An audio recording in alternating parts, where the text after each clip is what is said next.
Kirgo is the only sports book in the world that offers paintball. So if you want to get down on some paintball action, make sure you visit Kirgo. It also has every table game from blackjack to baccarat to slots and more. It also has a full sports book with every sport you can ever think of and probably some that you never heard of. The only sports book in the world that has paintball.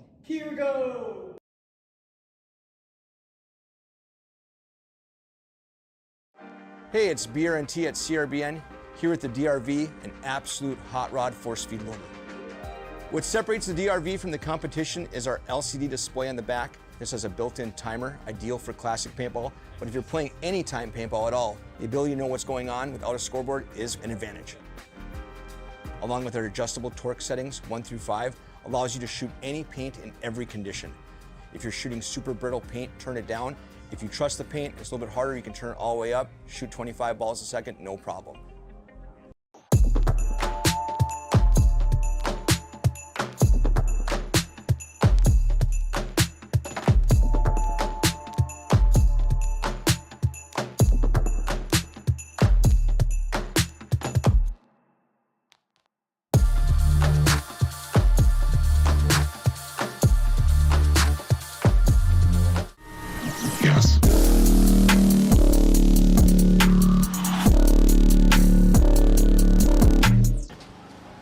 Good morning, good morning. We don't have a whole lot of time to introduce, but we will just tell you that we are starting day 3 of the Defy Open Wcppl Event 1. Good morning, guys. Good morning, everyone. Joined here with my buddy Andrew, so we have dueling Andrews this morning. Dueling Andrews for the Arizona match for D4 first thing in the morning. Yeah, we're gonna see, I think on your screen you got the drone view. Okay, we just don't have our view yet. Yeah, we're gonna have pole position on the right, Silly Bananas on the left, 2 Arizona teams out here. Silly Bananas based out of Tucson, Arizona. They practice at BKW and Disruptive Paintball. Currently 2-0 right now. 2-0, killing it. Another good season, another good start for them. Pole D4, 1-1 after a hard first match, but really solid second match. So see what they can do here with the new coach. From away, first point, okay? Yep. No worries. Game on. Justin McKay, Trey Leeper. We got Omar out there. Bananas with a little bit more of a pocket breakout. No one out wide for the Bananas except for that 100. Justin's going to be by himself down here at the bottom of your screen in the snake for pole position. Trey Leeper gets out. Oh, and gets shot out on it at that escape. So it's going to be the first body dropping for pole. 5 alive for the Bananas, I believe. Running referee. Yeah, so Justin. Bananas have players in both the Snake 1 and the Snake 2. Still with the home. That insert Aztec over there in the 100.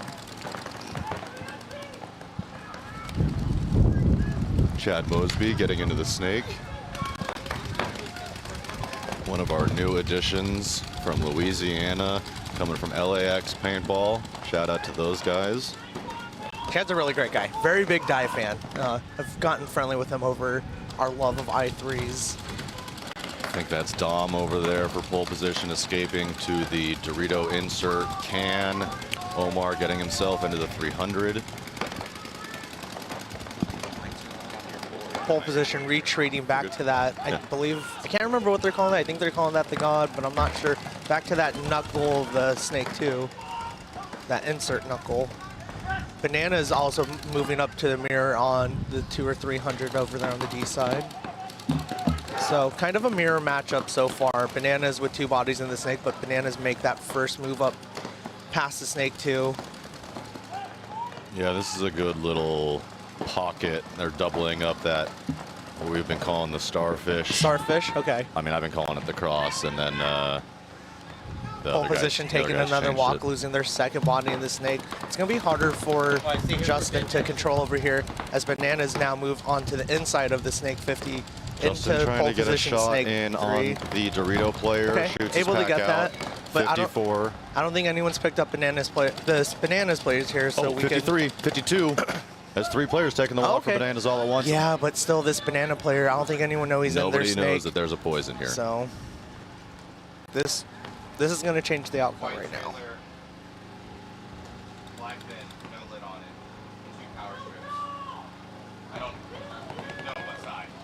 Yep, see? And they're the Bananas player who's able to run through, gets 2, but does not, and he's going to get that 3rd Turn around kill. one more. Yeah, no. Son of a... Yeah. I think Bananas that's, take that first point. I think that's Markham. Base. Things were looking up for pole Approved. position. They were able to turn around that D side a little bit, but that nice move up into 1 the minute. pole position snake really kind of, 3-pack. yeah, nice little 3-pack there for him. Was able to lock that in and bring it back for the Bananas. And then I believe it's another Arizona team on this, on the second set. Yeah, Battle Zone is Battle here Zone on over the here, right. yeah. They are... I can't see who they're going to play because Yeah, I don't. my stuff isn't up yet. 30 Not seconds. sure who's over there, but it is Arizona Battle Zone Div. It looks like Narcos. Narcos? Those look like Okay. Narcos jerseys. Saw them this morning in the pit. 20 that makes seconds. sense. I can't remember what Battle Zone line it is. They're using colors like Black, everyone I else. Is it believe. black? Let's see. I have notes. 10 seconds. Yeah, Battle Zone black or red. There's 2 of them, but Fairly certain Game this is on. the black line, who I believe I know Sparks are- and Derek are on this line. I think they're 1-0-1. Okay. John Sparks at the bottom of your screen. This is definitely the black line. They get a kill, Yeah. I think, out of the center. Kill 1 for Battle Zone. Oh, but a Oh. minor penalty being assessed on Battle Zone over on the D side. Gonna lose 2. Had a nice first kill, had that early advantage, but penalties happen. And Narcos getting up into the 50 snake on the inside. John Sparks playing over top a little bit. If he does that again, he's likely to get his head roasted off by that 50. Yeah. It seems someone's shooting this bunker a little bit, so I think they have at least a red alert on it. Oh, hey, thank you. Ask him when the we see the stream now, and I can see the chat at least for now. The other stream should be going up here any minute. Ryan Polito literally left just a couple minutes ago. He was going down to field 5 to get that thing sorted out, so they should be up and running here momentarily. Yeah, very early morning for us over here. So Yeah, the sun wasn't out until sun about wasn't 7 up. No, minutes ago, as so- soon as the sun like broke a little bit light, we were games on. The Battle Zone taking another walk, losing 2. Narcos with really good body position gets into the 300. So that's the 400 that he just got into. Is that the and- 400? and that's Okay. kind of what John Sparks should have been controlling there. Should have been, because he could see that zone, yeah. And he's in a little bit of a trouble now. As soon as, if he wants to, he can't go forward from here. No, without, no, he's without got- having to get in a big old fight. But this Narcos guy might just absolutely run into a ball. Yeah, Narcos moving past the snake 2 into the second part of the starfish, getting into the snake 50 to their side of the snake now. So 2 bodies up in the snake for Narcos. Oh, see, this is a bad. That's okay. Okay, hey, And he shot him. yeah, Spark's able to get that first body, but they still don't have a read on the second body. that's Who's? Oh, okay, nice, trades. good trade there. They really need that trade because That I was think. really good from Sparks. Yeah. taking And 2. That Narcos player, I think if he looked inside, he would have gotten this monster player at the brick, but luck shines on Battle Zone a little bit as Yeah, had Sparks that is able to get Narcos 2 of guy. them. But Does that Yeah. check that Narcos? What's he oh, got going on in his loader? did he hit it? He got close to it. Yeah, no, the ref's calling it. Base. That We was sucker learned, up on the loader. took a very tough lesson, which we should have never had to learn. You can't go behind the box and hit the button. Yeah, you cannot. Point Shout out approved. Rick Garcia. Can we check the buzzer, 1 please? minute. I just don't think he hit it, Roderick. Thought he missed it. But- To me, it looked like he missed it. Like he he tackled he it. towed it like Yeah. to the right side of it, went for it, and then flipped over. But ref was calling it. I know a thing or two. Yeah, You know, Roderick knows a thing or two about a thing or knows two. knows a thing or two. And the button is not working. We saw the ref put his hands up. So if the ref calls it, then 30 that's seconds. like I tell my refs they're at the 3-man. Whatever you call is my law. Law. Yeah, it's my Yeah. law.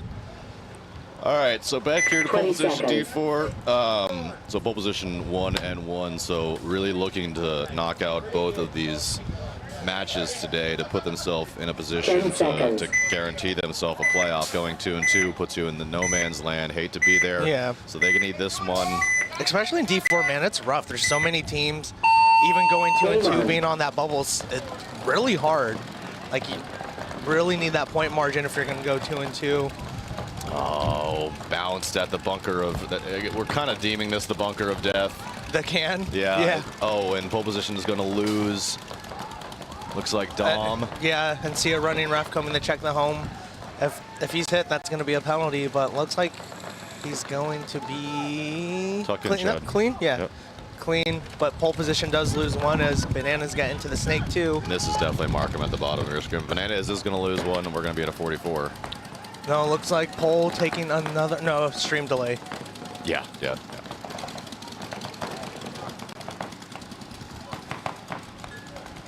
Markham getting into the True Snake 50 on the outside. Justin and Trey down here at the bottom of your screen. Going to put a stop to that. So, it would have been on the webcast. Trey yesterday had a really great point. I think clawed back. I desperately needed like 1-on-2. Was able to help secure that last win for Pole yesterday. So it's great to see him doing work in the snake. He's been excellent. His brother Trey. I was about to say, hopefully learning from his brother. His brother Trent rather plays with us on the D3 line. He's an absolute nightmare. Yeah, Ooh. Trent's vastly improved, man, from Look at this. our He's days on about the to Goulash days. Just step out. Omar is trying to look cross. He just needs to look cross and just back up a little bit. If he just backs up a little bit from that D4, he should have a shot on Markham from there. Mosby into the D3. Running referee is going to pull him. Oh, but pole position getting a minor Chad's penalty. going to get pulled, and Omar's going to get pulled. Yeah, going to take out their entire D side over there, only leaving the snake 1, snake 2 body. Ooh, Justin, though, is going to dot Markham. And this No, yeah. is a 2v1. Yeah, I think we need to be going off the webcast. 2-on-2. Because is Justin still alive at the snake 1? Yeah. Yes, he tactical retreated back. retreat. Yeah, he retreated back into the corner. So a 2-on-2 then. We are mirror here. Both snake corners and just kidding. Trey Leaper at the snake 2 and Riza down here at the snake 1 for Silly Bananas. But Chat, yeah, I think we might be a little off sync with watching the on-field, but I have a feeling what they're watching is live. We're watching actually YouTube, so I think that we're just, well, I don't know. Yeah, I don't know. If it sounds off sync, we're going off what we're seeing on the field.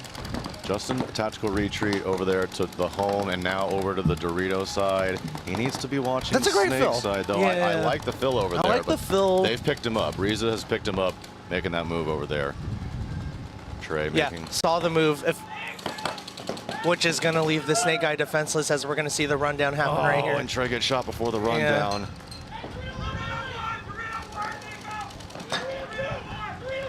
Justin can definitely pull off this 2v1. Yeah. He is a great Justin's shot. great, yeah. He is very slippery. Pole trying to pincer him. But he's in a bad spot now. Yeah. As the Bananas player gets. Oh, come on. That's a hard mistake to make. And very nearly, referee over there about to pull a penalty on Justin. So, saving grace and also not a saving grace. 1 minute. Nearly cost his team a body on the next point. Yeah. And penalties, a problem for pole position. 2 games in a row that we should have had. It's kind of a rough one. Like, you know, players creeping onto your territory. He's in your snake corner. You kind of have to shoot for the box, right? But at the same time, Justin was due for a penalty, so probably saved him. 30 seconds. Not pole position, missing a primary Hinman rule. 20 seconds. Snake is in fact always Snake hot. is always hot. 6 in the morning, sun is down. In your sleep. In your sleep. You Snake get up is to always go to hot. the bathroom in the middle of 10 the night. The seconds. snake is still hot. Pole position having a difficult time learning that lesson so far Especially, this morning. man, when he's in your territory, if you're on my side of the field, I don't Come to you're, get you. you're Game not on. getting past that. Like, Come to I am stab taking you. you out. Yeah, I'm taking you out. You can't be on my side of the field. So 5-on-5 breakout for both teams in pole position, or in battle zone black and Narcos D4. 5 alive looks like Yeah. for both teams. Narcos up Narcos with a little more 1-0. ground. This is D4, so we got 12-minute matches. Does Narcos have Oh, and- Ryan again for a coach this year? I do not see Mr. Greenspan in the pit. No, Oh, wait, they're I'm on the looking other at wrong pit, side, yeah. but- Boy, he had some explosive matches with Ryan yesterday. Oh, really?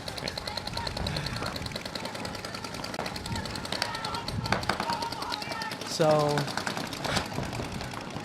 okay, on the webcast that we missed, Battlezone does take an early. Well, they do lose one. Yeah, one takes a walk from the Yeah. Dorito side, and then as that was happening, the player was coming out, and a player was going out there to fill while the ref was coming out at the same time. They all kind of ran into each other. It was very, very nearly another body is going to take the Collision. walk, but they Okay. didn't.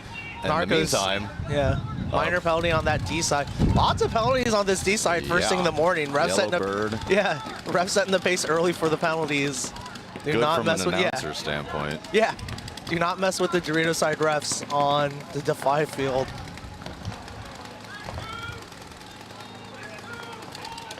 That's what I tell my refs. Hey, set the pace early. Throw penalties early.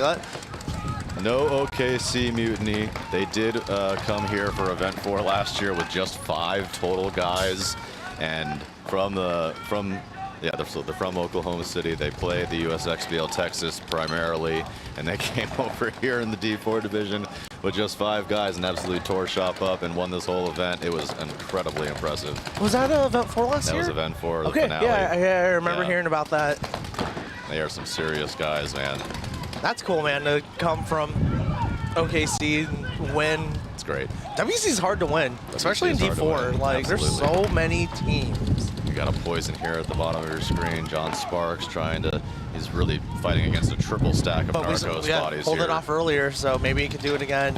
Yeah, finding himself in that same position with the poison, body at the snake too. Oh, don't but do he that. was able to get both earlier, so. Sparks is good, man. Sparks is vastly improved. He played in the PBAZ 3-man in D5 last season. Oh, yeah. So I think they played it again this year, but it's good to see there was a lot of improvement over that year. Lots of big improvement. This Narcos guy can just go stab him. I'm not sure why he hasn't. He's defending himself like he's taking pressure from the other side. I mean, there is and Sparks is going to get the cross kill, but he is going to trade. Yeah, gonna trade with that guy. Major penalty assessed on Narcos. Yeah. So luck shines for Battlezone Black. And Sparks, yeah, I think Sparks forced him to draw that. he did. Yeah. Concede. So it looks like that's going to be a swing point. Point Not approved. enough bodies. Should expect to see Narcos start down 1. 1 minute. Great save. I feel like there for- were exactly enough bodies to pull. This might be. So I guess it depends who it was on. If it was the snake player, not enough bodies. If it was that center tower player, then they pull out the 2 bodies in snake, should be enough bodies. But I think it was on the snake player. Oh, okay. So if it was on the snake player, that would make sense. Not Yeah. enough bodies to pull. They would start down 1. 30 seconds. Not sure though, play. because yeah, they did stop, or they stopped time, just no bodies alive, so they'll start on the same sides. I will find out. Yeah. 20 seconds.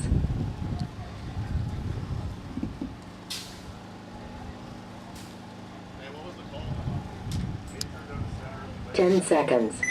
So Andrew Harris, he's gonna go find out what happened over there for Battlezone and Narcos. Back on the field is Silly Bananas in pole position. Pole position Good down one. 2 right now. Bananas, great camp out of Tucson, and it's great to see the Bananas do as well as they are because they're very low pit, no coach, just Paul running a fun ship over there. Pole Hey. position looks like taking an early walk. Andrew, so what was the call on Narcos over there? So it was a major on the guy in the side. Another penalty. Another penalty on the D side for pole position. Like I said, man, these D side refs are not messing around. First thing in the morning, rough out there on the D side. Okay, hopefully the webcast will catch that. Chad Mosby for pole position doing a little hop skip over there to get into that Snake 1 insert. Follows Justin McKay up into the Snake front, or into the second knuckle of the Snake 1. Oh, look at this, a big old son of a... Oh my God. Penalties galore for pole position. Unlucky. That's going to put them behind the 8 ball.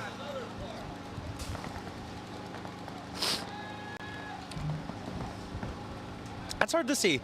So, me and Andrew Harris do come from... Harris comes from the pole position camp. I've been assisting them the last few weeks, so hard to see that for the teams that we've been helping out.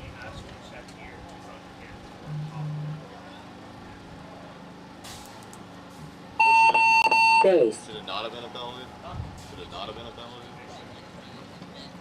Point approved. What are we doing?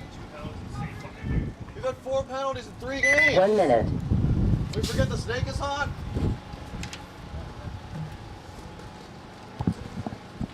So Harris giving a little tough love to his boys over there. Sorry. No, hey man, that is, you gotta tell them, because they are behind the 8 ball right now.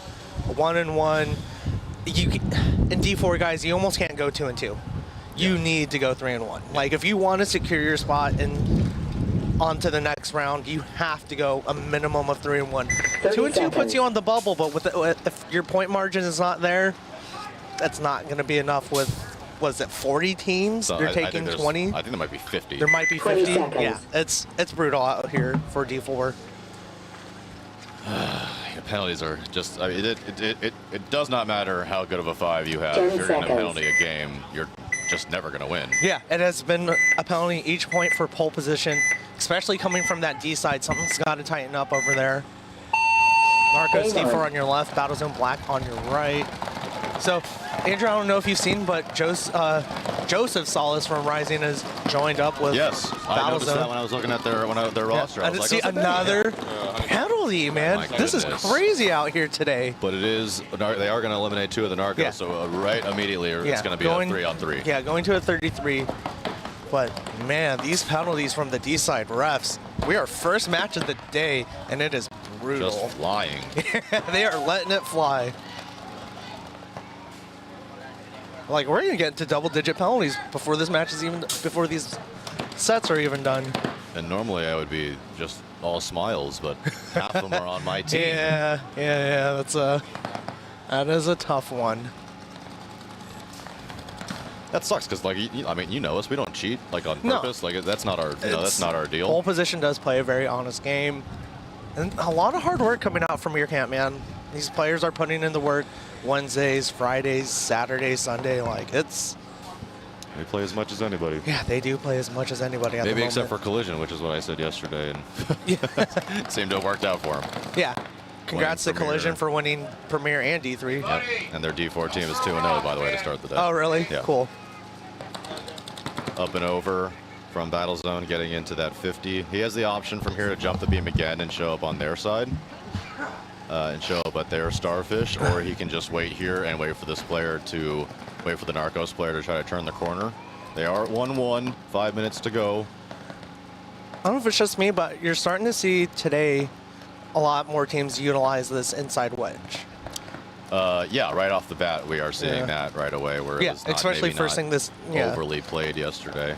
Didn't see it in any of our matches yesterday, that's for sure.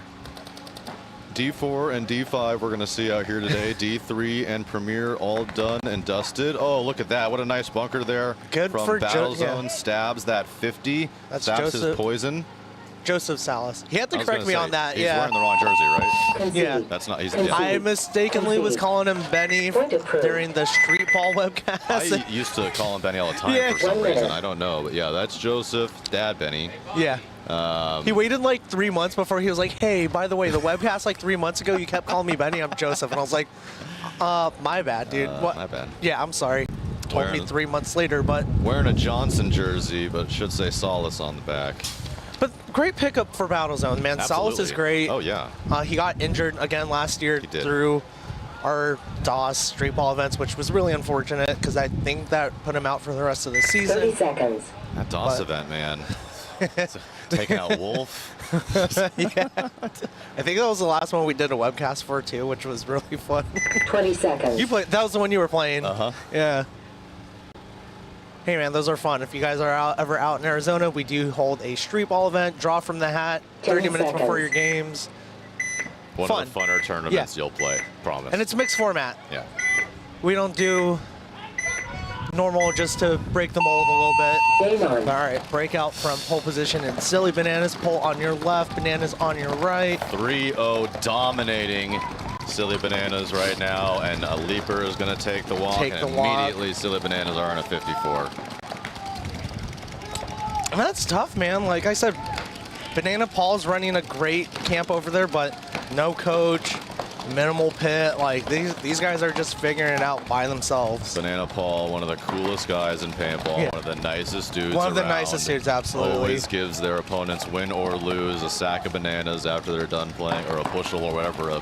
I'll actually always go over there and be like, I didn't play you guys, but can I please get one? please, can I please have a banana? So one of the Bananas players is taking the walk, so 44.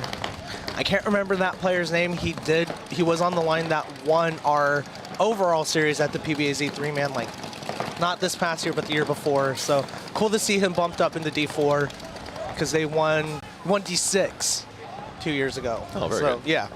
So it's nice to see that progression. I was just going to say, it's terrific to see that progression from D6. Now these guys fighting in D4 and looking great. Looking to go 3-0 on the day, so that this match will definitely punch their ticket on to the next round. Pole position going to be in a fighting spot. Yeah, not only is it going to punch their ticket, but they're going to be, if they win this one, they're going to be 4-0, 4-1, and if they win this one, they'd be 4-0. So a terrific margin fighting for that. I'd imagine that there's a bye.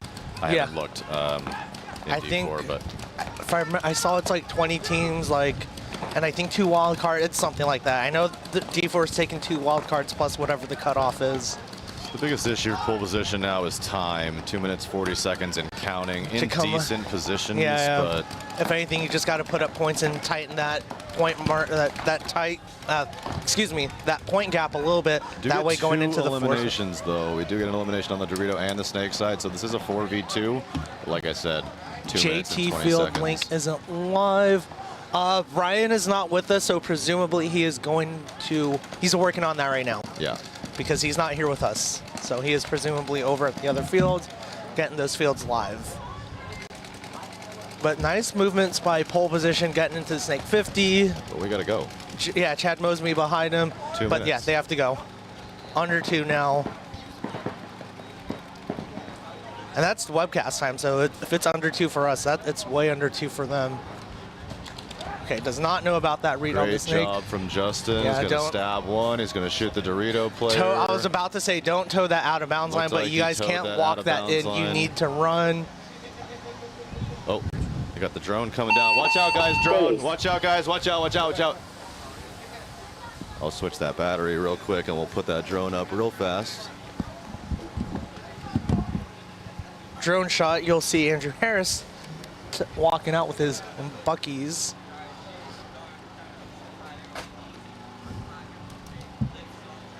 Or maybe not.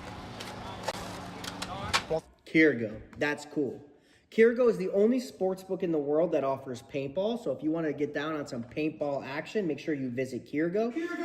It also has every table game from blackjack to baccarat to slots and more. It also has a full sports book with every sport you can ever think of and probably some that you never heard of. The only sports book in the world that has paintball.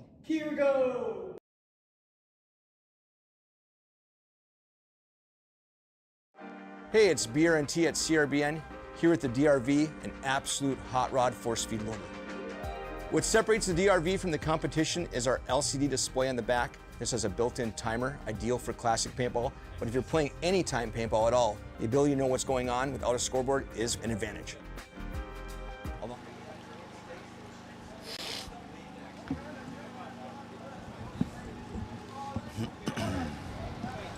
So just a little bit of technical difficulties on our side as we get the drone back up in the air. You're back.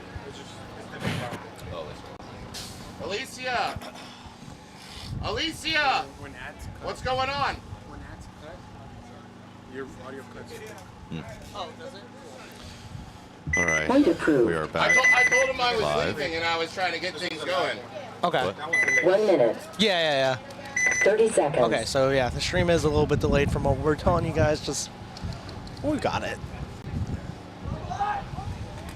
Little pause happening onto the 20 field right now.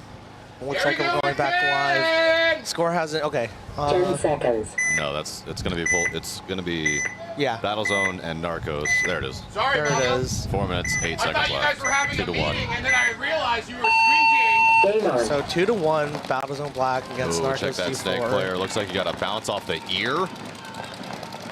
What a lucky guy. Yeah. Yep. Yeah. Those die I3s coming through. Or I4 or I5, but yeah. I4, yeah. But still, that's a hard part. That's not a soft tier, so if he took a bouncer there, good for him. Oh, that's going to be, is he going to throw that penalty? Ooh. Joseph getting I was really, gonna I say, thought that that was ref was going to, Joseph. I thought the ref was going to throw a penalty on that. He was close. Ref was warming up his hands for it. He thought about it. Joseph and John taking the walk for Yeah. Battle Zone. 2 I don't know if early it will, walks. you're up a point. I don't know if that's the move that you need to make. I'm wondering, I didn't see the breakout. I'm wondering if one of them might have gotten shot on the Yeah. rip. Oh, and then one of the Narcos player on the At the Canada home, demo yeah. is okay. Oh, and another one coming Another up one, on the yeah. Dorito So side. looking great for Battle Zone Black, This is who a 3v2 in Yeah. favor of Battle Zone. Oh, but a running referee going to check that Narcos player. He is so lucky he doesn't get a penalty. Yeah. This ref showing a little bit of mercy compared to his D-side counterparts right That's now. Juan, too, Yeah. who's nicknamed the Running Juan, who, I mean, I've said a billion times on this stream over the years, he will throw that flag and give you the most disappointed look that you can see through his tinted lenses. But very nice of him not throwing a penalty on that one. Either way, Battle's not going to take that one. Concede. Narcos conceding the Concede. point, trying to Concede. save some time, just under Point 3 approved. minutes. Yeah, Well, 2:39. it's going to be a little bit, yeah. 1 minute. And a 3-1 lead.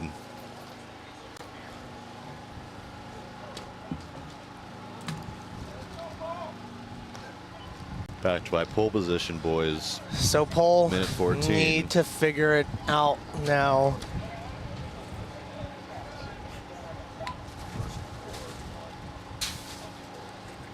Pole at a pace of 2 30-second points just to tie it up. 30 seconds.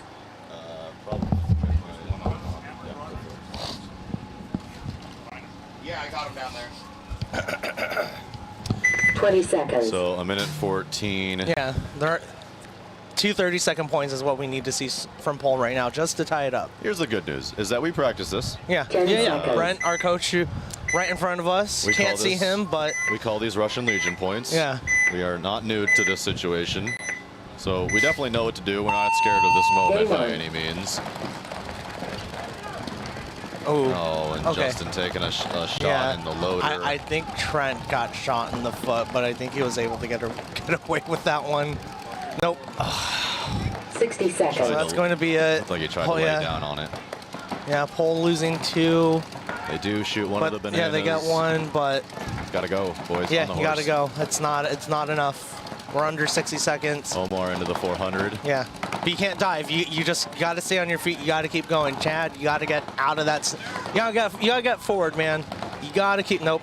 Look at Sean instead. Got shot. Yeah. Sorry. Comment. Did we call that commentator's curse if we were telling you that you got to do something but you don't do it? I don't know. Yeah. I don't think that counts in this scenario. Omar is taking the run. There could be a penalty flying for that. Base. But Pole running it in, just gonna lock it down and well, no, there's still gonna be one more point. Point approved. So there still has to be one more point because that is not the mercy. Gonna go up 4-1. Still 3-point deficit. So not mercy 4 out here for D4X ball. So he's gonna get one more point with 23 seconds left. I did see one of the Silly Bananas drop a full pod, so maybe at least an Arizona pole position runner can at least we can get one full pod stolen from Bananas. Taking some positive news from that. Yeah. Go get it right here. Right here. Go get it. Yeah, there you go. Yeah. That full one. 30 seconds. Hey, there it That's is. my guy. Yeah. Hear that, Bananas? We are up one pod on you. You know you can't have it back. 20 seconds. All right, Andrew, with your line down 3, just send, right? Oh, I mean, it's absolute full send time. Yeah, just full They send. have very little. 10 Stewart. seconds. Especially, I think at this point, experiment. See, can we get away with going a 3 body press up the center to follow up to, you know, kind of clear out those last and get a 23-second point in? Oh, and John Sparks shot in the inside of the arm. Yep, no one Is he sees gonna that. get away with Yeah, it? he's gonna get away with it. Yeah, Yeah, very nice. all right. Gets- John Sparks, attaboy. I like Sparks a lot. He's been, you know, I've been talking to him a lot lately at Battlezone. He plays a lot of he plays the 3-man, plays the street balls, definitely making his presence known in the local scene, so good for Sparks, but he did take a shot on the inside of that arm. You know, maybe he landed on that ball. Maybe it's old. Maybe it was a phantom ball. Yeah, maybe it was old too, but we both saw pink on the inside of his arm. And suddenly it's gone. Yeah, and suddenly it's gone. It's all good. Oh, no, actually, there's still pink on his arm, but that on the outside doesn't They just look get the right. concession out of there. Yeah, gets away with that one. They'll take that. They're going to go up 4-1, commanding 1 lead minute. over the Narcos. A little under 2 minutes to go by the time Yeah. hit the buzzer. And So that is still a fighting chance for Narcos. Again, that really puts you at less than a minute point pace, minute a point.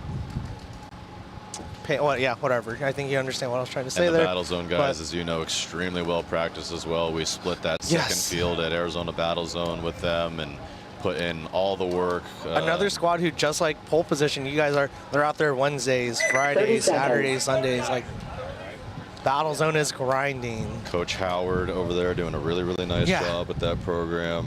Yeah, Howard's Super been a good great dude. coach for them. 20 I think he's been seconds. coaching in the last 2 or 3 years now, so it's I think it's Yeah. second full season, I want to say. 23 seconds left here, down 3 10 points. seconds. yeah. Yeah, if I'm pole, just send it.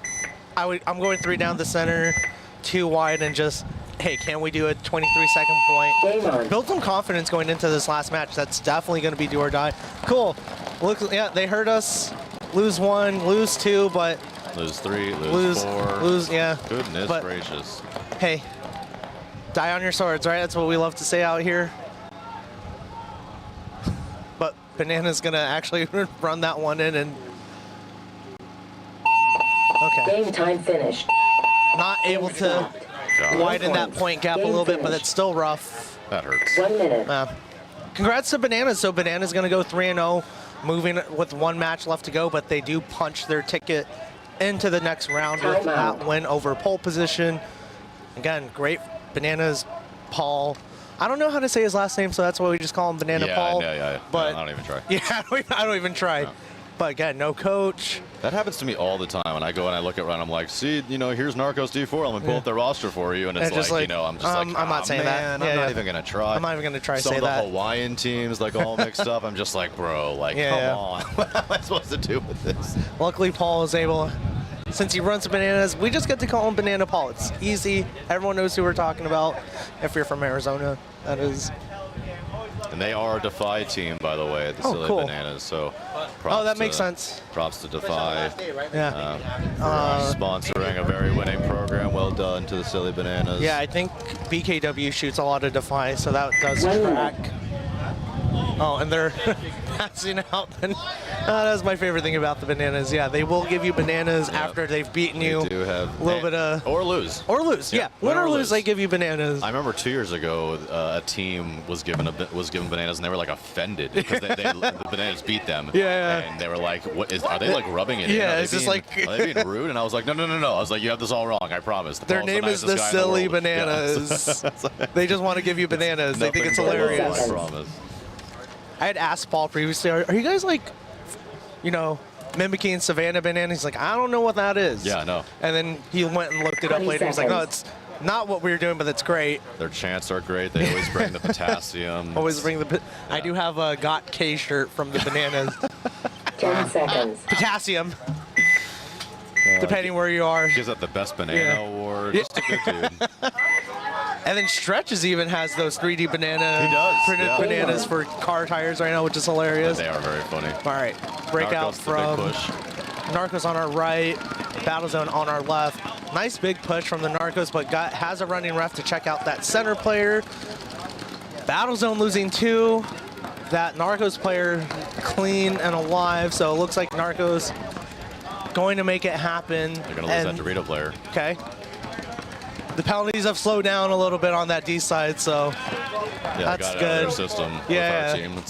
Yeah, their sun wasn't even out. We're angry. We're just going to throw flags. Narcos losing Slow another down a body little on that bit. Dorito side, so a 33, I believe. But Narcos got to move too, man. Yeah. Like, just like pole position, you're down 3 points right now.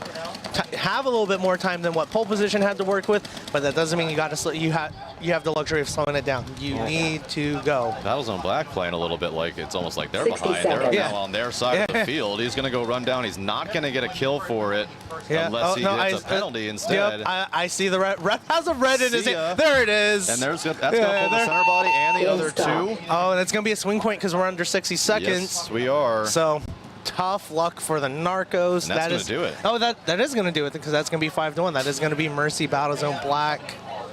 So first match of the day, 2 mercies. This Narcos player not happy. He's looking at himself, wondering where the penalty is. Dude, and that why he got ref it. was like, he had that red in his hand just like waiting for it. He's like, is that a red? Is that a red? And then as soon as it was, boom. Tough break for the Narcos though. Bobby. You hate to see that swing point major, especially when that's the Mercy right there, right? Like that's a rough one. That's a tough way to lose. Yeah. I don't know what Narcos record is, but that's you don't want to get mercied out here on Sunday. No. Right now. These mercies hurt. Point margin matters. It's D4. These point margins are absolutely detrimental to you moving in or on. In or out. Coach Howard here in front of us for Battlezone looking to Yeah, get a Howard, you call. guys won the match. It's cool. What up? I'll put my headphones down and walk Okay. over there and see if So that is going to end our first set of the day. I'm not sure who our second set is, but we'll find out here shortly. See High Rollers getting ready on my right side. Can't see the pit to my left.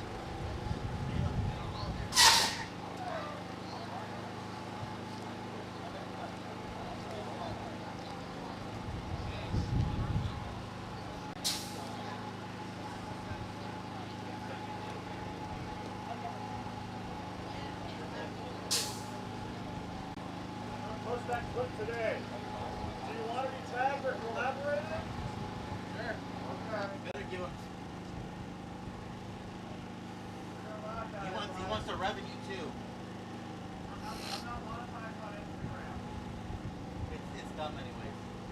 Yeah, you get like 2 cents. I like million views. I got like. Refs having a little bit of a meeting over here about that last major on the Narcos. Still figuring it out. We had a reel that had like. Because again, if that major 6, that's going to be the end of the match for this Narcos and Battlezone Black game. But refs are over here, coaches over here. They're still figuring it out.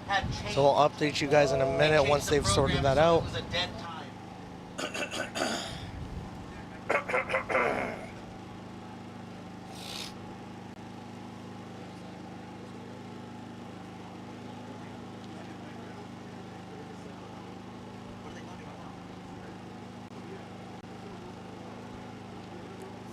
What's up, Ryan?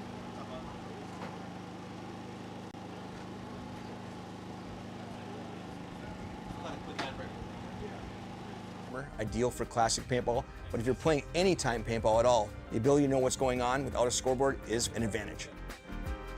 Along with our adjustable torque settings 1 through 5, allows you to shoot any paint in every condition. If you're shooting super brittle paint, turn it down. If you trust the paint, it's a little bit harder, you can turn it all the way up, shoot 25 balls a second, no problem.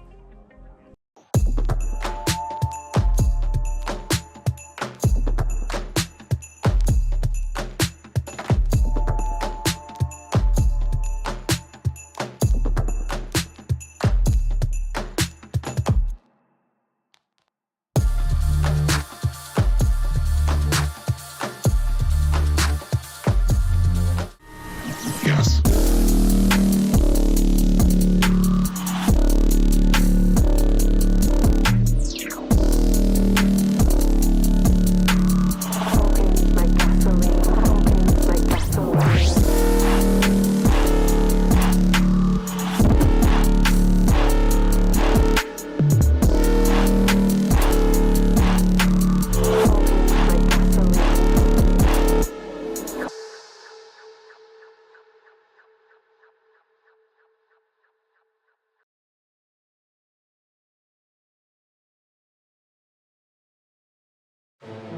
All right, so so some changes actually happening out here.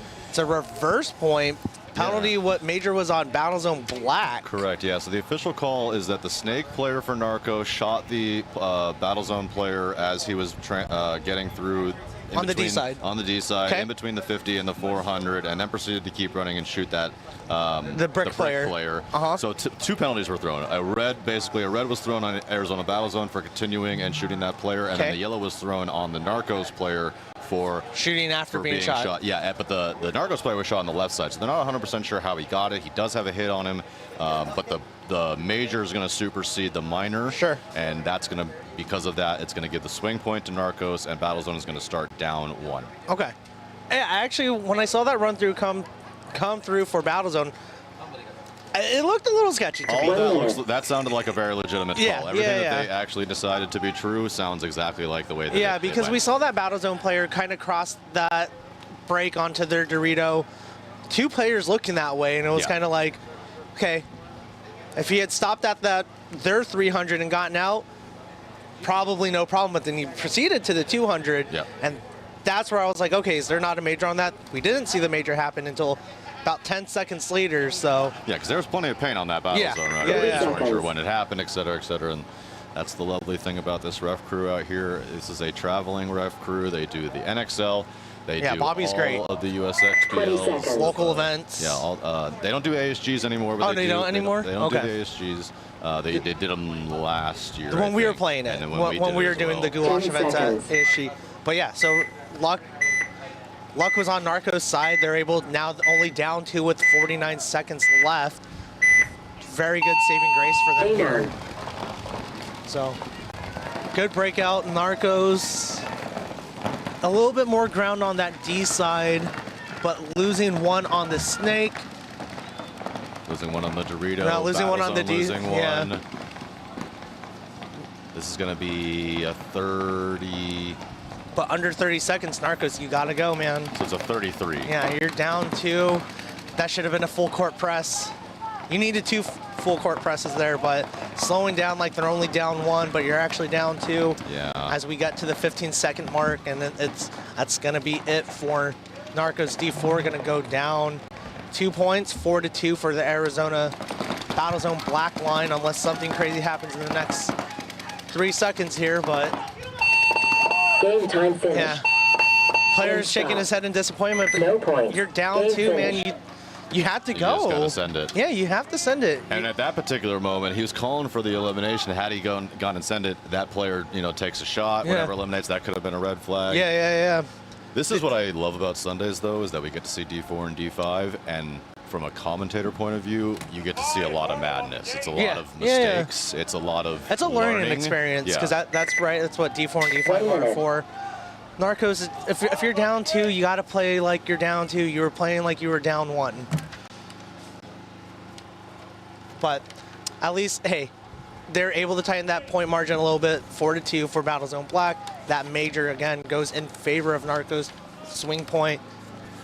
And, that comes, there's a reason why some teams pay a lot of money to have professional coaches in their pit Absolutely. so that they can, be 30 obviously the pro seconds. coaches have been there, done that a million times. They know exactly what needs to be done and Yeah. exactly what time it needs to be done in. It's easy for us to point that out from here. Yeah, we're yeah. just armchair quarterbacking Yeah. up here, absolutely. Sun is coming out now.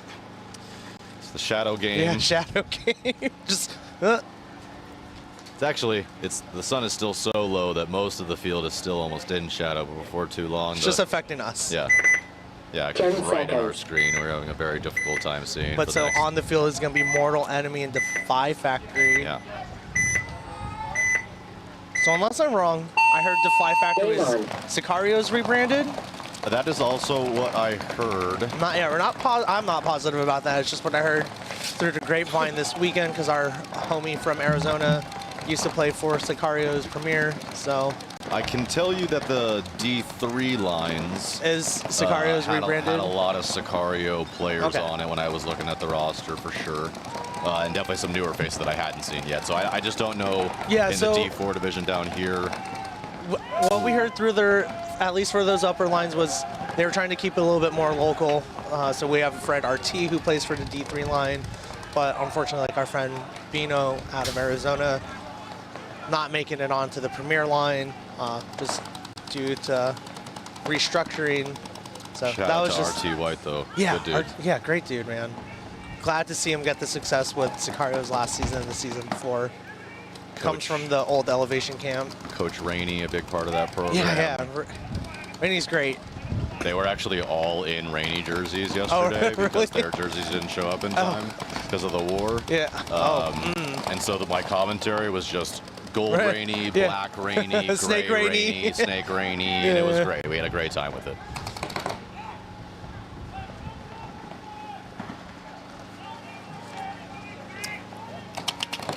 Okay, Looking so like a two bodies in the snake for Mortal Enemy, as you'll see on your screen, in the Starfish and the Snake 1, looking for that body, but that's hard, man. You know, I'm not sure how I feel about the Starfish yet. I think Mike did a good job with using it on this layout, but it's so creepy, man. Like it's hard to. You can really kind of get lost in this little bit of bunker. And it reminds me a little bit of like PSP, a couple of PSP bunkers from almost 20 years ago, where Sure. these are just like smaller versions of those. Yeah. Where like some of those PSP bunkers were so big, you could quite literally get lost in there. And we have had a couple ring around the rosies where a player will get a little bit in one of these indents in the and he jumps Starfish. over the beam and tries to do the rundown, but he's actually on the end. Yeah, seen that, saw that happen yesterday. Perfect. I have the chat again. Perfect. Yeah. Yeah. So we do have the chat now.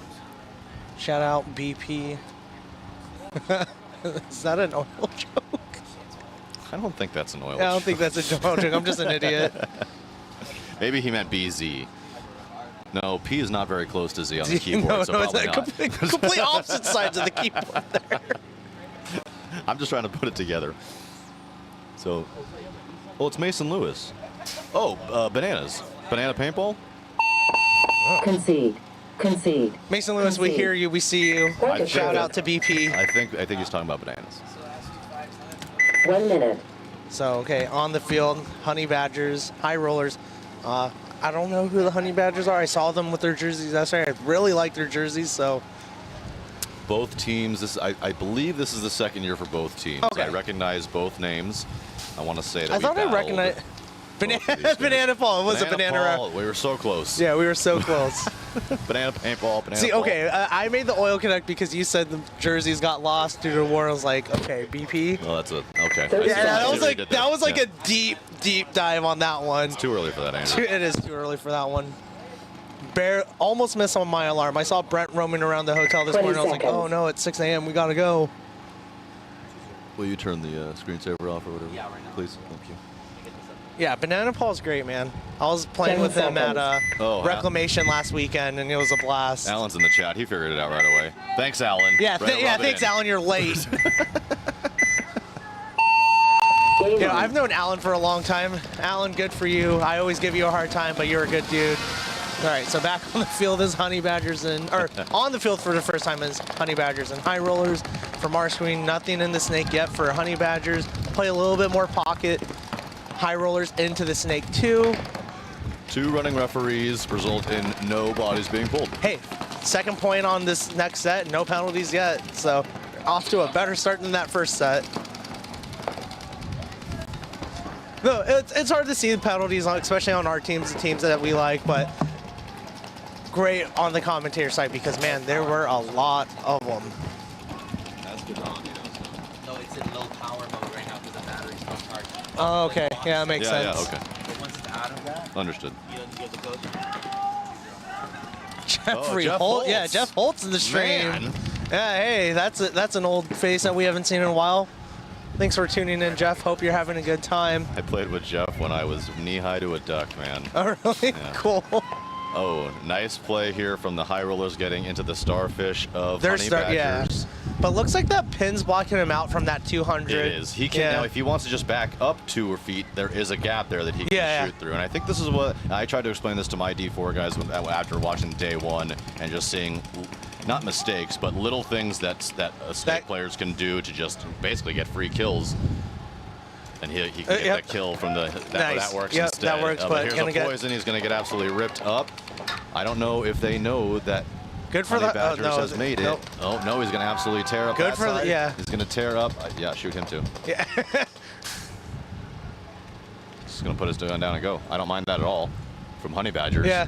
That center player kind of looking was like, "Were you shooting at me?" I was like, "No." They shot him. Oh. Domed him. Guys, you can't make that kind of mistake. You know, I respect that move because we saw that exact scenario happen during the pole position game where it was like, hey, the objective here is not necessarily to shoot everyone. It is to go hit the buzzer, so go hit the buzzer. But you still have to keep in mind of that guy who sees you. Like, you know you're in a one-on-one. You know he's across the field. All he really needed to do was just keep an eye in that direction. Yeah, you don't gotta shoot at. You don't gotta use the bunkers to just hide himself. And he just was way keep going and keep going. And he would have gotten And it. he just full sent. I'm going for the buzzer. It's a tough mistake, man. And it's again. Honey Badgers were in control of that one, or High Rollers, I'm sorry, were in control of that point. Definitely deserving of the win. So, unlike the pole position guys who were in the right positions and couldn't get it done, at least the team in a better position got it done. Defy Factory and Mortal Enemy out here again. 9 minutes on the clock. 1-0. 20 seconds. Oh, yeah, I don't know the code. We lost the chat again, at least for a little bit. The iPad is charging. Once the iPad gets more charged, we'll be able to have the stream up and be able to talk Mortal to you guys Enemy a on little your bit more. right, Defy Factory on your left. Yeah, sun's beating down our screen, so we're just gonna do our best to call what we're seeing. Game on. A little bit of a slower pace from this set. Mortal Enemy deciding to stack the D side, putting 3 players over there. They got the D corner. Yeah, Defy Factory getting into the Snake 2 on our left. Mortal Enemy a little bit slower, just stopping at the Snake 1 and slow crawl up. I'm sorry, did I say Defy Factory? And then Mortal Enemy stacking the Dorito side.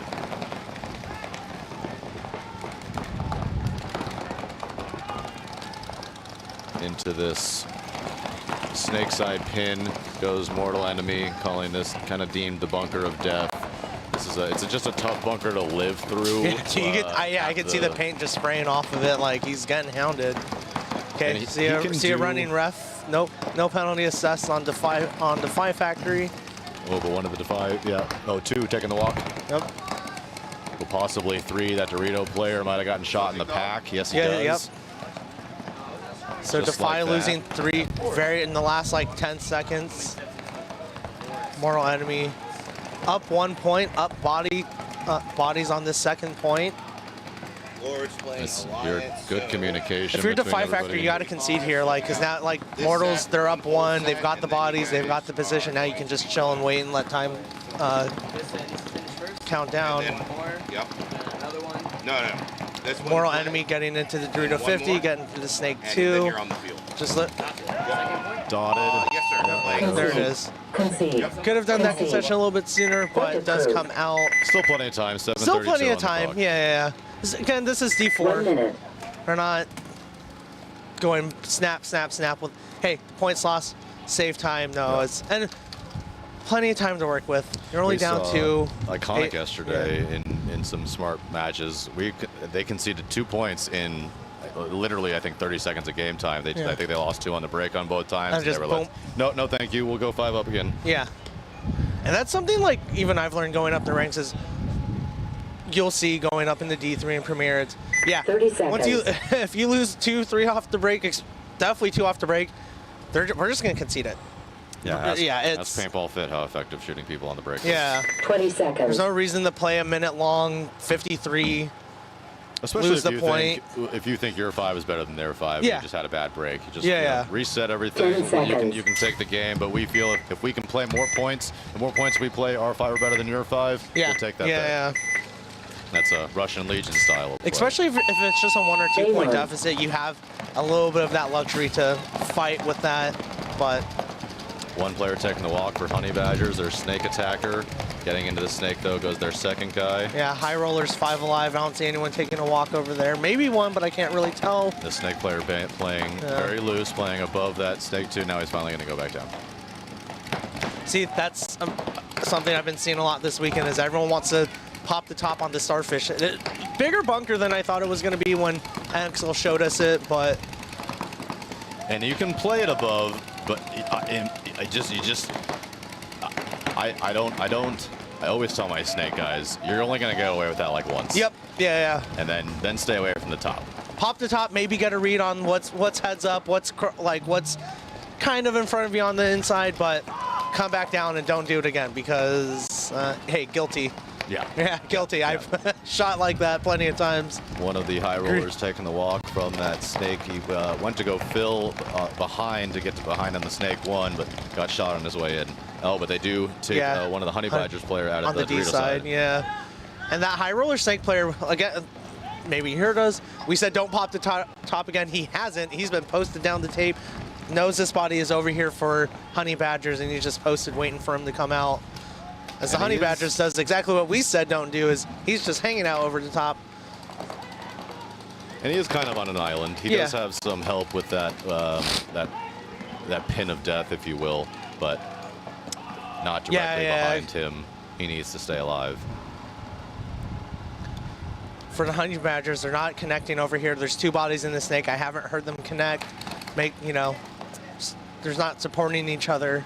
And one at the home, and now both of these snake players looking Dorito way. Yeah, you have to connect here, man. Like, you can't both look that way, because then that snake's just gonna come creeping down on you. And it's some simple communication, just like, hey, I'm here behind you. Like, hey, I'm on the tape. Hey, I'm on the inside. I think they heard us because they were just chatting here for just a second. Good. As a back player for my snake guys, that's the one thing I always just hyper focus on is, hey, even if we're just not saying much, say something. Just stay connected. Just stay connected.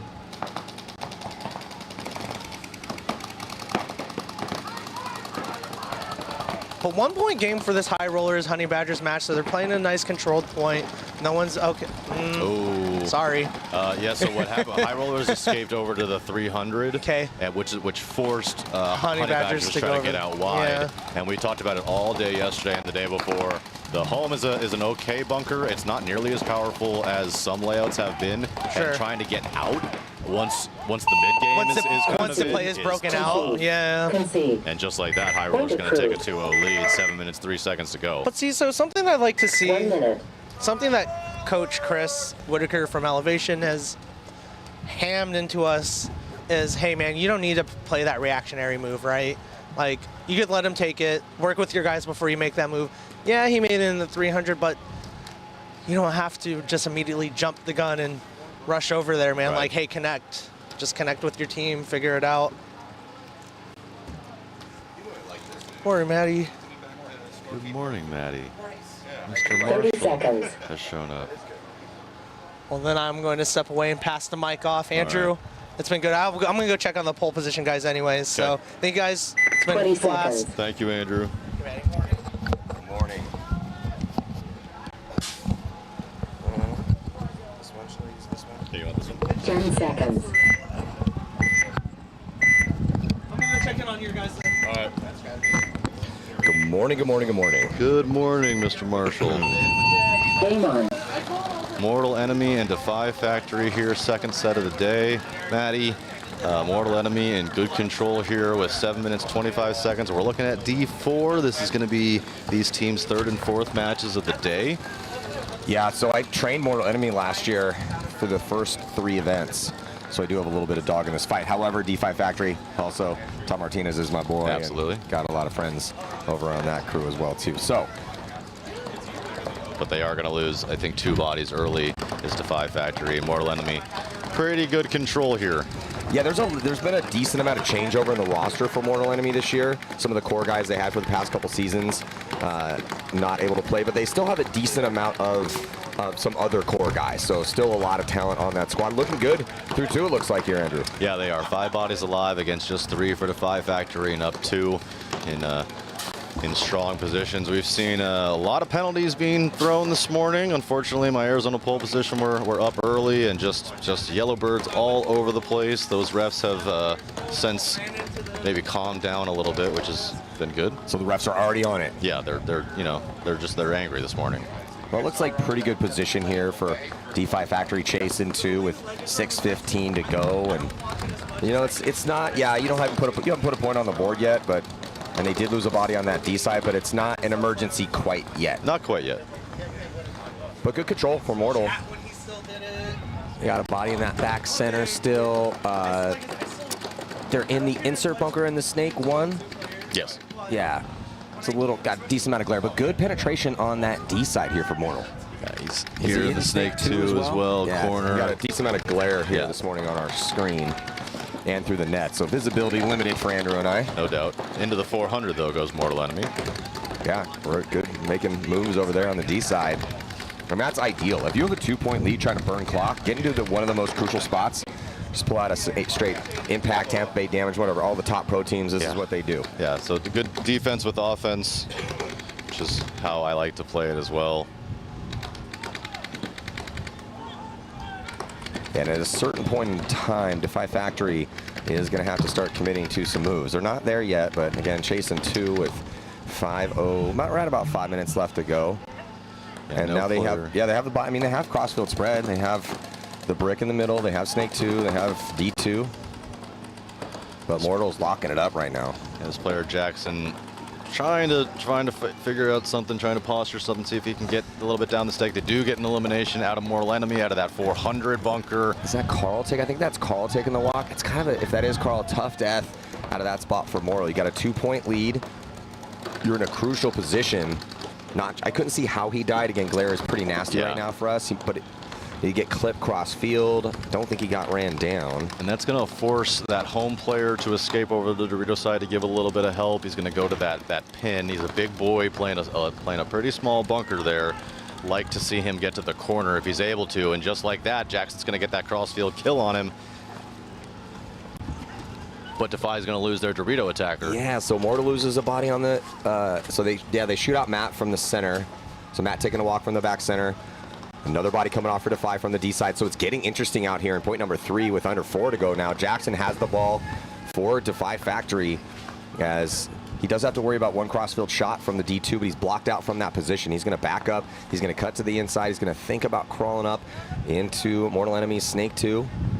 Mortal Enemy does have that Snake insert and the Snake 1 as well, and I think the Snake 2, so they are nicely covered over here. I cannot tell if he's in the Snake 2 or not. I don't think he is. Okay. I don't think there's anyone in Snake 2. I thought he was just literally sitting in it. Snake 1 and the we insert. call that the God on our squad. Yeah. But yeah, it's essentially inside Snake 1. Yeah. So 2 bodies here for Mortal in the Snake, and they still have 1 on that D side. So just gotta tuck in for Mortal Enemy and stay alive. I mean, they had a 54 to start this out.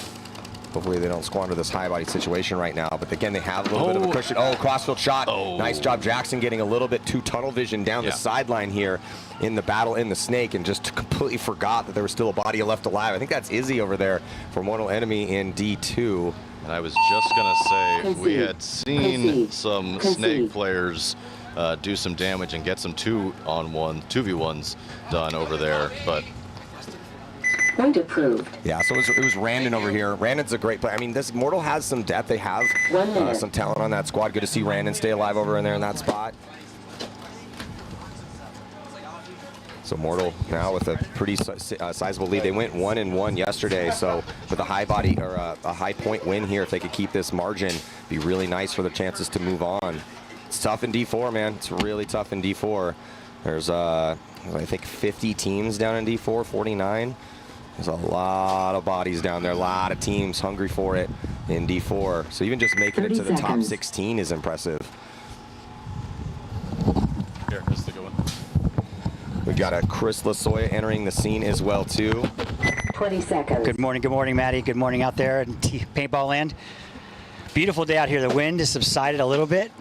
We talked about this yesterday, Chris. I know. You shouldn't have said 10 it. seconds. Oh, But fuck. But we did blame Maddie specifically for the wind. Well, we knew it was my fault. We knew it was It's coming. definitely my fault that it was windy yesterday. You My sound bad, good, guys. Maddie, though, I today. sound, yeah, Much better. again, just dealing with a little bit of cold. Yesterday morning at this time, I sounded like I gargled barbed wire.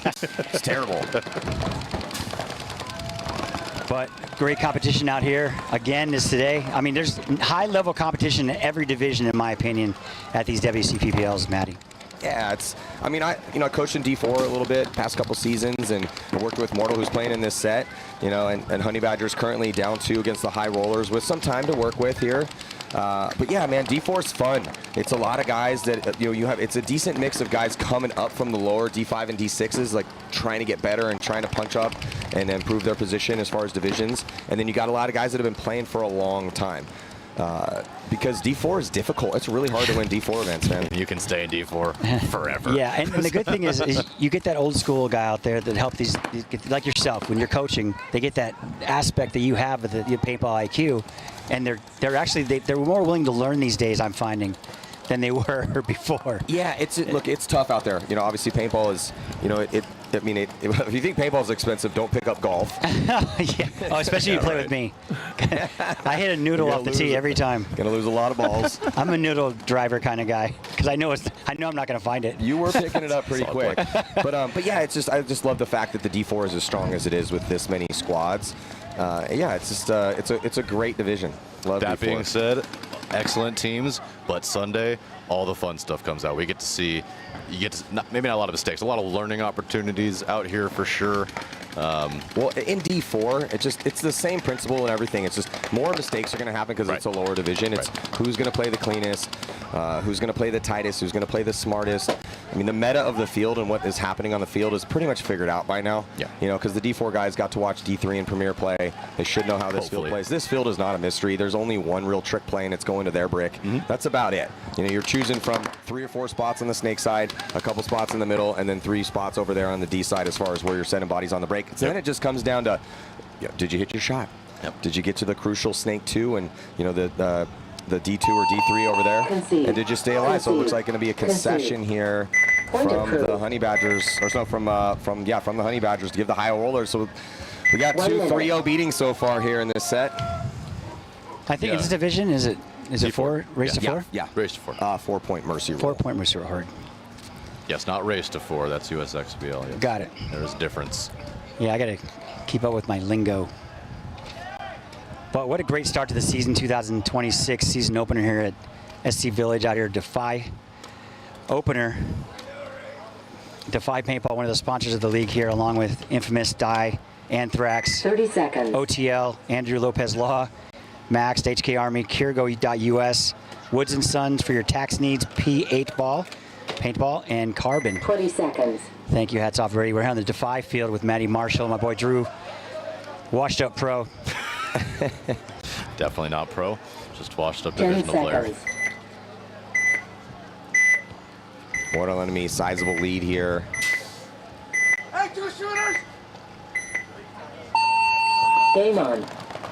And on the breakout, looks like, I think it's Ruben going to the back corner. I think that's their new pickup. Heard good things about him. Mixay, I think Mixay is one of the best players in D4. He could play Premier. He's really good with his experience and talent, but he's the leader of the squad. This is his team.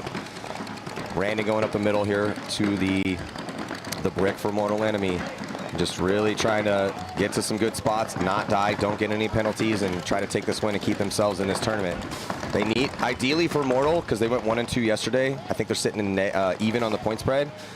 Might be a +1, but this could be a big win. They are going to be losing Randon up the middle, and those shooting the inside. So both teams trading a body from the brick as we hit 216. It's looking really good for Mortal to get the win. The question with how things are, as we were just breaking it down, is what is the spread going to be for them? They'd love to get this 4th point, but they should be very content with a 3-0 win, because now if they just go win their next game, they should be punching their ticket to move on. Yeah, we were just talking about that earlier. Me and Andrew talking about how, because there's so many teams in D4, 2-2, being 2-2 is so much harder even in D4 to try to make it, and you are truly at the mercy, and you need a huge point spread and a lot of luck, in your bracket. 3-1 is almost going to guarantee you a way in, but yeah, 50 teams.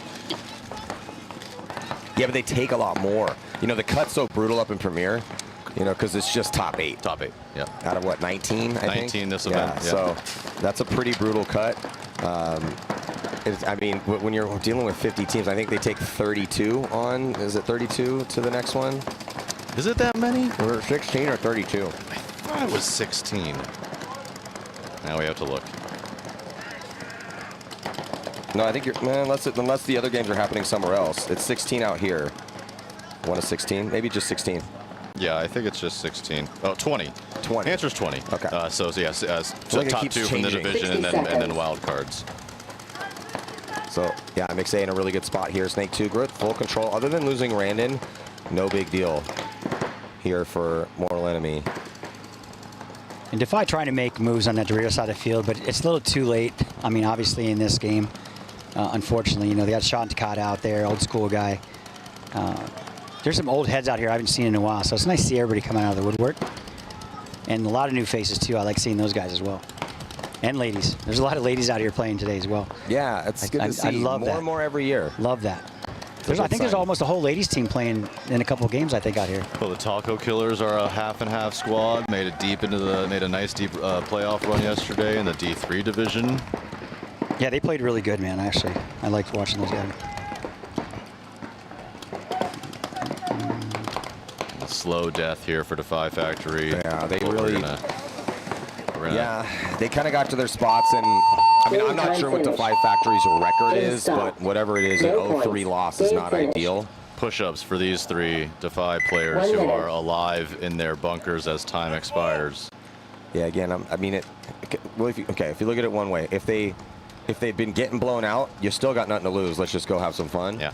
And if it's close and we're in, well, we still need to attack to try to decrease that margin. Either way, not an ideal finish here for Defy Factory. But they may also have a bunch of, there's obviously a ton of roster roulette changes to rosters, and Defy Factory, and obviously they got a pro squad too, or a premier squad. So yeah, well, I mean, I was just maybe going to there's say, a bunch of new guys on the D4 Defy Factory. I think there's at least 5 Defy type of lines out here this weekend between all the divisions. So Chris just pulled it up. Defy Factory with a tie in their first game, 3-3, and then 2 0-3 losses now. So definitely officially getting knocked out. Yeah, again, that's one of those things like, hey man, just go have some fun. Yeah. You know? Yep. Put a guy in, try to make a move. I'd go out for blood, personally. I'm like, I'm going home with somebody's DNA. Well, that's how you made your career, Chris. yeah.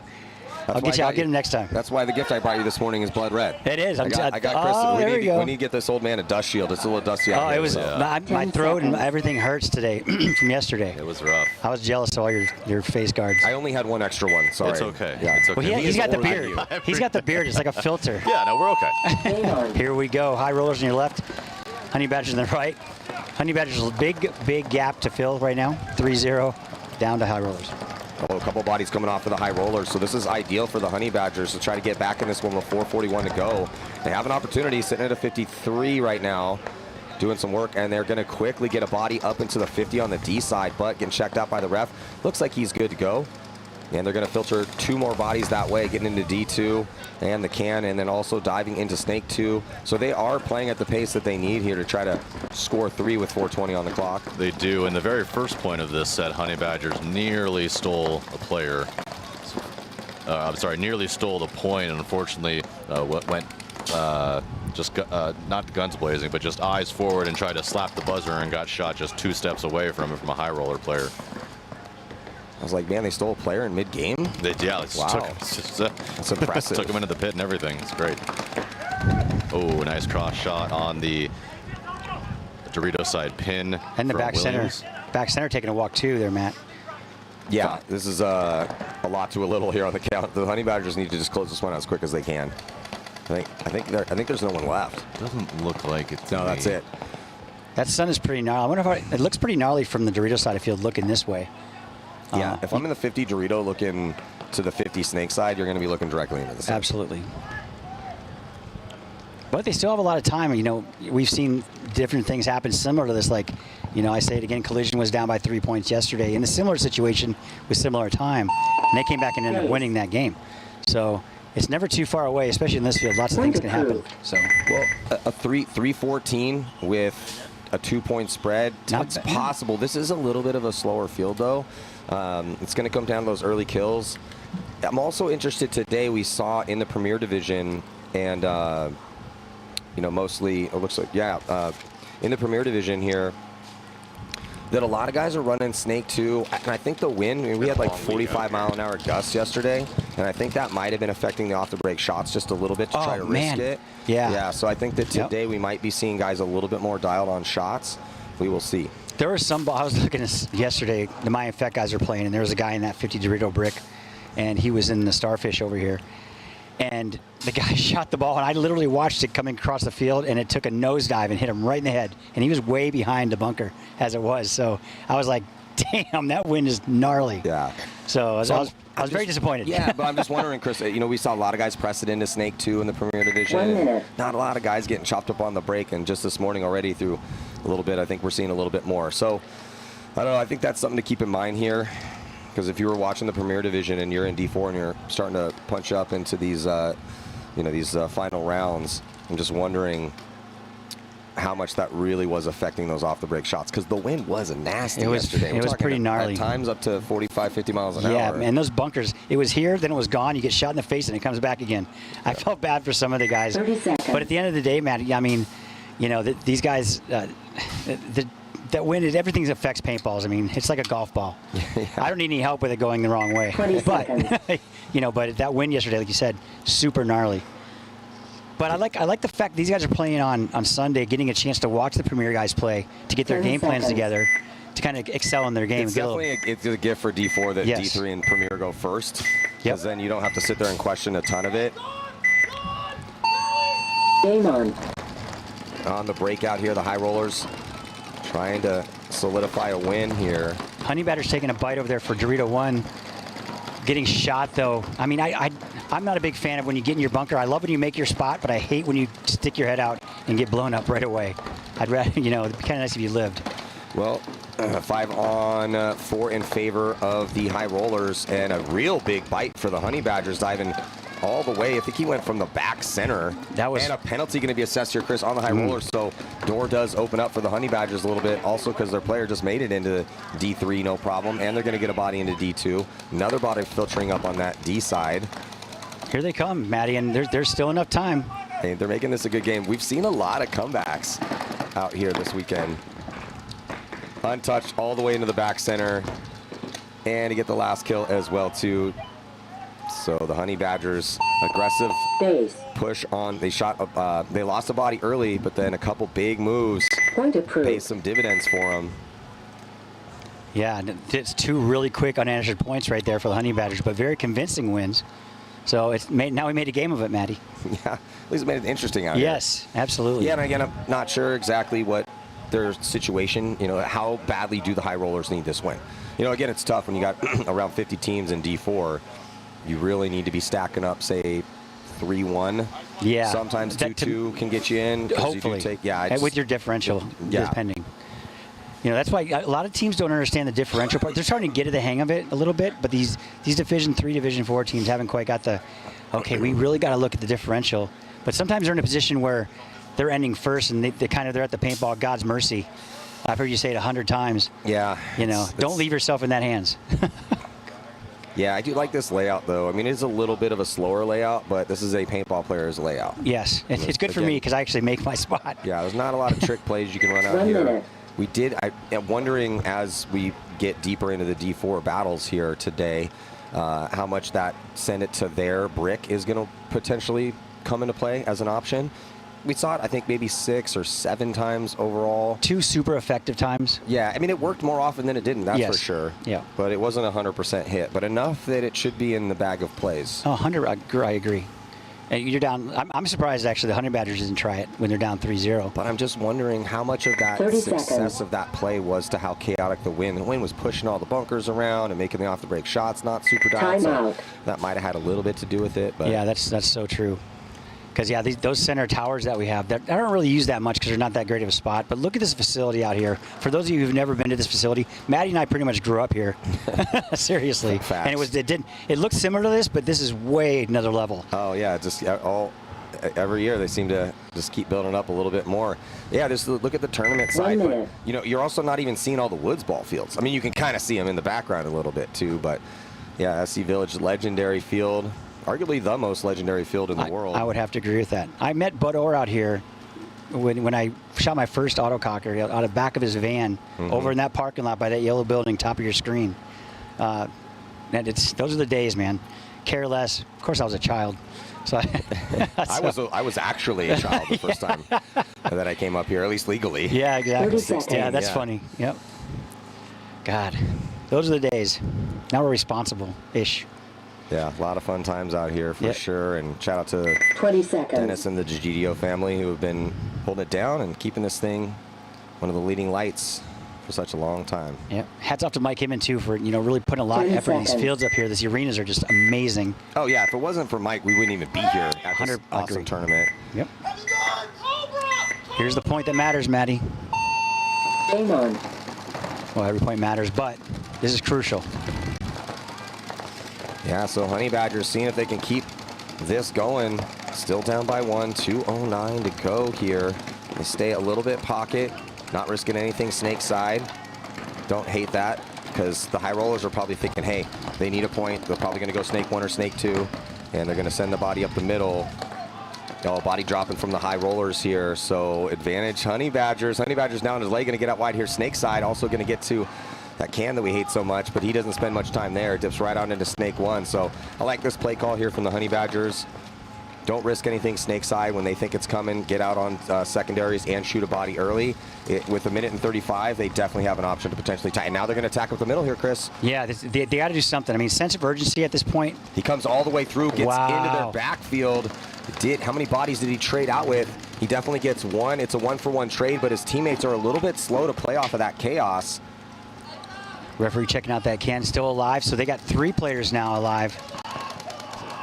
Another John dies out of home, so they got about 1 minute left. It looks like they have the advantage right now. As long as they don't go stupid, Maddie, I think they might be able to pull this one out. Hopefully, Well, they make a game of it. They've got a little bit over a minute. 60 seconds. Yeah, so there's I don't know how many bodies they're looking at right now. 3. They got the snake brick. They have the inside Dorito 1. I think it's a 4-on-2 though, Yep. Chris. Yeah, I think you're right. Yeah, 4-on-2 for the Honey Badgers. Honey Badgers going to risk one of those bodies comes through. Did he trade out with the insert snake 1? He did. So Honey Badgers, they just got to get a read on this last body here in the D2. Oh, Game stopped. that's going to be a major. Oh my God, major on the Honey Badgers. Oh no, major on the Honey Badgers. They had enough bodies to work with here.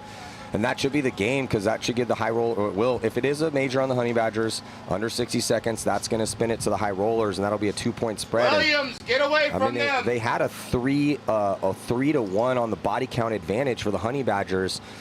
That major just going to destroy their chances here. They had that, is how it Matty. worked out. Yeah, they had it. That you're going to go and watch that tape and go, oh, no. Yeah, that's a really frustrating one. I mean, you can't play this sport as long as we have and not be on both sides of that coin. You know, I mean, I've been the guy that's got that penalty and cost us a game. You know, but I've also been on the winning side of that portion as well.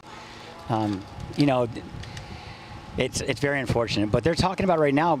Who knows what's going to come out of it? But that was kind of a late flag. I didn't see what happened. Yeah, I was watching our Eye in the Sky. Yep. And then saw the time stop. I think it was the run through for that brick. Well, I was trying to figure out if there was any more bodies left on the high rollers because it looked like a 3-on-1 for the Honey Badgers.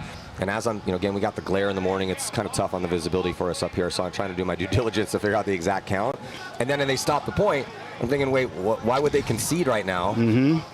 You don't want to concede in that situation if you're the high rollers. And then now the question of the major. So could be a rough situation for the Honey Badgers.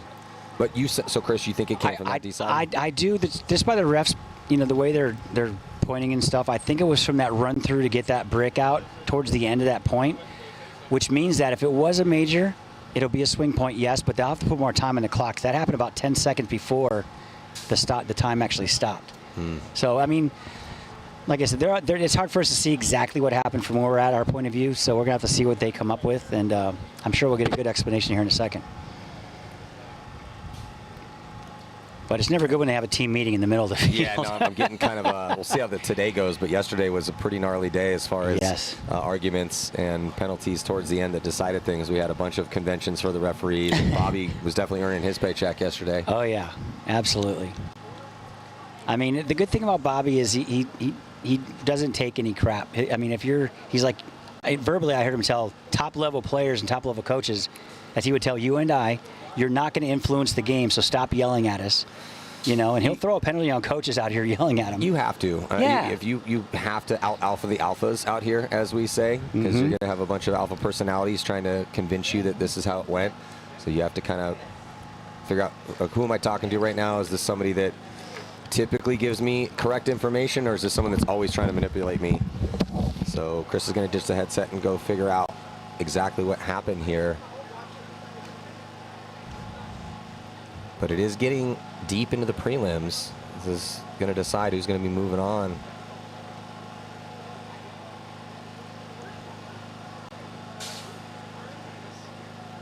Mortal Enemy already finished off a...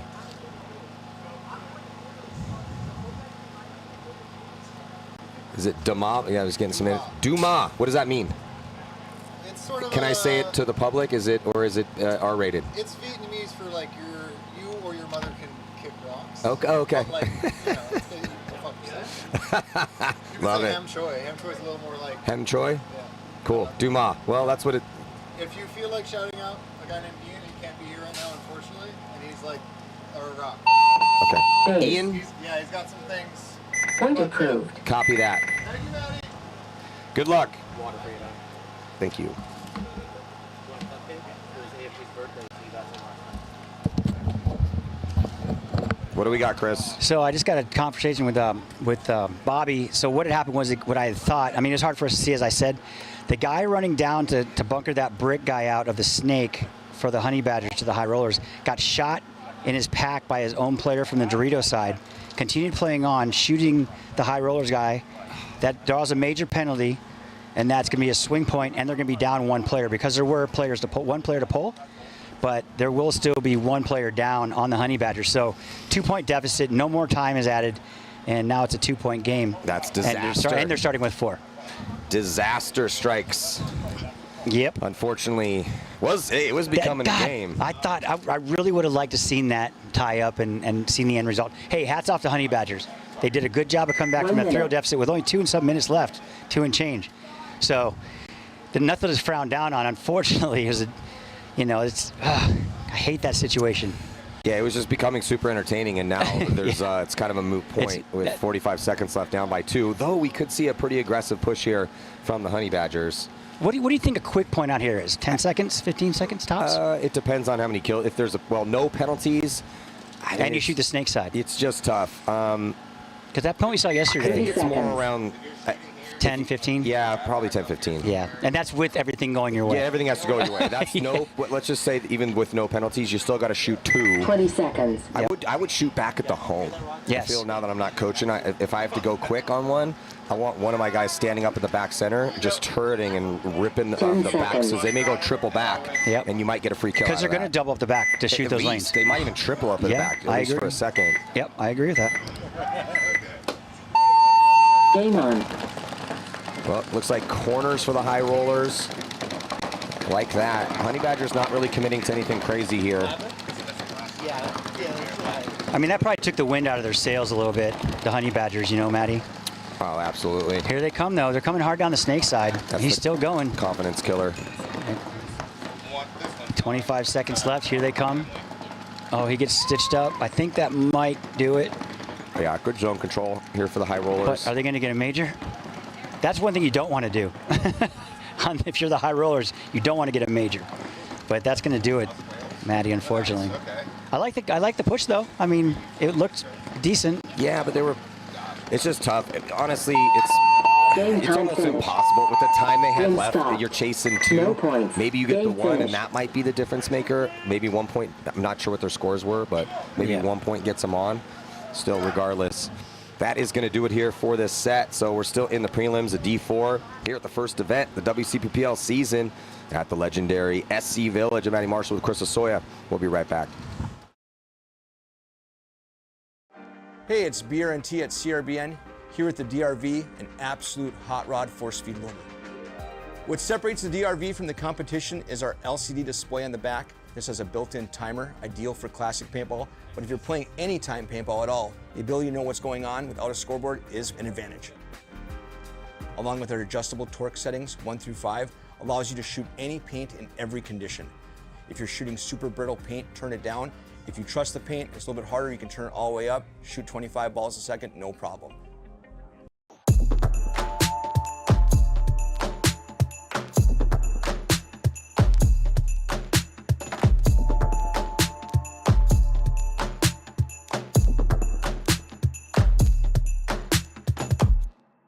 Do too much.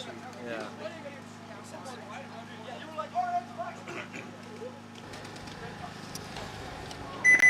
We are 30 back seconds. here in the prelims, D4 at SC Village. I'm Matty Marshall with Chris Osoya right now. 10 seconds. Golden State Chess Club taking on the Dumas boys. And it looks like still one more game to go for both the High Rollers and the Honey Badgers. No, that was actually the last one. It's just not posted yet. I think that does send the High Rollers on. Do. Here comes, oh, look at this push. Matty, there's that move you're talking about. First point out of the gate. He makes it, but gets shot. Yeah, it almost worked. He got there alive, but then he got stitched up because the snake looked inside. Well, that's your first look, though. You should know, as you come up here, we were talking about it yesterday, know your shots. He went up there, didn't know what he was going to do. You always look over the snake. Oh, the snake is your first look yes, from that spot. I agree. Snake one, because the snake one is up, but snake one dying here for the Dumas boys. Who is that? Taking That was a Doe. walk. I think his last name was Doe. Well, I'm trying to read the chicken scratch of the roster that they gave me on this. But hey, at least they gave us a roster. Yeah, exactly. Ladies and gentlemen, if you're out there and you want us to call your names correctly, please bring us a piece of paper with your rosters. And the numbers are the important thing, because I can get your roster online, but it doesn't have the numbers. So pushing the issue here, Golden State Chess Club looking pretty good here in point number 1. They don't know the count, though, because they're just blasting all the bunkers. Shooting all that paint. Yeah. Concede. And being in this division, Point approved. 4. It's 10. Every time you pull that trigger, it's 5. It's a 1 nickel. minute.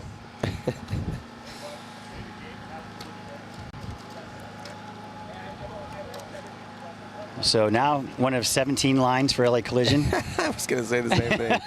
I was going to say 18, but Yeah. but Collision stacked. Looking good this tournament, though. Them and Iconic coming out of this pretty, looking really good. Both squads. Yeah, they're going to take on the LA Deadshots. 30 seconds. Yeah, what's this division look like, Chris? Let me show you real quick. No, we know it's D4. I just wondering how they've been 10 doing. seconds. No, Collision is undefeated, 4-1, 4-1. LA Deadshots. So the favorite here, Collision, because Deadshots tied and then got smoked 0-4. So big favorites here in this one, at least on paper. Collision. Deadshots going to be dropping their home bunker, that back center on the break. So it's a 5-on-4 situation here in favor of Collision. Deadshots trying to take the brick. He's going to take the walk. I love when players come off going, where? Pulling the old Ollie Lang, taking their pack off. Oh, yeah. Those are the best. Oliver was good, though, but anytime you do the slow walk off, because he's just like, wait, did God shoot me? How did I get shot? I don't understand. I had it blocked out. Yep. I wouldn't have. You got to pull me off. But here, look at this sneaky sneak down by LA Collision. Collision crawling up. Nobody even sees him. Here. Ninja style. Yeah, battle going down in the snake. It's probably going to be pretty rough for the LA Deadshots, as I think this might be the last body left alive for him here, as they've had multiple players pulled off. They might still have the home. No, the home died early. That back center. And then this kid's going to get run down. Oh, punished little couple back shots. So easy first one for Collision. Relatively perfect point. Just got a couple kills early. Yep. Made the most of the advantage. Some of these guys were down at the USXBL in Florida. For those of you who don't know, Mike Committee has expanded over to the Florida market with the USXBL for 5 tournaments this year. We already had tournament number 1 out at Legacy Sports Park, and quite a great event it was for an opener. These guys played out there, did extremely well. They didn't finish quite where they wanted to, but unless you win, you really don't. You know what I mean? But these guys are looking good out there as well. So Dumas boys coming back out here against Golden State Chess Club.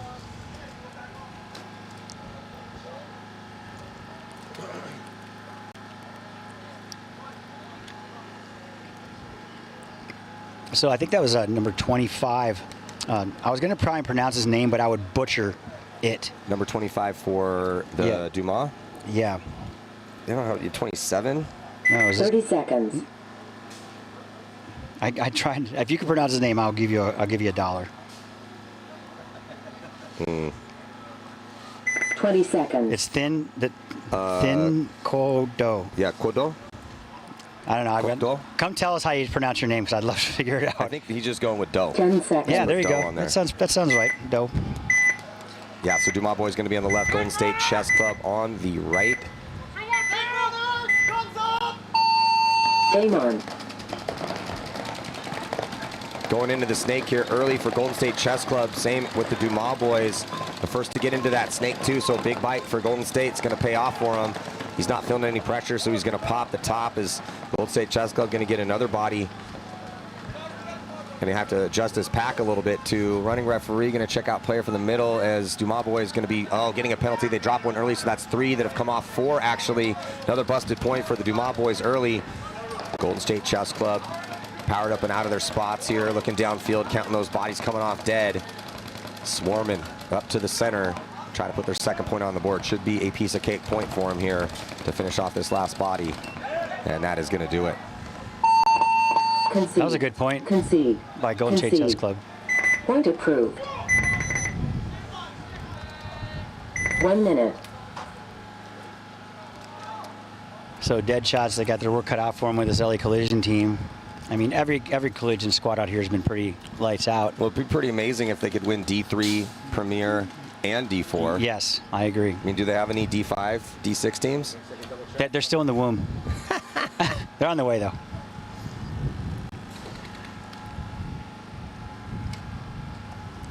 But man, I'm so glad it's not windy today. They do have a 30 D5 seconds. team? They do. How are they doing? Have they played yet?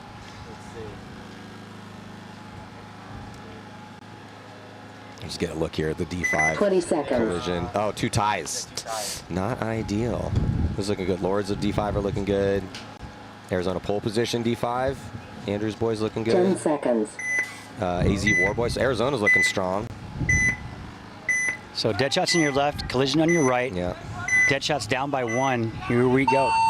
Game on. Do me a favor. Will you watch us get into a swap? I'm gonna run away from So losing 1. Yeah, Collision going to be dropping that first body D side. It looks like Dead Shots also drop a body on that D side as well too, and it's going to be a penalty. Collision also dropped a body on the snake side. This point's getting chaotic here. And in the chaos, though, Collision dips into D3. He gets taken out of there, so the deaths continue on both sides.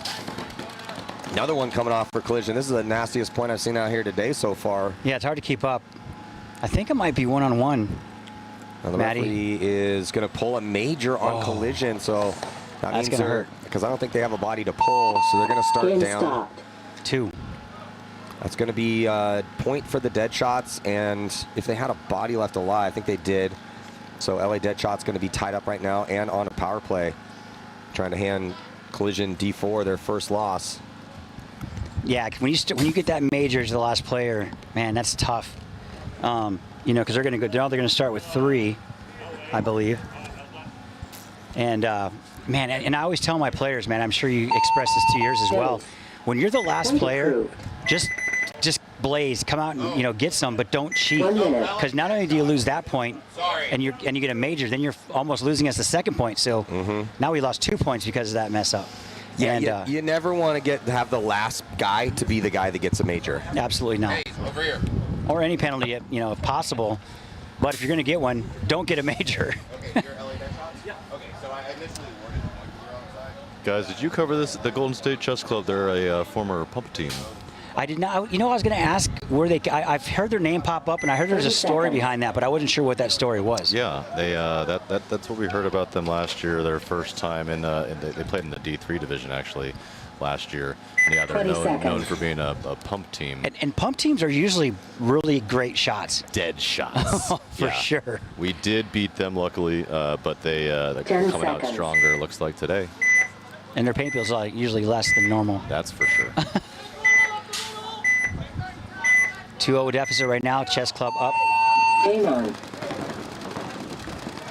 comes Dota Snake 1 again, or the brick anyway. Center monster brick, and then the bunker of death, as Matty calls it, which it is. Yeah, I mean, it's not like quite the bunker of death. We're talking about the can on the Snake side. It's just the weakest bunker in the middle of the field. Yes, yeah. So we've just seen more sloppy deaths out of that spot, and guys having to play tight. But it is a good entry into Snake too. So another penalty on the Mama Boys. Yeah. So that's going to pull 2, minor penalty. Yeah, Dumas boys need to tighten things up here a little bit. But they still have 3 bodies left alive in decent spots, Snake 1 and Snake 2, and also the middle brick. And I think they just shot the, oh, they bounce them? Oh, lucky bouncer for Golden State Chess Club and Snake 2. That would have been a nice kill for the Dumas boys to make this one interesting here. So no one on the D side at all for Golden State Chess Club, or for Dumas boys. Let's see if the Golden State Chess Club can pick that up on the tactics here. Dumas boys dips out. Now he's going to go into that D side. I like the double set of moves here for Dumas boys to get somebody on that D side. Yeah, you know, Matty, you talked about it yesterday, and for those of you at home, that center brick is a great spot. Oh, here comes the Chess Club down the Dorito side of the field, just doing work, but getting shot. Oh, and losing their Snake Starfish. Doe just left, is the only one alive here in the Snake side for the Ma boys. Yeah, I mean, in this situation, Chris, when you're low on bodies and we're already kind of getting beat up, if I'm your coach, I'm thinking, man, am I going to concede this? Yes. So I'd rather see guys gunfighting out of their spots to try to make something happen than just hiding and letting the team with the 2-point lead just burn clock off. Yep, 100%. But to revert back what I was saying, you know, Matty was speaking yesterday about that big brick in the center. Once you get up there, you're kind of committed. So getting out of there and getting lateral to those Doritos side, because, you know, you have to do some damage control. That guy did a really good job of getting out there. And, you know, so hats off to him for making the move, because if he didn't do that, it could have went way worse. Unfortunately, it didn't go their way as it was. Yeah. But just so you guys at home, Matty definitely expressed that yesterday. Getting out of that brick at home, or getting out of that brick in the center is very, very difficult to go lateral either way, because those gaps are humongous. Yeah, I like the brick. The brick is, it's a good, we're seeing a decent amount of guys fill the spot because you have really good angles on the D side to slow them down. You're not necessarily always going to stop them on that attack. And then I've definitely seen a decent amount of guys go up to that brick and dice people up on the Snake side when people get sloppy. So it is a little versatile. You can launch to close from there as well, too. You don't have to send a body to the brick. I mean, in the Premier Division, not every team, well, actually a lot of guys, for I'd say maybe 60% of the points, maybe a little bit more, sending no one to the brick early. I mean, it's a good stepping stone to get up, you know, for, like you said, those pushes and stuff, Matty. Yeah, this is more of an outside and upfield, just because the gaps in that middle are so big. It's a, you know, it's a Walmart between the bricks, relatively speaking, and you didn't get to the stand-up temples, and we just. You know, this is more of a get outside and up and play some paintball field. Is it like a super Walmart with the grocery store? I was going to say, that was a great analogy. Well, I mean, for paintball, kind of. I mean, when was the last time we saw that big of a gap? It took me a second to really catch that whole sentence, and I was like, I'm using it as a metaphor. It was awesome. Size. It was awesome. I loved it. Whenever Matty he gets me going in the morning. I got to Google words, and I got to pay attention. Well, you know, we got to throw a lot out there when we're talking for 8 to 10 hours a day. 100%. So here we go, 1-1 right now. LA Collision down, started with 3, Matty, but losing 1 in the break, so they're down to 2 players already, Matty. What do you do in this situation? You just say call it and call it a day? We have 9:42 and it's a tie game. I'd let it ride for a little bit here. You know, maybe Collision. Maybe some random penalties going to happen. Yep, stranger things have happened. Getting up in the Starfishes because of the collision. I don't think they saw that move. Yeah, and if you're dead shot, you just really need to make sure you don't blow this opportunity here. You're playing one of the best teams, at least through the first couple, and you desperately need a win. Yeah, they lose that Starfish player and called it a day, Matty. Yeah. Which is a good call. Point approved. Hey, excuse me, Alliance. I'm going to land a drone. Can you guys move? I'm going to land a drone. Making Roddick run over here. He's back and forth, working, coming back and doing another work. Guy has 17 hats on. One of the hardest working men in paintball out here as well. And he's off to the next job. There he goes. What a great crew. We talked about Maddie yesterday. This reffing crew, as people say, you know, they're here before you get here and they're here after you leave. They're the ones that make this possible. Thankless job. Oh yes, absolutely. 30 seconds. So just you guys, I mean, I couldn't do it, man. It's just, I mean, Bobby and his crew and everybody, they do such a great job of making this possible, and they don't do it here. They do it here, Texas, Florida, and the NXLs. They work in the NXLs too. Timeout. So Yeah. that's just nonstop all year. Definitely reffed a decent amount of tournaments back in the day, and it is a really difficult job because everyone thinks you have some sort of, you know, like you're trying to work one over on them. I'm like, dude, I don't even know you. Why would I try to screw you out of this tournament? You're not worth the effort. I'm just trying to do my job so I can get out of here and go home. Because, I mean, you think about the time. They're here before the, I mean, God, they were here. They had 5 o'clock this morning. You were probably here, Roddick? Oh, yeah, 5 o'clock this morning you were here? What time did you get here? 5:15, and they're here till 8 at night probably. Yeah. So, and that's for an entire week, mostly. So, I mean, I get tired just looking at them. But their calves look amazing. So good. 11 miles a day. I was gonna. How many steps you get a day? I did 10,000 yesterday. Oof. That's because I had to go to the bathroom so many times, and the bathroom's like a mile away from here. 20 seconds. So here we go. Chest Club just making work of this right now. 3-0. Is that guy okay on the Golden State Chess Club? I think he's winded after winning 3 points. Yeah. 10 seconds. I mean, maybe I want to say he's getting a stretch, but Is it I Ramadan? can't really tell. Yeah, is he praying? I don't know. Wow. We haven't seen that before. He's excited. Game on. It was kind of east. Yeah? Yeah. East-ish. Kind of more And he dies in the southeast. break. Might want to never mind. He almost got there. Yeah, so Body coming off early here, trying to get into that Snake 2. Golden State Chess Club, they're going to be losing their back center as well. So it's looking pretty good for the Dumas boys to try to put one on the board to get into 4-point mercy rule out here. They need this one desperately, not only for this game, but to stay in this tournament. Golden State, they're just crossed up, you know. Losing a couple players, but not in a really bad spot. But I don't see really Dumama boys taking advantage of the situation. Yeah, they are letting the Golden State They may not know the count. The bodies came off kind of quick. Yep, they lost 2 as well. There is a little bit of glare out here this morning, but they lost the 3rd one on that Dorito side, Maddie. Oh, yeah, it's not looking good here. So it is a 2-on-3 in favor of the Golden State Chess Club. Golden State with 2 bodies in the baby Dorito. Oh, but just as I say that, little slip and a fall for the player at Snake 1 trying to crawl up into Snake 2, and he gets diced up.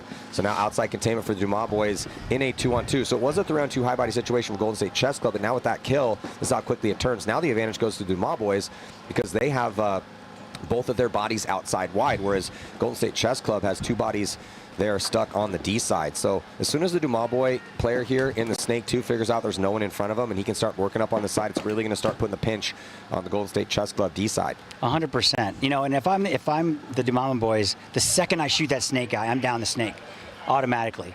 Especially when I see 3 of my guys walking by me on the tape, and you know you're in trouble and you're down 3 points. I mean, there's really no stop. I'll go. He might not know the count. No, he definitely doesn't. He's gunfighting down the sideline like there's still a body in front of him, but no one's shot at him in a while. So he's feeling no pressure, and now he's going to loosen things up a bit. But he just lost his teammate down the sideline. So it's just him in a 1-on-2. Golden State Chess Club, it looks like they know the count. Coming to this center brick kind of sloppy though, Maddie. So 1-on-1 situation. He should get up and go to that can. Oh, there we go. You know, got to work on your levels here. High, lows, lefts, rights. I think I was going to say he's out of paint. He has 2 pods though, so he's good. I like this close the distance. Got to watch your shadows though now, because with that sun the way it is, got to pay attention to your shadow. Oh, he's going to cut all the way out to the outside. Did he get the drop in on him? But then Did he run out of bounds? Yeah, it looks like he ran out of bounds regardless. Oh, no. Golden State Chess Club holding the line here. And did he stay alive? Looks No. like he traded out. Game stop. So it's going to be a no point. Points. Yeah, no point here. Score still 3-0. So, you know, ideal for 1 Golden minute. State would be he wins that 1-on-1 and they get the mercy rule win. But I'll take this every day as well, too. I'll take a no point with a 3-point lead. That just means we just burn off a lot of time. Yes, absolutely. You know, I wish you would have got that point. I mean, and, you know, put the stamp on it. But I like the way he played that one-on-one. I like getting in his face. That's the way I would have done it, you know. Get closer because I'm a terrible shot. Yeah, he didn't play it bad which at ones? all. Which ones? 30 seconds. So right now, Collision down 1 here to the dead shots. Collision with 2 wins so far. 20 First 2 seconds. matches. Getting that major coming out with 3 players that last point did not help the situation, which left dead shot 2 points advantage now. Yeah, well, but- not 2 points, but 10 But seconds. these points have gone very quickly. yes. We still have 9:18 left in this one.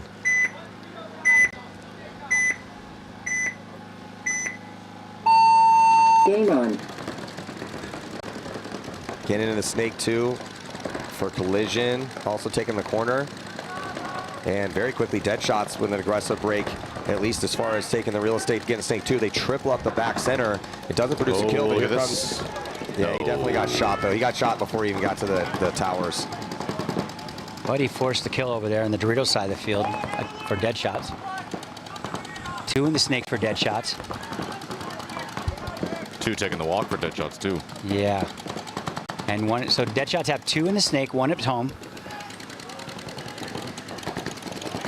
And it looks like the snake and the snake brick and then home for, oh, and I see the Dorito now too for LA Collision. Well, the dead shots have able to get in the 50-yard line here in the snake. Collision has no idea he's here. Yeah, you don't see that cake played that much either, Matty. Yeah, it's a really small spot. I really don't like the 50 and the snake too much. Some guys are going there a bit just as a kind of a transitory bunker, but transition. And now here goes Collision, going to get outside Oh, wide. and he's about to get smoked. Oh, he missed his missed. shot. Now he's in a bad spot now. Potential penalty. No, looks like they're just going to call it a trade. It looked like Collision player missed his initial first ball or 2, which allowed that dead shot player to turn his gun legally. I mean, he was, the minute he missed that shot, he just went. You know what I mean? Because, I mean, Yeah. now you're not going to do much from where you're at that cake. Well, Collision going to tie this one up here. Concede. Concede. Concede. Hey, but still got a game here. 2-2. In 1 minute.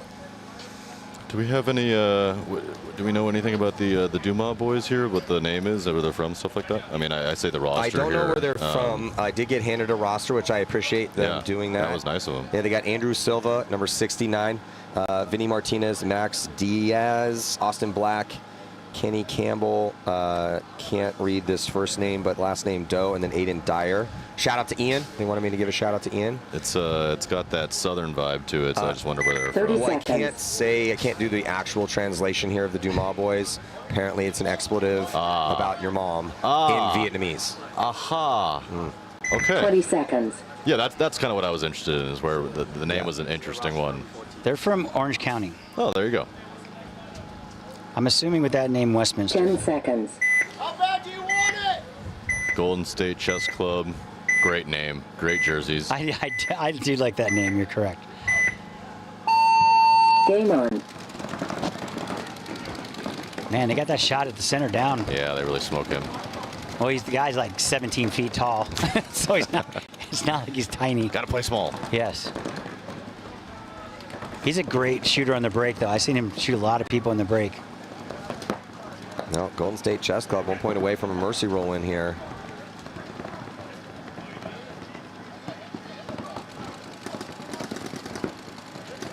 And they've got a double stack of bodies here, snake side, and they get the kill. As referees counter out the player at snake 2. They just shot the player at snake 3 for the Dumas boys. So just 1 body over here on the snake side. They lost another one. So actually, I think down to just 2 bodies for the Dumas boys right now versus, I believe, 4. Yeah, so it's a 4-on-2 favor of Golden State Chess Club. Out of concessions, Matty. Yeah. I mean, technically they could do it, but as we talked about, they technically you are it's not given an against the unlimited rules, amount, but ill-advised. I was going to say, did I miss that memo? And then I looked at the score. I was like, oh, never mind. I'm just not awake yet. That loss of an hour of sleep last night hurt a little bit. Yeah, why does that always happen at a paintball tournament? It does Every too. Year, every year. Wait, daylight savings time? Yeah. Yes. That happened last night? Yeah. Yes. So now I'm on regular time, huh? Sucks for You guys are 'cause nerds in I was Arizona. You guys are nerds. First of all, we can have a daylight savings time in discussion and how ridiculous it is now. It shouldn't even exist, and how it was made for crop circles 300 years ago. But Jeez. Let's get deep into this. Just ridiculous. Tell me what you really think about it. It's Don't hold the most anything back. ridiculous Oh, thing look in at the this world. one-handed. That was awesome. The one-handed run through. Yeah. That was kind of cool. Just a little bit of a John Wick bunkering out here for the Golden State Chess Club to put the exclamation point on this one with some style points. Clean run through too, no penalty assessed, and it's going to be a 4-0 mercy roll win here for Golden State. I've never bunkered somebody one-handed, and I feel like I've been missing something in my life. I remember one year we had a competition between like me and who is it? There's a bunch of us. It was in Europe. Yes. And it was who could do the coolest crazy, bunker? Yeah. there was like cartwils. Yeah. There was behind the back, It was through in the England, legs. England. I think I did it through the. I think I did it through the legs, and my barrel got stuck, and I fell on I my was going to face. say, and back in those Do you remember days, that? I was in the stands That for was hilarious. with those super baggy pants that I'm Yes. sure you were on. It was that was super sober. It was I terrible. think Todd or Oliver won it with like Todd did the gotcha, didn't he? Well, Oliver did like a cartwheel into one. Yes, that back corner guy. And Todd did like a double knee slide. He took his ID tag out and everything. So what was it like? It was like built inside of the tournament. Was an extra. How nifty can you bunker we were somebody? in the Crystal Palace. Oh yeah. Well, we won that tournament. Me and Oliver and Toddler. We were the Diablo Factory team. The Diablo Factory team. Todd Adamson. Is that going to be an inside tournament then? No, it was outdoors. No, it was indoors. It was in the Crystal Palace. At Yes. least two of the fields were. Yes. Yeah, and at the time, the top-level pros were much better than some, and we played everybody. You played amateur teams out there. Okay. So when you were playing one of those low-ranked teams, I understand. to make it a little more interesting, it became okay. Well, how creative can you get? How creative can you get on a bunker That's just move? rude. It was fun. I about killed myself, but it was fun. It looks so stupid. Losing a player, LA Deadshots on the break. We got a game here. Locked it too, but the Deadshots going to be losing one of those bodies from that back center on the break, but taking ground on the D side, getting into D2. They were shooting that Snake 2 as well. They were shooting that back shot back at home, Matty, even calling. That's a great shot. I don't think a lot of people have been taking advantage of that shot yet. We're in D4. We're watching a lot of guys die out of that back center on the break. It's happening quite a bit. I feel like more guys are getting shot out of the back center right now, at least these past couple sets, and guys are running to Snake 2. Well, I think they're giving up that shot to that cut and shooting the back guy and worrying about the snake guy later, which isn't a bad idea, because that back guy is usually one of the last guys alive. So it's a little easier to get up on that. There's a direct blind shot home to home, back center to back center, and if you stand up and you're gutsy about it and you're playing the streams and they let you stand up there, you can definitely put really accurate paint back at those, shooters. Yeah, Matty, you're 6 feet tall. I'm not. I'm like 4 inches shorter than you, and me looking like it doesn't work as easy for me. So. Litany of bodies. It still work. You just can't see. I can see the guy. Yeah, but I wanted to, and admire what's going on. Bodies have flown all over the place in the last 12 seconds. Yeah, bomb went off. 3 or 4 Deadshot players all at the same time. Yeah, it is all kill 5 there. Yeah, Collision winning some gunfights here. Started with the run through. I love seeing that. So the run through for Collision here on the Snake side, and as the guns turned, their teammates popped out of their bunkers and really started making the most of it here. So that's textbook paintball for Collision to take a 1-point lead. Concede. Concede. Concede. Point approved. So make it interesting.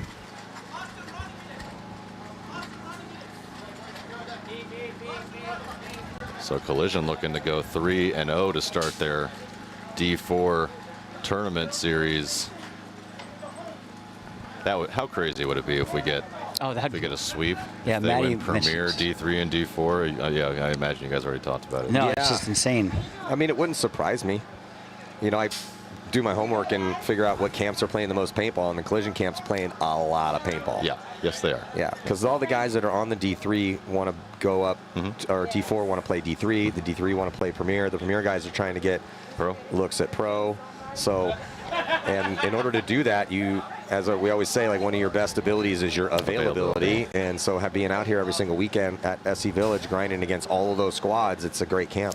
Some of those guys even will be reffing out here today and helping out from those eliminated squads, doing all that they can to just, be a part of the league and helping any way that they can. So, yeah. Thank you to those Collision guys as well for helping out, being a part of helping paintball grow. So this now in X-Ball here, 6 minutes on the clock. So if you're just joining us, Matt, do you want to explain X-Ball to us? Yeah, so this essentially means you got 2 minutes in between playing. So we do a split deck format out here, so 4 teams are playing in 2 games, just so we can kind of shoehorn this many teams into just a couple days. And so as soon as one team ends their game or one set ends, then we're just going to focus on this one. So it'll be 2 minutes in between break. Now the problem with that is that once you go to X-Ball, you just don't have a lot of time to mess around in the pit. So you need to get everyone cleaned up, air it up, paint it up, get the game plan set, get the roster set, and get them all out there in 2 minutes. It's a big deal. It's hard. And you only have one timeout. Only got one timeout. It only gives you an extra 6 seconds. So chaos can ensue when X-Ball happens, especially some of these teams don't have a coach, low on roster spots, etc. Especially if you're on the far side.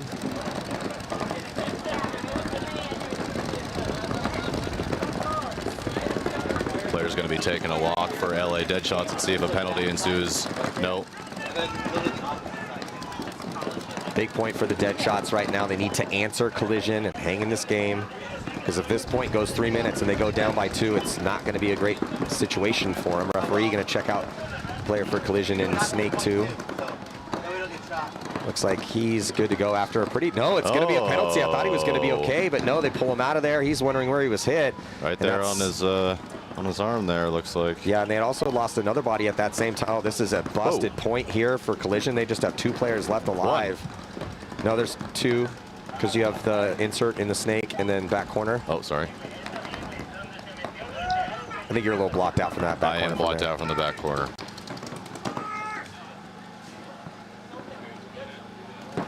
Yeah, looking at 3 bodies. No, now 2. So a couple players from the Deadshots have walked off in that chaos as well. So it's a 2-on-2 situation. And momentum swing then back to Collision as they know that they can sit back on their guns and play defense. Yeah, I like that Collision was able to do a little tactical retreat. You're sitting on a 1-point lead. He gets to the back corner bunker here on the Snake side with his teammate at the back corner bunker on the D side. So good, couple good spots to cross it up. Jumps the beam, gets into the Snake 1 for Deadshots. Also into that 100 over there on the Dorito. 200 depending on how you're the inset Dorito. And now into the 300.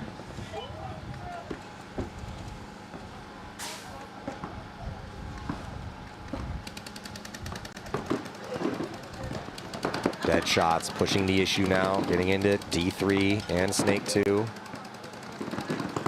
And really just begging for a gunfight, going strong up over the top here in Snake 2. The D side now all the way past the 50-yard line. It's going to get into Collision's D3 on their 40-yard line. Well, I like the close from Deadshot so far. Oh, he's going to make the big bite. I don't know. Yeah. Man, just as I say, I like that. It's way too big of a bite. He had a couple bunkers to work with. Correct. He did not need to launch into that gap, and now it puts it in a 1-on-2. And in the middle, too. Yeah, not great spot here for this last player. And I think that they've located him as well. Yeah, again, unless you're over 6'1", you don't have great visibility over the top of those bricks, so it's kind of a tough spot for that Deadshot body. So grinding gears on the close, not going to work out for Deadshots. And just as we talked about, ideal for Collision, they burn a couple minutes off, go up with 2-point lead here with probably around, I mean, I'd be conceding if I'm the Deadshots right now to preserve this time. Unless they're really worried, they might be worried about margin. Yeah, let's take a look. I don't know if you guys covered that. LA Deadshots have 1 tie, 1 loss. Concede. Point approved. Well, then they need a win. They need a win badly. Because they're not going to get in. I mean, no, they absolutely have to win both of these to even have a shot. Yeah, you can't. They'd be 2-1-1. Yeah. 2:48. Plenty of time to score 2 points. Unfortunately, there's no overtime in the prelims of the lower divisions. So LA Deadshots really needs at least 3 points in the next 248. That makes things a little bit more complicated for sure. So you can't play for 2. You really do have to play for 3 if you're Deadshots. That's going to play right into Collision's hands. And they're an X ball. Collision now up 2 points. They can sit in the pits. They know exactly what needs to be done in this next 248. They can essentially play. My guess would be you're going to see 4 guns up from the Collision boys, doubling the home, sending some player out some wide, either Dorito side or Snake side, to try to get to a corner, and then sitting on some guns and waiting for Deadshots to walk into some lanes. All right, here we go. Big point for the Deadshots. Collision trying to seal up this 3rd victory, which should punch their ticket into the next round here. It would, looking at their division especially. Yeah, looking real solid, especially with the Hooligans in their bracket. There's ties going around. Lots of ties in the D4 bracket. We see that a lot. Yeah, that was the same way last year. Yeah. Though no overtime to decide things and a 12-minute set, you often see ties throughout the 4 matches, which always makes point scoring difficult. And then I don't know how to read it, and it's like I'm the worst at that. Like I'm just fine at math. I'm fully capable, but for whatever reason, figuring out the scores and what you need and margins and this and that, I just can't figure it out. At least give someone else that job. I was gonna say I need an assistant. But you are the leader of the team, right? One of the leaders on the team. So I'm the owner, technically, yeah. But that's why I pass it out to somebody else. Delegation. It's important in this world. Well, I say confidently, I don't know. Deadshot's losing one. Yeah, but Collision losing one as well, too, from the D side. So it's a 4-on-4 situation right now. Deadshot still doubling up that back center, and they desperately need this win, so they need to get out of that spot. So reverse, basically, of what I thought was going to happen is Deadshot double the home instead of Collision, and Collision goes wide on both sides. They both make it there alive, and now Collision in a very, very, very dominant position all around the field.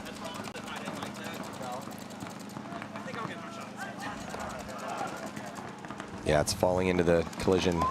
Collision is, man, gunfighting mightily down the sideline here. Collision really wants this other point. He's not feeling any pressure. He's going to go up. He didn't really need to make that move. He could have just chilled and looked inside. Oh, penalty going to be assessed here for the Deadshots.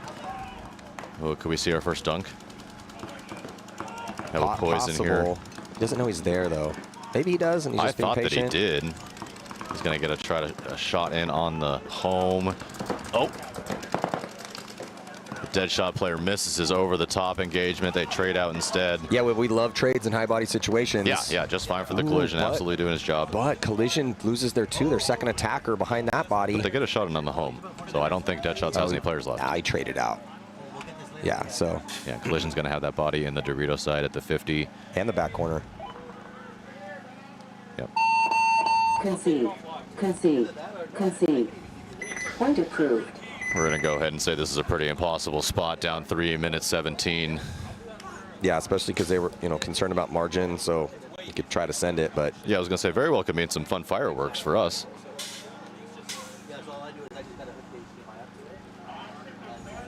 Had some incredible sets out here yesterday. Just, we had everything. We had penalties. We had close games. Controversy. We had controversy, reviews. Screaming everybody. Yeah, it was. Arguments between coaches. It was great. Yeah, it was great. Very entertaining day yesterday. I asked Bobby, head ref Bobby, I was like, do you enjoy it when it's like that? When things are just, when you see everything out there all in one set? And he's like, no, absolutely not. He goes, I enjoy watching it from afar. And he's like, okay, so I was like, okay, so we're in the exact same boat, really. So we love it from our perspective. He loves it as well from our perspective. He just doesn't like to be the one who is in charge of the whole field and having to make those very critical decisions. You gotta think about it from his position. Hated on by everybody, no matter what. As a paintball purist, yeah, I'm sure you could probably appreciate the chaos and the drama. However, if you're the one in charge of relegating the chaos, yes, sure. Yeah, of regulating, not relegating, all of that chaos, and it kind of comes down to you're the final difference maker on the decision, then yeah, I don't want to get yelled at by everybody. Everybody. Yeah. So, Yeah. I mean, if I was him, I'd want every game to be a 4-0 or a 5-0. And that is exactly what he said. That is exactly what he said. He goes, no penalties, just sweeps from everybody. Just let's get, yeah. Call it a day. Yeah, because then he doesn't have to come down as that voice Doesn't have of to come off God his and perch. well, you have been judged, and unfortunately, you guys lose. And then that guy's going to be angry.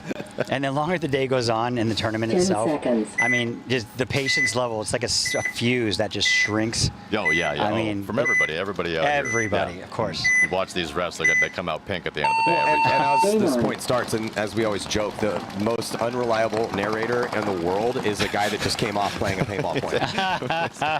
That's a good. Well, see what happened was. And they're not lying, Matty. They 100% believe that they have, in fact, killed 7 people on the field, even though there are only 5 opponents. They will 60 swear seconds. on their dead grandmother's grave who raised them up that Yes. they shot those 3 guys. And we the look at the other guy video. spun. We look at the video and it's like, nah. Not even close. Yeah. So body coming off for collision, but again, kind of a situation here where it's probably going to end with this score. Deadshot's definitely playing this one with 2 in the back center, and one of those guys is going to get clipped up. And we are seeing a lot of guys die out of the back center here this morning in D4. Yeah. We've seen it all weekend. We saw it especially very early on day 1. We saw Phoenix Rising triple the home a couple of times, thinking like, please stop doing that. Yes. Yeah. It gave me a headache just watching. I think I lost 1 ranking just by watching that. Congratulations, you'll play D5 again. Yes, let's go. Let's go. You're on the roster. Oh, I would love that. Oh. Yeah, the guy for collision did not need to engage right there. He'll be 3-point lead. There's only 15 seconds left. Yeah, they're not playing. The Deadshots are not playing like it. Game time finished. Game stopped. No points. Game finished. All right, so that's going to do it here for this set. More D4 action coming at you here. First event, WPPL season, the Defy Open. We will be right back.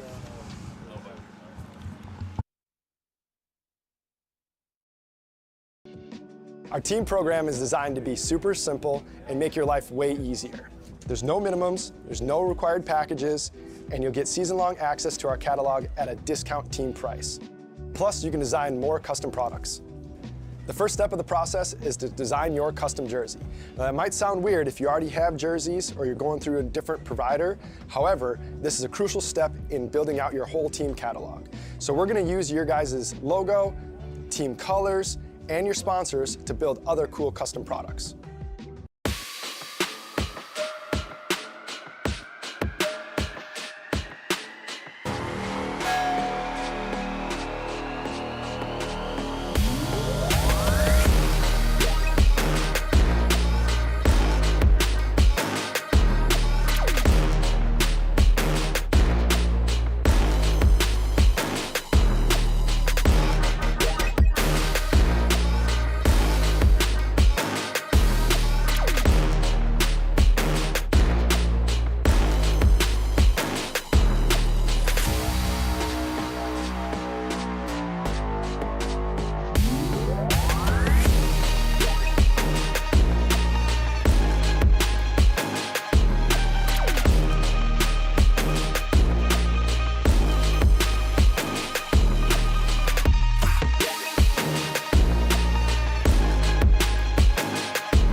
And we are back here, D4 Idaho faction and SC Academy. Academy on the right and Idaho Faction on the left. Both teams with the body and snake. A little bit better position here for Idaho Faction.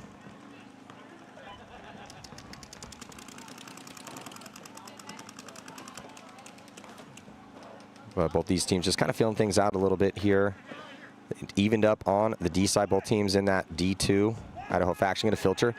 Another body out here towards the snake side. Going to get into that inside snake 1, which is mirrored up. So yeah, pretty even.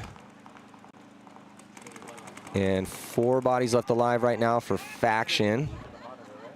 And it looks like 4 bodies alive for Academy as well too. So go to 44 here. And pretty even on everything. Slightly better now for Faction as they have those 2 bodies and outside wide snake side versus the 1 here for Academy. Academy content to chill at that inside snake 1 and just look crossfield. There are some really good lanes crossfield to prevent them from moving up the D side, but once they get up on the D side, it could like you up there a little bit in case you lose your front play, which is exactly what happens. On both sides of the field, Matty lost their Dorito side and snake side attackers at the same time for SC Academy.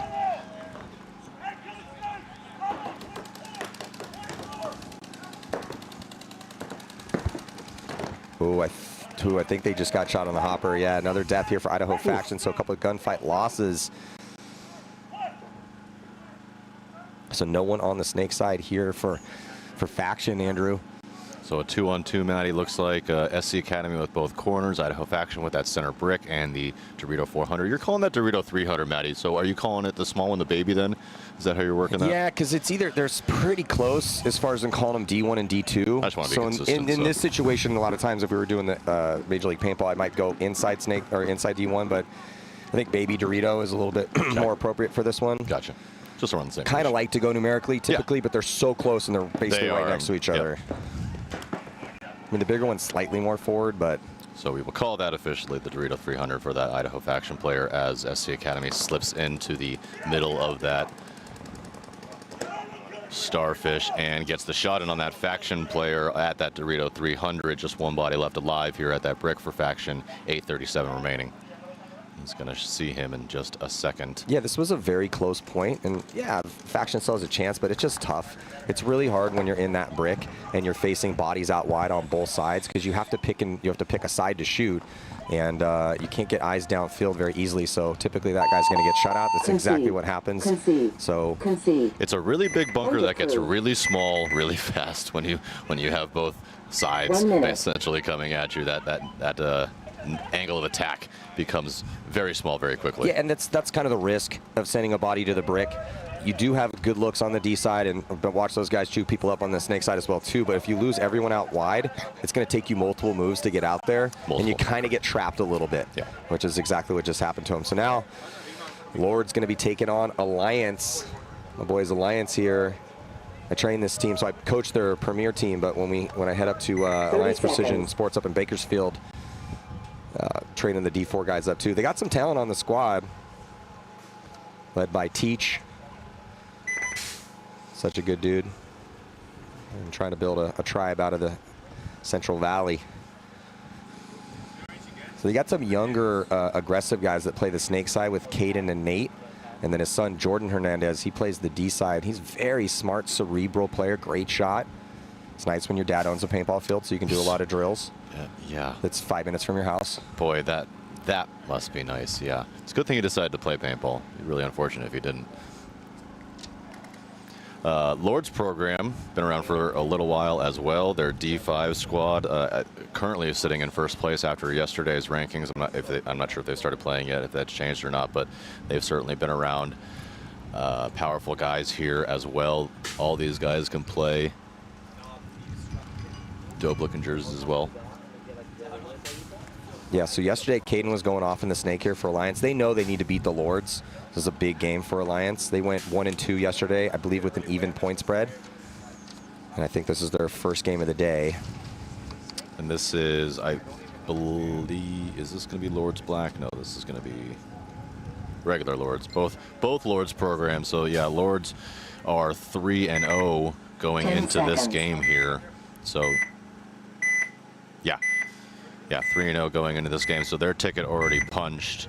Alliance definitely. Looks like yeah, they need this win because they dropped their first one this morning. So on the breakout, Alliance going to be in the red. They're on the right-hand side. Lords on the left, and running referee coming out. Check out one of the players for the Lords. As they're going to get Nate across. Did he get in clean, catching a little bit of pressure as Nate gets in, but he looks like he is alive. No penalty assessed on that player at the snake side pin, but he is eliminated.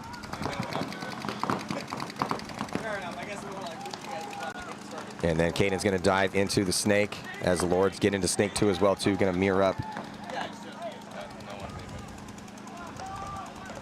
So 5-on-4 here in favor of Alliance. Looks like they might be dropping a body, though, from the back center. So Teach going to take the walk. Yeah, a lot of bodies dropping from that back center out here this morning. 4 bodies still left alive for the Lords as they break that out of the back center and get into that Doritos side pin. Got 4-on-4 situation out here. Caden playing very confident. Popping the top, but staying alive. And then here goes Jordan. So now movement on the D side. Might have got clipped, though. Referee's going to run in and give both Seth and Jordan a check. They both make it clean. No, actually, Seth's going to take the walk. Doubling up the Starfish as Lords here. We saw that a couple times on day 1. It played very effectively. Another body coming off right now for the Lords, though, so it's 3-on-3. So Jordan on the island over there on the D side. And slightly better position with Jordan outside wide here in this 3-on-3 as the Lords have doubled up snake 2. Oh, but one taking the walk and another one taking the walk because of a penalty running his gun after he was hit. That's going to leave just one body left alive for Lords. Then he's going to transition into the brick, and he's actually going to run all the way and get into the snake. Nate might have got a shot in on him, though, on the transition. No, looks like he made the clean. Kind of like those moves, though. When he was going up to the brick, I'm thinking, man, you don't want to be the 1 against 3 in the brick. But he was able to dive into the snake. I don't know if Alliance saw that penalty go up. I don't think they did. They just didn't seem to react to it at all on the snake side. I mean, totally blown open. They had an opportunity. Well, it's tough because they were both in the same bunker, right? So if you pull the penalty and then both guys come out, I mean, ideally you would like one of them to see both those guys. Another scramble here. I mean, he's been able to, yeah, this Lords player played 4 or 5 bunkers here in the last 12 seconds or so. This is his 5th spot. And when a player is being proactive like that in a low body situation, it really makes communication tough to get that count accurate because, you know, for Jordan, Nate, and Caden, they're talking it out.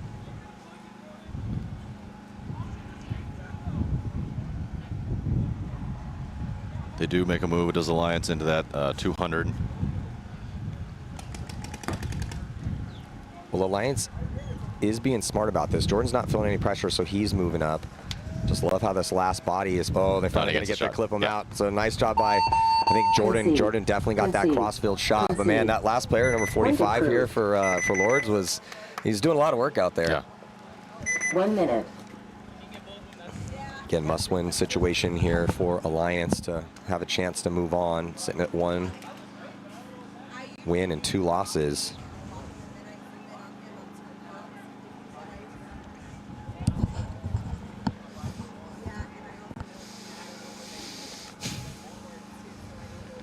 See if Idaho Faction could get it going here against SC Academy after 3 minutes and 45 seconds in that first one, so a decently long first point for them.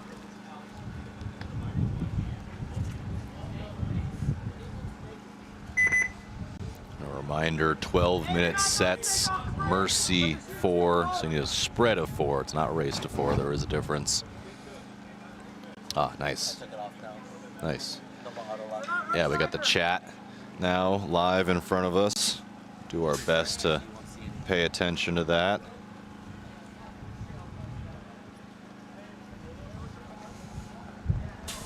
Got Dirt in the chat, 3rd day in a row. Appreciate you. Violence Dirt. So looks like a little bit of a technical timeout here, but now things are ready to go. 10 seconds. 10 seconds left before point number 2 here on the Defy field for the Defy Open. First event, Wcppl season. You're watching D4 if you're just joining us here. Prelims See who's going to make it on to the deeper rounds. And on the breakout, big break for Academy. They go all the way into the D2 off the break. That's a pretty big bite over there, and he makes it clean. Getting to Snake 1 as well, too. Faction going to launch and release on a secondary into the Snake 2 spot. Then they take the corners off the break, and it's a 5-on-5 point so far. Faction matches with the 200 over there of their own on the Dorito side.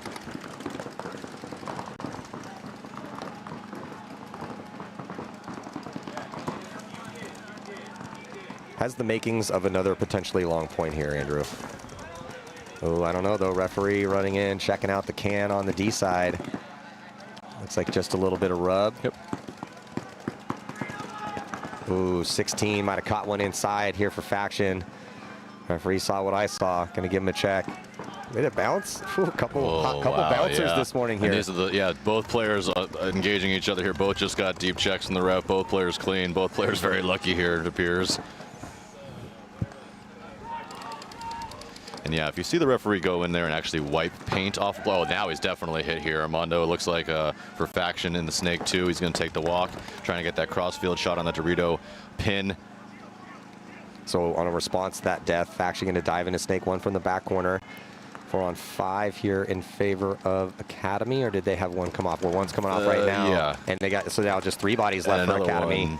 And another one. Who, yeah, gets shot on the transition, trying to get into Snake 1, so advantage to Faction to try to tie this one up. But Academy in the madness gets into the 300 on the Dorito side as well as the Snake 2. Yeah, and they got a decent spread, so good crossfield spread. That's what I mean when I say that, in the 300 and that D3. And then here comes the push for Academy.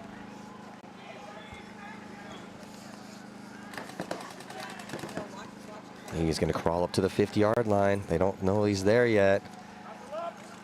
Oh, but he's going to lose his teammate crossfield, so it's just this player here for Academy. I try to win a 1-on-3.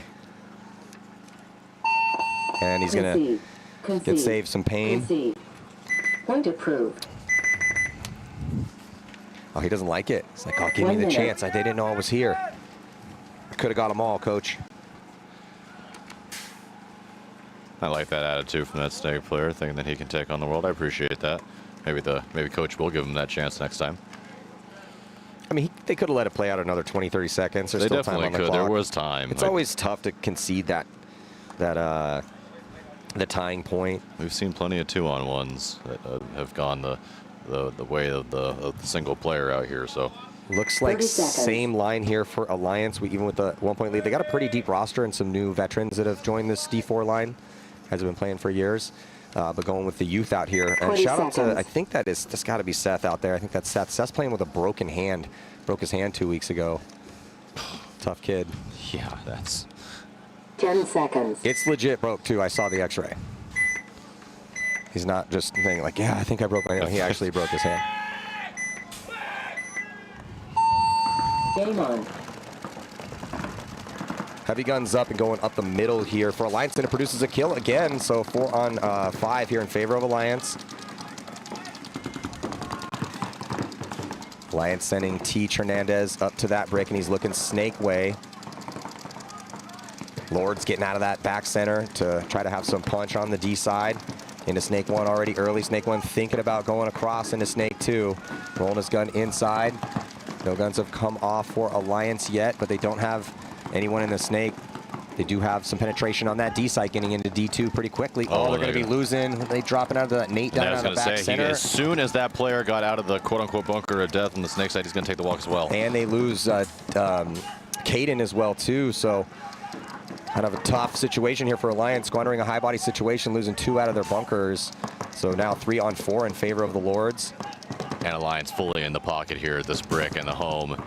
And Lords are wide. Well, they do have one body up into. Oh, I apologize. I did not see. D3. I thought he got shot out. Not just kidding. Yeah, so that's in D3, but they're going to shoot Teach inside. Oh. So Lord's looking pretty solid right now. They're going to run all the way down, and they also get the kill on Jordan. So it's just Seth. A yellow bird came off, which pulled the home player.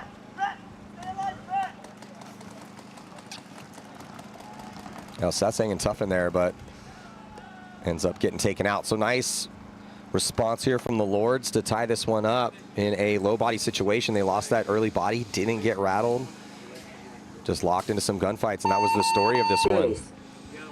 Yeah, Jacob White, Brett Meyer, Sonia Hernandez, Endor Gutierrez, Derek Cozart, Bobby Contreras, Brendan Chavez, Christian Aliviado, and Abel Aguilera over there for that Lords team, who are looking real solid so far. 3-1, 3-1, 4-0 to start their tournament.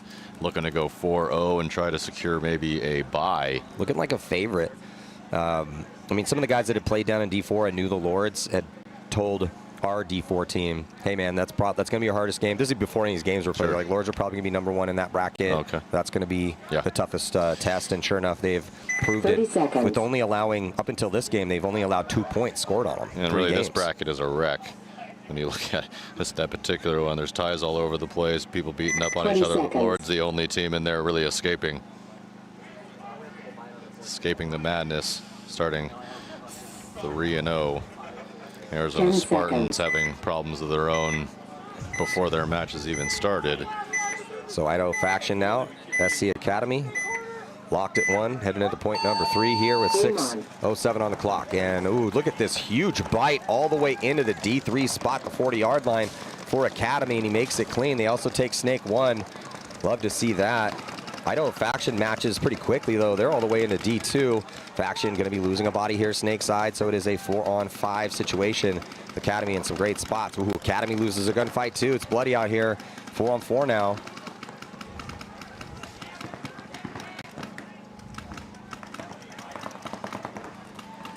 Alex Quinn in the chat. What's up, Q?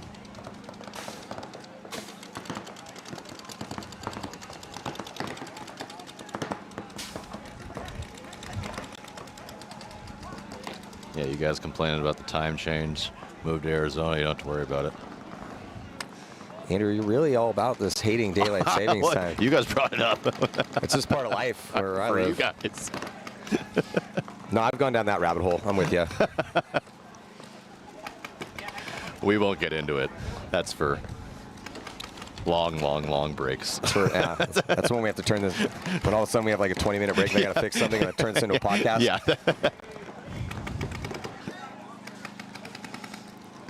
Yeah, a couple moves here for Academy. Neither team's sitting on a lead, so sensitive moment right now for both of these squads. It's locked at 1. They both want this win. We're still into the prelims, but getting deep into the prelims. And this field can slow down when there's parity on the numbers and on the positions.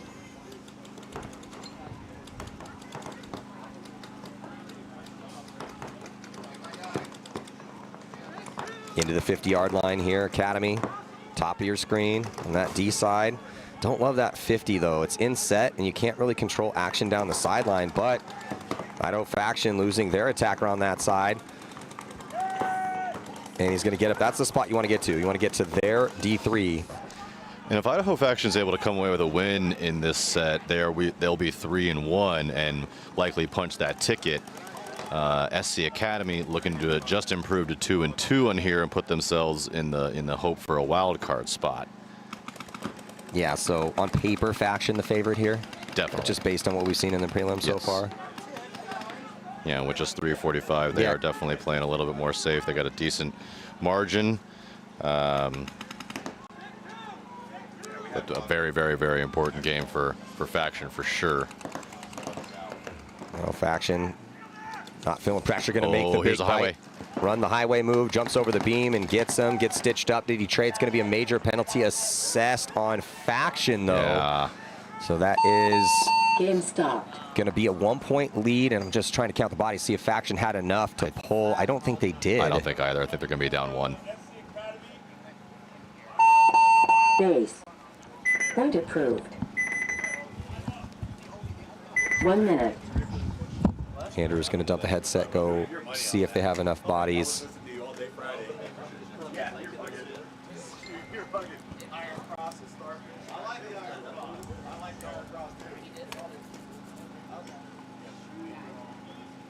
So Andrew going to check in with our head ref, Bobby, see if they had enough bodies to pull. Back to this battle here with the Lords versus Alliance. A desperation moment here for Alliance. They dropped a high body situation that last one. They desperately need a win here against the Lords, #1 team in this division. A lot of young talent, though, and some veteran experience on the Alliance squad. They train hard.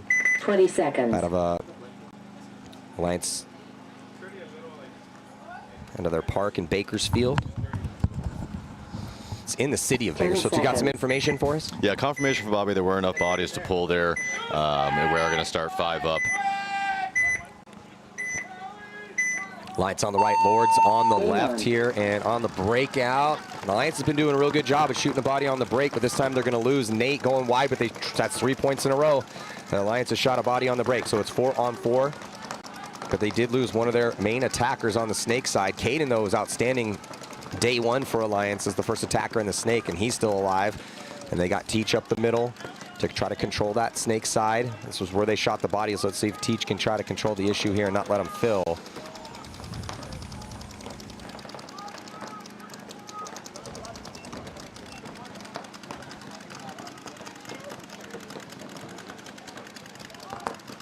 Looks like Lords are talking a little bit more than Alliance right now. They are talking backwards. They were doubling the home and they just broke out. Looked like that player made it there. Great zone control, though, for Alliance as they get the kill on the Lords, trying to get into that D3 spot. So 1 body advantage here currently for Alliance, 4-on-3. Ideally need to get that body out of the back center now and stay alive. Teach catching some fire in there. Might have caught one in the middle. Looks like, yeah, it's all rubbed. The referee saw something's going to come in there. Definitely has some paint on the front of his loader. Might have come off the bunker. Can't tell from here. Oh, no. He's going to get a minor penalty. He's got a flag. No penalty assessed. He's just going to pull him out. Huh. So Seth is still alive as Teach died. Seth was able to make it up into D2. Caden is stuck, though, at the started to call it the can of death a little bit, but this is one of the reasons why. You just don't want to get stuck in that inside can when you're losing outside containment. Yeah, when we talked about this, it's a fine bunker to play, certainly for the first little bit of the game. Once you get in the midpoint and players start getting wide, it just gets so tiny so quickly.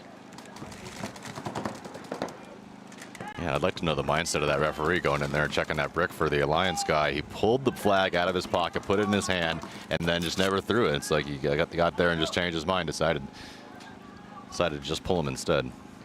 Lucky. Tense moments here, down to 5 minutes. But Lords past the 50-yard line. Really nice move. Yeah, Caden doesn't know he's there. No idea. Packs and packs time. Yeah, should be able to get that shot on Caden's pack. He does. Ooh, almost gets shot crossfield from Seth, though. Seth picked up the movement in the bunker. Oh, did Seth catch him? He did. And he knew the home was there and then decided to just forget about him and get wasted by the home instead. And mad that he got overshot by the home and he should have been engaging him in the first place. Yeah, there's only like 2 shots on his back. Yeah, that's not even that much of a bonus ball. Plus you're stepping out of that spot. So now it's a 2-on-1 here in favor of Alliance. Oh, I don't like the Jordans going with Seth. Yeah, towards the D side. I would like him to spread the field a little bit here. Especially with this player playing essentially blind, but he does get shot in the hand here. So Alliance able to salvage this one. Punch there. Yeah, so Alliance going to take a lead in a must-win game. And again, Seth is playing with a broken hand. Is that Seth out there on the Dorito side that just hit the buzzer? Yeah, that's the one that he just saved the point. Him and Jordan. Jordan's healthy, though. Does he have he's got a club on it or something? He has one. I don't know if he's wearing it. He should be wearing it. If he's not wearing it, I'm going to get mad at him. I mean, for real. Hand injuries are a big deal. Yeah, I've broken both my hands before, so I been down this road with both of my hands. And I told him, he's like, I'm going to play, Matty. I was like, okay. I mean, it's basically that boxer's fracture. Oh, sure. Yep, but he broke it down here. I mean, it's still swollen. That's exactly where I broke mine. As long as it's immobilized, then sure, you can play on it, as long as you're not going to do any more damage to it. But I had the exact same injury event one last year. I didn't play, and for the same reason. I played the same position as him. So props to your boy being way tougher than me, apparently.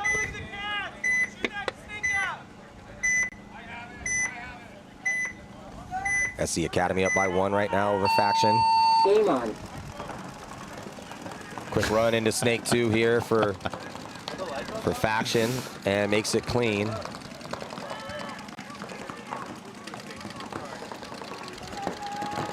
Bunker Labs in the chat. Thank you, Greystone, asking how I broke my hand.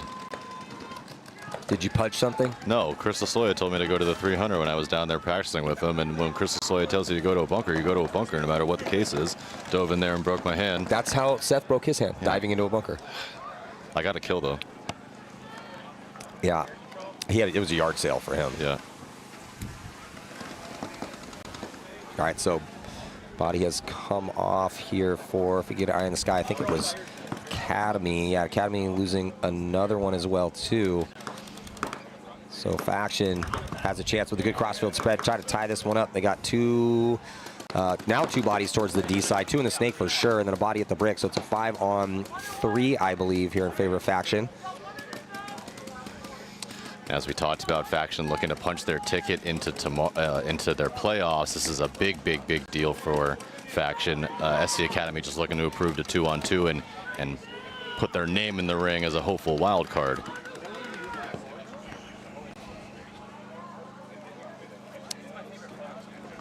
And yeah, Collision, yeah, can definitely make history today if they make the event. They might have already made history. I don't know the last time 2 teams in 2 different divisions in the same, kind of deal able to take first.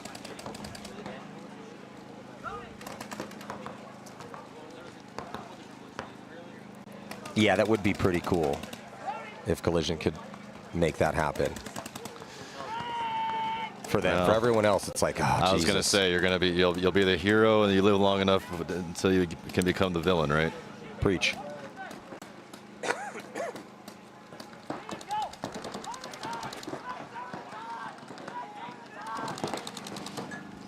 Faction in good control here, crossing the 50, looking to take the highway.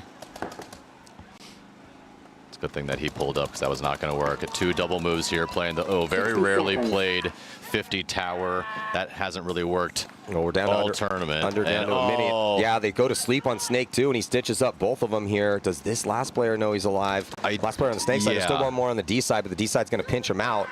So was almost a heroic second or a heroic burst right there, but going to hit the afterburners. Still got a ton of time. We're going to see 38-second possible tie here in this situation. And this is where the math gets all funky to me. But if you're Idaho, they definitely want obviously every team wants to win, but Idaho, it's especially important, I think, for them. Their bracket. 1 minute. Are you good at this? Like when you look at it, or you're like, oh yeah, obviously this is so easy for me. No, I always more the field walker guy. I wasn't always the crunch. That we had different guys for that. Yeah. Idaho needs a win. So we're in this fact as well. Carnage is probably in for sure. Yeah, we don't Carnage know what 3-0 with a really good point Monarchs. spread. They're going to play Monarchs in their last game, it looks like. Playing against each other, so they need to, whoever wins. All right, boys, contain. Remember, play your game. That's 5 alive. Yeah. So they're sitting at 2 and 3 in their bracket. Carnage will be on, and then it's a heads up, and they're both. It's the tie that gets Factions me. is 2, so they'd be, if they tie. 20 seconds. They're probably still 2-1 in, and 1 right? with the tie. Yeah, well, it'll be Faction if it's a tie, because they'd be 2-1 and 1, whereas Academy's 1-2 and 1. So Right. Faction would go on. It'd be Carnage and Faction out of that bracket. Okay. Maybe they catch a wild card. And then maybe could SC catch a wild could get card. the wild but card then we'd have to because see based on what everyone else Right. is sitting at. Okay, yeah, so Game on. we'll get back to that one after this one. 4 minutes, 8 seconds. Your boys, Alliance in here, up 2-1 against the Lords, who have punched their ticket already into the playoffs. So a little bit of change of the roster a little bit here, as some other guys getting these new guys getting spins here for Alliance. The glare, I can't really see who's up the middle. I think that might be Neil. Looks like Blythe getting a spin, going to the can. And a 5-on-5 break, which benefits Alliance here, down to 3:38 on the clock. I like the look for the Lords, though. They're already in Snake 1 and inside Snake 2. So look for him to hit the deck and crawl up. He's going to crawl up to that starfish. Look inside. He's got to be careful, though, because the brick is looking his way. And then there goes the move. Alliance going to get into the Snake 2 as well. Oh, and the starfish gets the kill inside. So that's a tough death for Alliance. He had his gun looking that way. You always have to caution the Snake. The Snake is always hot. As Mike Himman used to say back in the day, he's like, hey, when you get on the plane and you go home and you finally get home and you take your shower and it's midnight, the Snake is still hot. Yeah, when you we wake up talked in the about that morning the earlier next today. day, the Snake is still hot. It's a Arizona pole position our very first set today. My D4 guys learned that lesson the hard way. Another death here for Alliance is, I believe, Blythe getting shot out of that can. So tough situation here for Alliance in a must-win moment. They still have 3 bodies left alive, but no presence on that D side at all. And I believe, is there one over there for the Lords, or did he? No, yeah, he's taking the walk right now from that 50-yard line. It's good zone control. Nate jumps into the snake as they get out of that back center as well, too, to try to get a little ground on the D side. And Alliance in a very similar situation as SC Academy, looking to improve to at least 2-2 and give themselves a chance to get a wild card here in their division. Caden begging for a gunfight down the sidelines, though. The Lords being very patient, though, and Snake 1 don't want to engage. Nate's really wondering which way to put his gun. Nate's in Snake 2, number 10. Trying to figure out which way he wants to put his gun. Looks like he's going to engage down the sidelines. Got to be careful right here, as they have the lead to protect. Under 2 minutes to go now. And good job by, I think it was Jordan, who was able to make it outside wide to get that back corner bunker on the D side, stop the bleeding over there. Lords bumping up, getting into D2. And then at that inside 50 in the snake structure as well. So tactically, it's getting very interesting here in this 3-on-3. Looking to take the highway. This 50 player, here he He's goes. going to go in there, and he's going to dunk on Caden, and he gets the shot in on Nate, and he goes all the way untouched. And let's see if he can shoot Jordan and finish off the 3-pack. He does, and waves up to his teammates. So that's one of the best moves that we have seen out here. That was pretty fire. Yeah, he was under a minute, or around a minute to go, in a 3-on-3. And so Alliance just dropping the ball on the overwatch. He stitches up Caden, and then dunks on Nate, and then gets the crossfield shot on Jordan. 1 minute. Beautiful move. You should write that down on your list, Andy. Yeah, I am. Did you see what number it was? Is he still out there? I don't think so. Yeah, he's coming off right now. I can't see from here through all the dust and the netting. Was it number 16, maybe? Maybe. We could always ask the Lords, be like, hey, who was that last guy that had the heroic? I think my scorekeeper Roderick is going to do me a solid and go over there 30 and check, seconds. actually.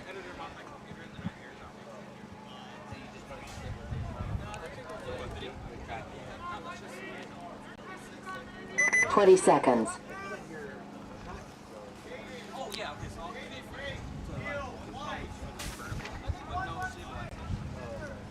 10 seconds.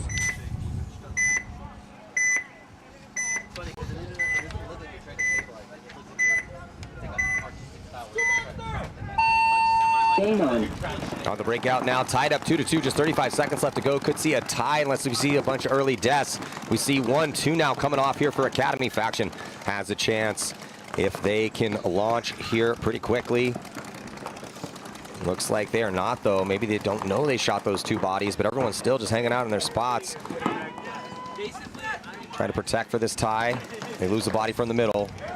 Academy rolling dice, trying to make something happen here. Snake side going to double up. Now launch from the Snake 2. They lose one of those bodies. I approve of this message from SC Academy. Go, baby.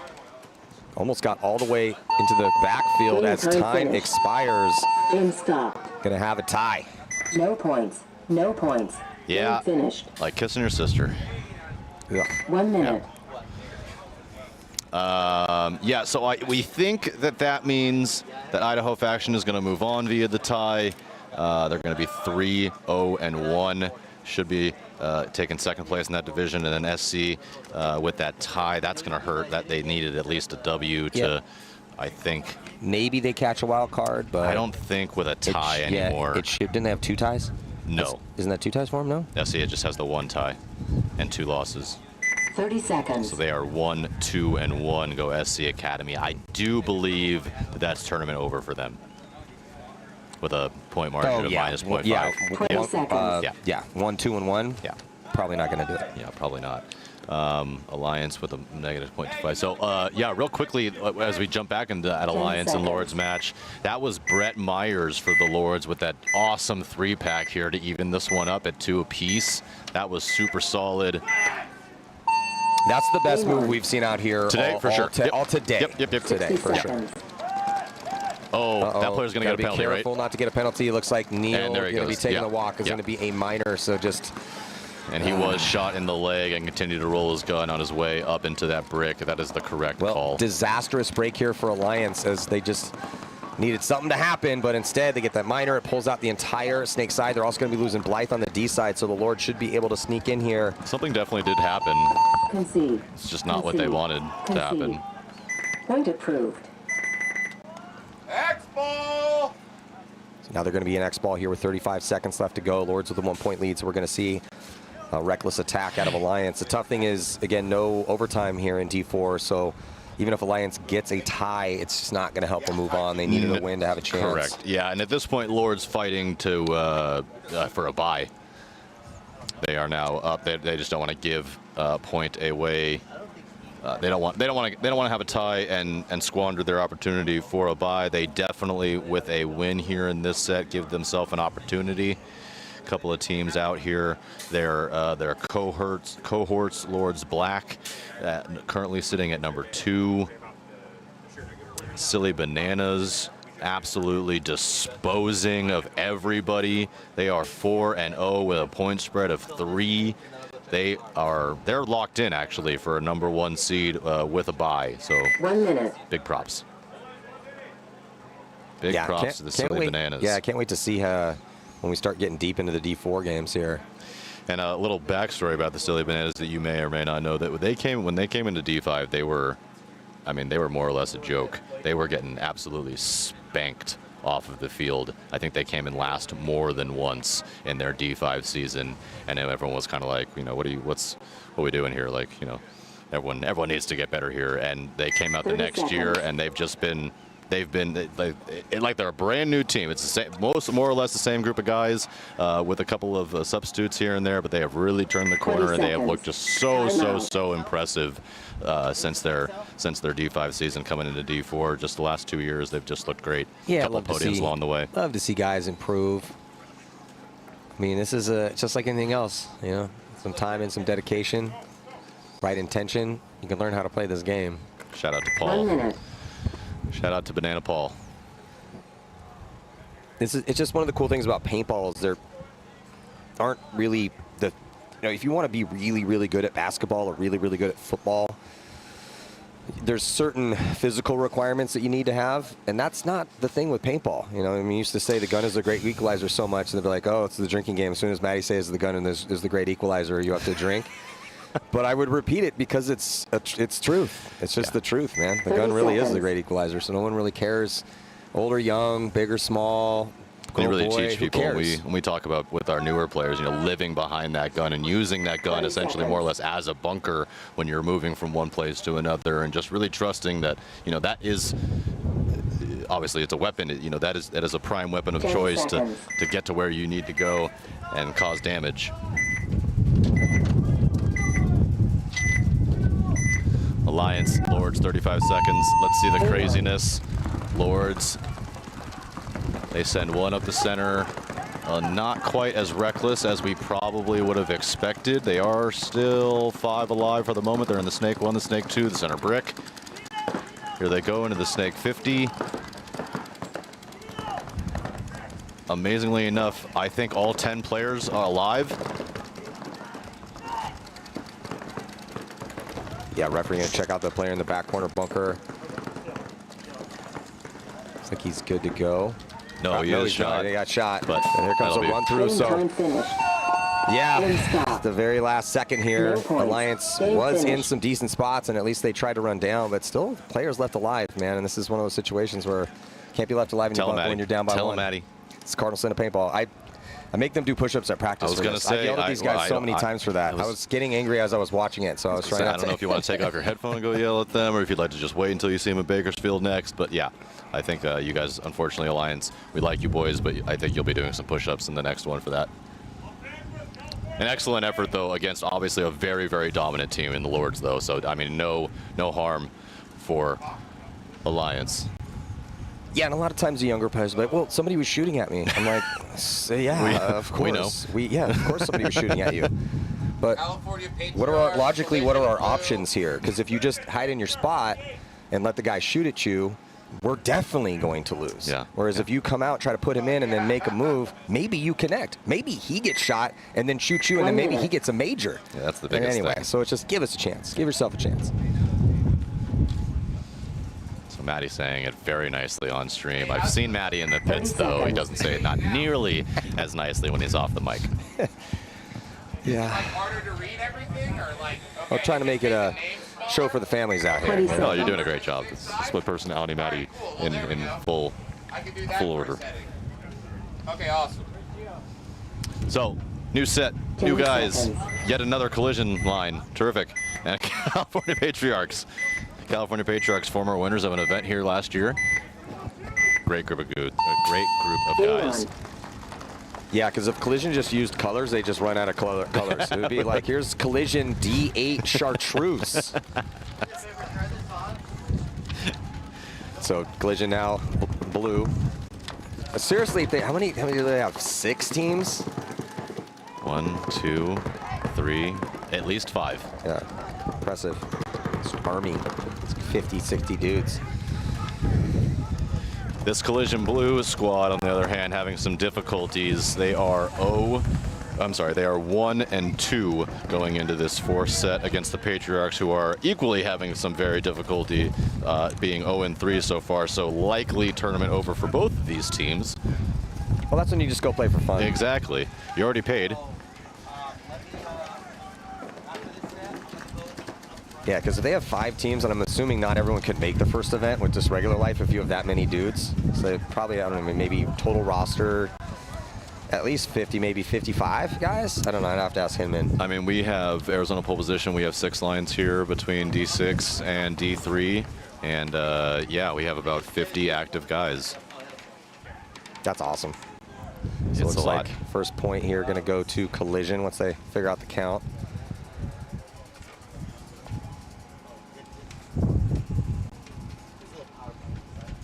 It's going to saunter in. No concession from the Patriarchs.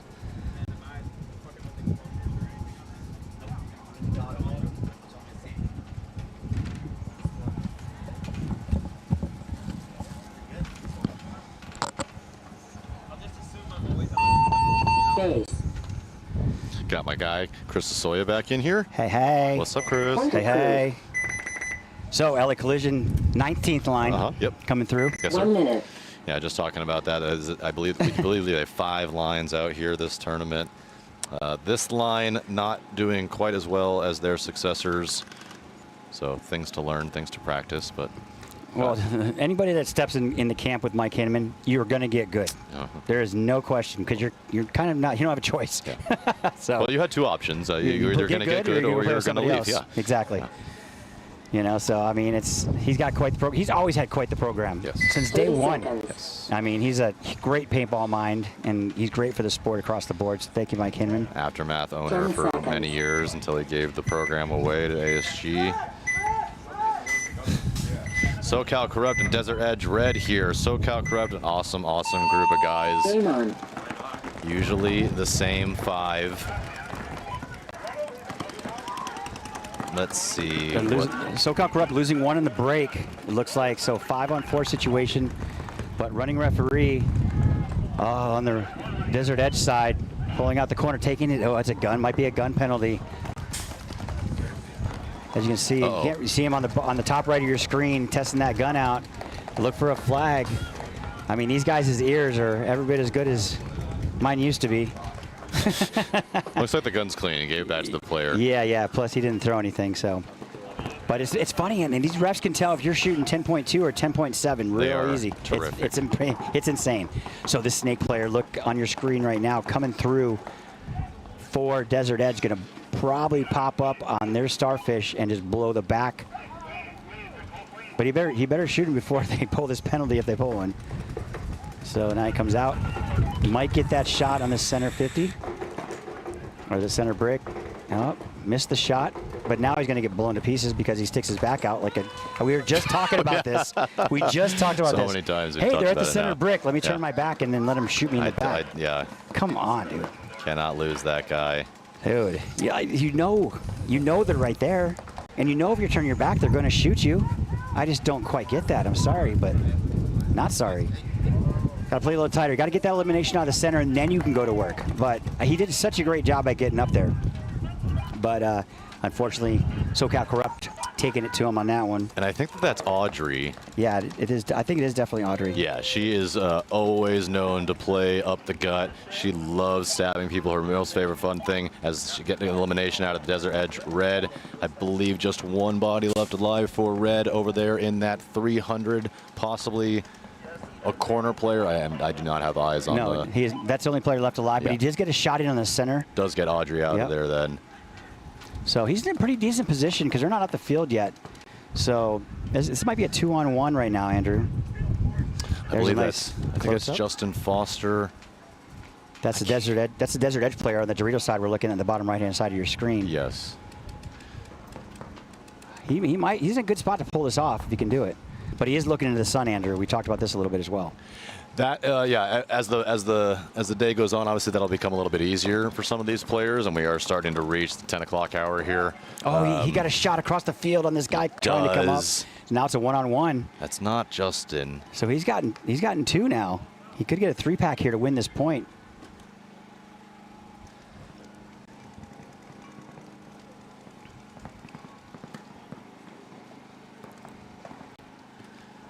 And Desert Edge Red sitting at 0-3 right now for the tournament. So out here just to learn some stuff, have some fun. It is still a 2-on-1 in favor of SoCal. Here comes the rundown, and he's going to stay alive. So SoCal going to take this first point. Base. Corrupt sitting at 1-2, so they definitely need a W to give themselves a shot at a wild card. Arturo, Avila, Jack Howe. I think that was Jack Howe in that bunker over there. Abram Castillo is always a nightmare over there in the Doritos. Justin Lee Foster, the owner of that team. Oh, that might have been Garrett Garcia, the young 20-year-old who's a nightmare over there. Timothy Martinez, Victor Nam, and Darren Peters. 1, 2, 3, 4, 5, 6, 7. For the first time in, I don't know, 3 years, SoCal Corrupt has a roster more than 6 guys. So I'm just shocked at even that. Yeah, I mean, they're always funny. They're always looking for absolute last-minute pickups. Like, oh, you don't have a team 24 hours before the event? Come on over, brother. We got you. We'll find you a home. 20 seconds. Live cam here on the field. Videographer. Who do we got? Who is it? Can't 10 tell. seconds. Can't tell who the videographer is out there getting us some nice live shots. LA Collision Blue, California Patriarchs, 10 minutes, 16 seconds remaining. Game on. And a 1-0 lead for Collision Blue. A nice shot of that Patriarch player diving into the Snake 1. That looked awesome. Oh, it's our Defy videographer. Yeah, he's sweet. Oh, Dylan is the man. Dylan does awesome stuff. Dude, he'll take a video. He'll go to his car for 20 minutes, and it'll be a full-length movie. Yeah, he made that cool video of me flipping off of the one wheel last year at the final event. Tons of fun. Still looking for those outtakes, Dylan. Good job.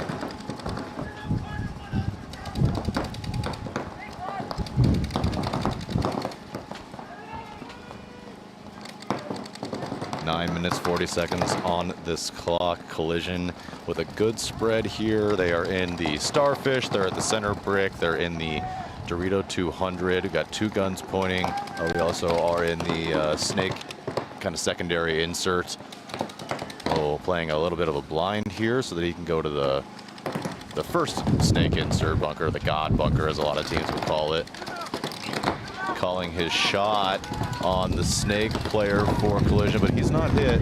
Oh, but he definitely is for Patriarchs. He's going to take the walk. And their Dorito player going to take the walk at the same time. And I believe the Patriarchs with the center brick player and the Dorito corner as well. So 2 bodies still left alive, but Collision losing 2. So it should be a 3-on-2 battle in favor of Collision. Their center brick player, though, clearly have lost the count. He's running his gun towards the Dorito corner, or I'm sorry, towards the Snake corner. There is nobody there. You know, he's looking over top here.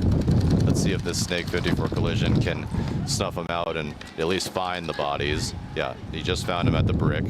These divisional teams are one of the only ones to use that cake out here that I've seen. Not a lot of people have been using that 50 cake. Yeah, I mean, it's okay to sit out for a second, try to get a nice shot in on something, and then move away from there. But another Patriarch player taking the walk there from that Dorito corner. He doesn't need to be there, though, is the thing. Yeah. He could, I mean, I'd rather him get down the field and do it correct. because he's a lot more there. That's a sketchy bunker, man. So, but, you know, nonetheless, end result's still the same. Yeah, I don't play this snake, but if I did, I would take a pop shot from there. If I get lucky, great. If I don't, I'm moving down the field. I'm getting into their starfish, and I'll take another pop at it from a different angle. That thing's a house. So yeah. And there's so many different ways to come angles out. and ways to come out of it from that starfish. 100%. We see guys, obviously, they're getting blown out of the bunker, you know, all day long. But still a lot of opportunities for kills from there. Absolutely. More opportunities from kill from the starfish than certainly from the snake 50. Yep. So collision going up 2 there, 2-0 over the Patriarchs. So looking a little better here. 1 minute. I think they're on their heels though, aren't they? Collision and the Patriarchs, yeah, both on their heels. Do they even have a chance to get in, or? The Patriarchs definitely do not. They're 0-3. Collision blue with a 2 ties. No, it's a win and 2 losses. They're at a 0-point spread. So if they have an absolute shellacking here of the Patriarchs, they at least put themselves in a wild card snowball's chance for a wild card. But that's what they're playing for right now. Is there even a wild card in this division though? Yeah, so top two per bracket.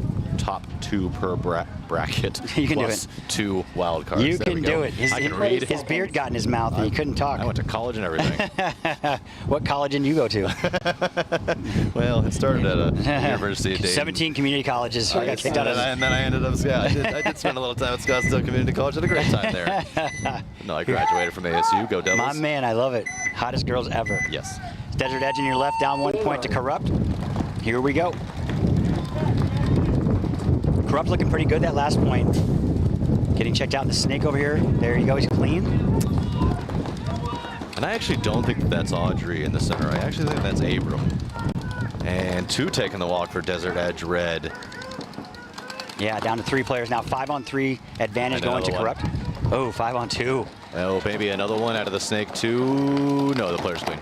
But still, they're going to be in trouble here in a second because Corrupt has Dorito 3 coming up the middle. That's Justin Foster taking the snake corner up there.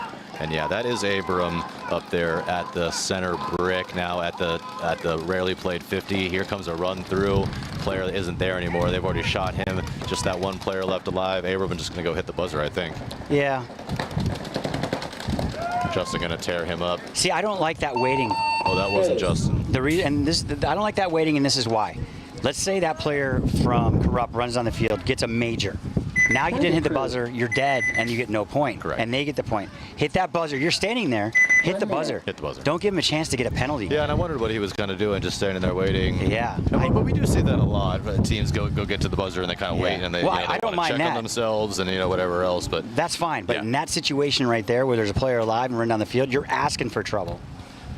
So hit the buzzer. If there's nobody else alive and you're sitting there chilling, you want to have some discussion with the refs, hey, just chill out, do your thing. Yeah. I don't mind you wasting time. Makes my life easier. Sure. But at the same time, imagine worst case scenario, boom, they get a major penalty and they pull everybody and then he goes hangs a flag on you. Yeah, and you never know with how crazy the flags were flying earlier today. Yep. No, 100%. And you're taking a risk at that point, which is it's not even a calculated risk. It's just a risk straight across the board. So accurate. I would not condone that. Anyway, so next up, Patriarchs down 2-0 against LA Collision 17. I'm sorry, Blue. Here we go. Lots of room to come up for the Patriarchs, especially against the Collision team, Andrew. Yeah, they're former event winners, so they know how to play, but having a tough event for sure, losing their snake runner. Taking that big bite on the Doritos side is Patriarchs to that little W inside the Doritos on the far side of the field, and here they come down. Oh, he loses him going into the snake too. Someone is on that lane very, very well for Collision there, dicing up the snake runner and then the snake filler as well. Absolutely. Oh, and calling for a check. I think the bottom of the pod pack on that player. No. Well, he has that shot. I know that angle from here, and if I can see him from here, you can probably see him from there. That's what I thought, I'm looking at his foot. His foot's going to get shot sooner or later. Or he's going to go. Yeah, now he's going to go. But that's the only thing to do right there. Oh, but he gets shot anyway. He does get shot on the way from that same player, and that player going to follow him for an extra couple. Yeah, that's fine. Okay. So So collision taking a bounce in the snake here on the bottom, on the top right of your screen. Lots of bounces out here. Another but Patriarch player taking the walk. I think that's gonna be rough to recover from right now. But I like the attrition on that far side of Doritos for Patriarch. Yeah, certainly giving it the gusto over there. I can appreciate that. I'd rather you do that. Unlucky with some bounces. I would rather you do that than sit in the back and get shot 100%. where you were. But yeah, they got a collision taking that lucky bounce in the snake one. Do I think it makes a difference? No, not in that point, unfortunately. No, yeah. But in crucial points, obviously, it makes a difference. But they were a little bit too far gone at that point to make a difference. So big shout out to JT bringing the absolute best paint. And here you WCPPL. You see the Defy. We're at the Defy field here for the first 2026 season opener. The Defy Open here at SC Village at the WCPPL. What a great league this is. And we have the luxury of not just being here, but the USXBL in Texas and the USXBL in Florida now. We just see each other 3 times as much, which is, I'm okay with it, I guess. You're not so bad. Oh, thanks, buddy. I appreciate you too. I see an Arizona pole position pod on the field. I'm going to need someone to take that, bring that to me. He must have been going that way because I know that they don't get that far up. I see theft. Oh, I know that it's from the SoCal Corrupt guys too, because I know that they've taken our pods in the past. Hey, Justin, listen, I'm coming for you, Justin. If you're not stealing pods, you're doing something wrong. The pod game, the pod war, it's true. It's a real so thing. Very real. And it's something that we as an Arizona pole position take a lot of pride in winning that pod war game. It's very, very important. And listen, at $3 a pod, or between $2 and $3 a pod, whatever the case is. Hey, Defy has, I think, $1 pods right now for Tampa. Hit me up, Lasoya at DefySports.com. Nice I'm sales telling pitch. you, they're gonna be gone. Yeah. I'm telling you. Oh yeah. Here we go. I'm thinking they're $1, but I'm not 100% sure. But I know they're close to that. Are they GXG pods? I don't know. I haven't seen them. Oh, okay. Something with a lid available at Defy for Yes, that holds paintballs. So here comes Desert Edge getting up here, taking the Dorito corner and getting into Snake 1. Andrew takes Snake 2 too. Yeah, you guys are first point. So Desert Edge making the moves up here, getting the advantage. Player, he's got just pink all over his head. He's clearly spent a couple of days getting shot in that beanie. Looking a little moist, as I say. Nice inside move here for the Desert Edge player. He's going to creep his way all the way into the Starfish of SoCal Corrupt. Should be able to get a nice kill on that center brick. He's looking through the crack there. Definitely sees him. Yep. I hope he looks inside. He's, oh my, please look in. Hey, that wasn't the same guy that got shot last time like that, was it? I think it might be. Oh Lord, please don't do it again. So, oh no. No way. How did that happen? How did bounce? that happen? I think it was a bounce off the. I think it was had his to own have bounced. guy? Maybe that's possible. I don't know how it happened, to be honest with you. All I know is it's very unfortunate for him. It's right in his back of his pod. Top of his. That's got to be his own player. Well, I don't know. His pack was sitting out pretty hard. You know what? And that center brick had that shot. Man, that could very well be 2 points in a row for that player to decide not to look inside. When he was looking under the bunker, his ass was sticking up, second way to sideways. Yeah. So, I mean, listen. We thought that when he was looking through, he could see. Maybe that, you can. You can see under that bunker. I can see the tiny. Yeah. Yeah. Jay Reynoso at practice he stuck his gun under the bunker and shot the guy. It was awesome. We talked about yesterday. I'd grab his gun and pull it. Exactly. Yeah. Ooh, yellow bird going up on SoCal Corrupt. So that's a minor penalty on the Dorito side of the field, taking 2.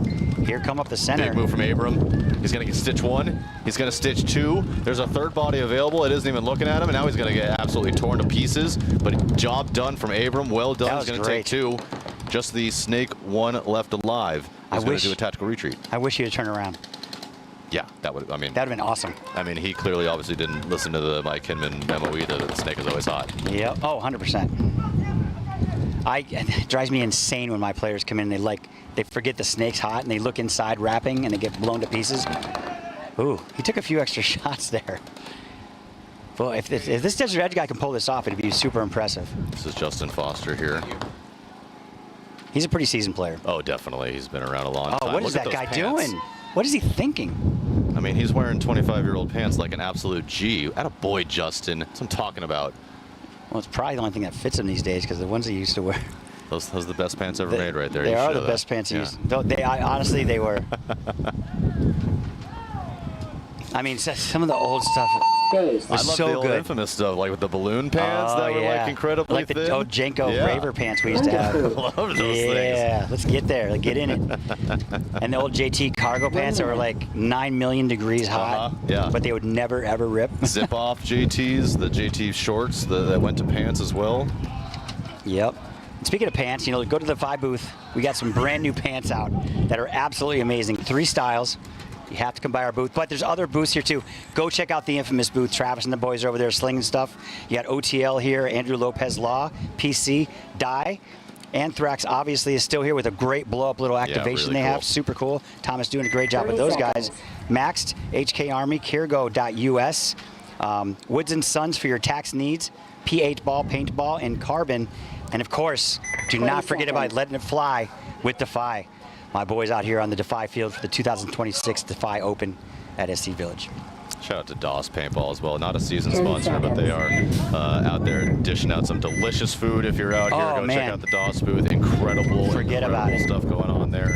I miss that about California. That's one thing I do miss. Yeah. Game on. Here we go. Go to Texas soon to get that jerky though. Oh, yeah. Oh, get that Patriarch player out on the inside leg. Yeah, 100%. That's very That should have close been to being a penalty. Oh, yeah, that should have been major. Yeah. Yeah. I agree with that. But another one falling and another one falling and 3 bodies just like that taking the walk for the Patriarchs. And Collision looking good. Collision, and they know that it's kill 3. Got players playing above, on top of snake bunkers. It is gonna. I mean, it's a race to 4. So I mean, they're on their heels. You know, California Patriarchs in a must-win situation. Not looking good. It's a race to 4 in Collision, looking like they have 12 seconds left to score this 4th point. They are hungry. They don't want to play any more paintball right now. They would like to clean this up 4-0 and be done. Absolutely. You know, This but player trying to get a shot in on the home. That player will engage with them any second. Oh, did he miss him? Bounced. I think he missed him. Look at that camera angle from Dylan from Defy, nice. just doing work. Getting in there, getting dirty. Get closer, Dylan. Dirty Dylan. Come on, Dylan. Get in the lane, Dylan. He has a lane. Put He's that getting, camera no, at rest, Dylan. Listen, you don't tell me how to play paintball. I don't tell Dylan how to film. That kid's amazing.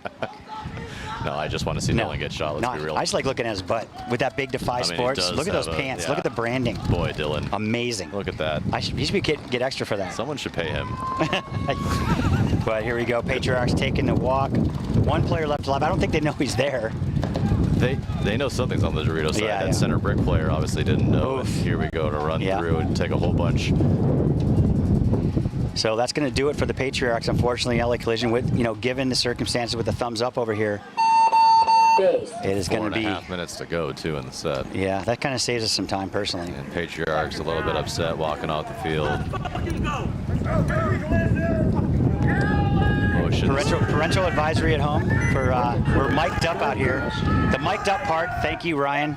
The mic'd up part is amazing. Oh, we love that. I mean, you can cover your kids' ears at home, but I'm sure they don't hear. They hear it at home too, so it doesn't really make a difference. Hide your kids, hide your wife. Yeah, well, that's only when I'm in town. So Patriarchs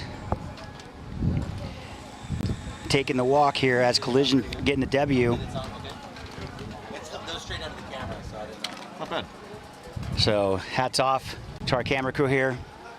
We got SoCal Corrupt in a similar 30 seconds. situation, down 3-0 against Desert Edge Red. Up 3-0. I mean, that's what I meant. Sorry. So 20 seconds. must-win situation by Desert Edge. They're an old school team as well. They are. They've been around for a while. And they were from Arizona for a long time, and then they kind of moved over to Vegas, and that's kind of where they 10 seconds. house out of now. Well, one desert to the other.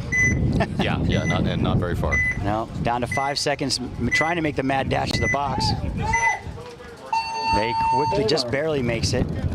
Oh, and a player loses his gun on his way to his bunker. Nerd. Is able to recover it and stay alive. Oh, well done. Well done there, SoCal. Hey, that was pretty quick recovery. And they get a kill. Yes, it was probably him when his gun hit the ground, shot him from Yeah, across the man, field. how sweet would That'd that be be? awesome. So Desert Edge taking the walk down, 4-on-4 situation. Both teams, but Desert Edge on their heels in a must-win situation. SoCal Corrupt looking pretty good. Getting in the Starfish is Desert Edge. Running referee going to check that Dorito entry bunker, but he's clean. That's a tough can to play, man, especially if somebody's in the Starfish. Yes. Ooh, into the 300 goes Desert Edge, but he gets blasted on his way. I think was a big bite. Crossfield shot. That was a big bite, though, man. Right now it's 10:20. Next game's 10:45. Yeah, a team was playing back to back. They even asked. Yep, perfect. Thank you. I think it was 6 or 7. Yeah. I think he was holding the radio, so it's hard to tell. We are going to take a quick break after this set, as we are actually ahead of schedule. Awesome. I got to pee, so. That Gatorade Good and coffee's timing. going right through me. Of course, at my age, it could be my prostate. Who really knows? That's why I can't do coffee at paintball tournaments. I know I'm going to be just in the bathroom all the time. Oh, yeah. Not in a good way. And, you know. Yeah, not in a good way, yeah. So here comes Desert Edge trying to make moves at the bottom right side of your screen. That's in the 50 snake right there at that little kick that they keep going to, that I haven't seen anybody go to all tournament. Oh, and they know that he's there now. I would have kept going to the outside of the starfish and done that, because he's going to come out and get shot in the back probably. He's in trouble either way. Look, oh, he's going to get shot in the gun. He doesn't know what to do. Stand over the top, for God's sake. Oh, he just might. Yeah. Oh, but Nice. you got to know where people are when you try that. Nice, good call. Yes. I think, did he not get shot in the chest? Yeah, Yep. he got shot in the gun. But you don't know where Yeah. he was shooting at his mirror. He has to shoot at the people he knows are there. Yeah, that would be a good plan. So let's start with the person you know is shooting at you. He definitely knew the center brick was there. That's what I would have engaged listen, first. you know, I got to take my hats off. That's Sanders, I believe. Sanders, number 5'7" from Desert Edge. It was a great move. Good idea, good thinking. I love his style. And he was by himself. Yes. You know. He just needs to, kind of work things out a little better. Like take that inside shot first. Silly death from the SoCal Corrupt player. Big man taking the walk on an outside fill. I didn't really think they need to do that. They do get an elimination out of the Dorito side. Goes another Desert Edge player and moving their way into the middle. Bulldog trying to clean up that last guy, and he does. And a 4-0 for SoCal Corrupt, and they really needed that to give themselves at least an opportunity. Chance. So you're saying there's a chance? Saying there's a chance, so they're gonna go. They're gonna be 2-2. So if they get in, they're gonna be one of those wild card teams. We have a couple more matches to play in the D4 division. I don't know if they're here on this field or if they're elsewhere, so we won't know the full ending of who gets in or not, but we'll see before too long.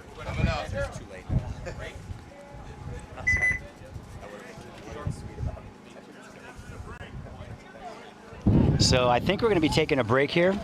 Yeah, it looks like a 7-minute break, and we're going to put our stuff down, and we'll be right back. I'm going pee. Okay. Be back right back.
Our team program is designed to be super simple and make your life way easier.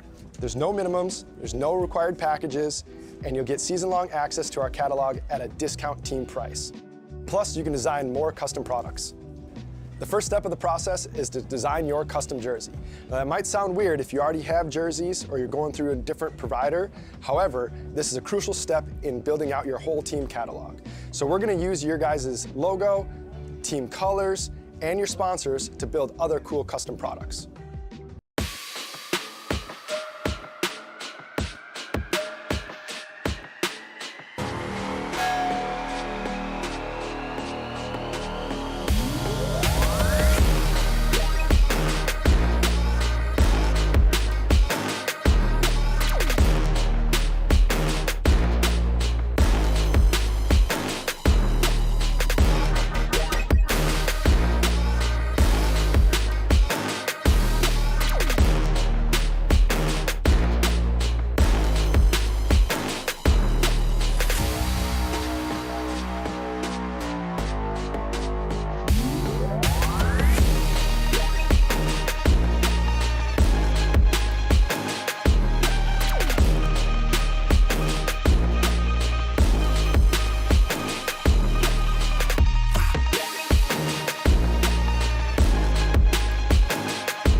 Mike Hinman, he's cool.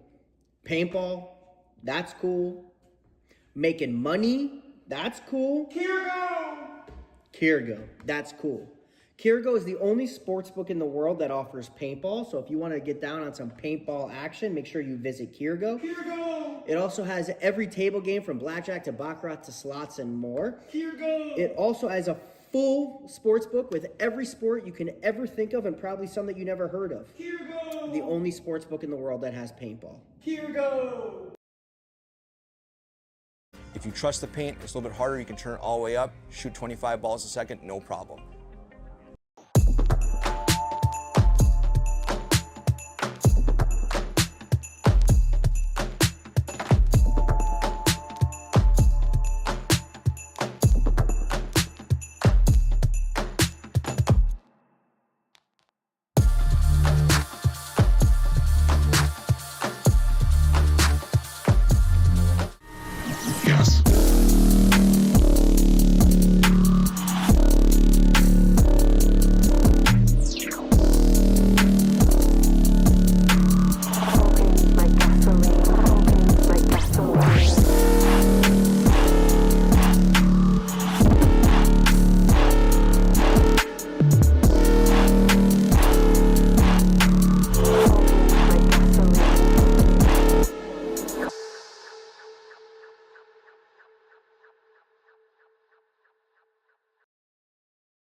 All right, welcome back here. Defy Open, the legendary SC Village. I'm Matty Marshall. We are still in the prelims. This might be the last prelim battle that we see here in D4 before we jump in. So he's going to make it into these deeper rounds, try to win this tournament. Right now is Rampage taking on Dark Horse.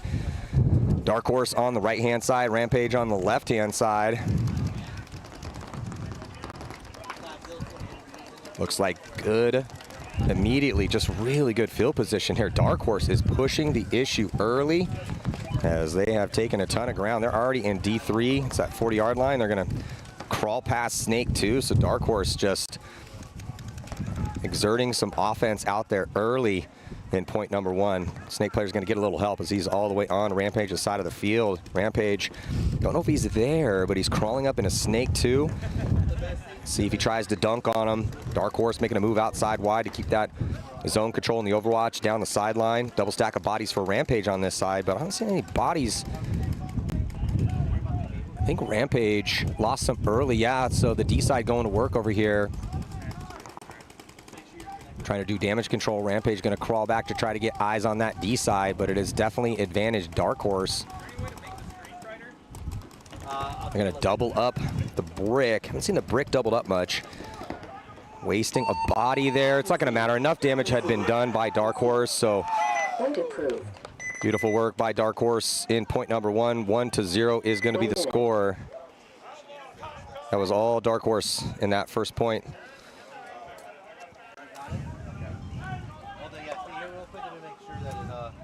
Now, Tension D4, coached by Grayson Gladstone, pro player for Aftermath.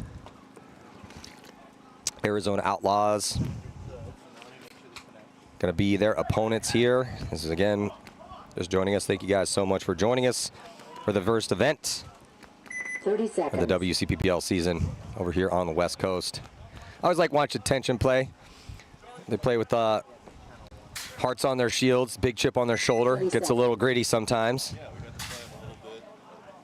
Yeah, we got to play them a little bit in our D4 season for sure. Had a good time playing those guys. Shout out to Arizona Outlaws, my friends over there. Shout out Jared England, just 14 years old out here.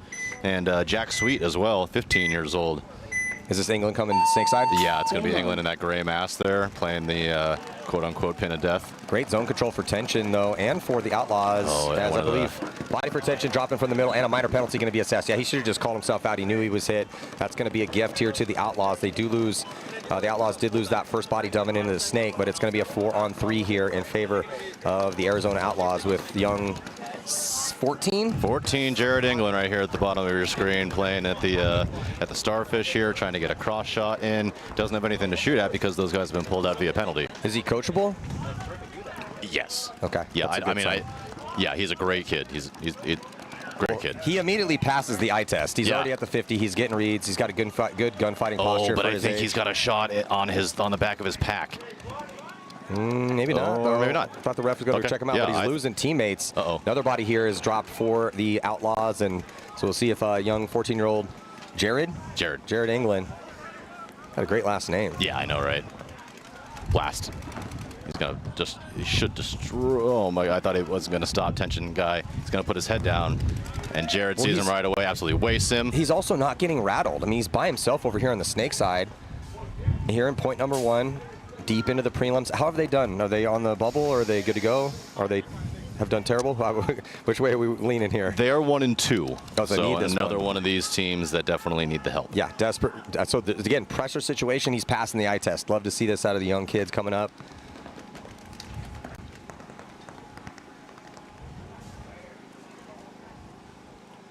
Yeah, and the referee's gonna. Ooh, Bobby. I mean, see, this is what I saw too. Bobby's gonna go in there, check out his pack. Oh, is he going to be getting a penalty? No, a little white. Okay, so they're just calling it rub on both of them. And then he did jump that beam, and he was into these starfishes here. It's very possible that he could have picked up a little bit of paint. Oh, he checked off on the inside at the perfect time. Yeah. Spidey senses tingling here for England as he got checked, felt some sort of mysterious pressure, looked inside, and then end up getting taken out. And he's got the force field going. 2 catches a bouncer to finish off point number 1. He's going to jump the pin here and clear things out just to make a little triple check on this side, but putting the team on his back a little bit here in this one. Nice job by Jared England, 14 years old, getting it done. And again, desperately, the Outlaws need a win, sitting at 1-2 right now to try to stay in the hunt. That was super ballin', Jared. Well done, sir. I know that he watches all this stuff back, so he will love to hear that coming from you. Yeah, 14 years old. So there's a couple of teams, like when we go to the Wcppl, especially in Texas, there's a couple of teams that have some young guns on their team, and they are just menaces in the snake.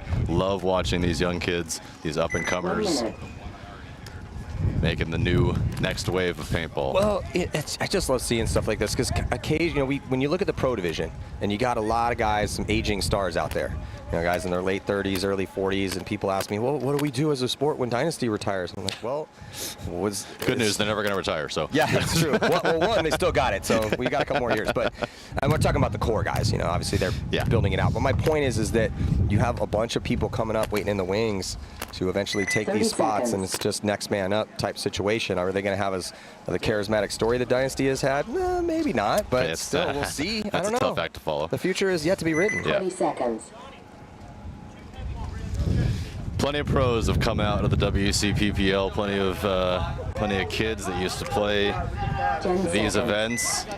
Now big stars at the top level.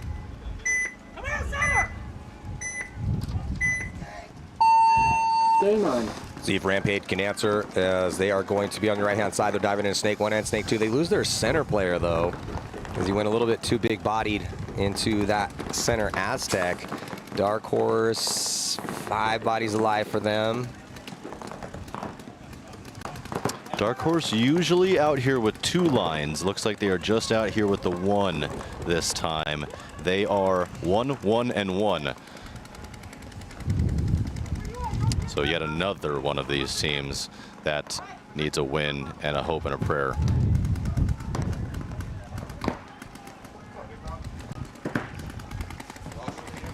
Quad view going for you guys at home.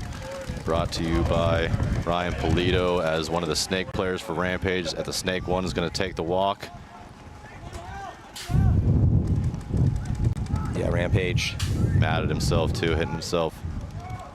Little patience out of this player here, and realizes still got a lot of time to work with. Yeah, we're down by 1, but I'm in a good spot here in Snake 2. Let me just work these gunfights. You can't really over battle out of these positions.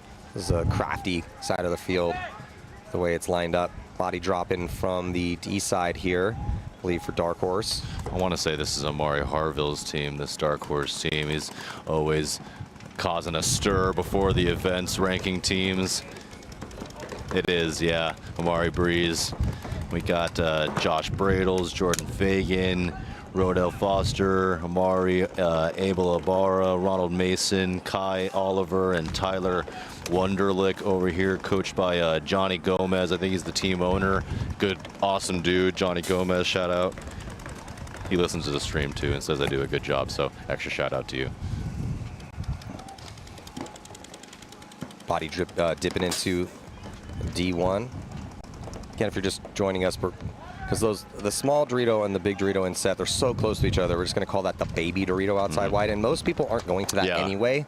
It's kind of a trash spot a little bit. It's okay, but kind of want to be in those bigger Doritos on this layout. The baby Dorito does have a battle down the wire, so it's nice, but it's just not great to be in. Most people are just getting right past that, going into D1, going into D2. Correct. It got played a little bit on Friday here and there, but yeah, most people are using it as either a launching point to quickly get into the 200 or just bypassing it completely on their way into the 200 or a deep bomb into the 300.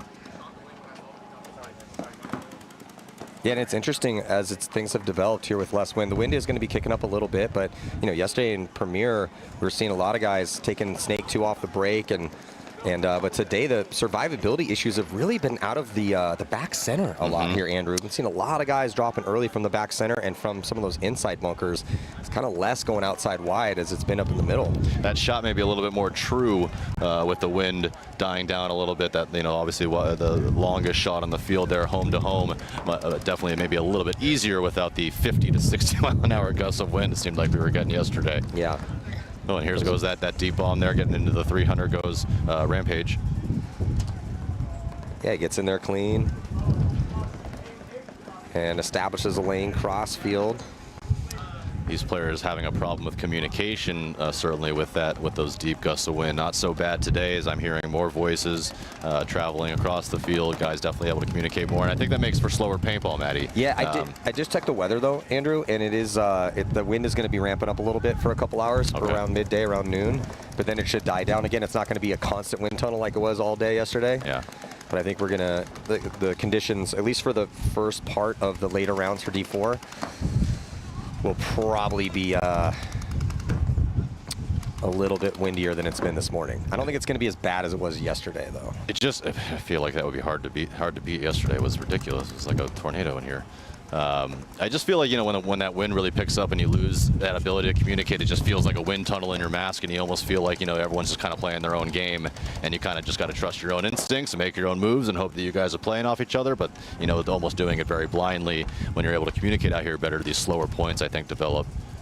Got to get those hand signals. Yeah, yeah, you got to work on your sign language. You know any sign language? I do not. I know a little bit, actually. I took some in grade school, and I really wish that I knew more. Yeah, it's always one of those things I thought art. was cool as a body dropping here, as Rampage now sharking up the field and getting past 50 on, trying to tie this one up after showing out some patience and losing a couple bodies, but making it happen here. Snakes, I think, going to pinch out that home. Yeah, it's sticking at that back center. Yeah, they did lose their first attacker on the D side, but still, nice work by Rampage to tie this one up and make it a game. How are we sitting in this bracket? I think you broke it down in a second. I'm trying to remember. I did, but I forgot because, you know. Because there's 50 teams out here. Yeah. So Rampage 3-0 right now. They punched their ticket. They are definitely going into the playoffs. They're going to be fighting for one of those buys, although I think both of those buys are taken. Although their point spread's pretty good as Rampage. We'll see actually what happens here. Dark Horse, on the other hand, 1-1-1. So they definitely need a win to put themselves in an availability to get the wild card. But those spots filling up quick as well. Yeah, but if Dark Horse gets a win here, depending on what the score is, then they'll be in a situation because, you know, Massacre. Right. Yeah, they could be even because Massacre took a 3-point loss, a tie, and then 2 one-point wins. So if Dark Horse with that 2-point win here, but they got the 0-4. That's why they're sitting where they are now. But if they get a decent win here, they might be in the hunt still. Yeah, definitely. Yeah, that's well put. Yeah, they definitely can dig themselves out as Massacre. Those 14 time has a -0.25, but with a -0.67 for Dark Horse right now. They need a convincing win. If they get a nice convincing win, they can definitely propel themselves into the playoffs. Tension down by 1 to the Outlaws. See what game plan Grayson comes out with here. Yeah, standard yet slightly aggressive game plan. Get that extra gun up, kind of tripled up the back center, send a body, a risk to the 100, he makes it. And Snake 1 pauses to shoot that, and then, yeah, I like this game plan, and I like how it's being executed here for Tension. 5-on-5, it looks like, as Outlaws survive the break. They get into the Snake 2 and Snake 1. Yeah, Outlaws much more aggressive here on the break, and even though Tension went heavy guns, not able to connect. But it is still 5-on-5. Now a big fill outside wide. They're going to triple stack this Snake side here for Tension. 3 bodies down the sideline right now. I don't even know if the mighty 14-year-old Jared England can overcome 3 bodies down the tape, so we'll see about that.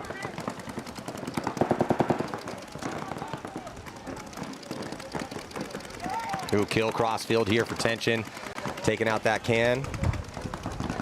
2 taking the walk for Outlaws at the same time. Looked like both of those for the Dorito side, and a good push into the 50. Snake goes Tension, looking to maintain that cross and keep them out of there, and getting into the 300 on the Dorito side as well goes Tension. And another break to the Dorito corner. So nice moves all around for Tension, and I hear good communication on the field as well. Starting to put the pinch. Oh, and here comes did he get him? Yeah. Punks Jared England, unfortunately, on that one. Repays him for Jared's couple 3-pack on the last one, but does get a penalty. I do believe they're going to have the bodies to pull here. So with bodies dropping off all over the place. 1, 2. I believe it's a 2-on-1, possibly a 3-on-1, Maddie. Yeah, we're trying to count the bodies here. Get them bigger look at the drone shot. I can't see. The big back boys center. making their way down the field, though. Well, he runs through and bunkers out that back center, so Tension is going to be taking this one here. Concede. Concede. Concede. Point approved. 1 minute. Okay, thank you. I got to put that on the list. Over the top play, that was nice. I don't think it beats the 3-pack though. No, definitely not. Definitely not. But nice over the top play is always fun to see. We'll be able to stitch that up for from the stream later so that we can see that.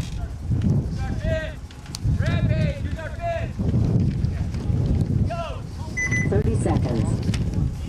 So tie ball game right now, 30 seconds to go. Just 5:34 to play after 2 decently long points.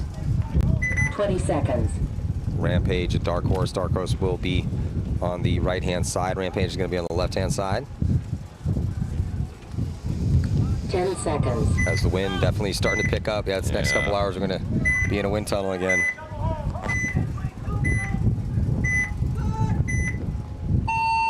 Game on.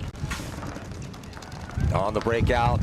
Rampage trying to take that back corner bunker on the D side. Might have got clipped as Dark Horse takes Snake 1, and Rampage also getting into Snake 2 pretty quick here, so a little bit better field position here on the Snake side for Rampage. They do drop that body. Back corner bunker, D side, 5-on-4 situation here in favor of Dark Horse as Dark Horse crawls up to the Snake 2. Starfish looking inside. Oliver trying to control that zone.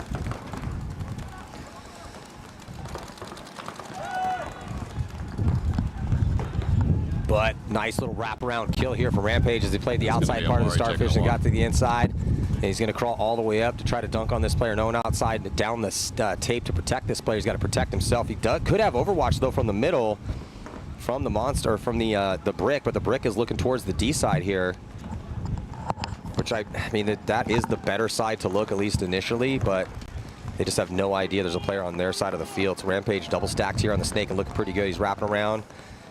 He's going to hear this gun engage and then probably go clear this guy out. If he times it right, he could get both these bodies here, Andrew. I think he played that shadow. Played the shadow perfectly, gets the drop in, and then stays alive. This is textbook perfect situation, and don't need to over-engage here. Yeah, just take the pressure from the brick. And it looks like Riva's here. He could pop the top here. Because if I'm at that brick, I'm going to be shooting inside and outside, and I mean, I would also be shooting the top as well, too. Those are the 3 little sections I just kind of be pumping paint through. I was going to say, don't pop the top, though, and then shoot the home. Second. Was the home on him? Yes. I'm just blocked out. Yes, home is on him. Okay. So, obviously, we're looking from a slight bird's eye view, an actual bird's eye view, but we know that he needs to come inside and try to pull out the brick that way. But he doesn't really need to do any of that. He just needs to stay alive here. Correct. Right now he has 2 guns trained on him that have basically taken them out of the game. Yeah, he's tying up 2 guns. When I'm coaching teams, I talk about absorbing pressure. If you make a really good move and you get that kill and you are the farthest body up and outside wide, and you have outside containment, because there's no one outside wide for Dark Horse, and you're absorbing those 2 guns, let the play develop if we have time. And they have 3 minutes and 15 seconds left, so he's playing perfect right now. But if he just head checks here and just make sure that everybody is where that he thinks that and he doesn't head check, he goes for the shot, he bounces him on the arm. No, he shoots him. Is it Rampage that needs the win or Dark Horse that needs the win? Rampage already in. Okay, so he really didn't even need to engage there. Yeah. You're already in. Just sit there and absorb the pressure. Let the play develop. 1 minute. Though it could be, because I can't remember in D4, because if you win your bracket and you get the buy-in past because it's 20 teams going through. I believe that's only going to be 4 are going to get the buy. No, but I'm just saying if you get the, only 4 get the buy. But you want to be one of those. Oh, definitely. So if Rampage can get that buy, then because I'm slightly criticizing this player for engaging when he didn't really need to. 30 seconds. Even though he did get the kill, but if they want that buy, then maybe he does need to engage. That's they have a really good point spread. They certainly have an opportunity to get one of those buys, without a doubt. They might even have it as it's. I think they technically have it right now as it's. Well, the points get all weird. Their point margin of 266 looks real good. It is very much at the top of the D4 list here, so looking good.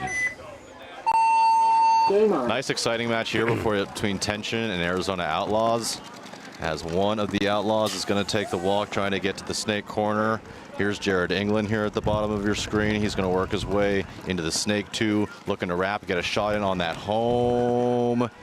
Just misses the home from here. Now he's going to try to get a shot in on the pin, and now immediately he's onto their side of the field. Yeah, England's good. This kid's going to be really good. Oh, does he take the... Just misses his engagement on the home. Yeah, going to force and a quick forces the concession from, more or less Jared England putting the pressure on. Attaboy. Well, he's obviously got enough athleticism to play that position, but what I like about it is he seems to be reading streams and reading pressure well at a young age. Yeah. A lot of times guys go into that position and they're a little bit more one-dimensional on that side of things, on that skill set, but that's the hardest skill set to teach. So if he's already kind of seeing, or we're seeing that out of him already, and look, kid, you're going to go back and watch this. You're going to listen to me give you some praise, but we don't want to be carrying around your goggles in a semi-truck. So don't get too big of a head out here, okay? It was pretty good, though. That first move took the inside move, the inside 50, second one. So, well, second point he got dunked on. Third point now coming back down, getting to their side of the starfish. So, yeah. Yeah, easy, Jared. Easy, buddy. Let's bump the brakes here, dude. You're playing D4, okay? Still love to see it, though. Yeah, absolutely, 100%. Yeah. I just love seeing the young kids come up and be so little cerebral, like offense with cerebral, meaning in some intelligence. Love that. That's why one of my favorite younger players coming up is Rodney Squires' kid. 1 minute. Jake, he's going to be good too. Played for Defy Factory. Defy Factory, some performer Sicario's guy. Yeah. Yes, yeah. Yeah, because he's only, I want to say 17 now. I wonder, is that the kid that I lost the 1v1 to, Ryan Squires? It is. I bounced him, though. I did hit him. I shot him in the head. Oh, here we go. Here we go. I saw it on the replay. He checks his head. That stupid beanie. Should outlaw those stupid things. He did basically put me into retirement. Yeah, more or less. I've never been the same since that loss. Since you lost to the 16-year-old? Since we lost to a 16-year-old, and Sicario's ruined our playoff chance to get a medal in D3 last year because I suck. 20 Yeah, that was seconds. pretty great. Yeah, he's pretty good. Thanks for reminding me. Yeah, my bad. I'm not trying to bring up old stuff. But I was thinking of other younger players I'm admiring right now with the upcoming skill sets. All right, jumping back into this one. 1 point lead for Rampage, a little under 3 minutes. Game on.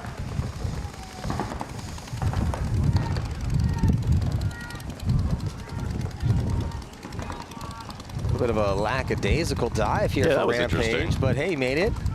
Who knows? Might be a little tired, maybe nursing a little shoulder, but hey, made it in clean. That's all that matters. They do drop a body from the D side, though.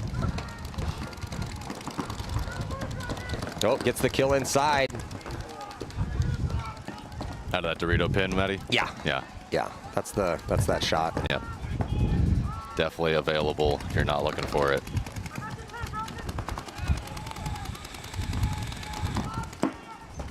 And Rampage now moving up the middle. Player in the snake thinking about getting over and up, and he does. Gonna jump the beam and crawl up to the 50. They take the brick, but dropping another body. No, that's from the other squad. And we could have, yeah, there we go. I was going to say a center engagement here between the Snake 50 player and the brick of Dark Horse. That's not Amari. I'm not sure who that is taking the walk for Dark Horse. Another elimination coming off and another concession. Minute 52, down 2. That's tough against one of the best teams out here is looking like in Rampage. Yeah, Rampage looking pretty dialed.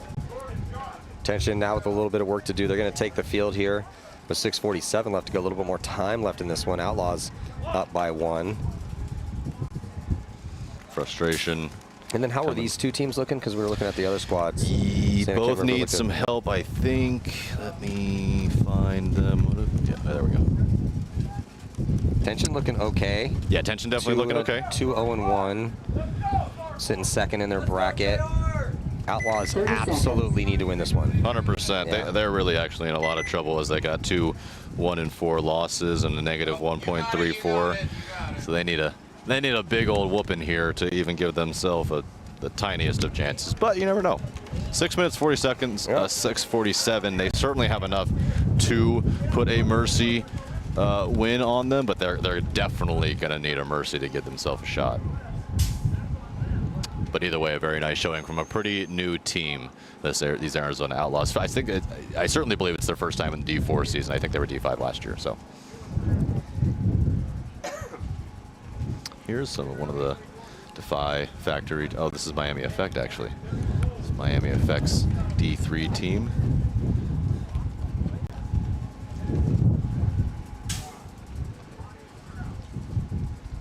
Clock has stopped for some reason. Yeah, every once in a while we get one of these ref called timeouts. King Bobby came down from his tower. got some hammers in hand, so might just be staking some bunkers down in preparation for this wind that's going to be coming about. And, yeah, he might have read the weather report that I read. And maybe looking to burp some of these bunkers as well. Yeah, because it's going to be hot and windy today. Yeah, the first time that I've actually taken off my Bucky's jacket in 2 days. So I did wash it though, so it is clean. But yeah, once it gets hot, these bunkers are full of air. They inflate. They get too high, and you start seeing feet where you shouldn't be able to see feet, and lanes that shouldn't exist, and et cetera, et cetera. And it's always a good job of this ref crew, this very, very professional ref crew, this very well-traveling family, specifically on this field here, probably works 24 plus events a year, are excellent at keeping the field nice and as clean as possible in between points, blown up to the perfect level of air, and you know, all the things. There's a lot going on out here. You got to keep the bunkers clean. They got to be inflated properly and burped or blown up, depending. Got to make sure nothing's, because I mean, we were losing those towers when it was getting windy. Yeah, we're really whipping. But yeah, and you know, all of these refs will be here long into the night tonight and for the next actually couple days as they go and tear down this entire event and all of these fields, pack everything away and whatnot, so that we can take things to Texas and Florida and do it all again in a couple of weeks. Join us for the Wcppl Texas March 28th, 29th, is that right? Yeah, it's the last March weekend. 28, 29. I believe the weekend before is you can join Maddie live for basically, there's like, what is it? How long is the event? 2 weeks or something like that? How long are you there? It's it's 2 weekends. Yeah, yeah. Yeah, Maddie will be there. And I think I'll be out in Texas too. Oh, are you? Yeah. Oh, very nice. Nice. I'm sure, yeah, well, you three will be on the nice main field with all the fancy equipment, and Ryan will put me on the secondary field with my VHS camcorder as a way to stream the field. And with your security cam? Yeah, security cam will have some headset that's, you know, like half broken and maybe an audio that works or whatnot. But listen, I'll be there, and the games will be called. So you enjoy all the nice stuff. From the perch? Well, where's it at? First one's at Fit, right? Yeah, Fit? Okay. Yeah. I haven't I was going got my to say, ticket the yet, nice, so I haven't. nice perch. Yeah, they are nice. You know what? Andrew doesn't even get a microphone. He's going to have to scream. That's what I mean. No, we'll give him not a microphone, a megaphone. And then we'll put. I have a megaphone. I can bring my own. We'll put a microphone on the opposite side. It'll be this like cool, like retro. I was going to say a nice reverb. I'm sure out of all that. Yeah. You know, like some acid rock from like the '60s. I can appreciate that. I certainly can. Oh, redrawing the lines too. Wow, we're getting like a full-on break right now. Look at I haven't. What is Roderick? Do you know what's going on? They're fixing bunkers. Okay, they're fixing bunkers. Roderick says. Yeah, so they're not going to take a timeout to. The timeout is probably to fix the bunkers with the wind coming and making sure that these guys have. Fixing the line sprayer out. Yeah, they're redoing the lines. But I think they've maybe, hey, if we're going to have more than a 5-minute break, let's get the line sprayer out too. Yeah, because those lines get burnt out, man. I mean, I had a couple guys get pulled out for running out of bounds. Yes. Which made me very angry, but I wasn't that angry. But I'm like, come on, please. This game's hard enough as it is. Can we just not run out of bounds, please? Mm-hmm.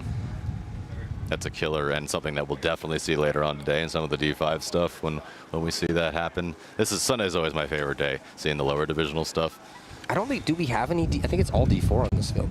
My guess is we'll see D5 late playoffs, so probably either like quarters and semis and finals or just semis and finals, but that's always played, at least the finals anyway, is it will be played on the main field. Oh, so very quickly, we're just going to get right back into it then, okay. Game on. Outlaws, tension. Doubling the home is tension. A big run through. Is that England? Yeah, that is England. He's going to go to their brick. He's going to get a 2-pack. Shoot the Dorito first. Look over and shoot the snake. England on fire right now. Snake side middle. Doesn't matter. The little young phenom here. I don't think that they know that he's there. That guy's looking to go. He should get absolutely torched on his way in. He does. That's 3. And it looks like just 2 bodies left of the home. He's about to be in a poison. Oh! Hey, England does get scorched on his way out, but job done. Yeah, that's the one that forces the concession, so he gets the 3-pack, and then they have to come get him, but that guy had to sacrifice his body to do it, so put that on the list. Another one on the list for England. Hey, let's go, Outlaws. Come on, hustle. Hustle back, Outlaws.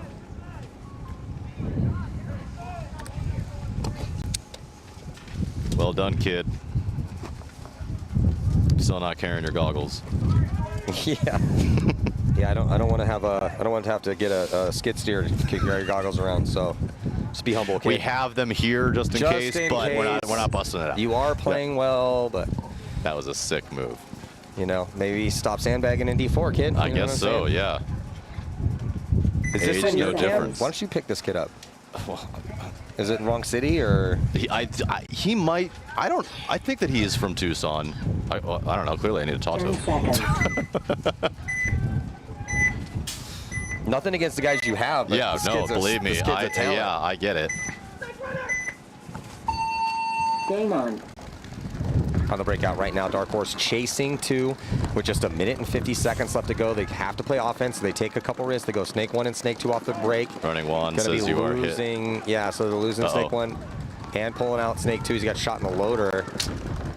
So, yeah, go with aggression, but some great zone control here from Rampage, looking like one of the better teams down in D4 right now. Yeah, they certainly are. And if they get this point here, I think, and they are going to get another kill. Just 2 bodies left alive as they finally break the double home, but they're going to die. Just 1 body left alive. Another concession.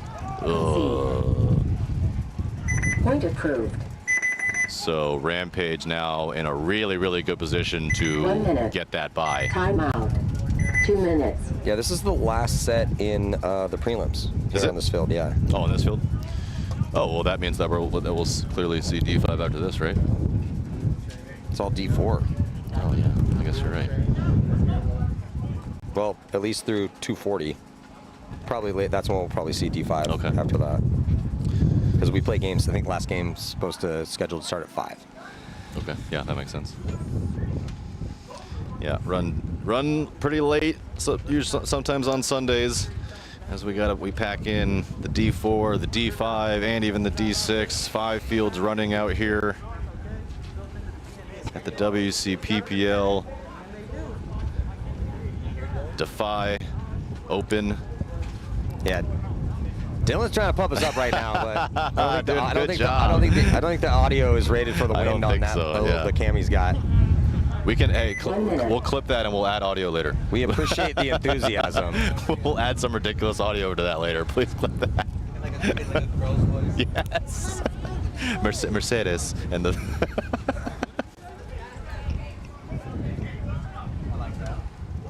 So 2-point lead for the Outlaws right now. A little bit more time left in this one. 6-12 here.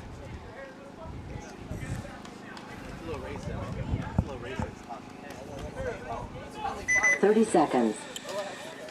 And a little ref powwow, getting all the refs on camera. Love to see the refs on camera. They love it too. 20 seconds. I don't know if they do they? Oh, they do. Yeah, they totally do. Daddy knows refs love their job. This is what they want. 10 seconds.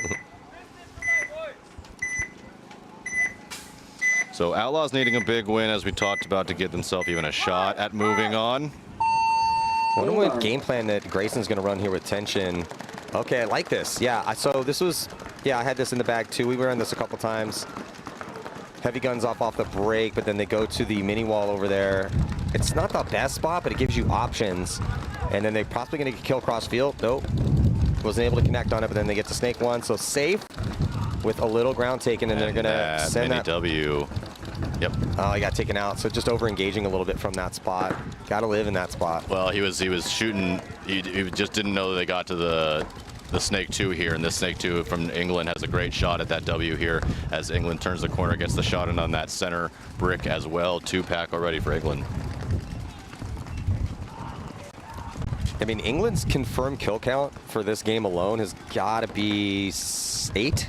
I think. 1, 2, 3, 4. Yes, actually, right that is around, 100%. right around it 8, is right? definitely 8 confirmed, possibly 9 if they got. They did just get another kill in on the 10th corner. Andrew, I'm just talking confirmed, like just what I've seen him. Yeah, he's 100% killed 8 on my count. I had to do the quick little remembering in my head, but I think it was right around 8. Yes, 3 in the first. Yeah.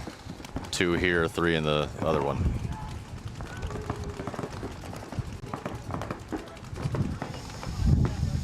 Yeah, and he's playing patient right now. So this is what I like.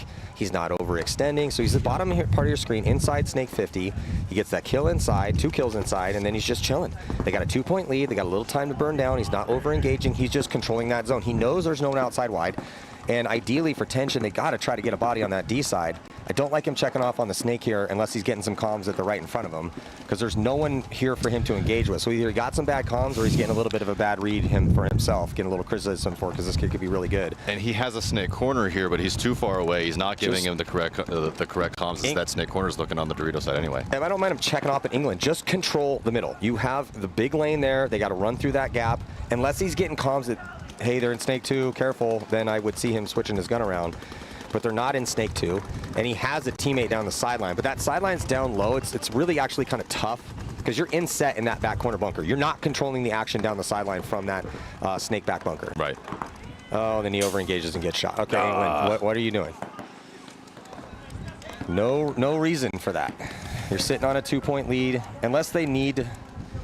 I mean, wait, didn't you say they needed to win by mercy rule? They do need a win and a big one. Yes, they do. Yeah. All right, then I take just to give themselves a shot. I take that back. Then he definitely should have been engaging there for sure.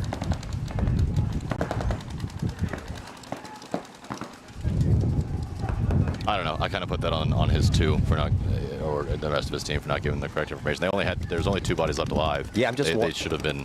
I'm just wondering if maybe they were giving him some comms and they thought there was a body in Snake 2, because his body was just telling me he thought that he was trying to protect himself. Correct. Yeah, that's exactly right. Yeah, that's what I saw as well. As we're going to get an cross-field engagement here between the 300 and the. That 300 gets shot for Outlaws, and Tension looking to claw this one back. Yeah, get that guy out in his head. Last 2 bodies from Tension, making this one interesting here as the body drops outside wide, so it comes down to a battle one-on-one. Tension closing the gap. Number 37 here is about to get stitched up. Careful not to get a penalty. Number 3, excellent job. Out of bounds. Almost runs. Oh, and he runs out of bounds. Oh, no. And they just painted the line, so no excuse. They literally just painted the line. Oh, tough break here for Tension. Let's see if I can read this name on the back. Number 3. 1 minute.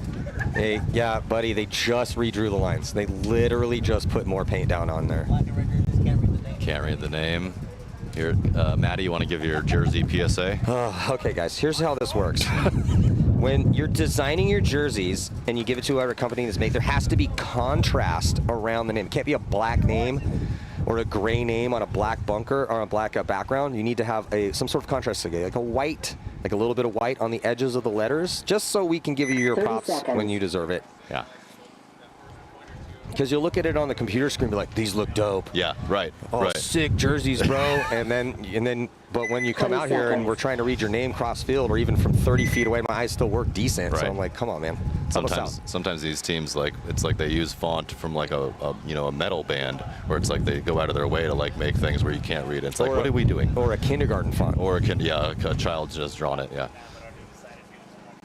It's like my 5-year-old drew up a font.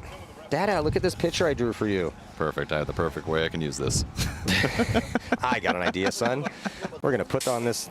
Use this your 5-year-old drawing as the font for the names for the next tournament.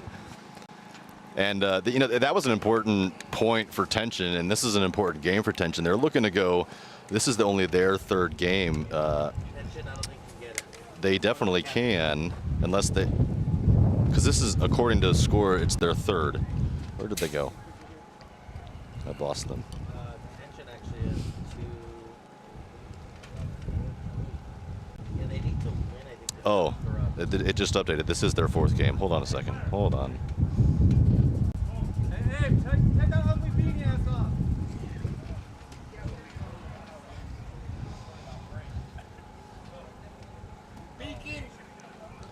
It's weird how I'm looking at APA, because it's showing that Tension essentially has 2 live games going on at the same time, which is obviously impossible.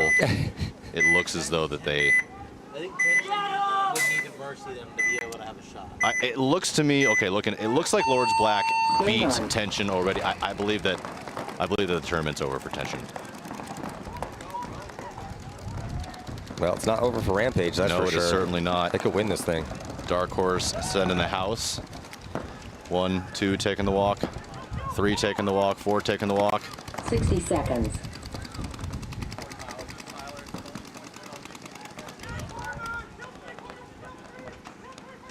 I heard kill 3 for sure. I believe it's kill 5. There's kill 4 confirmed, sounds like. Rampage 45 seconds. I do believe that they have enough time to figure this out. Well, it's absolutely kill 5, but it's not really going to matter. Well, because Rampage is, I mean, they don't need the Mercy Rule win here. They might for the #1 seed. Oh, but even without the Mercy Rule, you mean #1 seed in their bracket? #1 seed overall, which will just give them that's still a bye. bye. It's still a bye regardless. Yeah. I think they're going to get a bye no matter what. Well, there's 1, 2, 3, 4, 5, 6. No, there are more brackets than there are available spots for a bye. So they are going to just take the top 4 teams. I do believe that Rampage just now confirmed that spot. I am 99% sure Rampage will via that.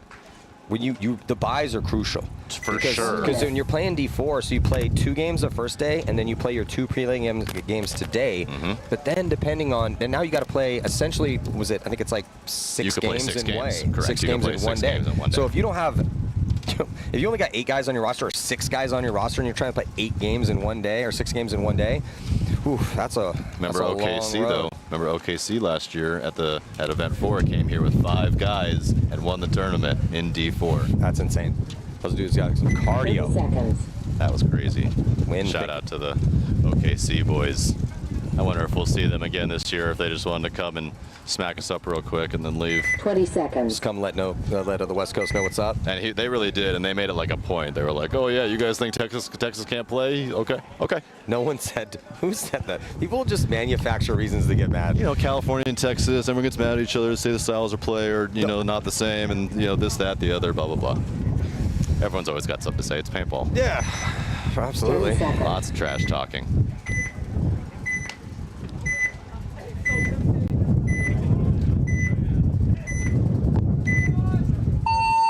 Game on.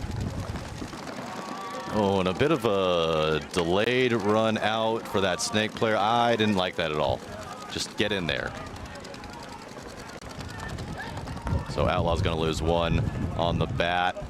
Yeah, leaves just England over here, and he's not even in a really good spot yet. He's in that quasi bunker of death. Does get a kill. Is that another kill crossfield for England? Dude, this kid's on fire. 9 confirmed in 4 points. Going well, 5th point right here, but still. When we were doing kill counts in the pros, if you were averaging like a kill a point, you were one of the best out there. Oh yeah.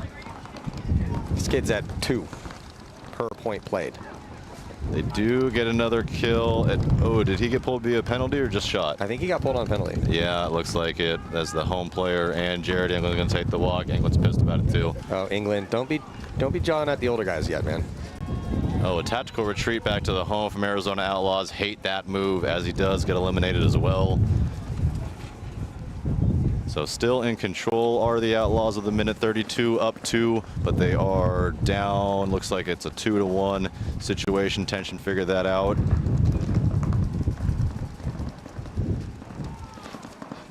And this close score actually going to ruin both of these teams' chances. One of these teams, I think Outlaws might have had a shot had they had a nice big blowout, but not going to happen now with just a minute 17 on the clock. We're in X-ball, so we're going to see these 2 teams fight it out until one of them either merges each other or until that minute 17 runs out, whichever comes first, likely the time.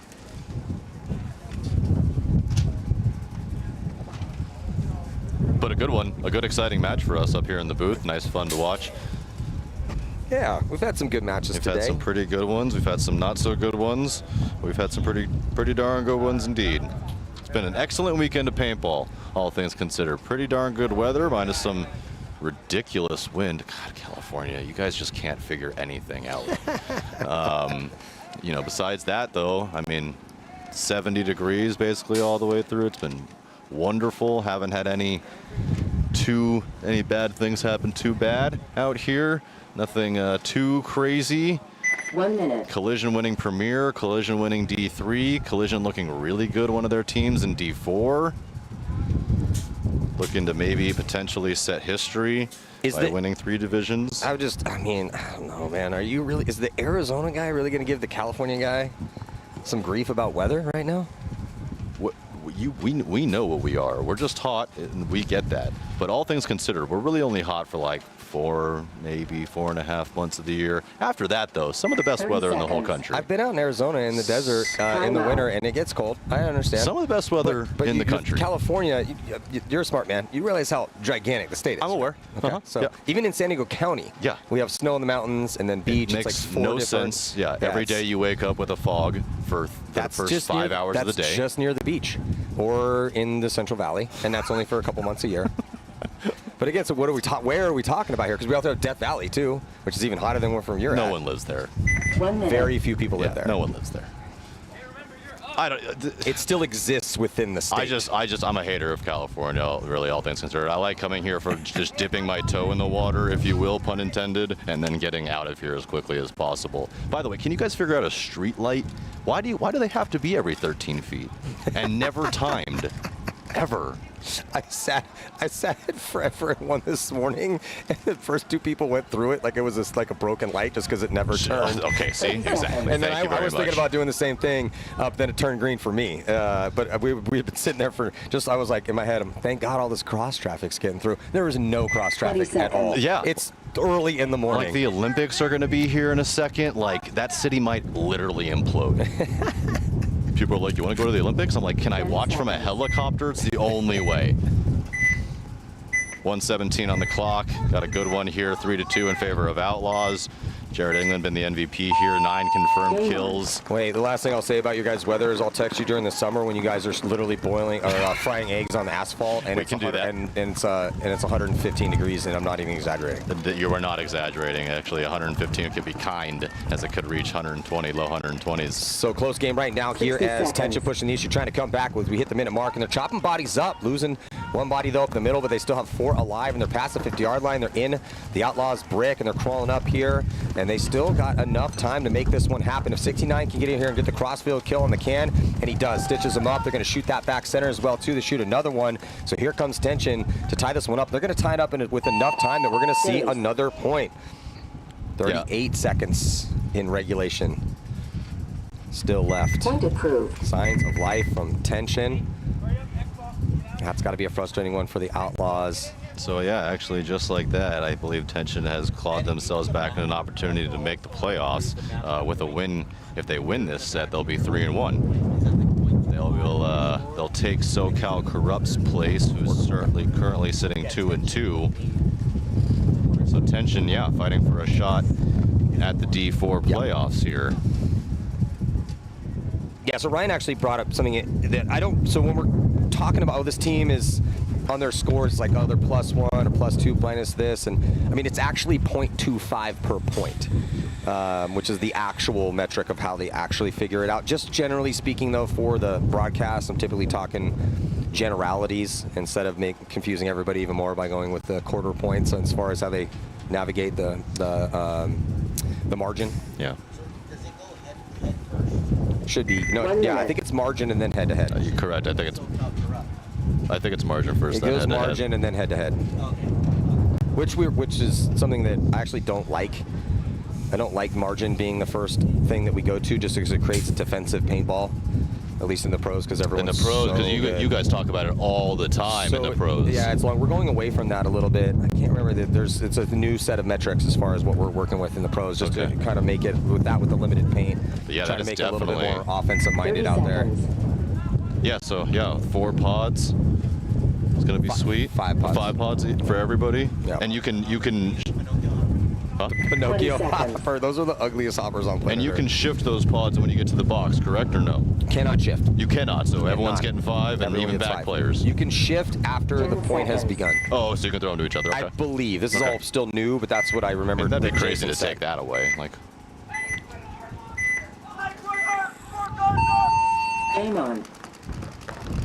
So 37 seconds left after in being an X-Spawn. Looks like Outlaw's going to be dropping 2 here off the break, so Tension has a chance. It's a 5-on-3 situation with 28 seconds left, but they're not releasing. They lose a body as well up the middle, and now here comes the Outlaws. The Outlaws pushing the issue up the middle. They get chopped up. 16 seconds left, got a chance. D-side's completely blown open. If he can get this crossfield kill, he gets chopped up, though. home player chopped him up. Yeah, the home player and D2 holding it down right now for the Outlaws. They're just going to commit all the way through. He's going to bunker him out with 2 seconds left, and I think he traded out with the home, and that is going to do it. Tie game, but exciting close. No points. Yeah, no points. Wow. If he had gone through and the home was looking D-side, he would have had enough time because he had a second to spare. Yeah, correct. He could have shot it, jumped it, hit the buzzer, and gotten it in. So that is going to do it here for the prelims on center court. Next game should be starting at 11:50 here as we're jumping into the round of 16. So we're going to take a quick break, and we'll be right back here. First event, the 2026 Wcppl.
Our team program is designed to be super simple and make your life way easier. There's no minimums, there's no required packages, and you'll get season-long access to our catalog at a discount team price. Plus, you can design more custom products. The first step of the process is to design your custom jersey. Now, that might sound weird if you already have jerseys or you're going through a different provider. However, this is a crucial step in building out your whole team catalog. So we're going to use your guys' logo, team colors, and your sponsors to build other cool custom products.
Mike Hinman, he's cool.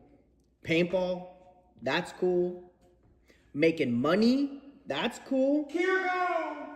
Kirgo. That's cool. Kirgo is the only sports book in the world that offers paintball. So if you want to get down on some paintball action, make sure you visit Kirgo. It also has every table game from blackjack to baccarat to slots and more. It also has a full sports book with every sport you can ever think of and probably some that you never heard of. The only sports book in the world that has paintball.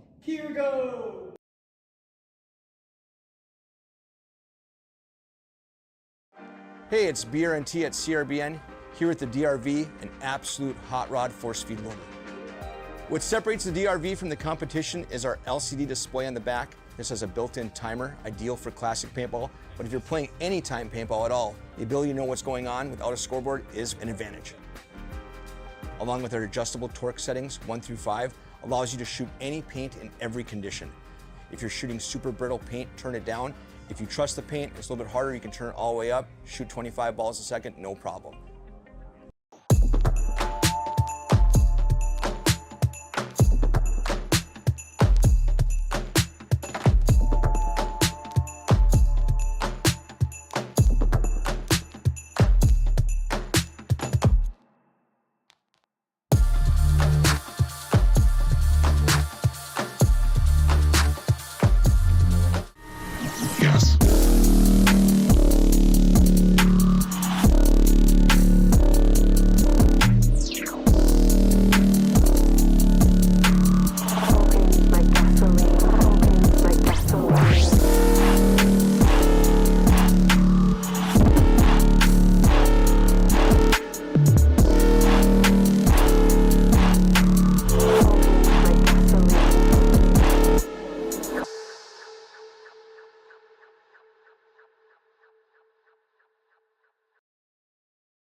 Our team program is designed to be super simple and make your life way easier. There's no minimums, there's no required packages, and you'll get season-long access to our catalog at a discount team price. Plus, you can design more custom products. The first step of the process is to design your custom jersey.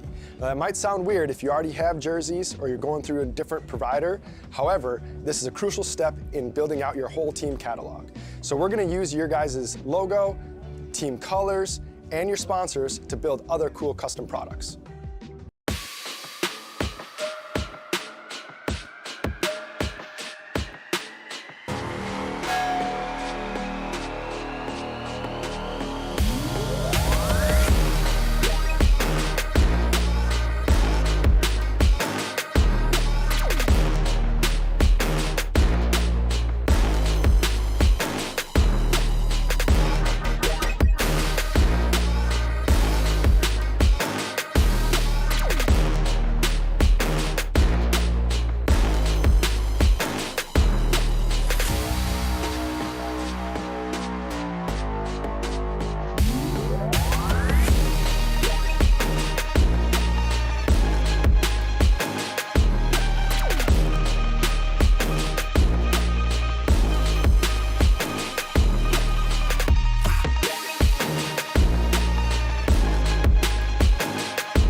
Mike Hinman, he's cool. Paintball, that's cool. Making money, that's cool.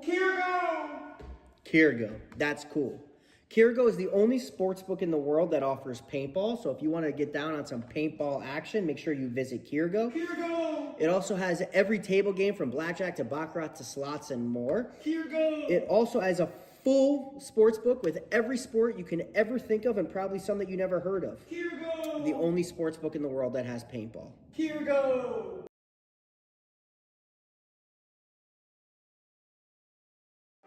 Hey, it's BRNT at CRBN, here at the DRV, an absolute hot rod force feed loader. What separates the DRV from the competition is our LCD display on the back. This has a built-in timer, ideal for classic paintball, but if you're playing anytime paintball at all, the ability to know what's going on without a scoreboard is an advantage. Along with our adjustable torque settings, 1 through 5, allows you to shoot any paint in every condition. If you're shooting super brittle paint, turn it down.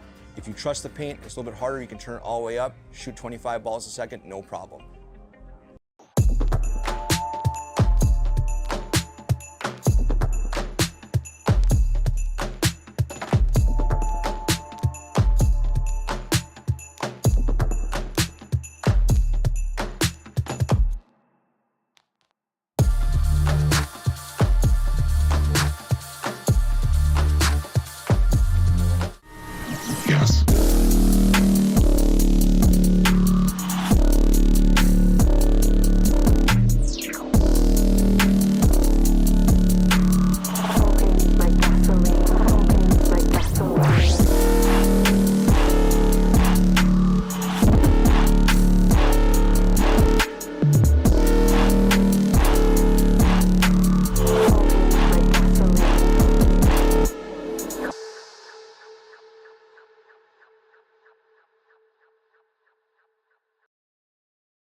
Our team program is designed to be super simple and make your life way easier.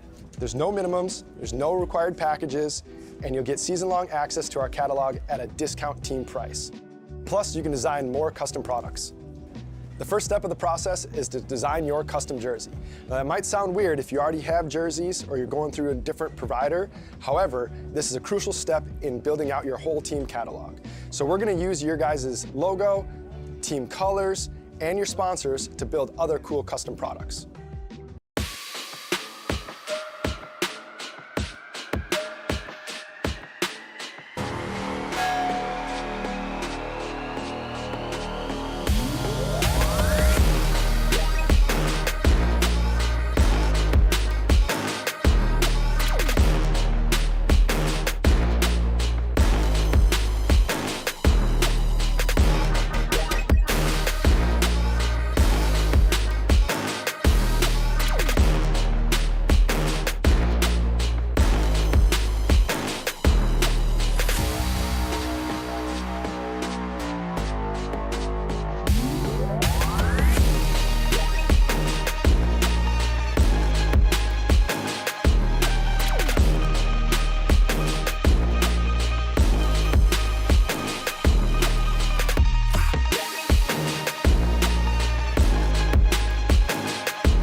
Mike Hinman, he's cool. Paintball, that's cool. Making money, that's cool. Kirgo, that's cool. Kirgo is the only sports book in the world that offers paintball. So if you want to get down on some paintball action, make sure you visit Kirgo. It also has every table game from blackjack to baccarat to slots and more. It also has a full sports book with every sport you can ever think of and probably some that you never heard of. The only sports book in the world that has paintball.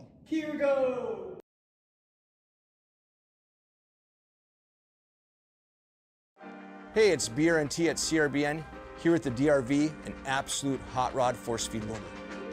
What separates the DRV from the competition is our LCD display on the back. This has a built-in timer, ideal for classic paintball, but if you're playing anytime paintball at all, the ability to know what's going on without a scoreboard is an advantage.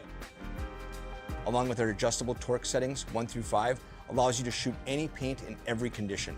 If you're shooting super brittle paint, turn it down. If you trust the paint, it's a little bit harder, you can turn it all the way up, shoot 25 balls a second, no problem.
Our team program is designed to be super simple and make your life way easier.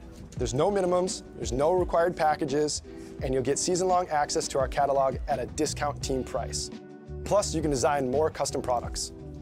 The first step of the process is to design your custom jersey. Now, that might sound weird if you already have jerseys or you're going through a different provider. However, this is a crucial step in building out your whole team catalog. So we're gonna use your guys' logo, team colors, and your sponsors to build other cool custom products.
Mike Hinman, he's cool.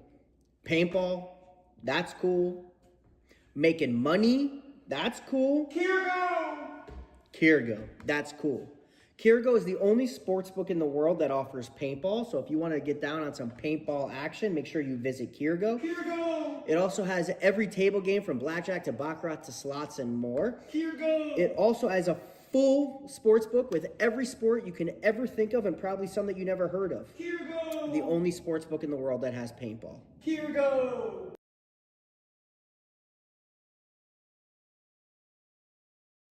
Hey, it's BRNT at CRBN, here with the DRV, an absolute hot rod force feed loader. What separates the DRV from the competition is our LCD display on the back. This has a built-in timer, ideal for classic paintball, but if you're playing anytime paintball at all, the ability to know what's going on without a scoreboard is an advantage. Along with our adjustable torque settings, 1 through 5, allows you to shoot any paint in every condition. If you're shooting super brittle paint, turn it down. If you trust the paint, it's a little bit harder, you can turn it all the way up, shoot 25 balls a second, no problem.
Our team program is designed to be super simple and make your life way easier. There's no minimums, there's no required packages, and you'll get season-long access to our catalog at a discount team price. Plus, you can design more custom products. The first step of the process is to design your custom jersey. Now, that might sound weird if you already have jerseys or you're going through a different provider. However, this is a crucial step in building out your whole team catalog. So we're going to use your guys' logo, team colors, and your sponsors to build other cool custom products.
Mike Hinman, he's cool.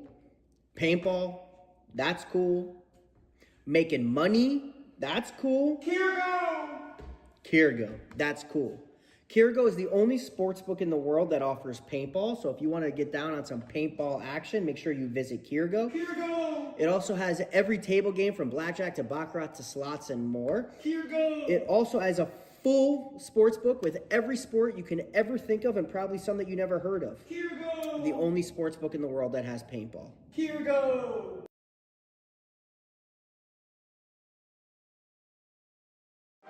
Hey, it's BRNT at CRBN, here at the DRV, an absolute hot rod force feed loader. What separates the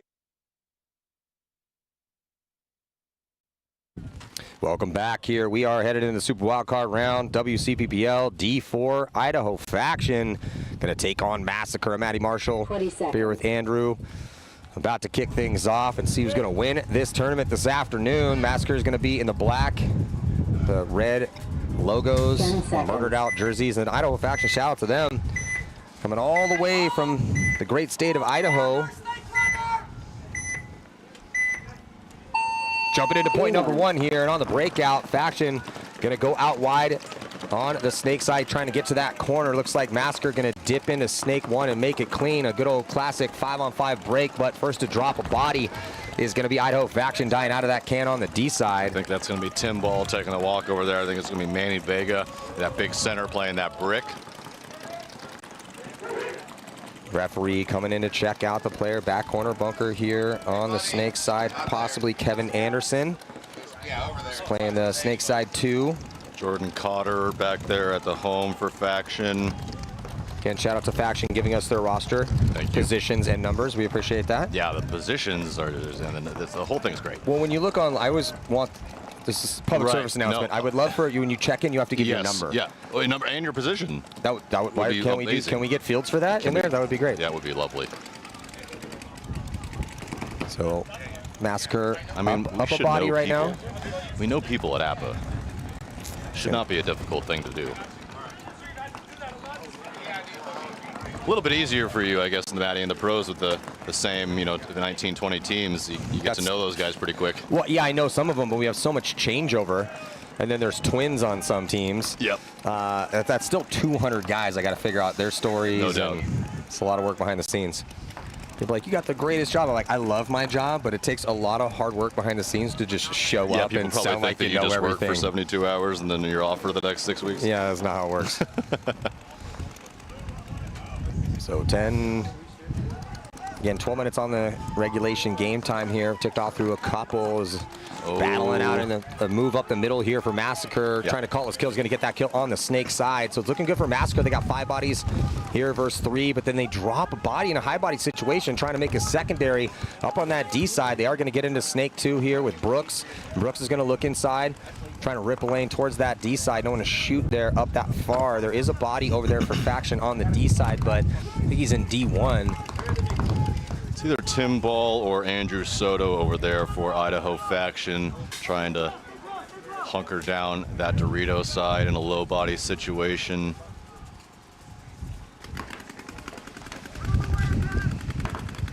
Kevin Anderson playing this Snake 2 position, well, Snake 1. Well, Andrew, we've definitely seen some low body situations pulled out here. Yeah. I mean, it's always hard to pull off those low body situations, but the way this field is, it's been a little beneficial for players fighting down bodies. He's not in the position right now, Kevin Anderson. He's not in a good position to be able to fight these 3 guys from here. I would recommend, if we're going to take an offensive approach, he needs to hop that snake beam and get himself into the starfish so that he can at least have some shots in on the on his opposing starfish, Snake 1 and or the center brick. Battle down the sideline right now could decide this point here. If Massacre can stay alive and win a gunfight. Typically, you don't love guys getting in reckless 50-50 gunfights in high body situations in point 1. I'd rather have you smother the opponents. Yes.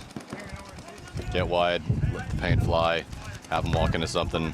Yeah, ideally, when you're in a high body 53, well, it's 43 right now, but 4-on-3. But you want to, if you're a front guy and you are attracting the attention of multiple guns. Oh, we're throwing paint already, huh? That's a little early. I think he got about 10 balls out of that. He did not get a lot out of that, and I mean, what do we? Do you think he didn't come out with too much? What do we think? Why is he out of paint so quickly? That's a good question here. I mean, we're coming up on a 4-minute long point, but still, ideally, people should know at this point in the game here how long some of these points have been running. You're going to want to carry an extra pot or 2 out. Yeah, quote unquote Sunday paintball, if you will. Things usually slow down a bit. Things get a little bit more cerebral out here. Comms usually a little bit louder, a little bit longer. Well, Massacre is playing pretty smart. Oh, God, commentary cursor out the gate. Yeah, walking out of that D1 position here, losing a gunfight down the sideline. More of a dink, kind of got dinked out from somewhere. By the way, that player also was out of pods. He threw his last pod to his front player. So now his front player definitely doesn't have any paint. He doesn't have a back player. He's got the count. Wait, is it an actual 32 or is it 33? Is there? Oh, did they? That body just drop out of Snake 1? Yeah, it did. We just lost. We both of us missed it. They got a kill out of the Snake 1 for Idaho Faction.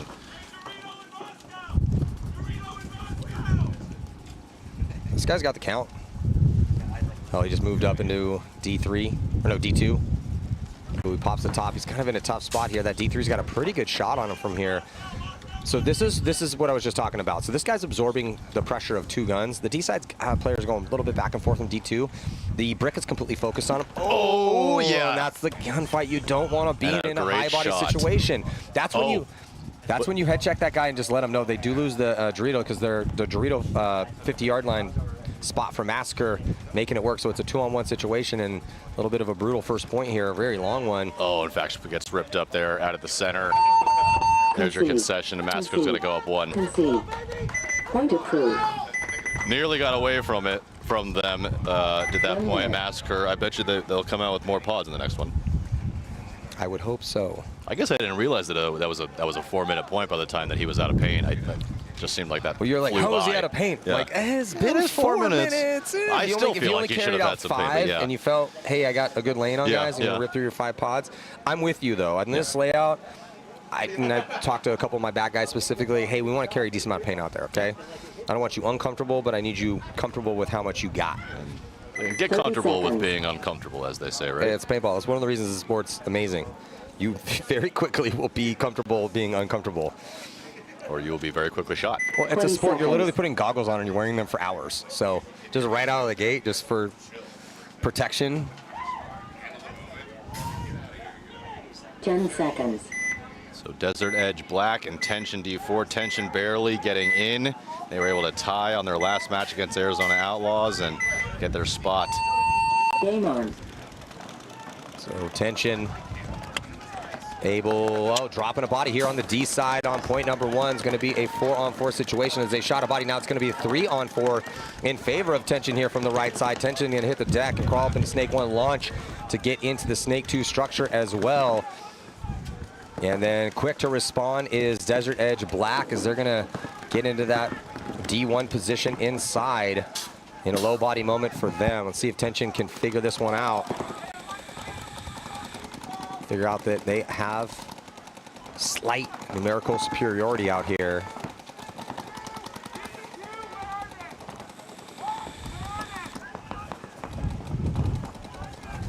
I hear 52. I don't think that that's their kill count. Ooh, tough death out of the Aztec inside here for Tension.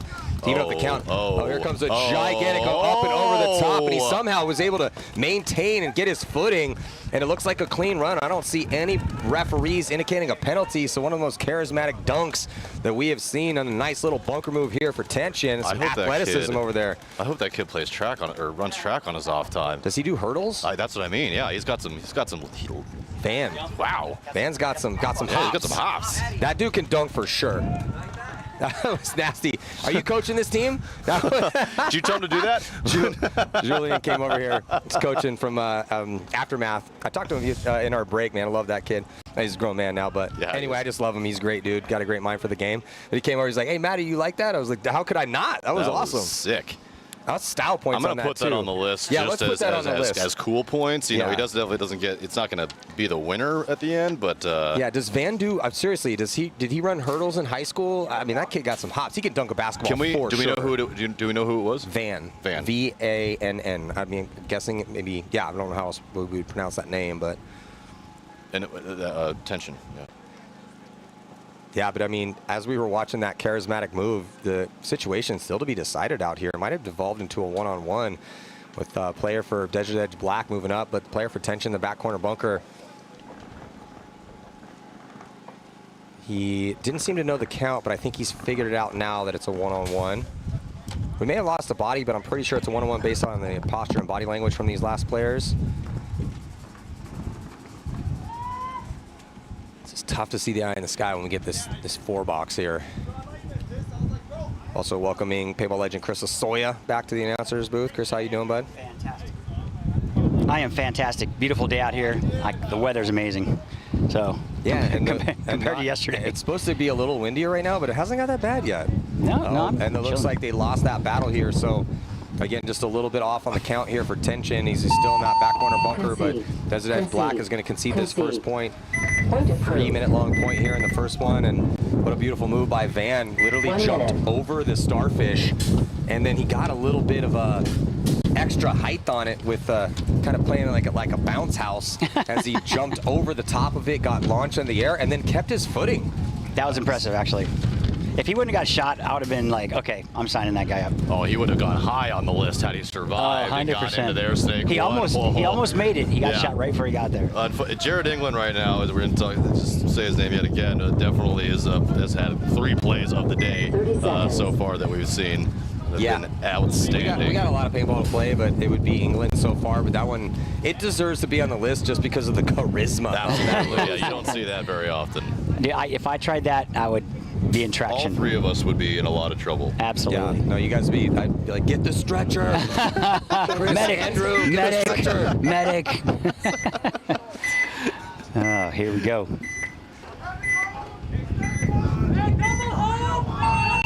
All right, point number 2, faction aggressive. Boys from Idaho taking some ground here, going corner. D side, he gets shot off the break, though. They do take Snake 2 off the break with Anthony Cardozo. And he makes it clean, ripping his lane down the sideline on a secondary. They're going to quickly get into that crucial D2 position with, I'm guessing, well, they lost maybe Tim Ball over there. Who else plays mid? Yeah, it could be Soto or Ball. Yeah. Shout out to everyone from Idaho. Always cool to see. I mean, we've had some players from Idaho over the years, So I just love it when we see, you know, obviously we get a steady dose of people from Washington and Oregon and California and Texas and the East Coast, but great to see Idaho represented out here at WCPL. Wasn't there a premier team from Idaho? Am I making that up? Hell, I don't know. I'm not sure. I'm making that up. So that's definitely on the D side. That was Tim Ball, because Soto was the one that took the early walk. And I think this is Jordan Cotter here playing the snake one now. He just filled out from the home. It's also interesting too, Faction. And they do get a kill. Riding with a light line here, only 6 bodies. Yeah, thin. I'm sure flights are expensive from Idaho. Yeah, Not exactly potatoes. a hub. A lot of potatoes. Trade you a sack of potatoes for a first-class flight. That'd be sick. Ooh, and another one. Another one taking the walk for Massacre as Idaho is going to get into that D50. Tim Ball making moves over there to get the 50-yard line. And another kill is going to take a walk from Massacre. So, but a trade. Yeah, Tim Ball going to be trading out. Still 3 bodies left alive right now for Faction. They've been playing the aggressor here, but Massacre has the lead, so that makes sense. Down to 4:40 here on the clock, boys. And I can't tell if Massacre still has the Dorito corner. But it's either just the snake one for Massacre. Oh, yeah, I just think of it. Yeah, he does. Yeah, he is there. Corner shot. Yeah, so a 32 in favor of Faction, but Massacre with the Dorito corner and the snake one.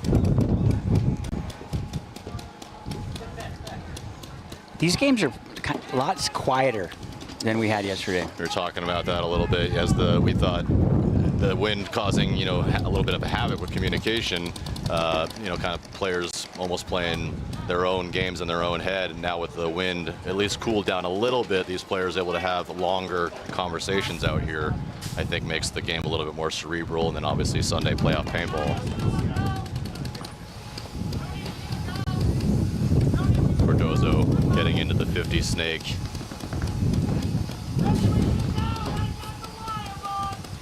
And from here, he's going to get into their starfish. He has a shot in on that Dorito corner for sure. Yeah, Cardozo looking good here, getting to rip that crossfield shot. He's trying to get somebody, being very proactive, knowing they need a point 327. He's going to jump over the top. Might have got some miscommunication. There's no one on the other side of him. Does have that body in Snake 1 to worry about, though, but he stays alive in that chaos.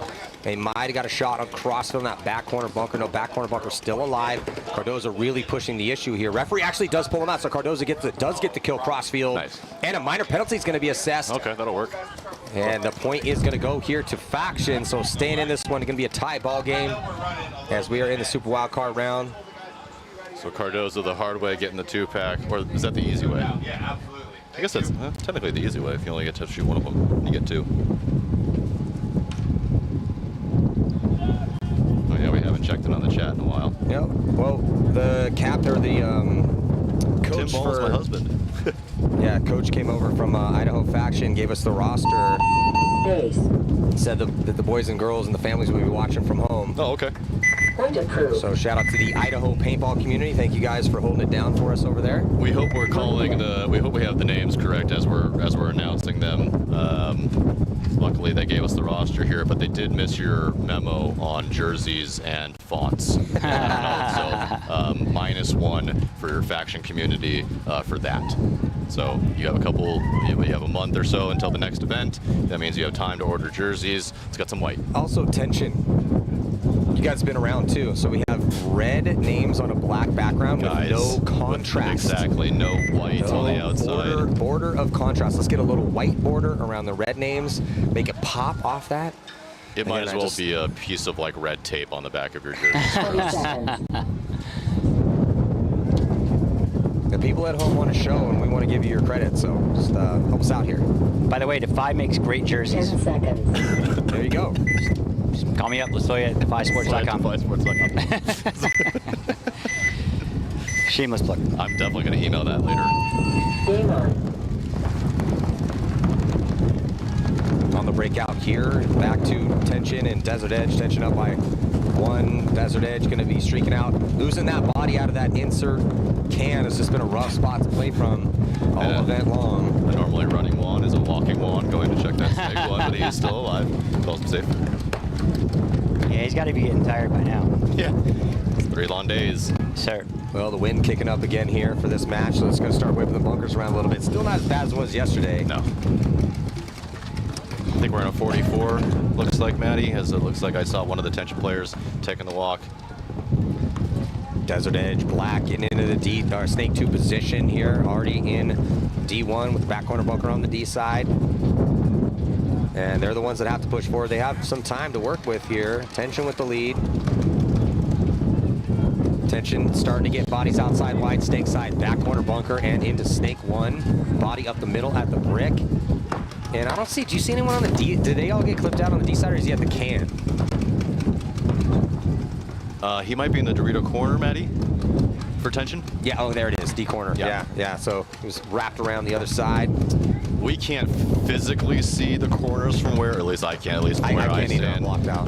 So we are entrusted on the drone view, and we are obviously with 100. And if it wasn't windy, I could watch the bunker move and figure out where they are. But that tell is now gone. That is off the table.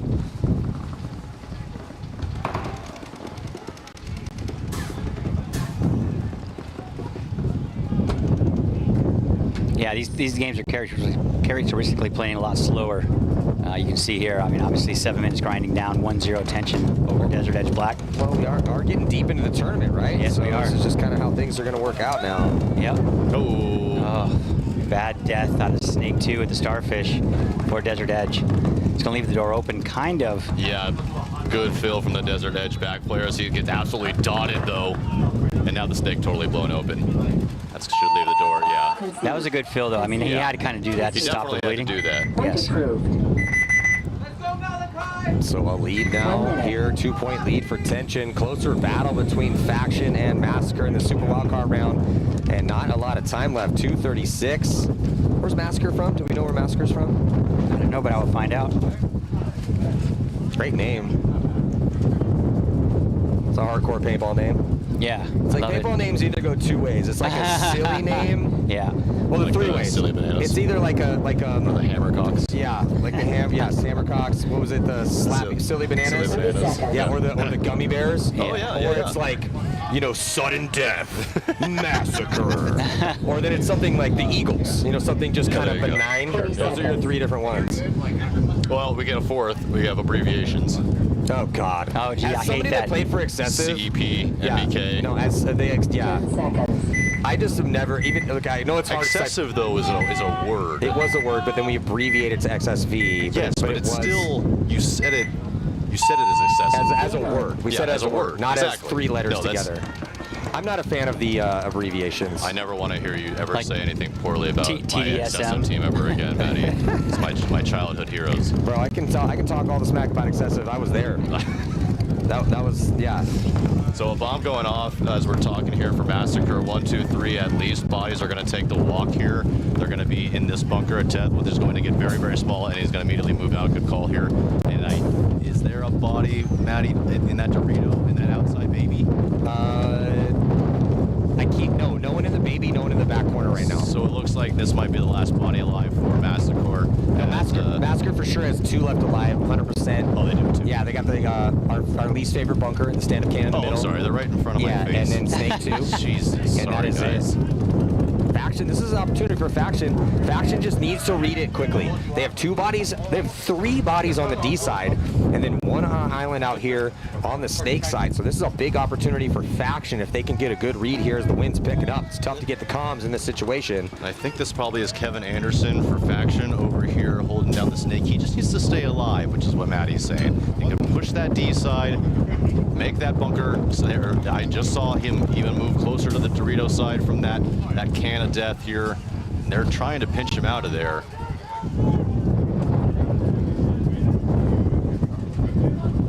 Yeah, that is Kevin Anderson who just moves his way into the Snake 2 or the Starfish. 60 seconds. There will be a winner here. We will go to extra time if time expires, as we are in the playoffs. I mean, with the situation you're in right now, what do you do, Maddie? I mean, do you want to go for the stale at this point if you're Massacre? I feel like they have to, Chris. They Yeah, have to with this situation, or they could have conceded already. I mean, this is always a really not nail-bite moment for a coach, because if you see you're in a 40-24, but now you almost have to blow it, or hope to God that your last bye, because we're deep in the tournament. It's win or go home at this point in time. Margin's out the door. Oh my goodness! I mean, let me go stab this guy. If I was Massacre, I probably would have blown it when it was 24. Because then at least we're going to have, a minute and a half left to try to make something happen. Oh no, he hits the deck and crawls, but I think he's going to get in there and hit the buzzer for Faction's going to get it done with 7 seconds left to go with that one body left alive. I hope that 69's okay. Who was this? It was Andrew Soto. Hit the ground really hard. Sounds like it hurt. Popped up, no problem though. Point is approved, and that is going to do it. So Faction going to be punching their ticket here, running a light line coming all the way from Idaho. I was holding my breath on that one. They almost threw that one away. They were, oh boy. Tons of respect here to the Idaho Ballers, making the journey and moving on past the Super Wildcard round here to move on in this tournament in a very close battle.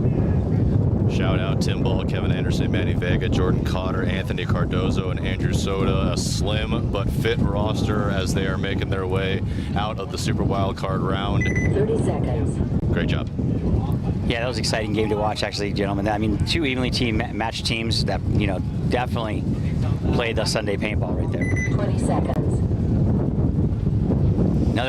Another switch here, though. We had 2-0, Desert Edge down by 2 points, detention D4, with still 7 minutes left about in this one. And I don't know if you heard, but Collision came back from 3-0 yesterday, so it can be done. Oh, yeah, absolutely. Well, they got some great leadership. Looks like both Julian and Grayson from Aftermath in the pits for him. Grayson, that's helpful. Looks like Grayson's an iPad coach. Yes. Some guys are, I'm not an iPad coach, I'm more of a clipboard guy. Respect to the These iPad kids. coaches. Yeah, I saw Grayson in the parking lot, and he was talking to Greenie, and they're just having this AI conversation in the parking lot at 7 o'clock in the morning. That's too much for me. So right now, though, tension with this 2-point lead. Still a little bit of time left on this one. 6:24 to go. They did lose their home player, so 54 in favor of Desert Edge. And Desert Edge is in this little kind of in-between of the Starfish on the outside.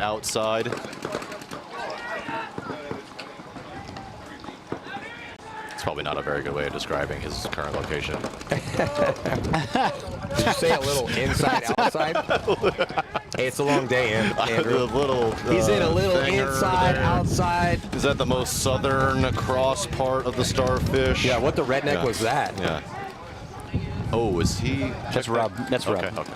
I did see it happen, actually. The refs actually called that rub a second ago. But yeah, I saw it right away. I was like, oof, that's big. Oh, never mind. Yeah, tension in some good spots to just zone it up right now, burn a little clock.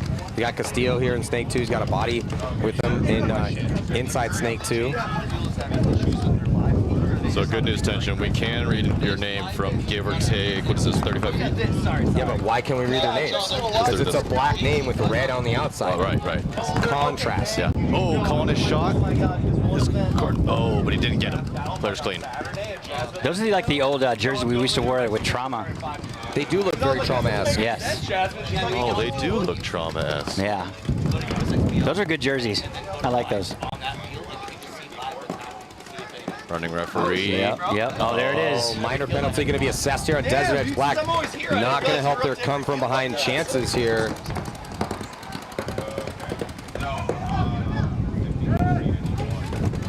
Oh, and falling apart as 1, 2, 3, 4 bodies come off all at the same time for Desert Edge Black. They still do have a body, but they're going to get a concession there in tension with the nail in the hand and approaching the coffin. Dragging the body into the coffin. The body's already halfway in there. Top of it on. Grabbing a hammer. Grabbing that iron nail and grabbing a giant mallet. It's 440 though. Let's try to be as descriptive as yeah, possible. that's pretty detailed. The night was dark and deep as we pulled the body into Mixing the lime. That's funny. I need to start reading audiobooks. That's going to be my next. That would be epic. That would be epic for you. For that, for sure. Absolutely. You do really good play day. You are a good 1000%. I would take that job in a heartbeat. You'd be Anyone good at listening that, at Andrew. home. Yep. I can read. I went to college and everything. Well, Yes. you would need to do horror books. I can, yeah. He has that horror voice. I would want to listen to you read like a Stephen King novel. Yes. Okay. Yes. Yeah. As That she might scare me, slowly though. crept down the hallway. I might scare myself. Though. that might be good for the drama in the book. Yes. With the blood dripping off the knife. Oh, okay. As the sun set in the western sky. I'll get into it. 1 Yeah. minute. I don't know. I don't want to be typecasted though, Maddie. You get one of Too those late. roles and then you never. Well, you're not, it's not like you're reading chick lit. What? You know, what are you going to be reading, like a rom-com? You never know. You never know, Maddie. That's I fine. hear I don't know. I hear I have a face for radio. The women do like a baritone voice. I hear I have a face for radio, radio, so you just never know what's next. He's the next Barry White. Yeah.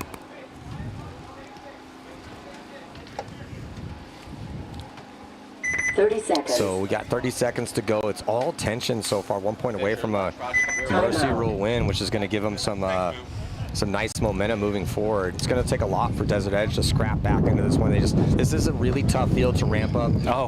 Quick points is very difficult out here in this one. Yeah, there's still a lot of time left. I think this is the same situation that collision line number 12 was yesterday. No, but the collision, I think, was the Premier. That was Premier, right? It was Premier. They were down. They were down like this with a similar time situation. I want to say you're about right. So I mean, it's not. We've It seen has happened. done. Yes. Yeah. I mean, collision. There's a different breed. I mean. They're playing really good, fast paintball, and this is a West Coast style team. I will tell you this, after playing tension in multiple divisions throughout the past couple seasons, this seems to be a much chiller version of the tension squad. You know, they're not getting a lot of penalties. Not a lot of tension. Yeah, they're just playing a little more calm and methodical. I mean, it was a team that would typically... I think they've had a couple of roster changes. Yeah, I mean, obviously, for sure. Yeah. But the tension, the knock on them was always they seem to get a lot of penalties, wearing their heart on their sleeves, getting a little too hyped up sometimes, and kind of losing their composure. I want to say High Tone played on this team. High Tone did, but now High Tone's on collision. Correct, yeah.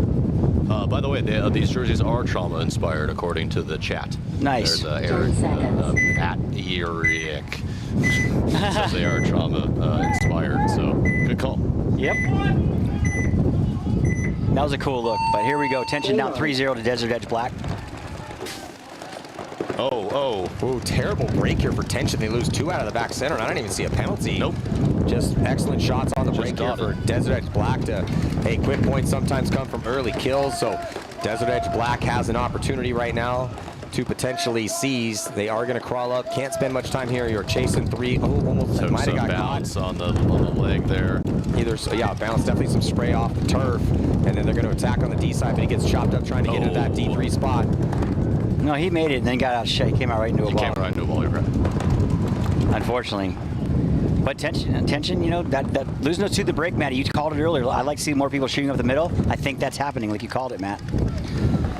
Yeah, I mean, that's one of those, you're hoping that happens. Yes. And you set the game plan up for that, but just watching everything and how many bodies are dropping out of the middle, putting extra guns on that off the break up the gut, I think is a really crucial thing moving forward here. Yes. Because you also get that drop shot on the center brick. So it's kind of like, you know, covering a few angles that you might be missing. But Desert Edge, time grinding down. They got to get on their horse sooner or later. Yeah, 43. They're slightly off the pace right now. Need 3 just to tie, and only 3:24. Really got to start ramping it up. I mean, they're trying though. I mean, they were pushing on the D side, but then got chopped up.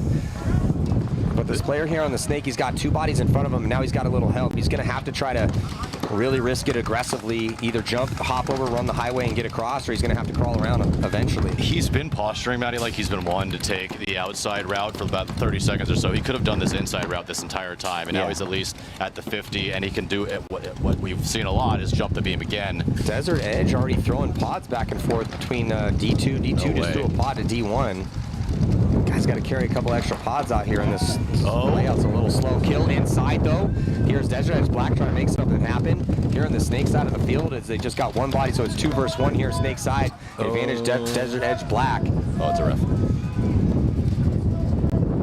But they have that corner, the rear side corner. Tension has the rear side corner. Oh, kill cross field here for Tension though. Gonna shoot the first attacker on the D side. Definitely just got shot in his head. It's out all the way from over here. No penalty assessed though.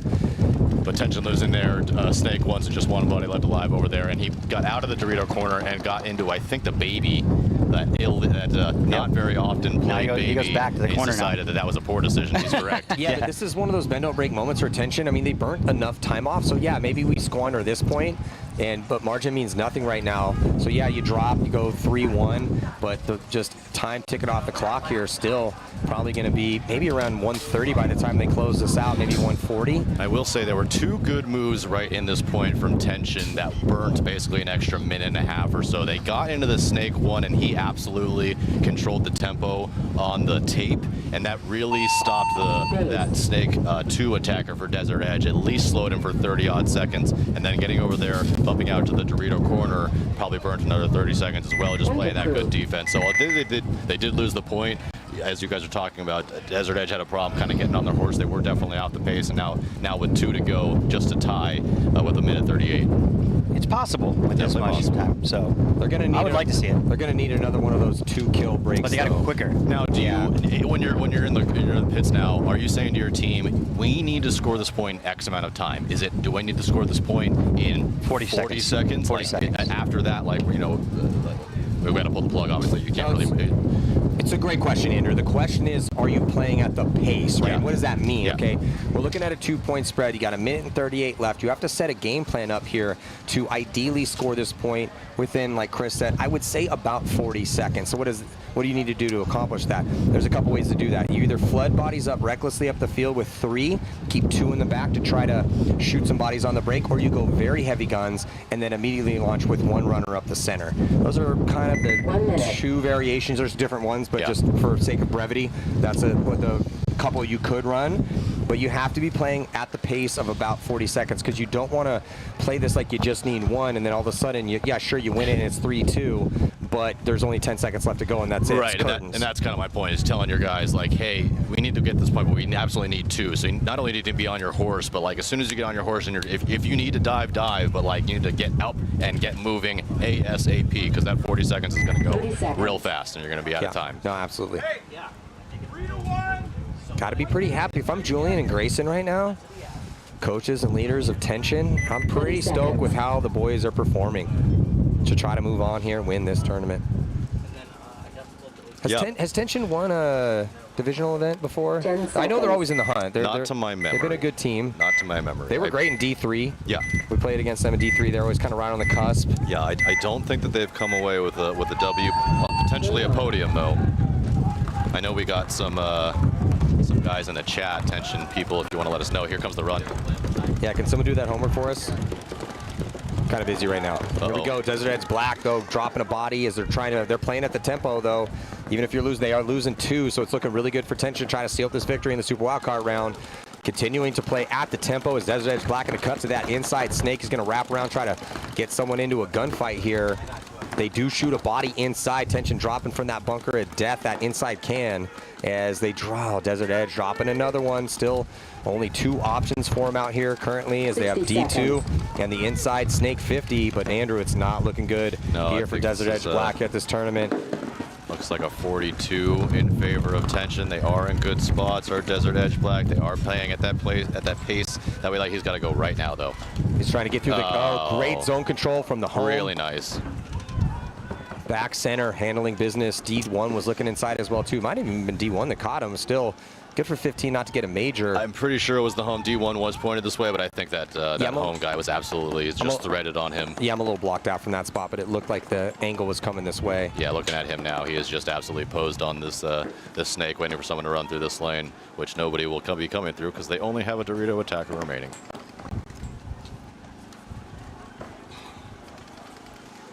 So Barboza here in the Snake. Last 10 seconds to go as Tension will be moving on. On his loader. Yeah.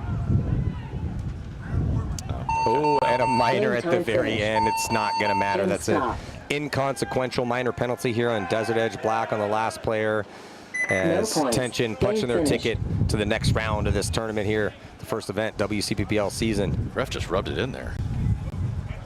Thank you.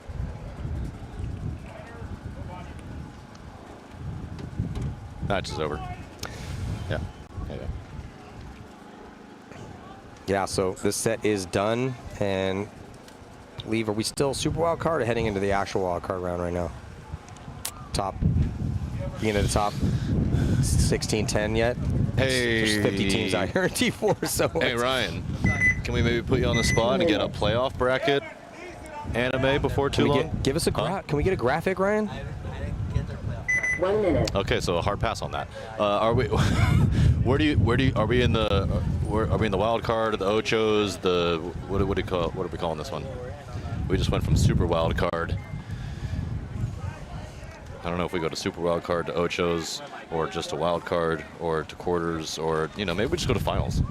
Right now we are in D4 X-Ball Ochos. Up next. Okay. Ryan says Ochos. 30 seconds.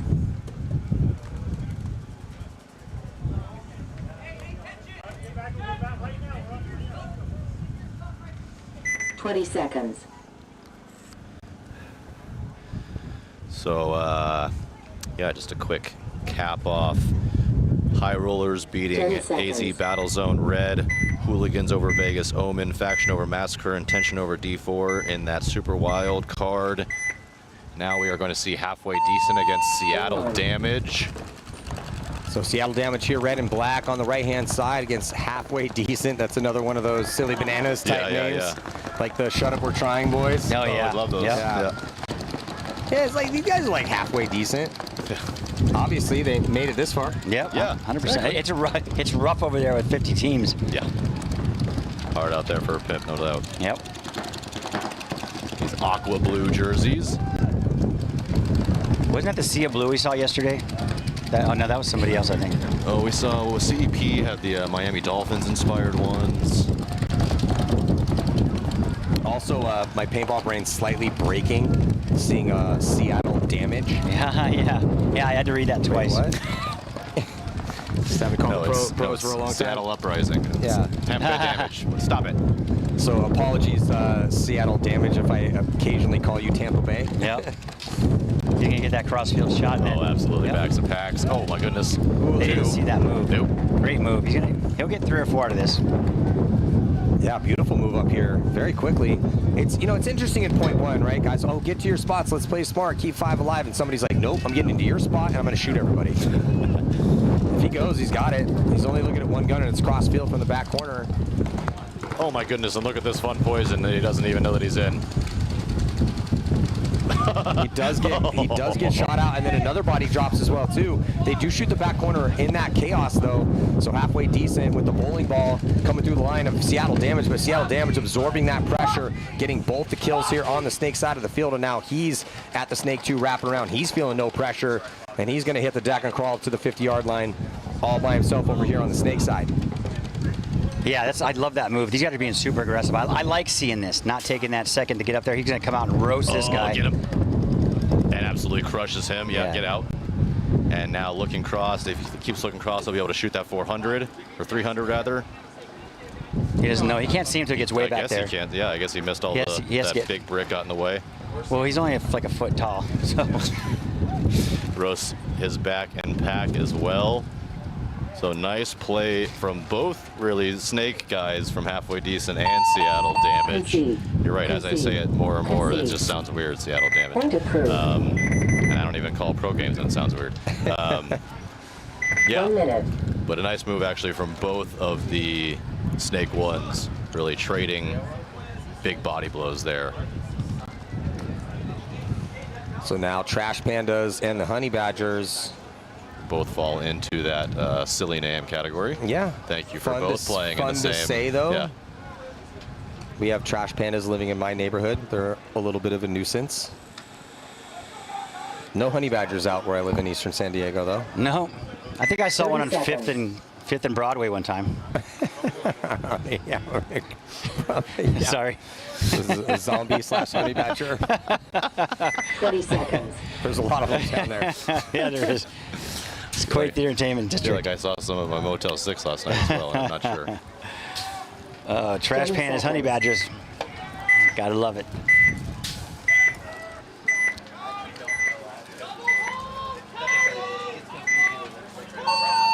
Game on. Honey Badgers on the right, Trash Pandas here. I believe still in the Super Wildcard round.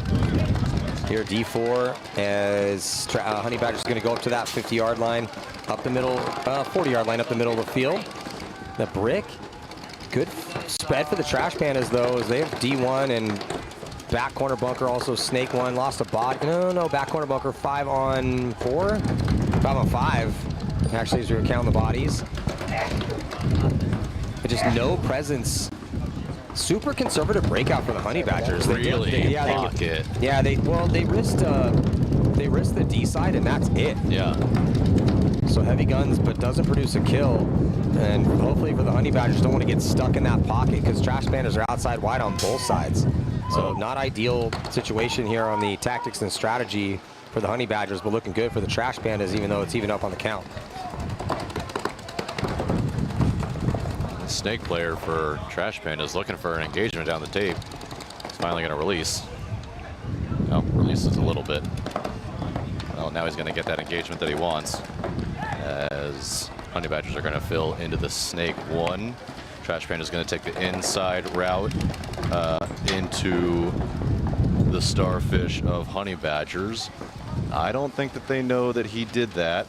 There is a gun trained that way at that center brick, but he will have a shot. Oh, I think you might have seen him now. Oh, tries to get a shot in on the 300. They definitely know that he's there now. Playing over the top is this Snake 1 player for Honey Badgers. Don't like that. Now this Trash Panda player pretty much goes into kind of a defensive mode, waiting for someone to come run him down, wants to play with this Snake 1. Oh, here comes a rundown. He's going to get absolutely laced. He better not shoot anybody, or that's going to be a penalty. He doesn't shoot anybody. He gets eliminated. Good effort there from that Trash Panda Snake player. Unfortunately, he missed that first engagement on the cross field, and then he just had a whole bunch of guns looking his way. Honey Badger's going to crawl the body up into Snake 2, and also right to the 50-yard line. So good crossfield spread for them right now. His body's getting whittled down here for the Trash Pandas. Yeah, Trash Pandas losing that body out of that baby Dorito outside. Still got a body in D2. It's going to force a concession here from the Trash Pandas. Honey Badger's going to go up by 1.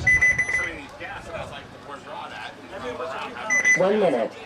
She's like, oh, he's on field 1, and then she's like, somebody needs gas. I saw your name. Man, that player not very happy about that concession right there. Well, it was 3 on 1, but then he did shoot the guy across the field. That's what I mean. As soon as one of them got eliminated, they shot the Dorito player as well. He was in a obviously not a ideal situation. Points paying position, but with a lot of time on the clock. Yeah, I don't maybe let that play for a little while longer. I agree with you for sure. I mean, at least a little bit. Let him try something. Yeah, I'm glad you said something. I was going to say something. Yeah, no, I'm with you on that, Andrew.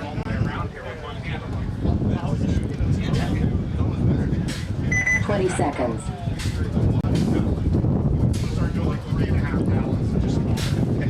So we're actually the halfway decent squad with a hodgepodge of jerseys. Actually, not these. They're not all in the same nice baby blue ones. So frankly, I have no idea if any of them actually say halfway decent on them. 9:38 here, point number 2. Yes, halfway decent, going to very quickly get up into the 100, that D1, and then going to be dropping a body though out of Snake 1, so a good break for Seattle Damage. They go heavy guns up with some wrists on the D side. No one on the Snake side, so Seattle Damage going light on the Snake side. No one even risking any of those spots. Running ref or walking referee is going to come and pull out the player in the back center though, as the back center continues to be a very susceptible position to those off-break shots. They might be pulling another body as well too. And they are. It's going to be a minor. Oh, and they're going to pull the back corner. Not looking good here for Seattle Damage.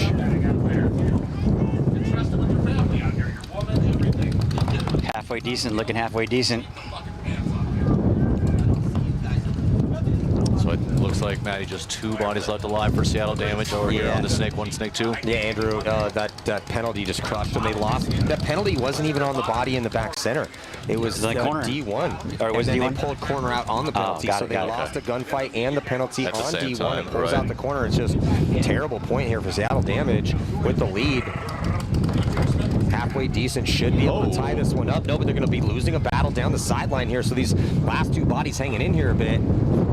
Yeah, it's Snake 2 and Snake 1 only for Seattle Damage, and the field is spread. Halfway Decent is on their side of the field. D side, he's in there, D3. I'd like to hear some communication between these two players over there. Yeah, 2-on-2 right now. 2-on-2. I think Halfway Decent has better field position, I think, just from looking at it. Yeah, definitely with the better angles, but I don't hear a whole lot of communication coming from these guys, so kind of playing their own games. Oh, that'll play. Halfway Decent gonna run them down in Snake 2, and they're gonna tie this game up. So again, the wind kicking up again, making the communication very difficult out here, but we got ourselves a match with 7:30 left to go here in this Super Wild Card match. Yeah, I would expect nothing less than the teams right now to be doing this back and forth battles. Same situation right here for the Honey Badgers and Trash Pandas. Honey Badgers up 1 point. There's still a lot of time left in this game, Andrew. Tons of time. 2.5 minutes burned off on that first point. Still 9:30 to go. We are in the Ochos. We think, anyway. Pretty sure it's good. Either way, stay with us because we're gonna cover you all the games anyway. We're on center court. All the finals have to funnel through us. Just a quick applause to the Trash Pandas for putting some white lettering on the back of their jerseys. Way to get the memo. Without line. 10 Without a line.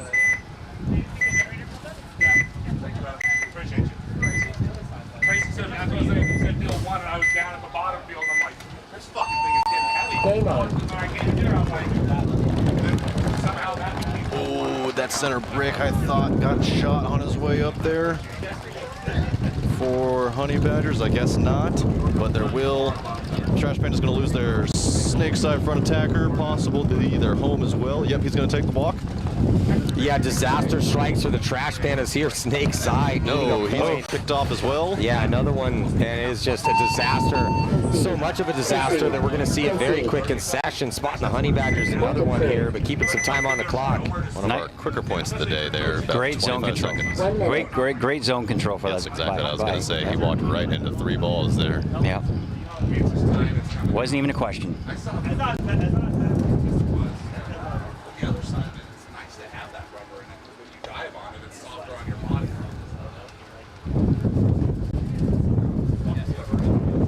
You want to hear what Mike is saying? Maybe I'll back up a couple feet. He's a very distinctive voice. I saw that on the chat, and I was like, we haven't seen Mike all day. And then I look over, and he's behind us. So yeah, it kind of his voice kind of goes through your body. 20 seconds. Imagine if he spoke German. Spergendergen. Yeah. 10 seconds. He'd sound really angry. That's what I mean. I know. Yeah, Seattle Damage right now. Reminiscing of 600 years ago. 1-1. Game on. Aggressive break here for Seattle Damage. They are going to be losing their body going out wide, D side to the back corner bunker. They take the D1, the inside Aztec, and also Snake 2 with Martin off the break. So aggressiveness taking some ground, but costing him a body. 5-on-4 situation here in favor of Halfway Decent, but Halfway Decent might be losing their D1 player. Nope, play on. Halfway Decent. Dorito player stays alive. This attacker for Halfway Decent in the Snake 2 did some damage on the very first point. So Martin, number 11 here on the bottom right side of your screen for Seattle Damage. Has the ball over here for these guys, but tied 1-1. But I like that move inside like that, man. We talked about that yesterday. That I don't like the stoppage here. I like just jumping over and going to the next one, shooting the guy in the center in the back, and then trading with the guy in front of him. Well, yeah, if he were to jump over, he would have that free kill inside on the brick, because the brick is tucked out way too much. If you're going to shoot D-side, you got to tuck in a little bit more than that. Well, he has from here, if he wants to look inside, he can shoot that Dorito can, which there isn't anybody there. And he can also, if the If the brick was looking this way, he could engage him from there. But yeah, he will have to jump the beam to get him now. Now he can get himself a free 2-pack. Well, everyone, but now he can't though because the Snake 2 is tucked inside before the body made that move. But you look at the brick. The brick is tucked, is actually outside, very wide on that.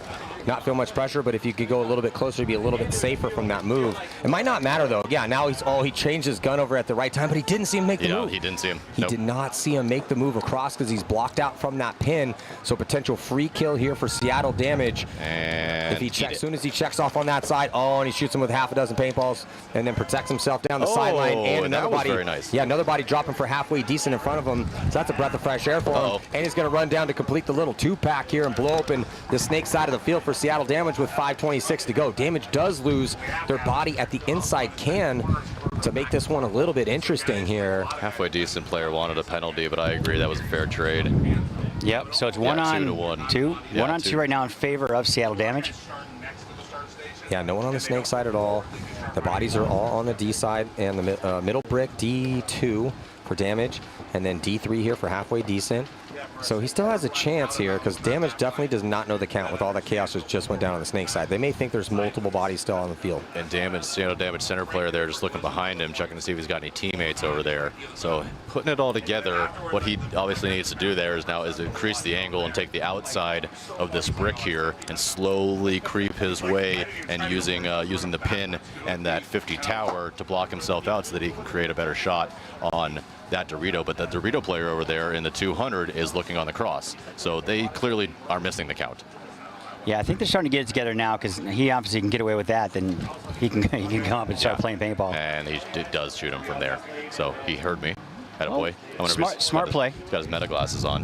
Smart playing though. You know, it's tied up 1-1. Don't want to take any chances, being cautious. So I'm not mad at that. So Seattle Damage going up 2 to 1. 1 minute. On the flip side, now we got Trash Pandas in 2 points deficit. The Honey Badgers.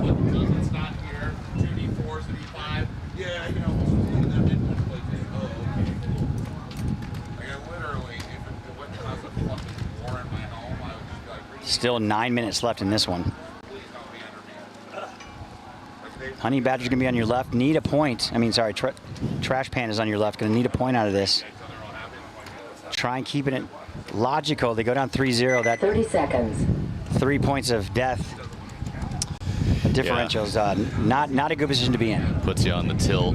Yep. Makes you run out of concessions there. As we're in the D4, 4-point spread is the margin.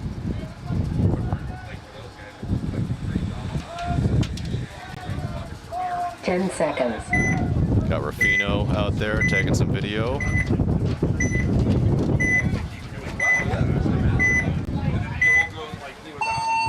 Game on. Honey Badgers up by 2. Going heavy guns up. Everyone basically running and gunning to their spots with the 2 in the back center.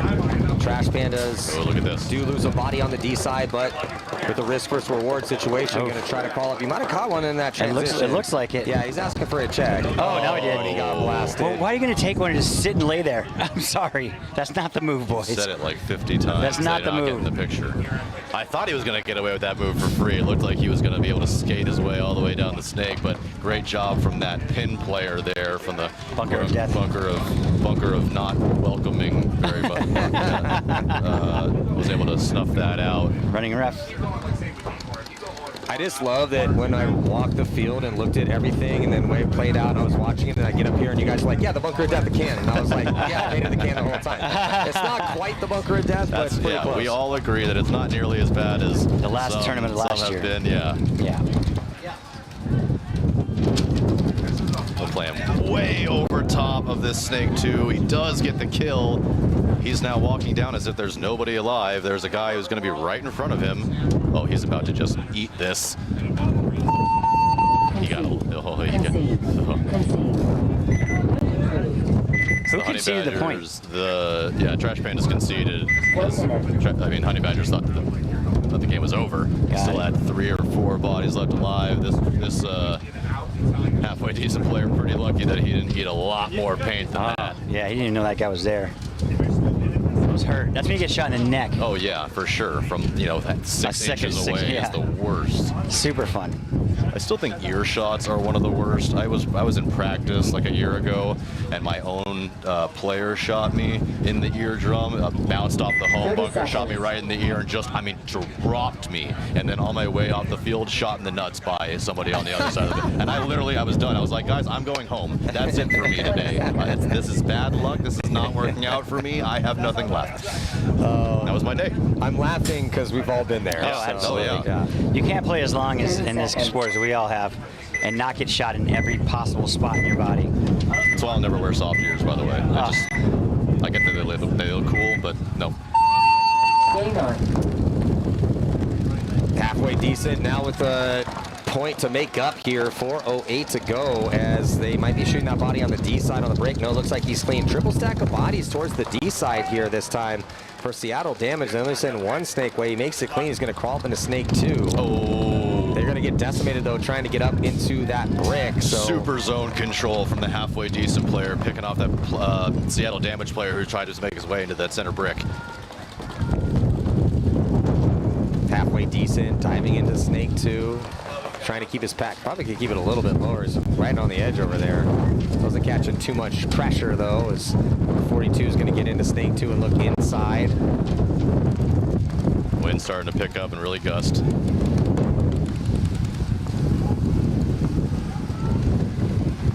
Seattle. Sorry. No, yeah, it's Seattle Damage sitting on this baby lead here. 1 point separates these two teams as we are getting down to it on time. Halfway decent. Trying to seize the moment here, trying to get in some decent spots. The D side's a little stuck right now. They got body in D1. He's gunfighting from that position to try to move up. His back player needs to try to wrap around, give him some opportunities here. And Snake 2 being very proactive in his spot, but here comes the push from Seattle Damage as he's at the 50-yard line. He's got a little overwatch down the sideline, and he's just posted up, waiting for his moment to engage in a very treacherous position. Yeah, I don't like that spot. I'm not a big fan of that. I mean, I'd go inside all day. Yeah. Yeah, I don't really like that 50 either. I mean, he's got 2 guns his way right now. He looks really uncomfortable. I was just going to say, they don't completely defenseless. But they don't know he's there. At least now he has a gun up. Oh, I think they know he's there. Oh, now they know he's there. Yeah. Back to totally defenseless. Oh, he might be really defenseless. I think he might have lost his back guy. No, I think it bounced. Looks like it, but I'm not sitting right there, so. Nope. Lucky shot. So that's Martin again, number 11 here for Seattle Damage. Body dropping on the D side, though, for Damage. Oh, look, he has an inside shot. They're not even looking at him. He has 2 over there. He just sits up right now. 42 is thinking about running the highway, though. 42 is going to do it. 42 going to go to the inside. He actually stays inside, though. Doesn't First time I've seen that. This is the first time we've seen this. Oh, that's oof. Goes right into that gun. That's a free kill, essentially, here for Seattle Damage. And there it looks like Halfway Decent's going to be dropping another body and going to be dropping the inside body as well, too. So a triple stack of bodies coming off here pretty quick. And this player here for Seattle Damage is still alive, maybe just for an instant, though, as the referee's going to come check him out, call him clean. And he's going to wrap around. Ooh, he knew exactly where the bodies were. Martin pushing the issue here, forces a tactical retreat. He does finally lose his back player, so it's just Martin over here on the Snake side trying to make something happen here for Damage to stack up on this lead, but this is going Seattle Damage's way. Yeah, great move by Martin. I'm surprised he survived that whole process. But he also dropped the ball and didn't get, he had 2 free bodies.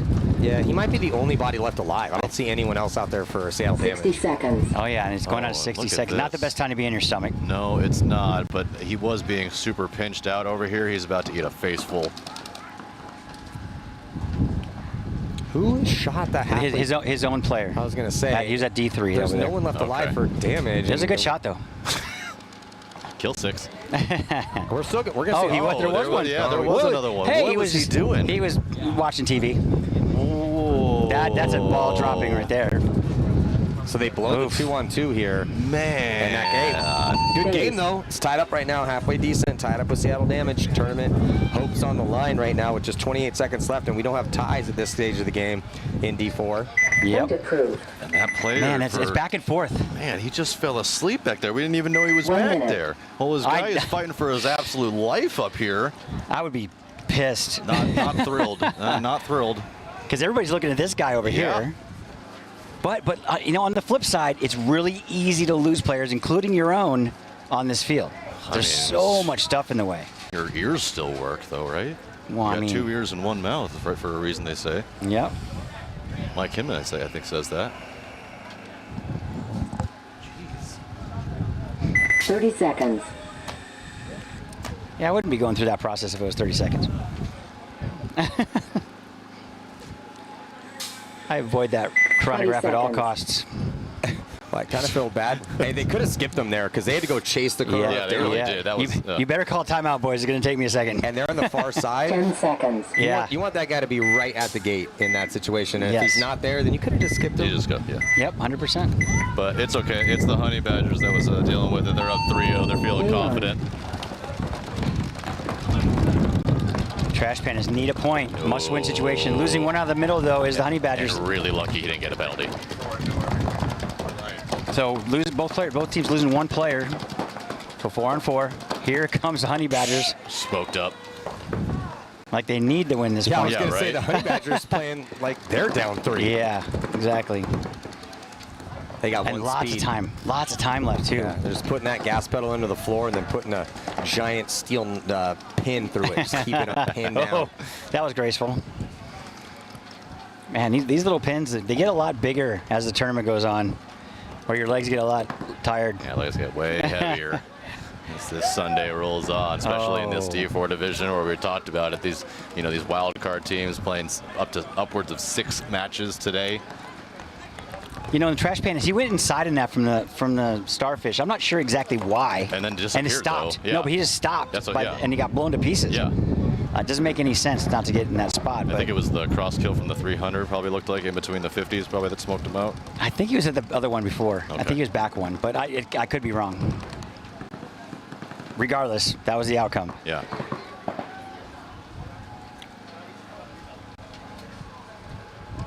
So there's 2 left, 1 at home for the Honey Badgers, and I think And a Dorito player. And a Dorito player. So it's 2-on-2, I think, or it might be 3-on-2. Nope, 2-on-2, I believe, Maddie. Yeah, I think you're right. I just can't see the Snake, corners. Snake 1, the corners are clean for there's no one in the corners for the Trash Pandas. They got a body in D2, Snake 1 outside, and then back center and D3 for the Honey Badgers. 2-on-2. Well, Trash Panda's got to make something happen. I mean, they have the time right now, so it's not rushing, but they really can't just wait on it either. If they lose this point, they're going home. Yeah, so. I was going to say, and they're on the precipice of a mercy rule loss. The team on the right. Oof. Big man in the Snake here living on the edge. This home player for Honey Badgers, I don't mind him just kind of sitting back there. If he can get probably a free kill if he's able to escape out to a corner. But I was going to say I'd like him to get out of Yeah. there now because everyone's focusing on the D side. he will burn clock and burn clock. Burn house is down. Can you say that a little louder, Mike? Some damn good looking people over here. Hey, we appreciate it, but we know you're lying. He's talking about the Who's he players, looking at? by the way. Chris He's not used even to be talking good about looking. us. Yeah. Was that Maddie? I thought it was Dirk. Chris used to be good looking. I was. That fell off the wagon. Oh, and as this is happening, And it ran me over. The Trash Pandas are going to smoke out that Dorito player, and they're going to shoot the home as well. They're going to score this point. It's going to be 4:46 remaining. Trash Pandas are not going to go quietly into the night, at least not yet. I like to see the fight here out of the Trash Pandas. Problem is a little bit of time eating up off that clock. So 2-point spread. 1 minute. This one's interesting here. It's 31 seconds on the clock. It's locked up at 2. Probably going to see an overtime point here. Yeah, I would agree. Barring some sort of chaos. I don't even, honestly, if I'm coaching one of these two teams, I'm playing for overtime here. I'm playing for no penalties and nobody trying to be a hero and try to win something in 31 seconds. I would have expected to have like 3 or 4 or 5 left. It's probably still to the point I'm now counting. Yeah, and also it's kind of tough if you're trying to come up with a game plan for this. Do you want to try to steal the point with 31 seconds on a layout that's relatively tactical and a little slow, or do you want to just play for overtime and then get a solid 5 minutes to work with 5-on-5? Yeah, me I'd personally. rather run 5-on-5, just let it run out. Yeah. I would not. I mean, contingent on the break for the first 5 seconds. It's 31 seconds. You could try the big bold move to their brick. Yep. With just even one body and see if he causes enough chaos to take advantage of it. Yep. And then play smart after that. I agree with that.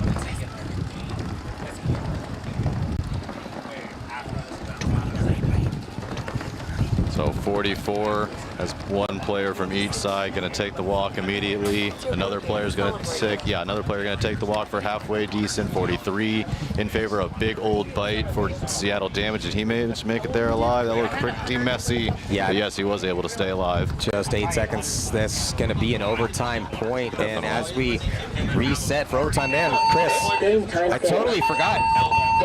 Totally forgot. Happy birthday to Chris Lasoya today. What? Yeah. 29 years old again. Happy Yes. birthday. It's like my 29th anniversary being 29.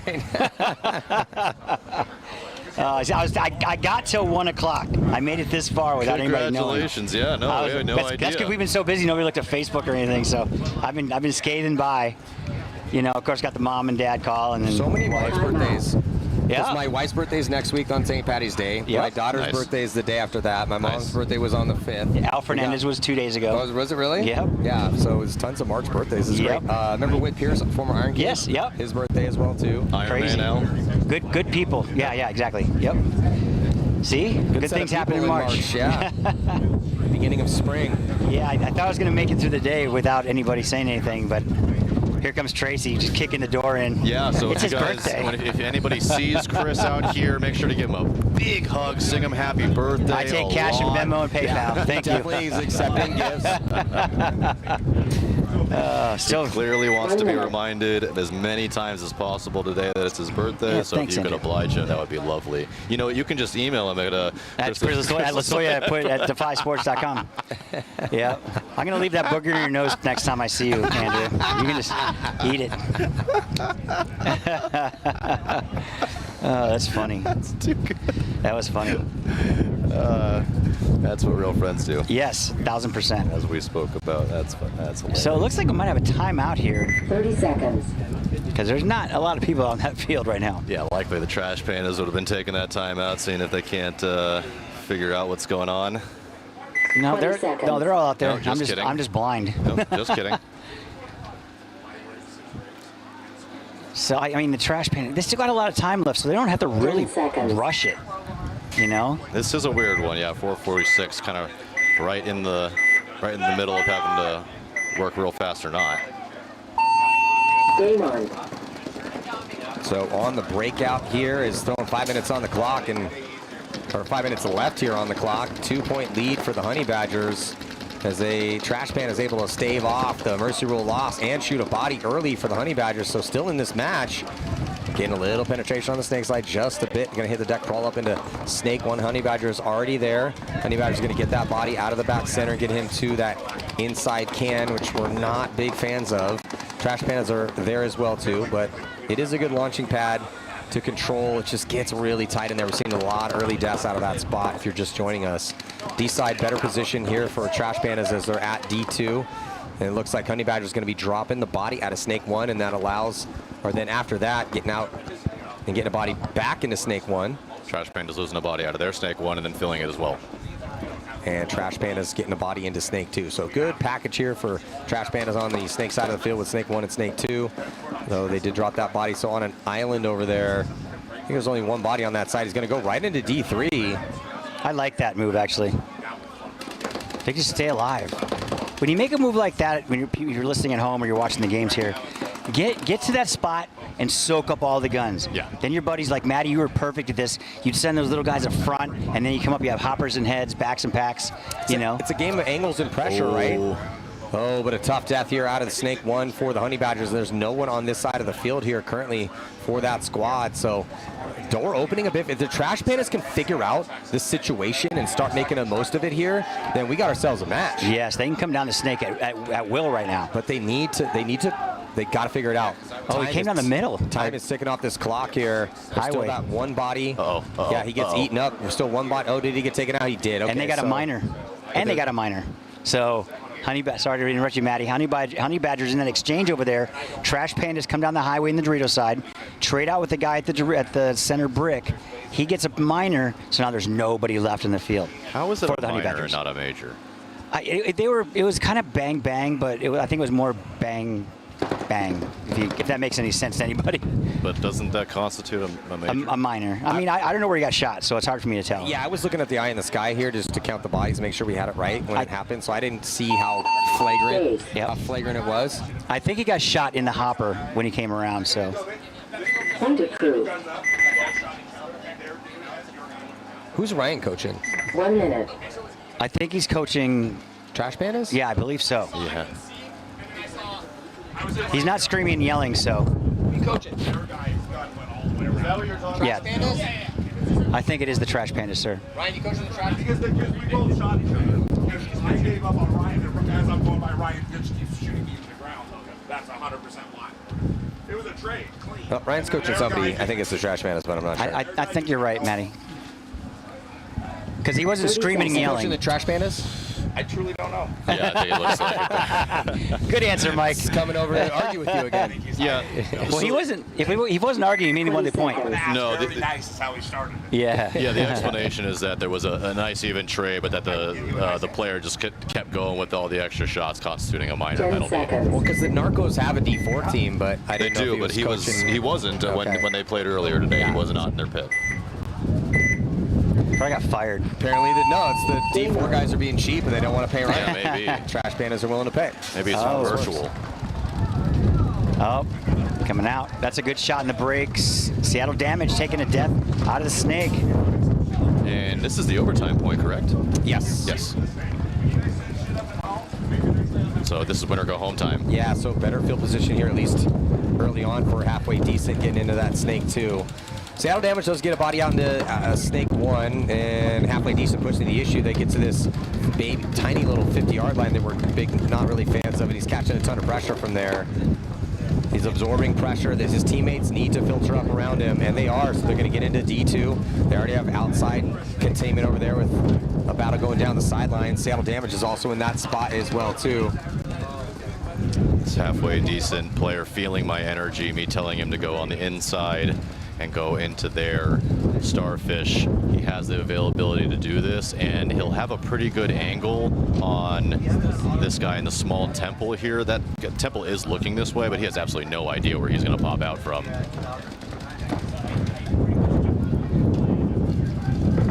Down to, well, it's getting he knows where he's at now. And if we don't get a winner here, we will see one-on-ones. But yeah, it's definitely going halfway decent's way here.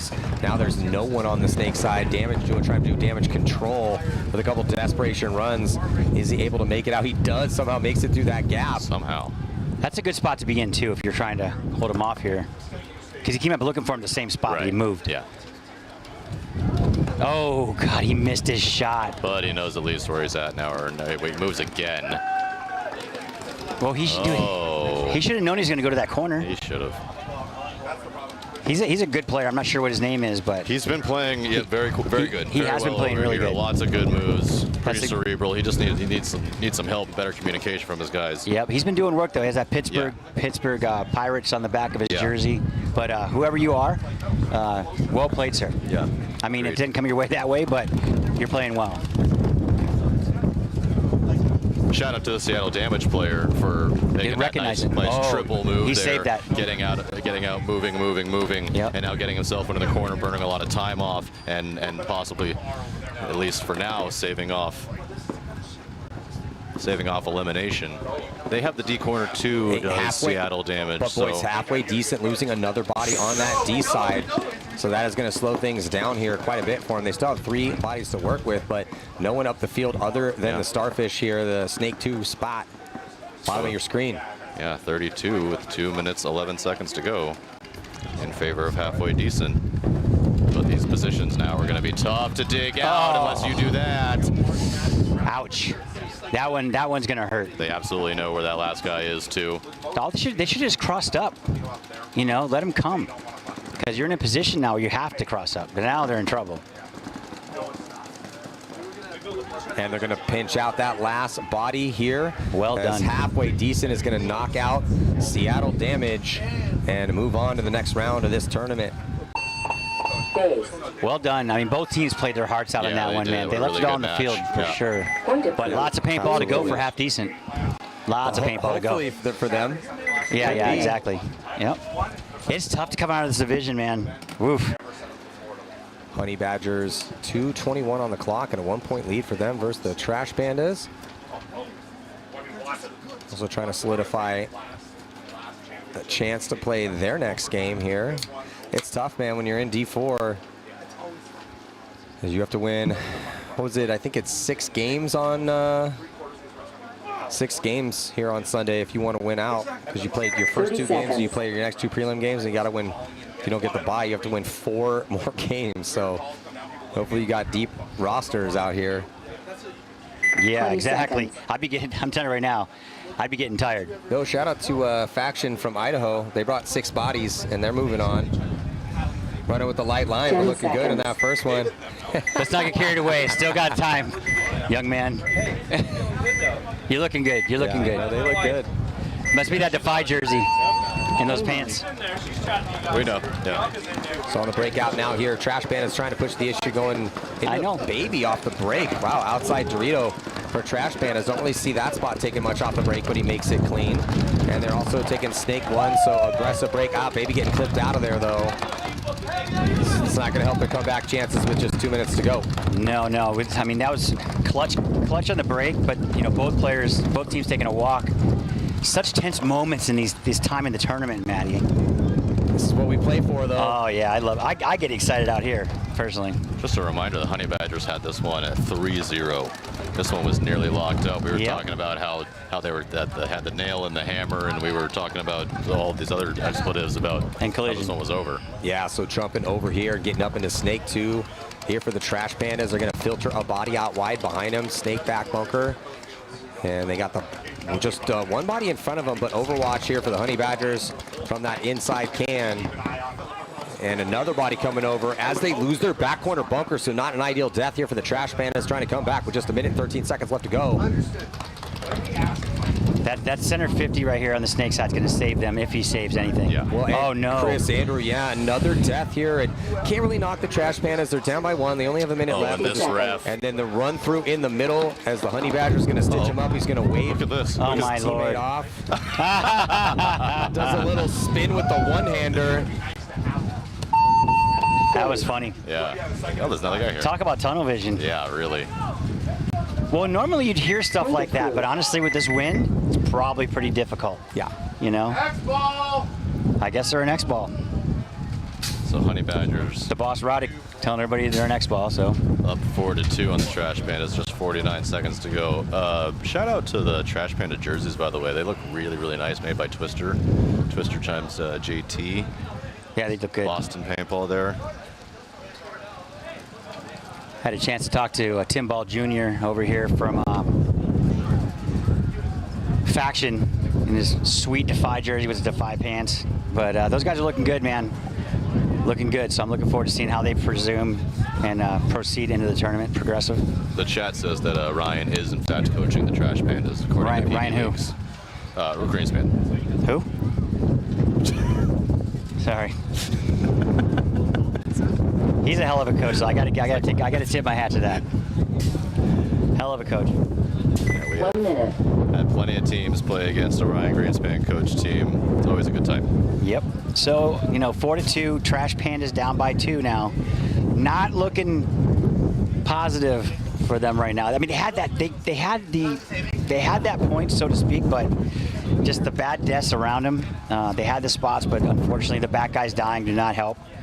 And then the lone survivor got one hand gatted in the button.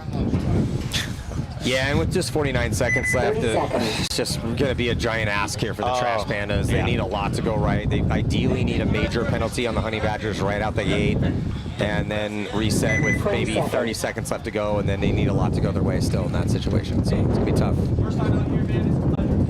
Yep. 10 seconds. Uh-oh. And really late to the box. box too, or the Trash Pandas. Yeah. They do all make it. But I know a pet peeve of yours, Chris. Yep, and yours. Yeah. But at least they all made it. Yes. We haven't seen much people not making the box, only a few times. No.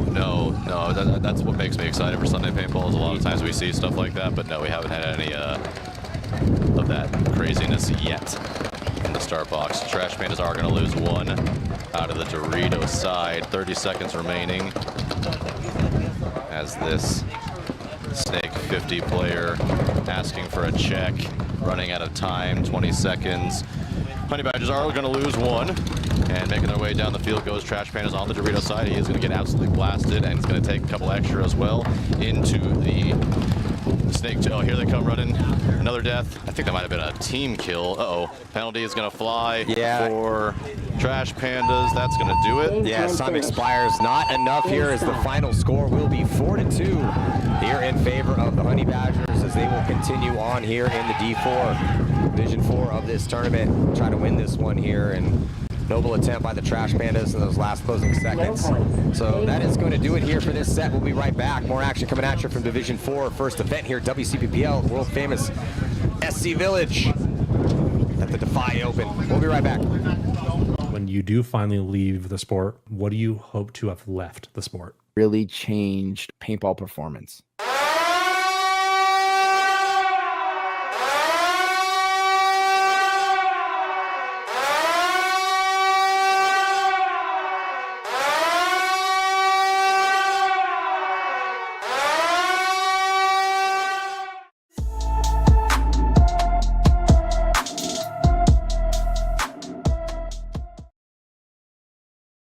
So right there, quick, we got the OTL coming at you hot. OTL Mega app is now live. Patty launched it yesterday, and we're pretty excited about everything he has going on. He's bringing a lot to the sport right now. What do you get out of that? You get training programs that are directly tailored to your position on the field. Mobility protocols. I'm telling you, that helps a lot with my personal self, because my hips, my back, pretty much everything included with this car. I'm in an old car, so I need all the help I can get. Mobility with the help reduce injury and increase athletic performance. Over 1 million plus training sessions and over 900 exercise library. Make sure you check that out. A complete system that will trust your guide and strengthen your conditioning. Memberships are only $49 a month. OffTheLeashLifestyle.com. It's available on iOS and coming soon for Android. Keep an eye out for OTL. He's got the program for you and staying fit. The rules are the rules. They're written in pen, not in pencil, right?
Our team program is designed to be super simple and make your life way easier. There's no minimums, there's no required packages, and you'll get season-long access to our catalog at a discount team price. Plus, you can design more custom products. The first step of the process is to design your custom jersey. Now, that might sound weird if you already have jerseys or you're going through a different provider. However, this is a crucial step in building out your whole team catalog. So we're going to use your guys' logo, team colors, and your sponsors to build other cool custom products.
Mike Hinman.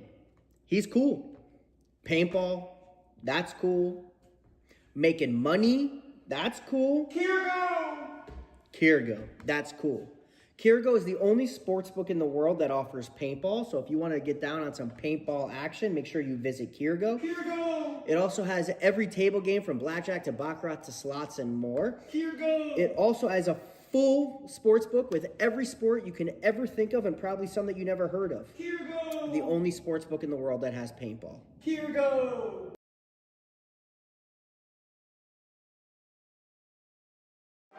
Hey, it's BRNT at CRBN, here at the DRV, an absolute hot rod force feed loader. What separates the DRV from the competition is our LCD display on the back. This has a built-in timer, ideal for classic paintball, but if you're playing anytime paintball at all, the ability to know what's going on without a scoreboard is an advantage. Along with our adjustable torque settings, 1 through 5, allows you to shoot any paint in every condition. If you're shooting super brittle paint, turn it down. If you trust the paint, it's a little bit harder, you can turn it all the way up, shoot 25 balls a second, no problem.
Our team program is designed to be super simple and make your life way easier.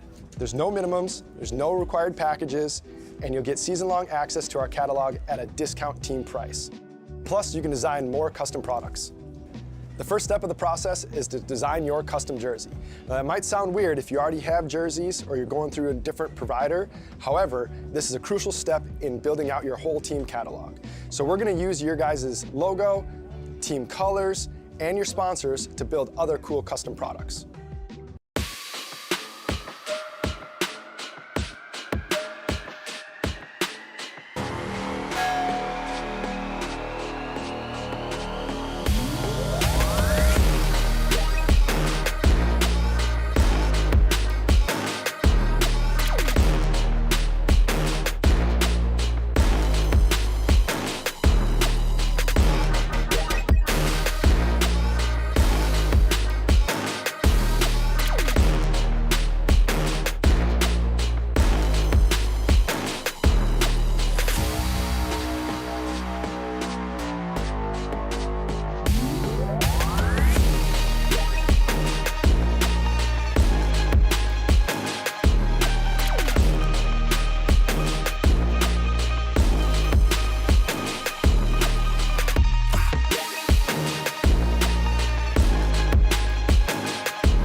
Mike Hinman, he's cool.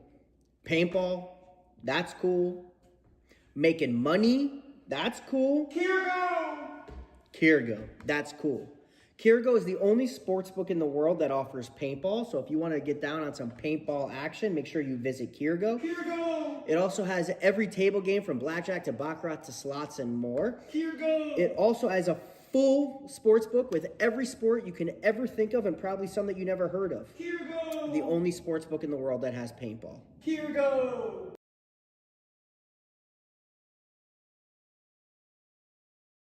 Hey, it's BRNT at CRBN, here at the DRV, an absolute hot rod force feed loader. What separates the DRV from the competition is our LCD display on the back. This has a built-in timer, ideal for classic paintball, but if you're playing anytime paintball at all, the ability to know what's going on without a scoreboard is an advantage. Along with our adjustable torque settings, 1 through 5, allows you to shoot any paint in every condition. If you're shooting super brittle paint, turn it down. If you trust the paint, it's a little bit harder, you can turn it all the way up, shoot 25 balls a second, no problem.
Our team program is designed to be super simple and make your life way easier.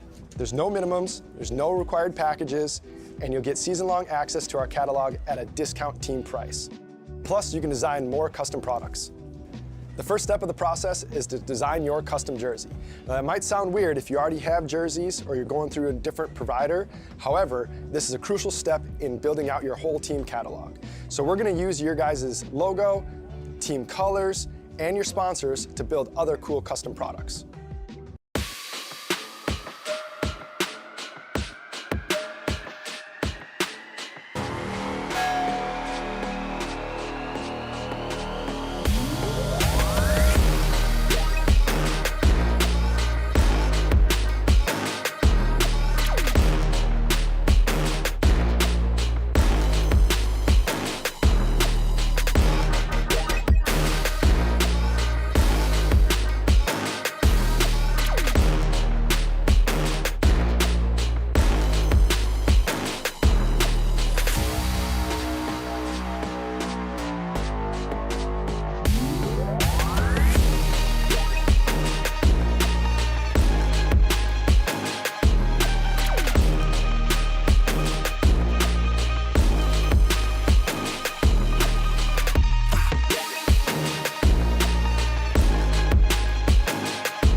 Mike Hinman, he's cool. Paintball, that's cool. Making money, that's cool. Kirgo, that's cool. Kirgo is the only sports book in the world that offers paintball. So if you want to get down on some paintball action, make sure you visit Kirgo.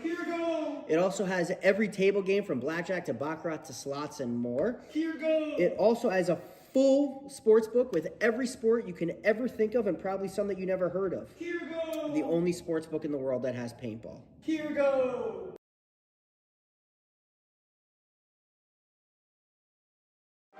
Hey, it's BRNT at CRBN, here with the DRV, an absolute hot rod force feed loader. What separates the DRV from the competition is our LCD display on the back. This has a built-in timer, ideal for classic paintball, but if you're playing anytime paintball at all, the ability to know what's going on without a scoreboard is an advantage. Along with our adjustable torque settings, 1 through 5, allows you to shoot any paint in every condition. If you're shooting super brittle paint, turn it down.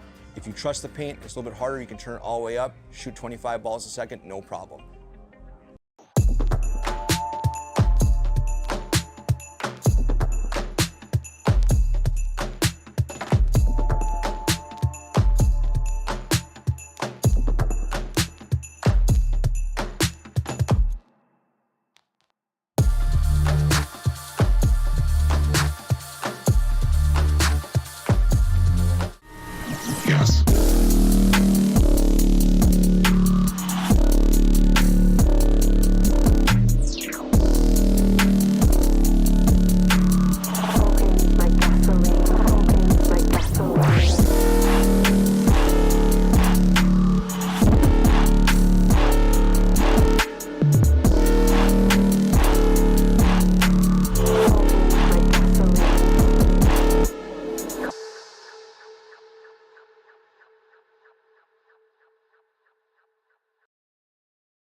We are back. Silly Bananas about to take on Idaho Faction.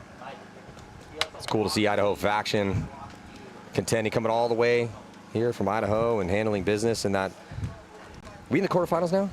Or no, I think we're still in the wild card, yeah? I think that this is officially the Ochos, the end of the Ochos is what I believe. I can't 100% confirm that, but I am fairly positive. A lot of paintball watching today. Yes. Yeah, and there's just so many teams in D4, and it's just tough. So, but eventually going to start figuring things out here, and who's going to be merging into this quarterfinal, semifinal is going to win D4. Silly Bananas, good to see them here too. And the Silly Bananas going to be on the left-hand side. Idaho Faction on the right-hand side. Faction going to dip into Snake 1. Get the back corner bunker on the D side early, and it's a 5-on-5 break at least to start things out. Silly Bananas going to be dropping that body on trying to get out to the corner on the Snake side on a delay, and he's going to take the walk. He tried to jump over the lane, Matty. He saw the lane at his feet and tried to just jump over it, but unfortunately the ball still able to connect somewhere on that bottom half.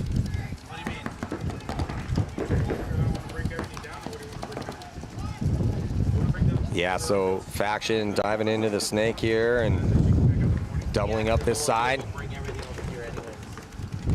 Referee goes in there, checks him out, catches a couple extra walking off.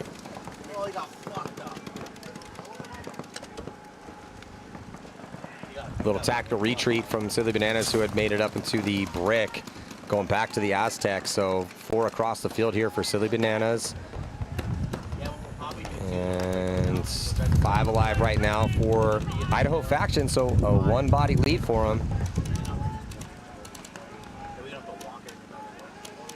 Got team owner Silly Bananas Paul out there on the Doritos side, playing that mini temple over there. I think this is Markham, Matthew Markham, playing the Snake 1.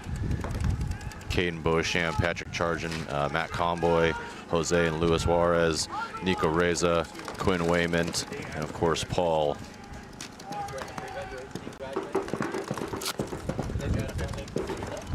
So that's going to be Nico Reza, who's going to be at the Snake 50, and Paul's going to take the walk out of that center brick from Silly Bananas.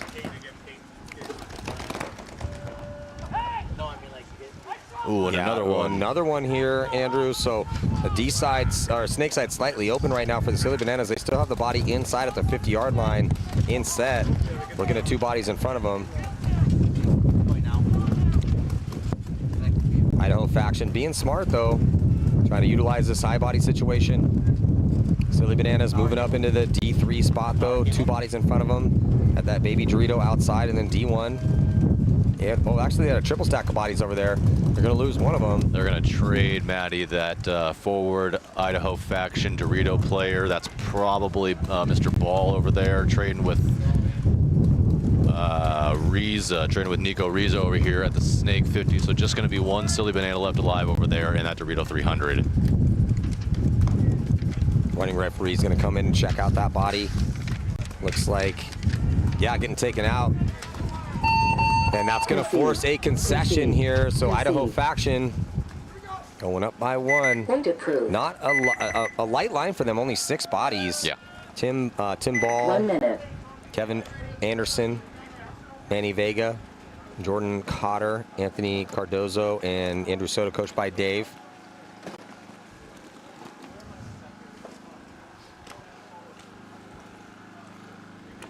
And now attention, D4. Playing one of the favorites out here. Rampage looked outstanding in the prelims. Yeah, Tension just barely sneaking into these playoffs. Needed that 4th game. Got a tie with the Arizona Outlaws in an awesome match. Sneaking in, and I think they won their super round. Now into the Ochos. But Rampage has looked great. 10 seconds. Yeah, I think this is the last game of the Ochos. I think so as well.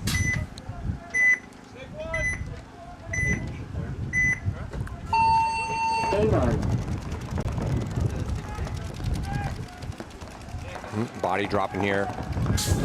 On the Snake side, Extension going to be taking the walk. And they do get a kill, though, on Rampage here off the break from the Snake side. So it's a 4-on-4 situation. Tension going to dip out, back corner bunker, Snake side, make it clean. Oh no, gets clipped out of there. So it's a little bit of a bloody break here. 4-on-3 in favor of Rampage. Running Juan giving the disappointed look to that tension player. Tried to sneak into that snake corner alive. And a third body taking the walk for tension somewhere on that Dorito side. They fill out over, now they're just in both corners. So advantage Rampage with 4 bodies alive.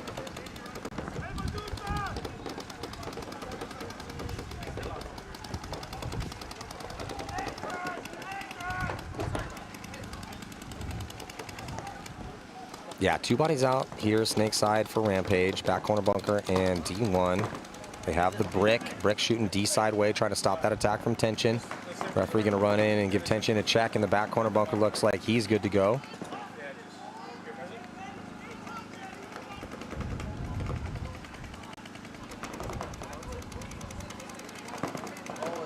Also back corner bunker on the D side here for tension.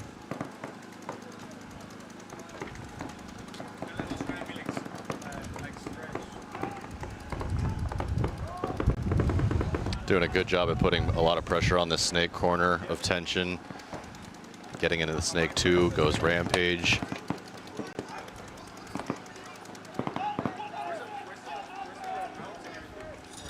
And the snake 2 player has a lot of options. He can certainly jump the beam and jump the beam again, show up on their starfish, and from there can get a shot in on that Dorito corner.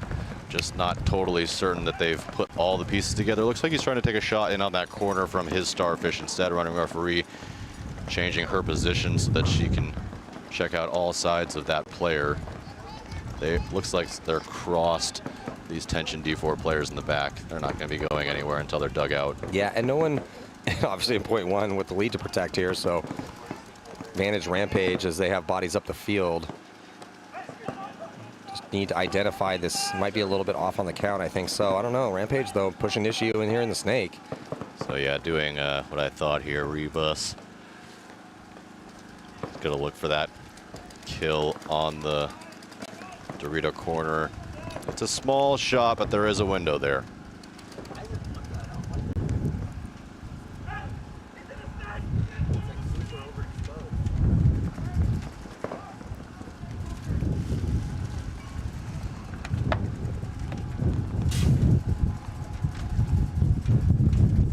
Tense moments here. Point number 1.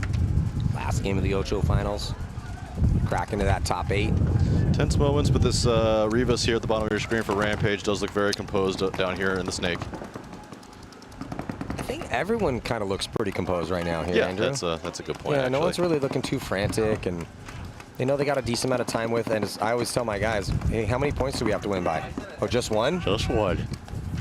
Another call and response is, hey, how many points do we need to win? More than half. More than half is the answer.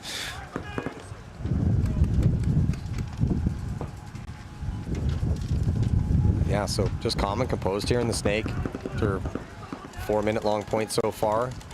And Rampage, missed the shot. They diving out Baby Dorito, but not missing the shot in the back corner bunker. His tension taking the walk. So now no one here on this snake side is going to make life easy for Rampage's attacker. Yeah. And that's actually going to force the concession here. Intelligent concession. Let's preserve the time. But Rampage continuing to just look. They looked good on offense. They've looked composed. 1 minute. Looking like a favorite out here, Andrew. Smart brand of paintball, it seems like they're playing out here, Matty, for sure. Absolutely. Now we're gonna set things up for this next point. See if the boys from Idaho can make it happen.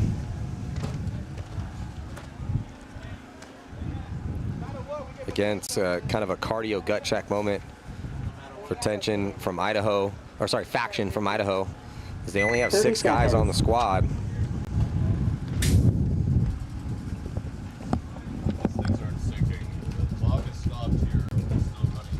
20 seconds.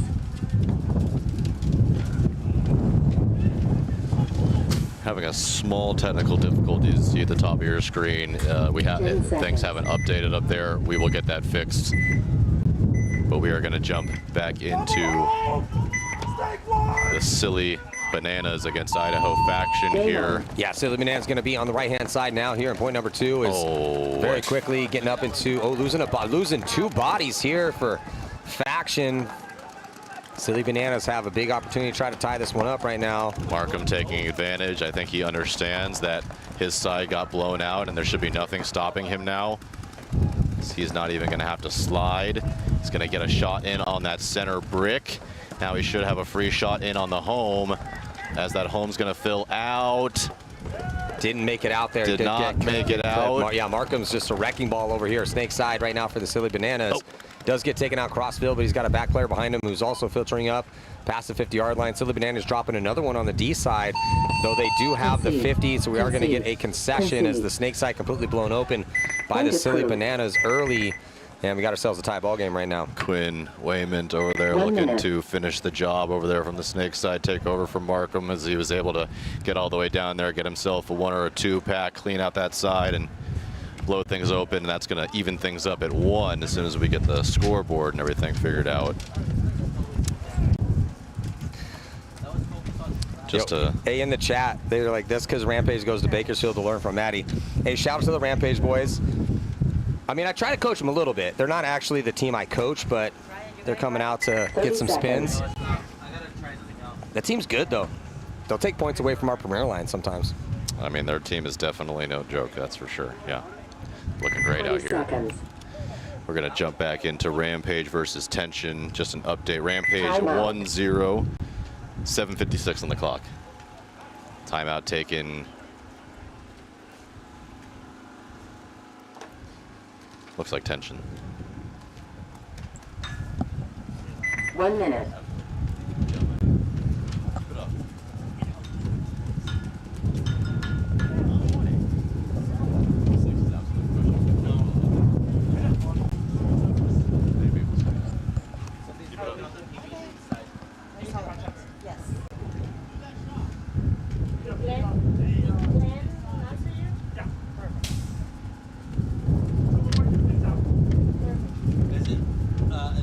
Yes. 30 seconds. Rampage 1, Tension 0? Yes. 7:56? Yes. So something with the score button. 20 seconds. So working on some technical difficulties getting that score on the top of your screen back. Ryan is over here frantically trying to work it out. I mean, sweating bullets over here trying to get it going. Ooh, barely getting on the box here. Rampage with the 1-point lead. Looks like Tension going to go at least 3 guns up and 2 runners. One all the way to the D1 position, and he makes it clean, and they strike. Might be getting 2 kills off the break here for Tension.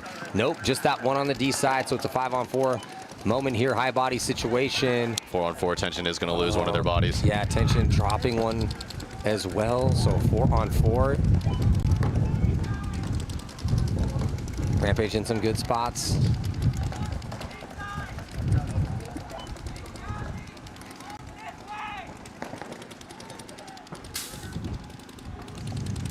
Yeah, Rampage also going to get a body out wide on the D side. Nice little secondary out to the back corner bunker. Tension going to get into the Snake 2. Look to fight this Snake 1 of Rampage. Slightly better field position here. Snake side now getting another body in that Snake 2 structure here for Tension. Little under 8 minutes left to go here in this match. As again, we're trying to fix this scoreboard situation. But the show must go on.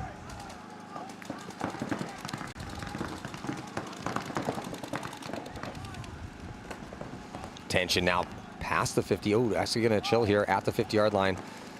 Like this with the double stack of bodies. Let's try to make something happen. You've trapped a body inside, and they're actually going to cut up into the brick. I like that, though. Yeah, he wanted to try to get a shot in on that can of death, who his spidey senses were tingling, told him to get out of there as soon as humanly possible. Well, I like that he got out there. Ooh, but then it caught inside. Oh, He's did he in get his loader? Yeah, he definitely got the shot in on him, but the running referee's going to come in. Might have traded out. No, it looks like he's good to go. So very lucky. Yeah, so it goes to Rampage here in that engagement. You can see the Snake player walking off, giving a look here inside, thinking, hey, maybe I shot that body too, but no, referee went and gave him a check.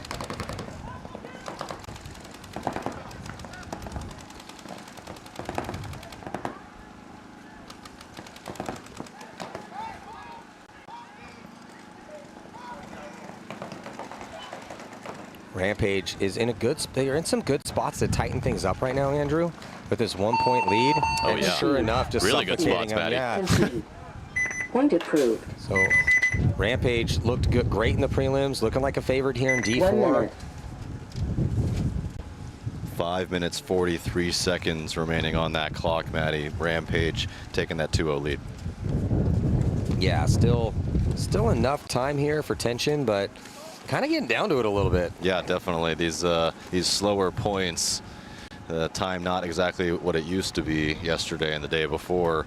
8 minutes and 30 seconds left in this one, 1-1. Well, look, anytime I'm training teams, again, I don't train Rampage, but they do come out to scrimmage, and they're a great team to scrimmage because they can hold their own. But the one thing that I'm always preaching is it's a call and response thing. Again, how many points do we need? We need to win more than half. What do we train here? The response to that is intelligent killers. And they're really looking like intelligent killers right here. Yes. Yeah, they certainly are. 10 seconds. Like the center. Got to play to the moment. We're playing contingent on the changing variables. So the Bananas right now here. It's a tie game, I think, right? Yeah, 1-1. 8 minutes, 27 seconds and counting.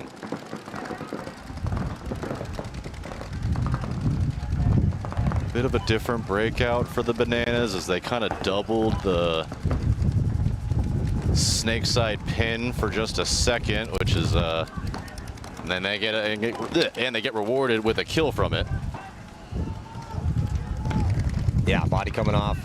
So I think that was Kevin Anderson taking the walk for Idaho Faction. Yeah, Faction going to be getting a minor penalty on that D side as well, too. That's going to decimate their D side, should open things up for the Silly Bananas. Can they read and react appropriately? It looks like they are getting a read on it. And they're going to get outside wide here. Snake side, they're going to crawl up into the 50, as that's 3 bodies now coming off here for Idaho Faction, and it's going to force a concession. Yeah. Soto, Cotter, and Ball all taking the walk at the same time for Faction, just leaving Anthony Cardozo here at the bottom of your screen. That was just that was going to be a recipe for disaster, unfortunately, for Idaho, as Bananas are going to take a 2-1 lead with 7 minutes 39 seconds, just about a minute taken off that clock. I'm having a difficult time putting a sentence together right now, Maddie. Well, Andrew, you have been talking all day, every day for In the Dust and the Wind for a while, so I'm going to give you the benefit of the doubt, brother. All right, appreciate that.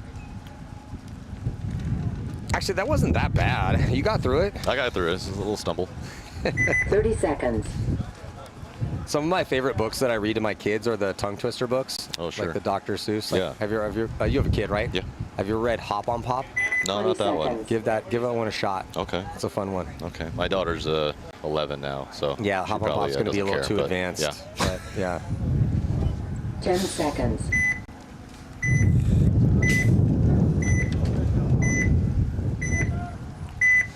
(2-0) in favor of Tension. 5 minutes 43 seconds remaining on the clock. Rampage on the left, Tension on the right.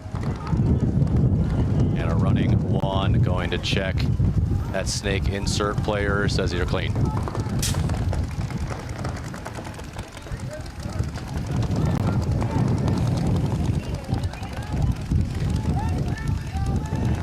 Yeah, so good crossfield spread. Initially slightly pocketed up for both these teams here, but better crossfield, well, at least initially better crossfield spread for Tension, but Tension with these kind of throwback nod to trauma jerseys going to be taking the walk from that D side, but they do get a body out into Snake 1. No presence at all right now in the snake for Rampage. Tension losing another body here.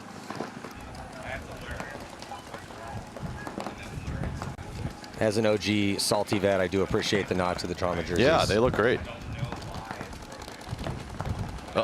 Absolutely wrecks that bunker of death there. Is going to take a walk from Rampage. That Snake 2 player here at the bottom of your screen, clocking in. Bunkers a whipping. Ooh, big bite out of the back center. Good fill. Really good fill. Yeah, great fill. Just don't walk into a ball now. For the Bananas, makes it clean. For Rampage. Oh, sorry, yeah, oh, my bad, Rampage. Saw the socks for a second. Yeah. Big Paul always loves the banana socks.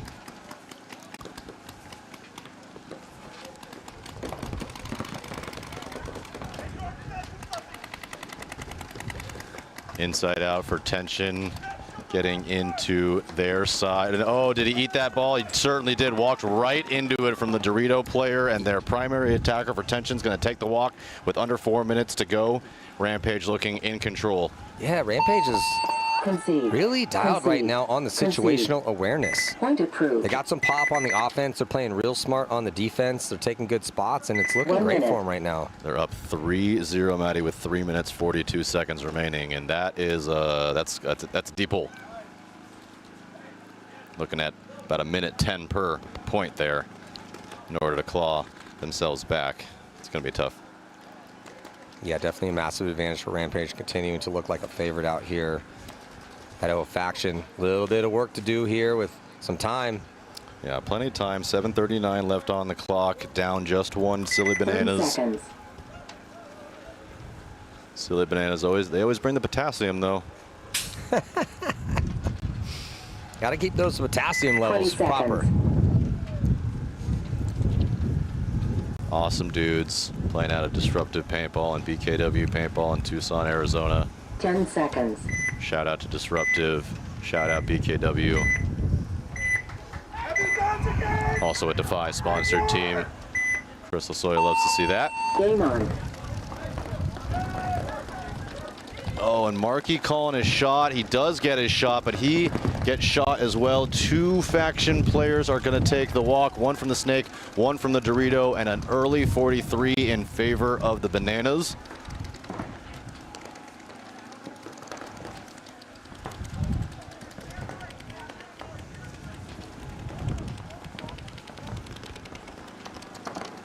Yeah, the Bananas here trying to seal up this win here, trying to burn a little clock off right now as they're going to get outside wide a little bit before. I think this is going to be Quinn Waymond here down at the bottom of your screen for Bananas, filling in that spot for Markham. Another body coming off right now for Idaho Faction. Not ideal situation, down by 1 as the Bananas pushing the issue on the D side. They're going to dive into that 50 and not feeling any pressure. Going to go across. Nice running and gutting shot here for number 11. That's going to force another concession. So the Bananas handling business right now, Andrew, going up by 2 with 6:44, Maddie. Yeah, 6:44 left Quinn to go. Waymond, good fill for Markham, getting the 2-pack there on the home and that small temple on the Dorito side. You know, you're talking about you were stumbling over your words. Do you ever need to do any like vocal warm-up stuff? I don't. And I don't really know. Like, I know those things exist, but I do not know what they are. Are you a fan of hip hop? Yeah, of course. Have you ever heard of Blacklicious Alphabet Aerobics? No. Can you repeat that? Blacklicious is the name of the group. Oh, okay. Alphabet Aerobics is the name of the song. All right. So they go from A to Z. 20 seconds. And starts it out. I know it a little bit. I don't really want to do it for everybody because it's a little You don't want to do an on-air performance? No, I don't really do an on-air performance. I could. I don't know. I could be maybe goaded into it. But it's just it's like a good vocal warm-up. Okay. Yeah, it starts with A, it's just A, B, C, D, and so it's just it's a hip-hop flow, but using all letters of the alphabet. I dig It's that. an amazing song, but also as somebody that uses just to get you kind of up. It's a good one. Let's check that out when we're done here today. That is for sure. As a small bomb, yes, a bomb popping off for Rampage. They're going to lose, no, that's Tension. They're going to lose 3 bodies real quick. Van over there, the guy who jumped. You got Julian and you got Grayson in the pits right now for Tension. Oh, he went to the wrong pit. I was going to say, could have been a penalty there for Tension as he exited the wrong side of the field, but we're all good. Yeah, crossfield right here. Reba's trying to get a shot on the home. Did he scalp him? No, just missed him. Yeah, Rampage full control here, 50-yard line. And now going to be got two bodies there, D side, to try to make something happen here and seal up this Mercy Rule victory. Is it just 4-point Mercy Rule here in D4? That's always a good momentum booster moving into the quarterfinals. Top 8 coming up next. Looks like just the 1 body remaining there, Maddie, at the home, I think. He is eliminated. tension, thinking, or rather Rampage thinking that there could be a faction player at the snake corner. Riva's just playing on top, letting their Dorito players run down to finish this off, and looking excellent.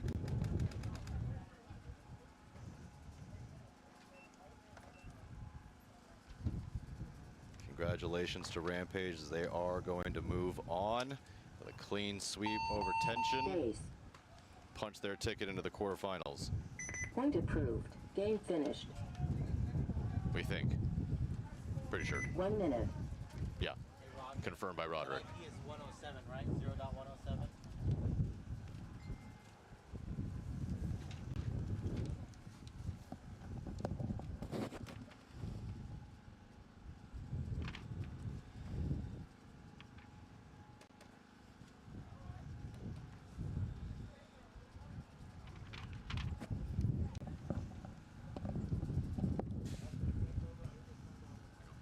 30 seconds. 30 seconds to go here.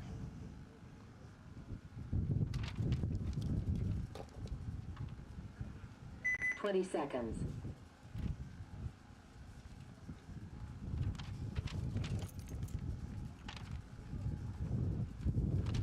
Ten seconds. All right, 10 seconds, tense moments here. Who's going to be decided is going to be Silly Bananas. 6:44 to go, though, so Faction absolutely still in this one here. Let's see if they can make it happen. So on the run out here, Faction, right-hand side, going to try to make it to that back corner bunker on the D side, makes it clean. So a good break from both of these squads. Bananas go heavy in the pocket here as we're going to get Chris Lasoya back in the mix and let Andrew go do his business. But right now, yeah, Bananas, Chris going heavy pocket, and they need to hold the line right now. See the Bananas with a 2-point lead here, Chris, with 6:20 to go. Amazing. They're playing good paintball. I was watching them yesterday. They're hyped up. But it's a good Faction team. Faction's playing really well as also.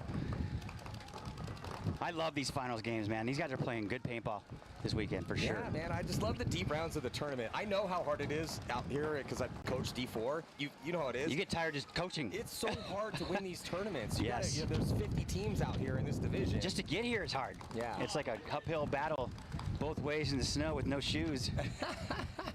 And here we go. Coming down the snake side, we got Faction. So doubling up, mirrored up here in the snakes. So they both have the starfish. They both have snake 1 on the wire.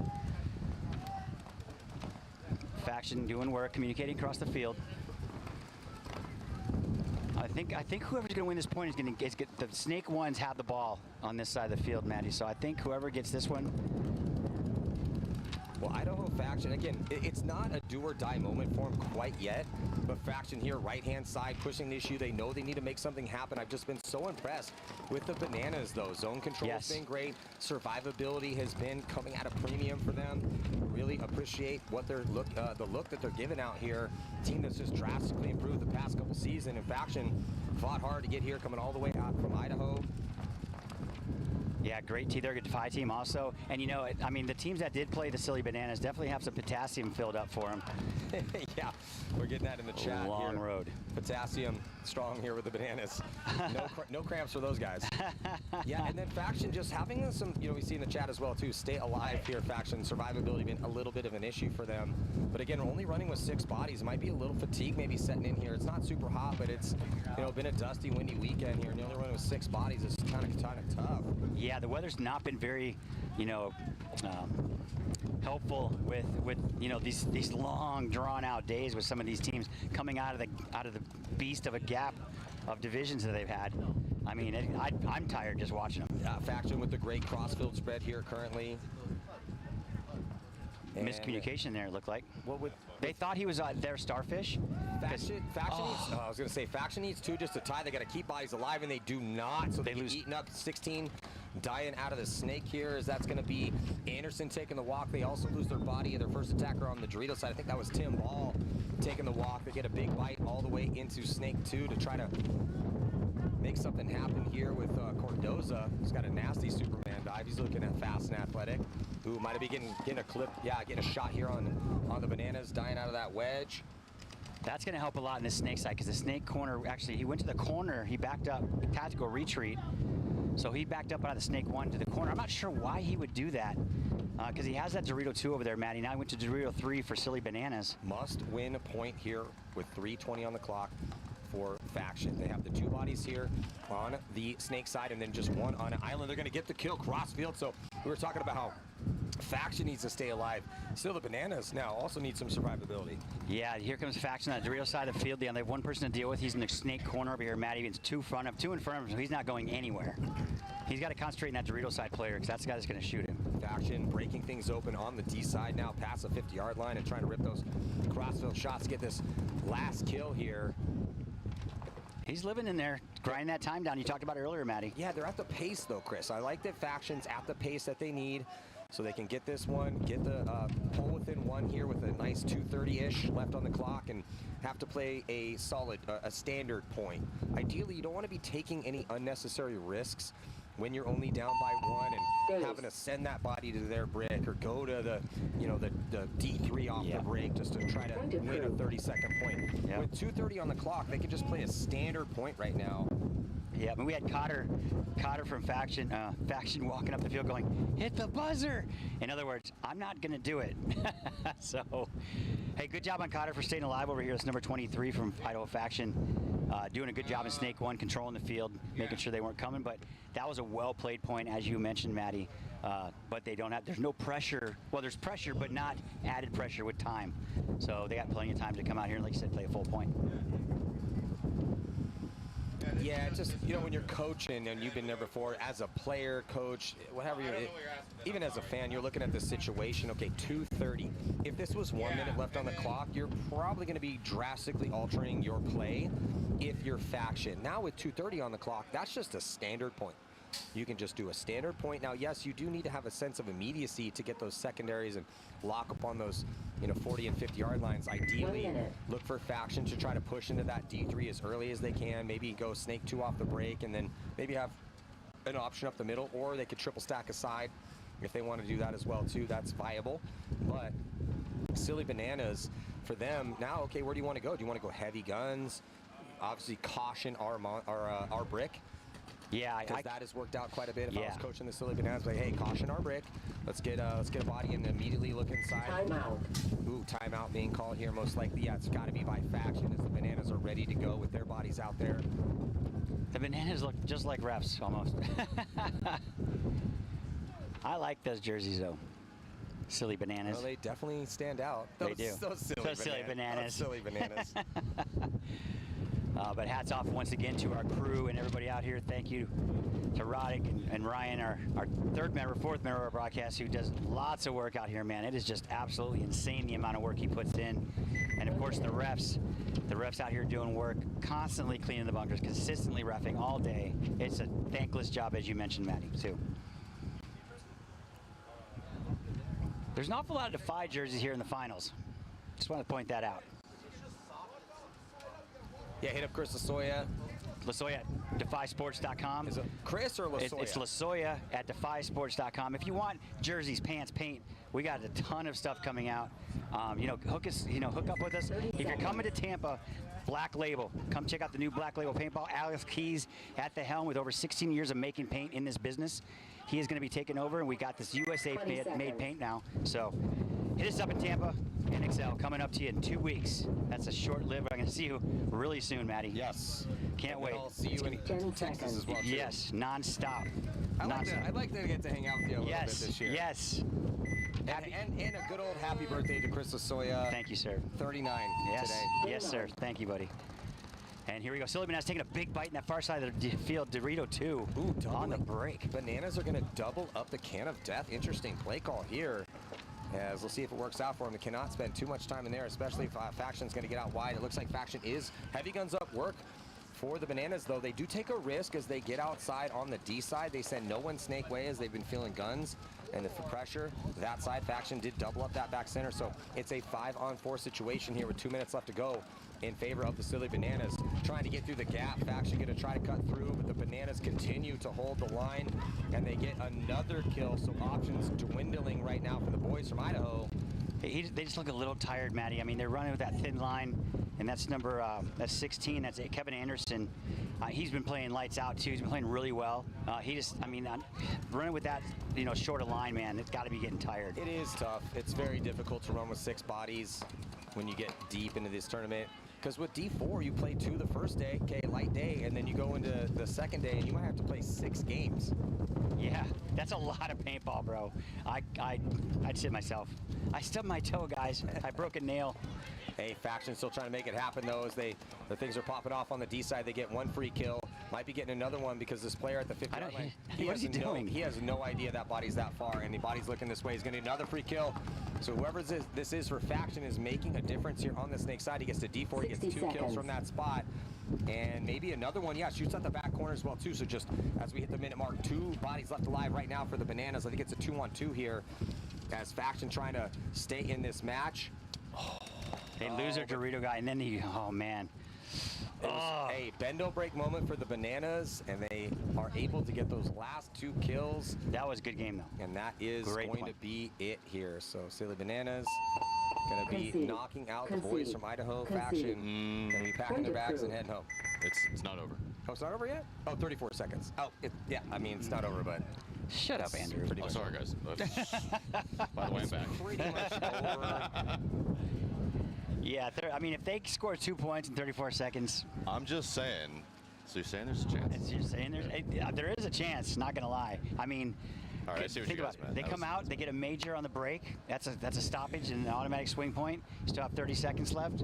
I mean, crazier things have happened, Matty. I mean, I'm a wishful thinker as well, too. Yes. But we're heading into drastic wishful thinking time with the way that this game's been going. Yeah. I heard something, and Matty, this is right up your alley, because a lot of the cool things that I say with big words come from you. And, I mean, I got to spell it phonetically, but it said, you look at my glass to see how much I have left, and I look at your glass to see how much more you need. Okay. So 2 different ways to look at this. 2 different kinds of people in this world. 1 minute. It's the same, it goes back to the half glass full kind of mentality. Yeah, but absolutely. that's a great. That's one stuck to me. So and like that. Like a lot of stuff that you say, Matty, I use that. And I sound really smart. Well, it's amazing. In this situation, if you're Faction, appreciate that, Chris. But if you're in this situation, the one of the things I always loved about paintball is that I'm just gonna be trying to manifest and think, what can I do to help us until there's just not a chance anymore. So for Faction, if I'm a back guy, I'm thinking totally dialed in on getting an off the break shot and do what I can, and then immediately launch to streak up the field. Hope that player plays on to give us a chance here. You're just going to need multiple things that need to happen for Faction. And if you're the Bananas, this is that quintessential textbook, hey, let's just get out to our spots and stay alive. Live. And don't cheat. And I don't see, Faction strikes me as the kind of team that's not going to be living in their bunkers here. Leaving it all out in the field. Here we go. No, this is for Faction. You cannot stop at a bunker here. You can't stop. 34 seconds, 2 points. You got to just launch. No stopping at bunkers for Faction. Sure enough, they are going to go all the way into the brick here, and he makes it clean. Oh, but here comes the counterattack from the Bananas. The Bananas, he's going to go all the way through untouched, and he's going to score a point. He just tapped it like it's. Woo. He just wants to play more paintball? Hey, that's probably the fastest point I've seen. I would agree with that. I believe so. 15-second point. Yeah. And I love how he didn't slam. Uh-oh. Oh, it's good. It's good. I like how he didn't slam the buzzer. He just went up and tapped it. It's like what guys do. You come up and give a friend a little tappity tap on the nuts, which hurts 100 times worse than getting kicked in the nuts. Well, Paul's very polite. He just went up there and touched it. Bloop. Hey, that was pretty impressive, though. I mean, good counterpunch paintball right there by Silly Bananas. I hope that they know that it's not over. Still, there's still 20 seconds. They are going to play. I mean, they are obviously going to play. I guess technically they don't have to show up on the field. As I said in the last one, it's over. It's just let's go play more for fun. It'd just be a little embarrassing if they forget that there is in fact 20 more seconds. Yeah. I remember one time we were playing. I think it was Pittsburgh or something like that. Trauma is playing Infamous, and they were whooping our ass. And I remember it was so bad.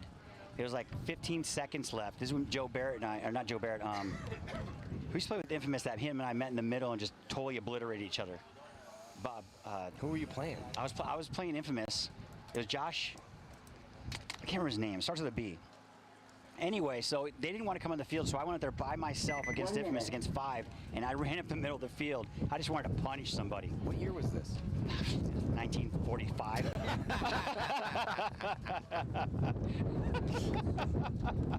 I don't know. It was. I was playing with trauma, so it had to be in the 2000s. Something. That was awesome. Twist my nipples, boys. It's Chris's birthday, by the way, in case the stream forgot.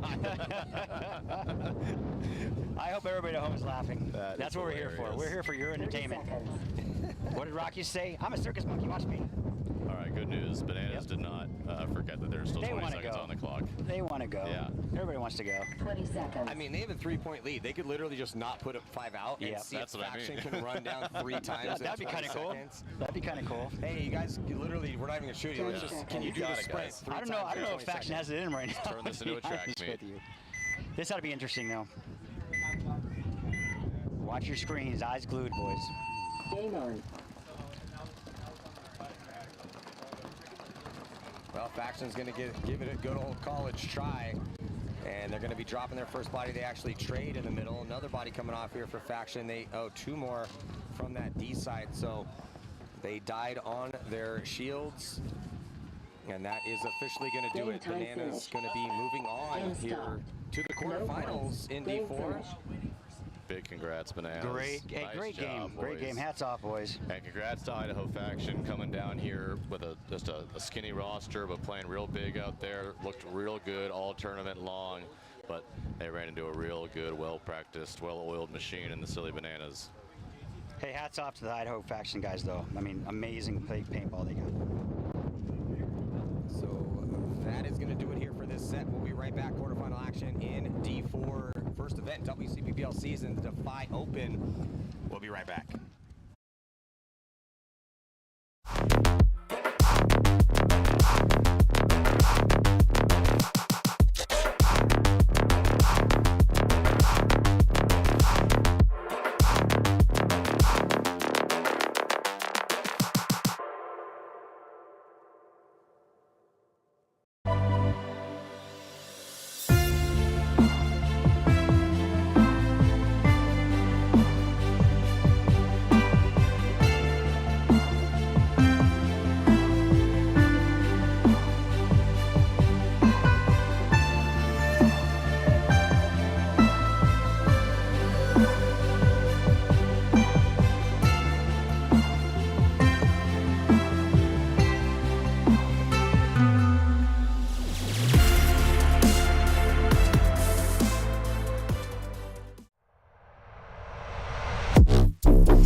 Our team program is designed to be super simple and make your life way easier. There's no minimums, there's no required packages, and you'll get season-long access to our catalog at a discount team price. Plus, you can design more custom products. The first step of the process is to design your custom jersey. Now, that might sound weird if you already have jerseys or you're going through a different provider. However, this is a crucial step in building out your whole team catalog. So we're going to use your guys' logo, team colors, and your sponsors to build other cool custom products.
Mike Hinman. He's cool. Paintball, that's cool. Making money, that's cool. Kirgo, that's cool. Kirgo is the only sports book in the world that offers paintball. So if you want to get down on some paintball action, make sure you visit Kirgo. It also has every table game from blackjack to baccarat to slots and more. It also has a full sports book with every sport you can ever think of and probably some that you never heard of. The only sports book in the world that has paintball.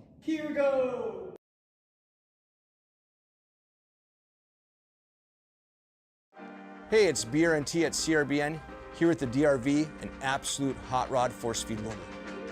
What separates the DRV from the competition is our LCD display on the back. This has a built-in timer, ideal for classic paintball, but if you're playing anytime paintball at all, the ability to know what's going on without a scoreboard is an advantage. Along with our adjustable torque settings, 1 through 5, allows you to shoot any paint in every condition. If you're shooting super brittle paint, turn it down. If you trust the paint, it's a little bit harder, you can turn it all the way up, shoot 25 balls a second, no problem.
team program is designed to be super simple and make your life way easier. There's no minimums, there's no required packages, and you'll get season-long access to our catalog at a discount team price. Plus, you can design more custom products. The first step of the process is to design your custom jersey. Now, that might sound weird if you already have jerseys or you're going through a different provider. However, this is a crucial step in building out your whole team catalog. So we're gonna use your guys' logo, team colors, and your sponsors to build other cool custom products.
Mike Hinman, he's cool. Paintball, that's cool. Making money, that's cool. Kirgo, that's cool. Kirgo is the only sports book in the world that offers paintball. So if you want to get down on some paintball action, make sure you visit Kirgo. It also has every table game from blackjack to baccarat to slots and more. It also has a full sports book with every sport you can ever think of and probably some that you never heard of. The only sports book in the world that has paintball.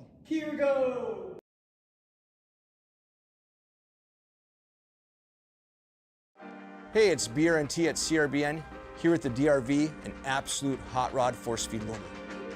What separates the DRV from the competition is our LCD display on the back. This has a built-in timer, ideal for classic paintball, but if you're playing any time paintball at all, the ability to know what's going on without a scoreboard is an advantage.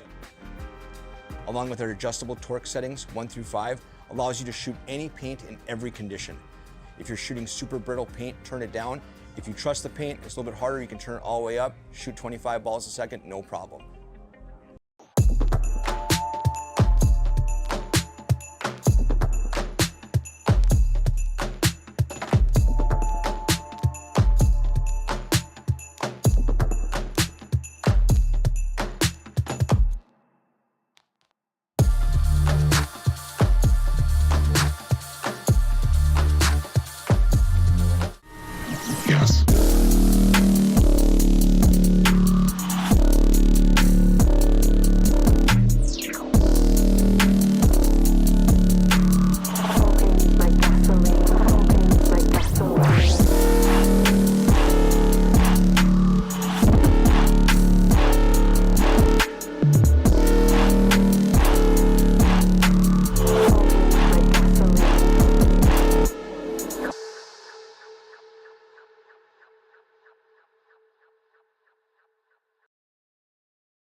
are back, jumping into the quarterfinals here. Silly Bananas taking on Halfway Decent. This team's scrapping it out to get to this position. It looks like Silly Bananas going to be on the left-hand side, Halfway Decent in the blue.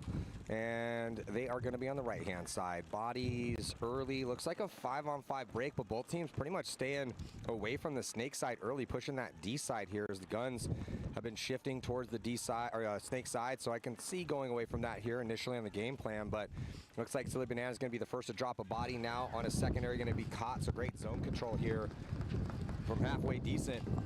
Yeah, Silly Bananas, Maddie, doubling up that can. That was a little weird move there in the beginning.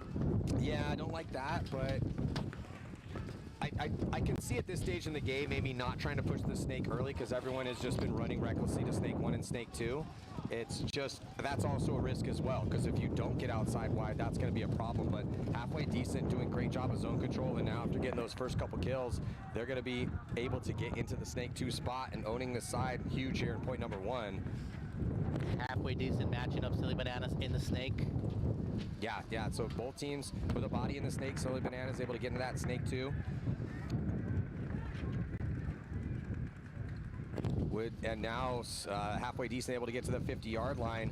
Halfway Decent going to get another body over here. Does he make it through the gap? He does. Ooh, gets shot though, Maddie. Yeah, Silly Bananas, this is what they've been doing though, Ryan. They've just been winning gunfights and playing smart paintball. Great read and react paintball here from the Silly Bananas. Almost got the kill inside on the brick. So Silly Bananas, they mainly play out of Destructive Paintball in Tucson, Arizona, and then they also go to BKW. Bunch of rec ballers, Manny. Most of the time when they're not playing tournament, they're playing just rec ball fields, just kind of gun snapping and stuff like that. So always fun to see them out here. Well, yeah, I mean, if you're playing paintball, as long as you're just playing paintball, you can still work on your skills, go playing rec. Let's see if Halfway Decent can get some good comms cross field and just coast to this first point here. It's a little bright right now, but I think Silly Bananas have at least 2 bodies alive. I know that there's one in the Dorito, that Dorito 1. Probably get us a better angle too, obviously. It's D3 here for Halfway Decent, and Silly Bananas are in D1, so... It's a 1-on-3. Yeah, that's it though. Yeah, so Halfway Decent's just off on the count with those bodies coming off early. I think they're starting to figure it out now though, that they're in a drastically high body situation. And then when you're in these moments trying to get better, just think, okay, who's putting pressure on me? If you've gone through 45 seconds of point 1 and no one shot at you, and you're kind of deep into that point, there's a good chance you have the count wrong. Yeah, 41. Oh, 41, yeah, that's right. I just saw that player come from the Dorito side tower. Silly Bananas letting it ride though, Maddie. I mean, at this point, like, why would they concede though, right? There's really no point. They're not burning too much time. Yeah, it's kind of inevitable unless something insane happens, and sure enough, that body's going to get, hey, they gave their 1 a shot. Yeah, it's like, hey, let's just give them a chance, see what happens. Listen, majors are always on the table when we're in D4, D5, man. 100%. You never know. Never know out there. Wind kicking up right now here as we head into these afternoon sets in D4 here at SC Village. Legendary paintball field, probably the most legendary paintball field on planet Earth. Grew up playing here, so a little nostalgia for me heading every time I come to this specific field. And see are all of the different fields you could possibly play here, and you can't even see the woods ball fields from here. So it's just Mike Emmett doing a really good job on the tournament side of things here at SC Village, and then shouts to the GDO family and Dennis, who've been doing this for decades out here, building this paintball paradise here on the West Coast. So we're throwing 12 minutes on the clock. It's going to be Rampage versus the Honey Badgers. I got a dog in this fight. Tell you what, I'm rooting for Rampage. I love the Honey Badgers too. What a great name, and they've been scrappy. But you know, Rampage came to Scrimmage Alliance up in Bakersfield, and they've been looking outstanding here, just flawless so far. So jumping into point number 1, Rampage is going to be on the left-hand side. Honey Badgers on the right. Honey Badgers do drop a shot in early right now on Rampage. I see one body walking off for Rampage. Yep, Maddie. Yeah, 5-on-4 situation here in favor of the Honey Badgers. Honey Badgers, I think they've got the count proper. They're they're going to make some early moves on the D side very quickly into D3. Excellent job there. Going to crawl Williams up into Snake 1, and they're going to get another crossfield kill on Rampage. This is one of those situations where everything's kind of been working out here, Ryan, for Rampage through the prelims, and then to get to this spot, since they haven't had much adversity, that's when things get a little scary sometimes, because now you got to fix it in game if things aren't going well for you. Yeah, that's where it's really going to be crucial for like the coach, right? Being able to coach them up there. And I don't know if they have a coach. Yeah, I think that's the other thing too, right? So that's going to play a big factor in this. Yeah, it's not looking good here for Rampage. They do shoot out the Snake 1 player, but they're getting swarmed on, and they're going to concede this first one here. So a little bit over a minute for that first point. Honey Badgers strike early. Well, again, Rampage hasn't had to have much adversity this today, so we'll see what they try to answer back with. Silly Bananas have also been cooking nicely. Halfway decent, up 1 early. Head into point number 2 in about 42 seconds. Welcoming Chris Asoya, the birthday boy, back to the booth. Yes, sir. Doing work. Coming to the tail end of our events today. But man, what's some great paintball. Oh, wait, Bananas playing back-to-back? Well, that was actually good for me, so I could eat at least half a burrito. I looked down, I saw your burritos, like, oh, I gotta get half of that. The burritos here are amazing, gotta say that. I don't get that in Florida. I get Cuban sandwiches and they're terrible. I don't mind a Cubano. It's not as good as a carne asada burrito. No, absolutely not. I think you're the first one to take me to Dirty Mexican one time. Oh, never so forget good. it. So good. So here we go. Silly Bananas on the right, half decent on the left. Really? And Silly Bananas coming out, losing 1 on the Doritos side of the field, so 5 on 4. Yeah, halfway decent on a delay out of that back center. Going to try to get to the stand-up, and he makes it clean. So it's a 5 on 4, like you're saying, Chris. It looks like a body dropping early here for halfway decent on the D side, so it's going to be 4 on 4 now. Bananas doubling up this can. I don't really like that. I don't want to spend too much time there.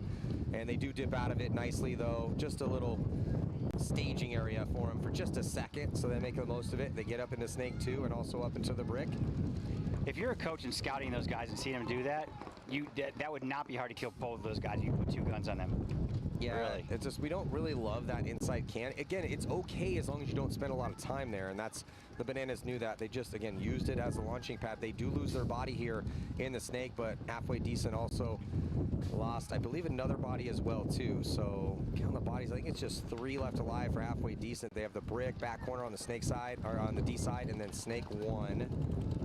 Silly Bananas need to get a body on the Snake side, and he's able to make it clean. Beautiful run. He's going to continue to go forward. He's not feeling any pressure. He's going to check off. He might be getting a free kill inside as another body comes off for halfway decent. Silly Bananas making it happen here. Try to tie this game up. Gets into halfway decent Snake 2. Rips another crossfield kill, still untouched, all the way into their Snake 1. Utilizing that inside Snake 2 to block out that player on the D side. Oh, he's going off here. Where is Andrew? We need to put this on the list. This is a potential 4-pack here for this player for the Silly Bananas. And that is going to force a concession, so nice. Silly Bananas tying it up with 7:18 on the clock here, quarterfinals. Yeah, Silly Bananas looking great. I mean, the Rampage guys on the Honey, all these teams are playing so well, and I've had the luxury of watching a lot of these games out here today with these guys. You know, just I'm looking forward to seeing some of these players come out of the this division down the road, because there's some stellar paintball players out there in this division and up. Yeah, Rampage has a little bit of work to do here. Down 1 early, but a lot of time on the clock. Rampage is going to be on the right-hand side. Rampage looking really good in those sweet Defy jerseys and pants. Yeah, and the Rampage looking really good here in D4 as they made the drive to come and play our premier team out in Bakersfield. If you guys are interested in that, hit me up on Instagram. Get you out to play the Alliance Premier team in Bakersfield. What a great program you have too, Matty. Yeah, teaches trying to do some special stuff out there. Appreciate him. On the breakout right now, Rampage does lose their body up the middle, so another chink in the armor here for Rampage. And Honey Badgers also going to be dropping potentially 3 bodies on the break here. No, it looks like just 2. One of those was a ref. So it's a 4-on-3 here in favor of Rampage. Rampage in snake 1, back corner, or sorry, back center. And then up the gut with 2 bodies. They're dropping a body though. Wow, yeah, it's can of death. Yeah, I mean, that's a good stepping stone, like you said, Matty. Oh, but right now, Honey Badgers are losing the Doritos side player. Yeah, these guys are... Oh, and a minor. Oh, minor here on the Honey Badgers should open the door a little bit, potentially for a talking penalty. It looked like it. Oof, so... That's a hard pill to swallow, especially at this stage in the game. Well, yeah, the Honey Badgers have a 1-point lead. They win up bodies and then lose that body in the middle, and they get a penalty. They're just kind of giving this one almost to Rampage here. I mean, there's still a little work to do for Rampage, but I think it's just that one body in Snake 2. Running referee going to come and check out. Oh, pulls out that body here for Rampage in Snake 1. So yeah, Snake 1 for the Honey Badgers. Might come, does it come down to it's a 2-on-1 here in favor of Rampage. But they're both stuck in that Dorito side of the field. Why, here comes Honey Badgers. Oh, but he's getting shot. Why do people play that dead spot right there between the 2 starfish? I don't understand. Chris, he didn't know that D side was blown. Oh, got it. He did not know that Rampage was already on their side of the field. So got it. That makes sense. Well, good. Hats off to Rampage for actually recognizing what was going on in front of him, getting down the field, trying to get those angles.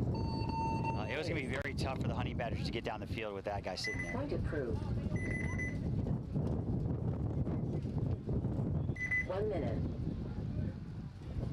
So on the other flip side of the coin, Silly Bananas and halfway decent, tied up 1-1 with lots of time left in this one. Yeah, still 7-13. Field layout is not playing super fast here at this tournament, so never know we're going to pop off a 5-minute long point. Yep. Wind starting to kick up like it did yesterday. It's not nearly as bad though, because I don't see the bunkers flopping around. True story. Yeah, Maddie brought me a birthday present. He didn't even know it this morning. Brought me a birthday present with my mask because I was looking at his and sulking yesterday because the dust was just everywhere. You're getting old, Chris. I'm trying to preserve your lungs. Thank you, Where'd it brother. go? Where is it? My lungs? No. Oh, it's in my pocket. It's right here. Because I was getting really hot under my neck. But man, it saved my life today. Thank you, Maddie. No problem. My pleasure. Here we go. 1-1. Got a game. Game on. Pretty decent break here for halfway decent, as a halfway decent break for halfway decent as they get all the way to D1 off the break. They're gonna delay into the can and then take that brick, but they do not stop the Silly Bananas, who gun their way into the outside Snake 2 position, and there's no one out wide for halfway decent. Halfway decent needs to get into the Snake here. Definitely need to put guns here Silly Bananas' way.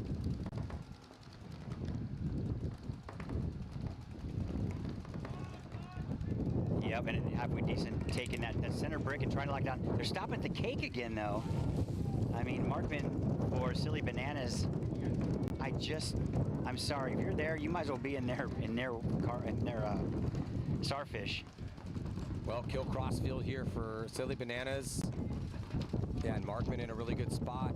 50-yard line. That is a very small bunker, but he is absorbing pressure right now that teammates should be able to filter up the field. They're still in the back spots, back corner bunker, Snake side, and the back center, and also the back on the D side as well, too. With the majority of the pressure, those guns are halfway decent, just focused on Markman. I would like to see the can of death get out to the Snake. That'll solve this problem real quick. And he's not going to do much there, being at that can, talking about halfway decent. And he could come out and potentially get a shot. And here comes Markman looking to make a move. There he goes. Yeah, the way that Markman's been playing the Snake side, he's been a big boost to the offensive threats here for the Silly Bananas, though he does over-battle a little bit after getting into halfway decent starfish. And now Silly Bananas looking down the sideline here. Oh, I didn't see that guy. He was blocked out, but now making a sneaky move halfway decent, getting the starfish. I don't think they know he made that there. So that could hurt this Silly Banana. It looks like Silly Bananas are cross. He's definitely posted up on that starfish though, Matty.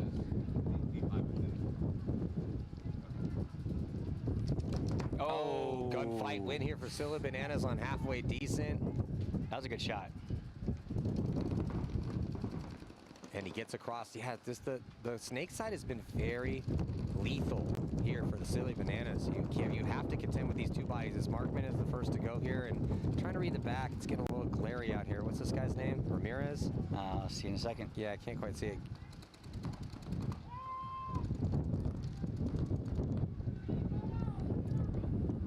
I'm trying to read it. Yeah, me too. Hammond? I don't know. I can't quite tell. Concede. Wait. Concede. Concede. It starts with a W. Point Wayman? approved. Wayman, maybe? Anyway, number 11. Well done. That was a great post. I mean, they lost him over here. He saw them get to their starfish and just posted up waiting patiently and getting a great shot on the starfish player from... Yeah, but just both of the first attackers. I'm not taking anything away from the rest of the guys on the Silly Bananas, but the snake side is potent over here. Absolutely. They played that perfectly. Yeah, they're not scared to go. Nope.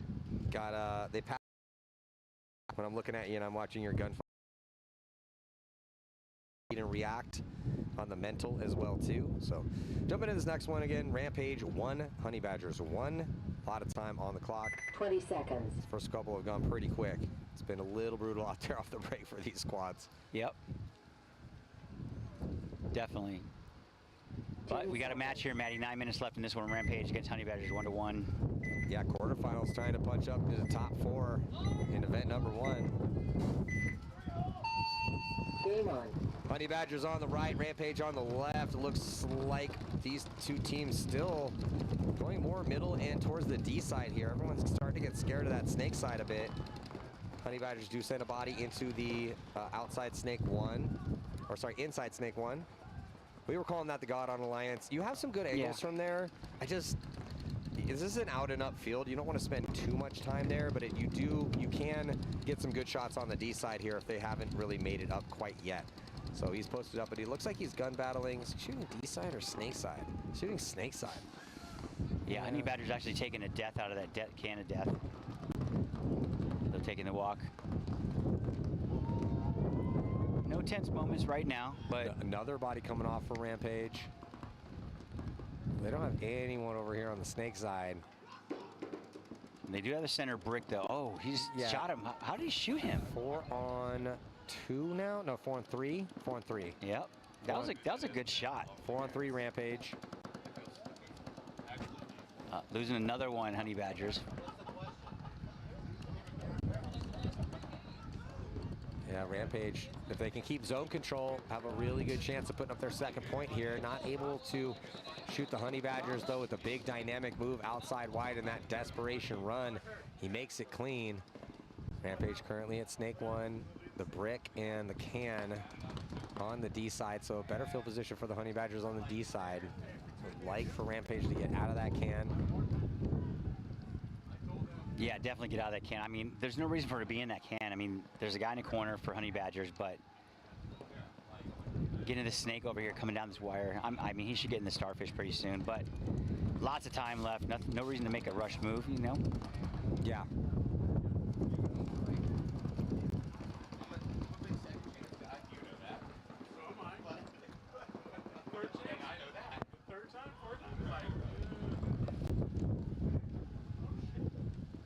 Rampage trying to talk it up here.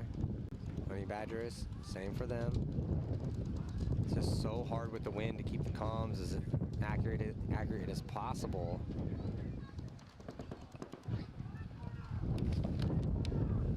Snake 1 still here for Rampage. I mean, they're in the same spots. It's brick, can on the D side, and snake 1. Honey Badgers have the D2 and back corner. I think that's it. I think it's just 2 bodies left alive for him out there.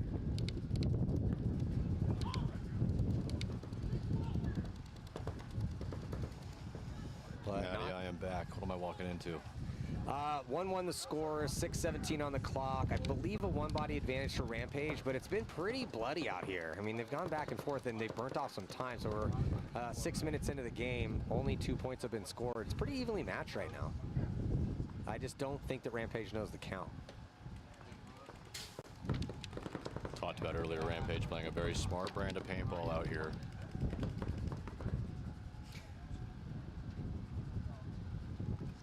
Yeah, you got to own your biases, and I'm a little biased towards Rampage because they just came out to, again, Alliance up in Bakersfield. Because I saw them out there. I was like, hey, you guys are playing really good. It's like, oh, it's the scrimmages we had. At least one of their players did them. Like, that was very nice of you to say. Thank you very much. But, hey, tip my hat and respect to you guys. They're playing outstanding, man. But they did get some points in against our premier line. They look good, but tournament on the line. Badgers are hanging tough, too. And Rampage is just off on the count. Again, it is a little bit windy out here again, so there is a chance that that could be part of the problem on the comms.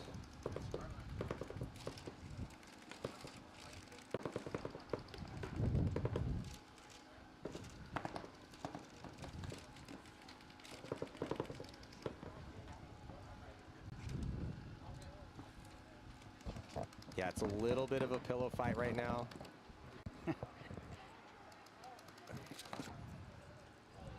Slowed down a little bit. I mean, understandably, 1-to-1. Nobody wants to make a mistake.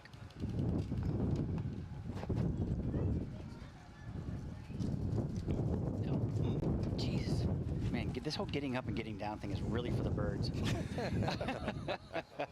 How are the hips these days? Actually amazing. My Nice. shoulder's great. My hips are great. Same bad attitude. I don't think they have a machine for that. Electroshock, maybe. Used to call it a lobotomy, I think, back in the day. Nice. That was good, Dick. But here we go. Tense moments a little bit. Time grinding down. 1-to-1 game. I'd love to see a 1-on-1. I really would. Haven't had one since very, very, very early in day one. It's been the only one of the entire tournament. We got it, like, I think the second or third set of the entire tournament. Yeah, I wasn't here.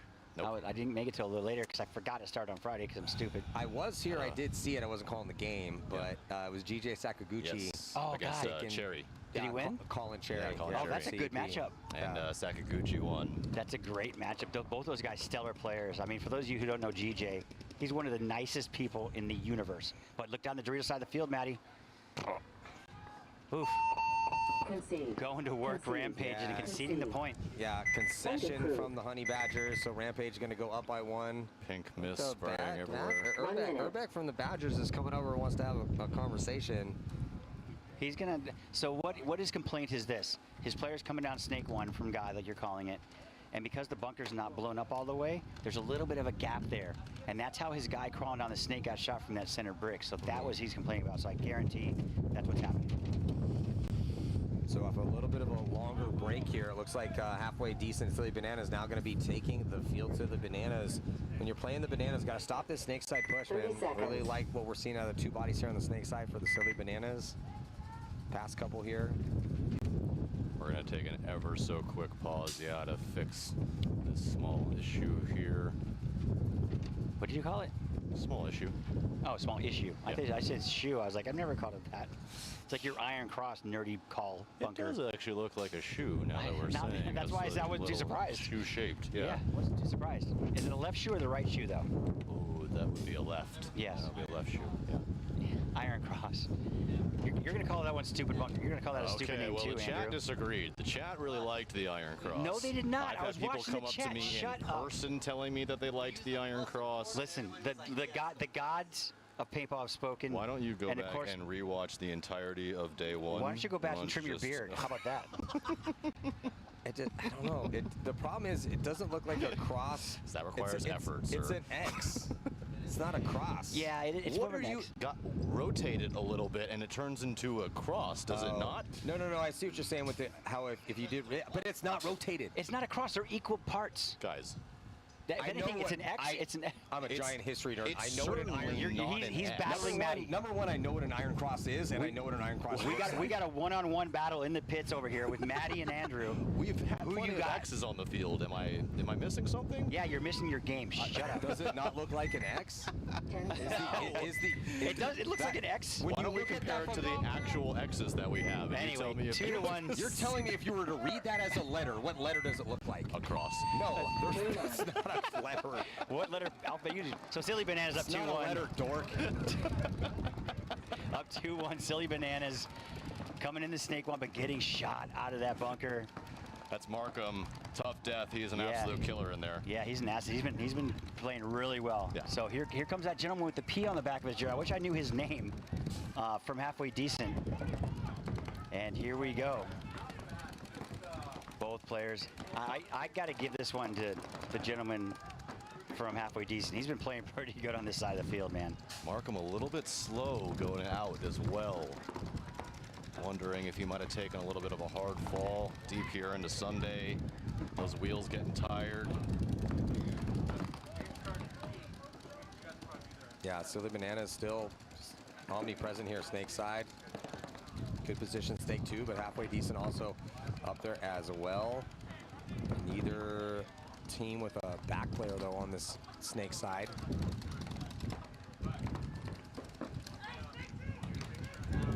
Silly Bananas with some good communication. Yelling crossfield, Snake 2. So we got Riza and Paul, and I think that's Patrick Sharjan out there for the Bananas. Silly Bananas, though, losing a body on the D side. That's going to loosen things up a little bit for Halfway Decent. They move up into the D2, but then Silly Bananas winning the gunfight down the sideline here, Snake side. Dots that eye. Trying to That was a good shot. Trying to look for the inside shot. Not able to get the tactical retreat. No, he picked him up. Wow. That was really clutch. nice pickup from Riza here at the bottom of your screen. Awesome 2-pack. Yeah, Nico playing outstanding here for the Silly Bananas to try to put another one on the board. And Paul taking advantage of that, going to run down the one Dorito player.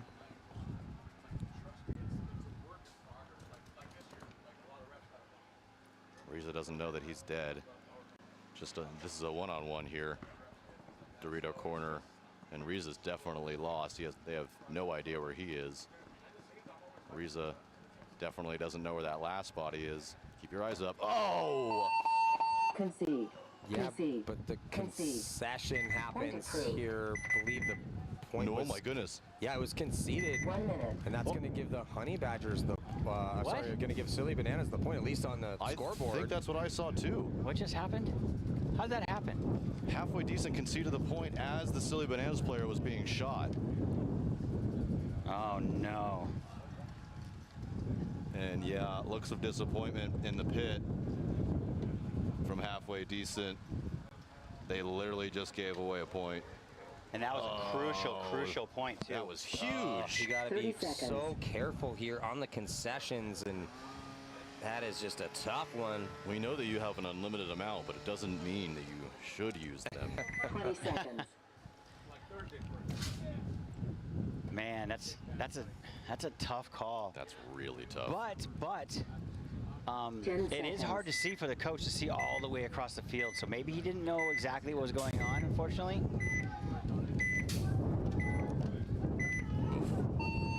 Game on. You know, it's bad when Chris Lasoy is making excuses for you. He's a no bullshit kind of guy. Yeah, I mean, I wish it wouldn't have went down like that, unfortunately. I wanted to see a really good game out of that. But still a game. On the breakout right now, Rampage up by 1, 3:20. This could be the deciding point here in the quarterfinals. So going to go to that top 4 position, play to try to go into that final match. Rampage dug in well into their spots with just a baby 1-point lead. Honey Badgers fighting on that D side. I like this move to go to the mini wall over there. And then they're gonna load up in the middle and secondary into the Snake as well too. Been talking quite a while about this Rampage squad. Went up and scrimmaged you guys. Maddie looked pretty stellar. Playing a very smart brand of paintball out here, not making any mental mistakes. I mean, they're a D4 team, but there's been some instances the past season where they would, couple points in a row, give it to our premier line, you know, so they're good. Oh, and the brick misses the fill out into the D2 for the Honey Badgers. That was his lane. Had his gun down. And he's going to get shot from that position on the 200. Bad death there for Rampage. That is a tough death for Rampage, and here comes the attack on the Snake side for the Honey Badgers. They a double stack of bodies over here. One should get a 50. kill. He's going to get that zone control crossfield, and might have missed his shot, though, on that D1 move here for Rampage. Rampage dives the body into the Snake to try to deal with the thorn in their side, who's feeling no pressure right now. He's popping the top, he's coming around, and he's going to trade out and then get decimated and extra bonus balled. I'm surprised it's not a penalty. I'm surprised it's not a penalty right there. That was a lot. Yeah. He really followed him all the way out to the dirt. Way to find that word there, Andrew. Yeah, the dirt, you know, the outside. But hey, man, that was key though. That was clutch to keep that guy out of there because he was going to do some damage really quick, Matty. Yeah, they needed to get that thorn out of their side, and what that's done is it's pumped the brakes on the Honey Badgers' attack. So they still have some options here. Crossfield, Snake 2, Brick, and D2 as well. But now with just 1 minute and 18 seconds left, Rampage in this bend don't break moment. Oh, that's a terrible death for Rampage. That's a big bend. Yeah, I mean, it was a 3-on-3, but now it's going to be a 3-on-2. Third body 60 seconds. Might be 2-on-2. Where's the third body for the Honey Badger? Where's the third one? Far Dorito, center tower, and right here in the Snake 2. It looks like that center player is going to get eliminated. Now it's 22. Home and Snake corner for Rampage. Oh, and another elimination out of the Dorito. Now it's a 2-on-1 in fact in favor of Rampage. Oh, wow. A lot of bad deaths here by Honey Badgers. Yeah, I mean, I can't knock them too much. They're down by 1. They're trying to create offensive looks. That's a low probability situation, but no choice. I really didn't like the move into that center 50 tower. It's a super rarely, we haven't seen anybody actually play it for more than a few seconds, and it's just a not a livable place. Player almost got caught here for the Honey Badgers, but with 15 seconds left, I think they're running out of options. Running out of paint, too. I think he's out of paint. Oh, he might be out. He's picking paint up off the ground. That is unfortunate. He looked over at the screen. Can I get a pod? No, I think he had checked the clock. Yeah, of course. But, I mean, that's going to do it. Game time finished. If he had had a pod, that might have made a little difference. If he wouldn't have wasted so much paint overshooting the absolute crap out of that Rampage player, he might have had a few more 1 goals. minute.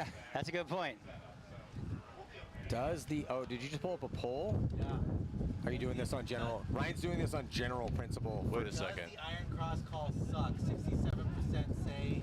Oh, there it is. Whoa, how many votes do we have here? Let's get this into perspective. The bosses have spoken. If there's 3 votes. There's 10 votes. It doesn't matter. Votes. That's not a big poll. You know, and this is I'm already like fighting a losing battle here. I'm some no-name nobody fighting against Matty Marshall and Crystal Soy on names of bunkers. Like I'm ever gonna win that. Like, what are we talking about? I get the Iron Cross is a cool name, 20 seconds. but I'm just saying it's not a cross. Where's the cross in that? Like objectively, I'm aesthetically, gonna send you a lot of messages about crosses later. There's like it's a cross is this. Okay, this is this. What is that? It's an X. Yes, but if you take that and then you go like that. Is it's it like a plus sign. Is it that? Oh, you want to call it that? So here we go. Here comes a halfway decent, down to 2 minutes, down 2 points as well. Let's see what they got. Running referee on that far side of the field. Losing 1 player, and then losing 2 players. Oh, no, only 1. Sorry. So 5-on-4, I believe. Oh, 4-on-4. 4-on-3. 4-on-3 in favor of halfway decent. Both guys getting jiggy with it and trying to get into the starfish. Yes, I said the starfish. Oh, nice catch. Commentator curse. Yes. I mean, I don't even love the starfish call yet either. I'm not either. I'm not sold on any of this. I'm an outside the box kind of guy. The fact that you're arguing that it should be an X though is not just a plus. ridiculous. It's an X. Look at it. I'm done arguing. Plus, he was calling it a plus. It's like him calling it a cross. What happens when you put an actual X on the field? Now what? Then we call it the X, and we keep this a starfish. 2 of them. No, but it's Anyway, I don't have the energy for this right now. Neither do I. But another Bananas player is going to take the walk out of the snake, getting back to the action. Halfway decent, down to 60 seconds about though. Ooh. They got to get going, staying on pace like Matty has said so many times. There is only 1 player left alive for Silly Bananas. Is over there in that 300. They should be running down the field right now. 1 player is at least. John. God, you got to go. And he's going to blast John. Jesus. What are you doing? And this is wasting just countless seconds, precious, precious seconds at this amazing. That is so funny. Got Matty Marshall here putting an X up on the screen. It looks just like an X. Weird. Kind of looks like an X, right? But running on the far side of the field, halfway decent, getting that bunkered out, but too little, too late, I believe it is. Getting his point, but it's still 3. Hey, wait, you know what? 17 seconds? There's still a chance. And there's a chance. Point approved. But I wish they would have done that a minute ago. I mean, literally. Matty, bring out show and tell over here. I had to bring out some props. I'm just saying that the last thing, the X is already used. So how long of a drive is it to Arizona? Yeah, but it's nostalgic. You probably should get on the way there. 6 hours. Oh, you should probably get the hell out of here. No, I didn't say that exactly. I'm looking out for you, bro. Oh, here goes. Now Ryan's got to put his 2 cents in. Oh my goodness. Top view. Okay, and so look at it just like that. Stop. Is that the angle that we're looking? It's a plus from there. That's a plus. Here's what an iron cross looks like. Is there any funneling out to that shape? I mean, to be fair, No. there is some funneling. It's not completely. Yeah, it's going the wrong way. Funneling in. Okay, so now let's rotate it where everyone looks at it. It's not like that. That's what it looks like. That's what a cross looks like. I feel like I'm talking to a kindergartner right now. Would you please agree with me that that's not what it looks like? Matt is so angry right now. Oh, he's getting there. He's getting there. He is getting there. I don't battle anything that has to do with anything with Matty. If that narrows it down for you guys. Saying. It's like calling a brick a box.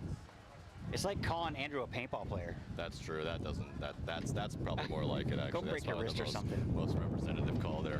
Yeah, I did tell that story earlier. Oh, that's a good story. That's a great story. Gray was listening, and he's like, "Why don't you tell the story about how you broke your hand?" I still feel bad about that. But here we got a game here, boys. 18 seconds. I'd like to see halfway decent come down the field and do some damage. I think they added a second. They can do it, man. I'm telling you. 20 seconds. I mean, Silly Bananas. They can't get a penalty though. Yeah, I mean, there's a chance we're halfway decent, but it is a very, very slim chance here. They're begging for a major, really hoping something crazy happens. I mean, we're testing the limits of the abilities for quick points over the 18 seconds. Doubling up that can of death. Yeah, they're giving it a shot. They do get 1 kill. I don't like the doubled up the can because both those bodies are going to get clipped out. 8 seconds. They got a chance. They could do it. Oh my goodness. 42 is going to try to come through. Not able to do it, though. That back center holding the line here. What is Slowy McSlowerton doing over there? They're all dead, I think. No, the one guy that was alive. So no, I think he's dead too. He's actually dead Silly too. Bananas. Well done, boys. I mean, to get the victory and head into that semifinals here. Great job, Bananas, bringing the potassium. 100%, man. I mean, listen, hats off both teams. Silly Bananas representing Tucson, Arizona, Disruptive Paintball, and BKW Paintball. Fantastic. Love to see Arizona represent. Yeah, if you've never been to BKW or even seen it, man, I'm telling you, man, that field is absolutely insane. You know, we have the luxury as Miami Effect, as well as you do, Andrew. You know them very well. Brian out at BKW. Hats off to you, sir. He's a very detail-oriented individual, and man, the field is like diving on a pillow. It's Out like there on a long way. Oh man, it's amazing. It's like diving on boobies almost. It's fantastic. Bags of sand. So that is going to do it here for this set. A couple more to go here. Going to figure out who's going to win D4 first event in the Wcppl season, the Defy Open. We'll be right back. Stick with us.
Mike Hinman, he's cool. Paintball, that's cool. Making money, that's cool. Kirgo, that's cool. Kirgo is the only sports book in the world that offers paintball. So if you want to get down on some paintball action, make sure you visit Kirgo. It also has every table game from blackjack to baccarat to slots and more. It also has a full sports book with every sport you can ever think of and probably some that you never heard of. The only sports book in the world that has paintball.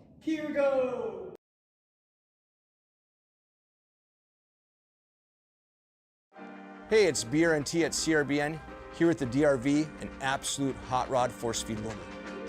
What separates the DRV from the competition is our LCD display on the back. This has a built-in timer, ideal for classic paintball, but if you're playing anytime paintball at all, the ability to know what's going on without a scoreboard is an advantage. Along with our adjustable torque settings, 1 through 5, allows you to shoot any paint in every condition. If you're shooting super brittle paint, turn it down. If you trust the paint, it's a little bit harder, you can turn it all the way up, shoot 25 balls a second, no problem.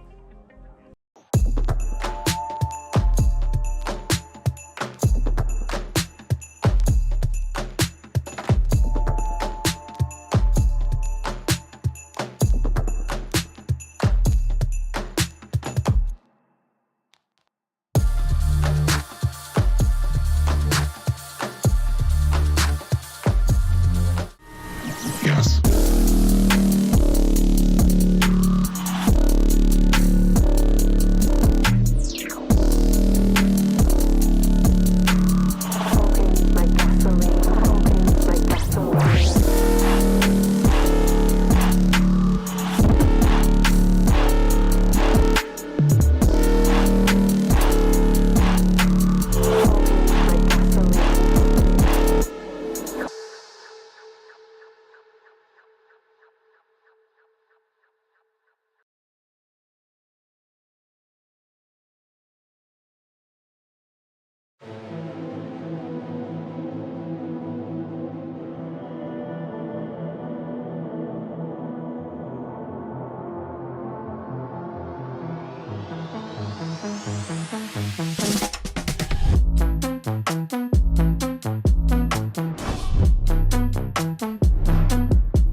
Our team program is designed to be super simple and make your life way easier.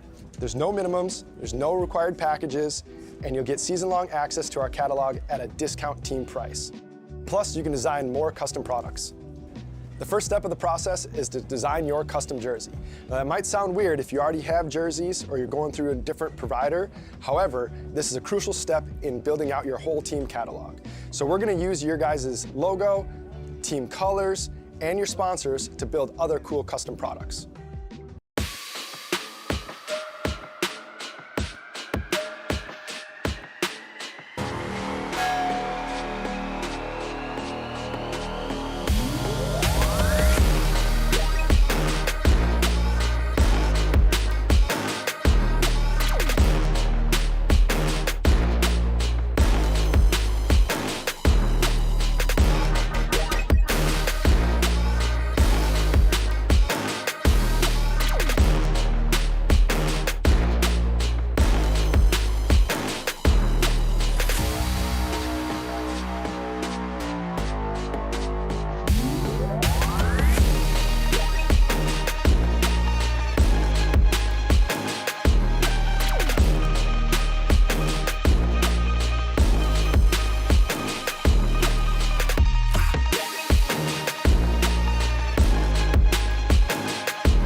Mike Hinman, he's cool. Paintball, that's cool. Making money, that's cool. Kirgo, that's cool. Kirgo is the only sports book in the world that offers paintball. So if you want to get down on some paintball action, make sure you visit Kirgo. It also has every table game from blackjack to baccarat to slots and more. It also has a full sports book with every sport you can ever think of and probably some that you never heard of. The only sports book in the world that has paintball.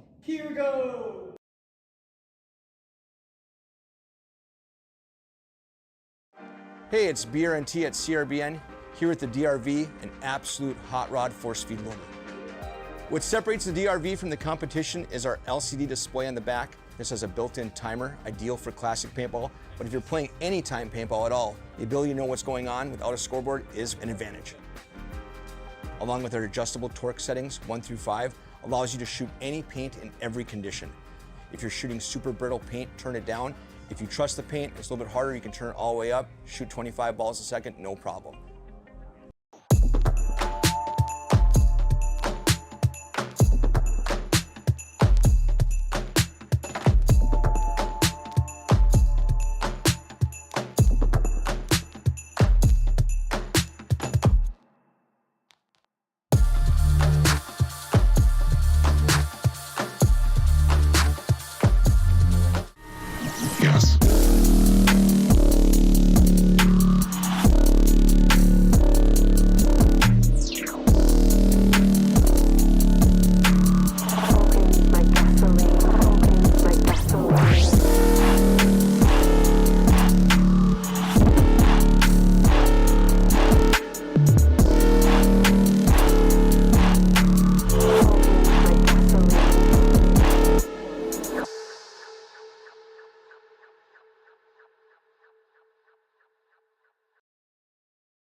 Our team program is designed to be super simple and make your life way easier. There's no minimums, there's no required packages, and you'll get season-long access to our catalog at a discount team price. Plus, you can design more custom products. The first step of the process is to design your custom jersey. Now, that might sound weird if you already have jerseys or you're going through a different provider. However, this is a crucial step in building out your whole team catalog. So we're going to use your guys' logo, team colors, and your sponsors to build other cool custom products.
Mike Hinman, he's cool. Paintball, that's cool. Making money, that's cool. Kirgo, that's cool. Kirgo is the only sports book in the world that offers paintball, so if you want to get down on some paintball action, make sure you visit Kirgo. It also has every table game from blackjack to baccarat to slots and more. It also has a full sports book with every sport you can ever think of and probably some that you never heard of. The only sports book in the world that has paintball.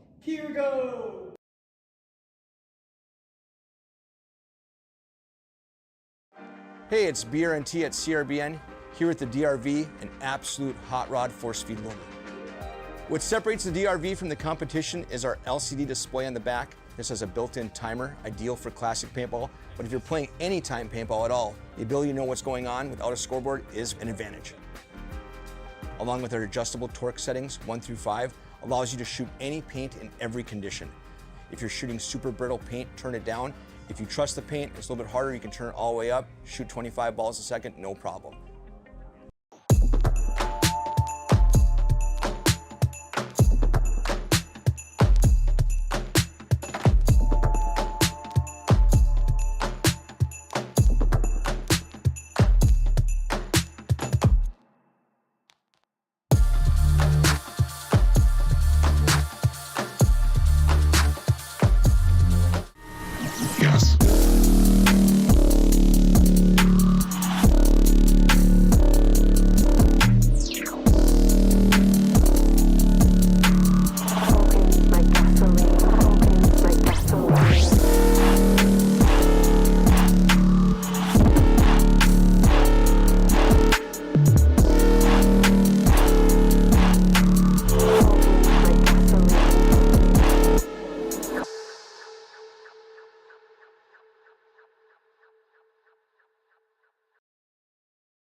Welcome back.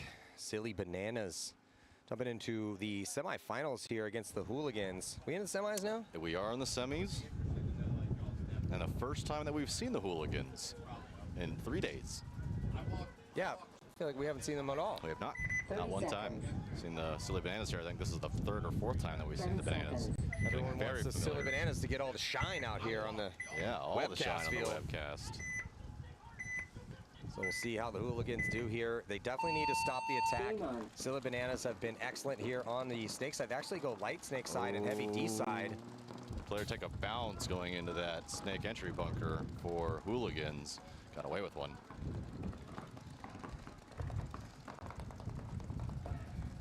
So the Banana's going to release after going light snake side. Still not sending anybody that way. Hooligan's going to be first to go snake side.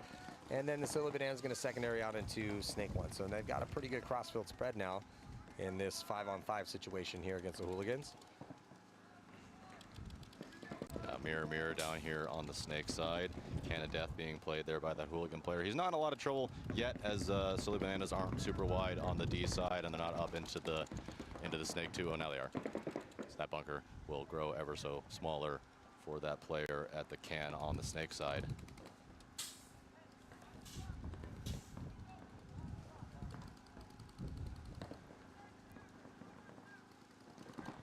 Ooh, Paul, I think, it's going to take a bounce too. So 1 bounce apiece for each team here.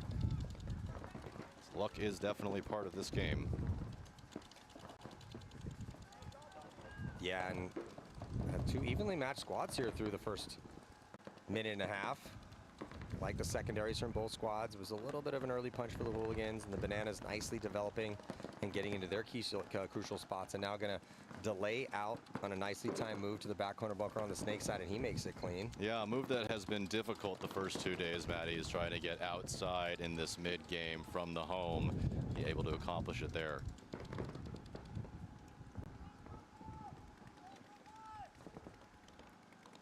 So the Banana's going to also filter out D side, make it to that back stand up.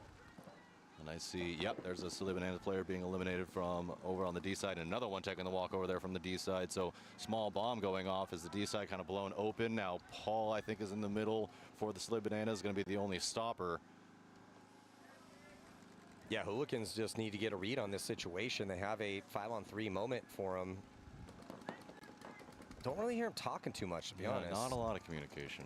Yeah, Hooligans not really talking it up enough for my liking here currently. Because when you get in that 5-on-3, you really want to be hearing from everybody, hey, where are these last 3 bodies? Just to remind everybody. Because they may all individually know, but who knows unless you guys are talking about it. So they're going to let that player, they're not going to let that player escape over to the Doritos. Another elimination, just 2 bodies now left alive for the Bananas. Now they're talking it up a little bit. They don't need to talk, they're shooting everybody. I mean, that's good. That's one way to do it. Oh, we're trying to play a bounce shot. I can see trying to shoot this tiny pin, trying to get a bounce in on this snake 2, ineffective.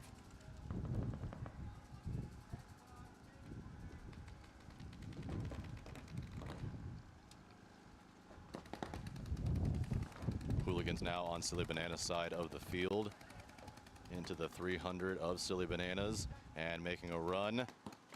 And they're going to waste that first guy while the ref is checking and shoot the second banana as well. Still 4 bodies left alive for the Hooligans, so pretty impressive 3.5 minute point. First time that we've seen this squad. Yeah, great job by the Hooligans. It was very even for a while, but then just gunfight win after gunfight win after gunfight win here for the Hooligans to give themselves an early advantage. Bananas not conceding the point, not really worried about the time too much.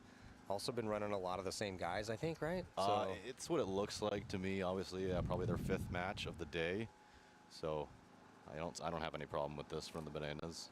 Take this time to get 1 extra breather here. Base. Point approved. So now it's going to be Rampage taking on Carnage. Those are 2 classic paintball names. Yeah, they fit right in the same category there. Yeah, Rampage and Carnage. Yeah, we were talking earlier, if you guys have been watching all day or just joining us, but there's different variations of paintball names. You got kind of like the drunken softball names, and then you got the You get those super vanilla names sometimes, occasionally, like you know, like the Eagles or something just super simple. The Bears. The Bears. Yeah, but then you get the hardcore paintball names, Rampage and Carnage. And then I added the abbreviated names. Yeah, and then you got the acronyms. Yeah. I still don't put excessive in that category because you say it as a name. I appreciate that because I was just never a fan of the acronym name. Still the best logo and jersey I have ever seen. 10 seconds. Oh yeah, we had to talk because I got. I know. Yeah.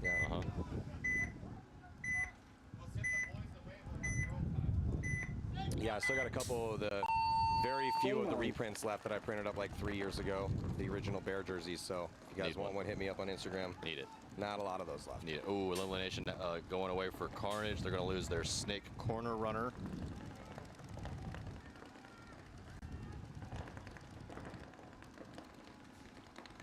Oh, here comes a running Juan going to check the home player for Carnage. Oh, he says you are eliminated, sir. He's not going to throw a penalty, though. So lucky for Carnage, as running Juan is known for his flag throwing abilities. Another player taking the walk for Carnage. So I think just 2 bodies left alive, a Dorito 100, that inset Dorito, and the center brick. This is what we've seen out of Rampage, right? They just very methodical. They take spots, win gunfights.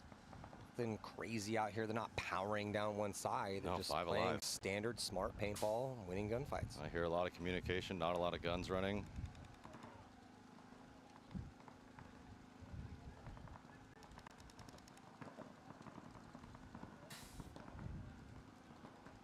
Yeah, Carnage was just, I believe just the brick and D2. That's all they got left. I'm just wondering if Rampage knows the count. It's a 5-on-2 right now. Yeah. Yeah, either one of these Snake players over here are absolutely free to release. Well, just looking at all where the bodies for Rampage are shooting, I think they're close to the count, but they may be off a body. You get the Snake Corner player for Rampage looking down the tape, gun down. I think he just told his guy, let's get stepping.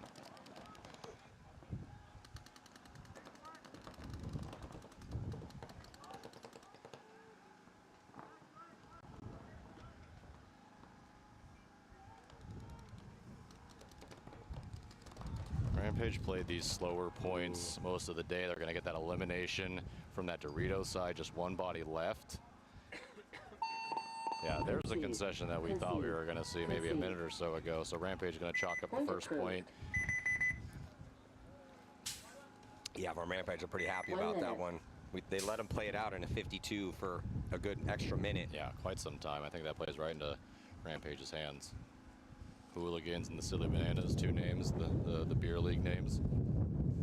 Yeah.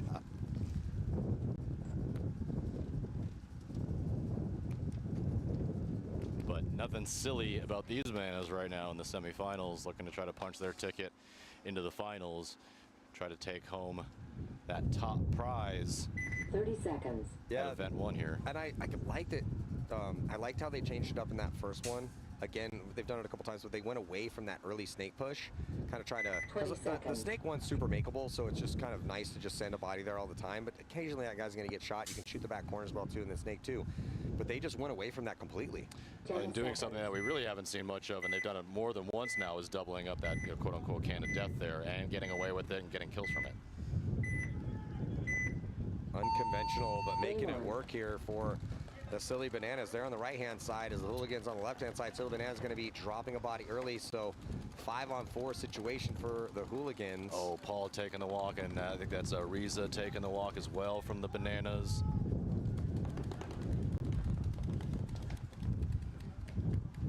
So Hooligans looking sharp here. First time that we said we've seen them. Big chunk taken out of the Dorito side as they get into the 300. Looking to get a cross-field shot in on this Snake 1.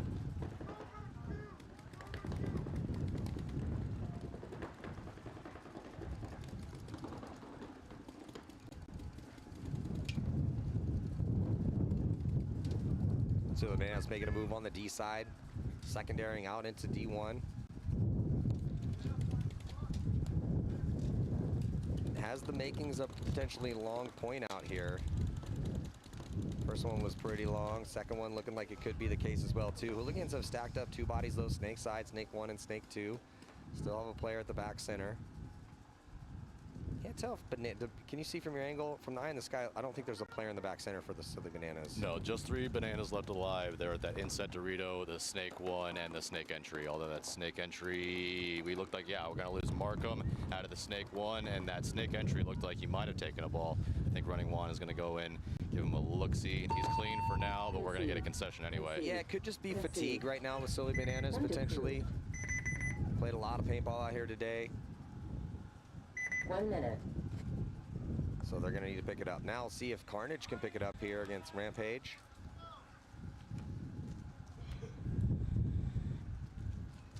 It's a famous French team that's really good that plays in the Pro League overseas. It's also Carnage. Yeah, that's right. But they get mad at me when I say it with the English pronunciation.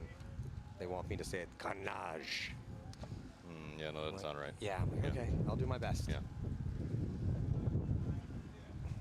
30 seconds.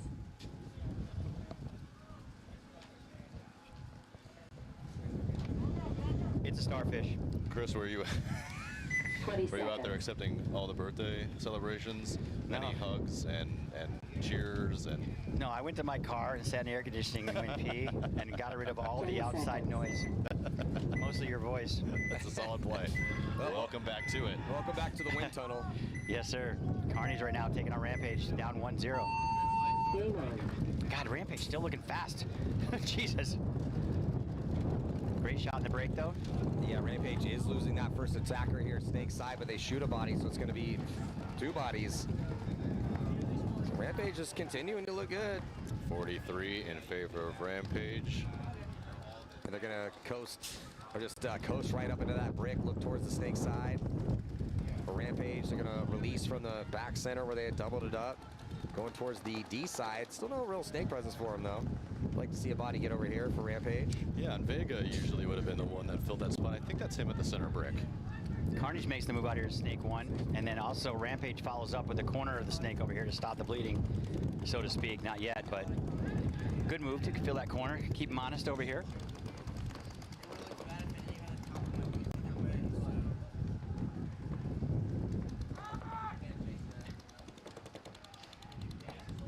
Roddick doing damage on his own over here. Yeah, a couple secondaries here for Rampage to improve their position, getting an outside Snake 1 and then getting into that D1 as well, too. And they're the one with the lead, so it's up to Carnage. Down bodies, do they want to concede another point, or how long do they want to let this one go? If you've been scouting Rampage, you would know by now they are playing a very smart brand of paintball. They have no problem running elongated points out here. So this playing right into Rampage's hands. Yep, time grinding down. Not really pushing the issue yet because there's still 8 minutes left, but 8 minutes on this field seems to go really quick. Yeah, it does. Well, I don't know how, I mean, Carnage at a certain point, because if you're Rampage and I'm just wondering, does Rampage know the count? If you know you're up and you're up points, you could literally just sit in these spots and eventually wait for them to concede the point. That's what a pro team would do. They'd probably take another bite here on the Snake side. They're going to get into that Snake 2. Probably going to take another bite on the D side, get up into those spots, and just say, hey, come get it. Yep. You guys are down bodies, so we got bodies to spend. We're willing to do that. Good luck. And it's hard to break that cross, not the iron cross. but like you said, man, you get up in those spots on this field in particular. It's really hard to get up the field when they're crossed up. You know, if you take, like you said, take those next couple bites, it's gonna be pretty tough to break that one. Lots of ground to cover. The Snake 1 here for Rampage is free to take the over the beam route into the Snake 2 for sure. He will have no pressure doing so. If he does get shot though, that's going to be definitely painful.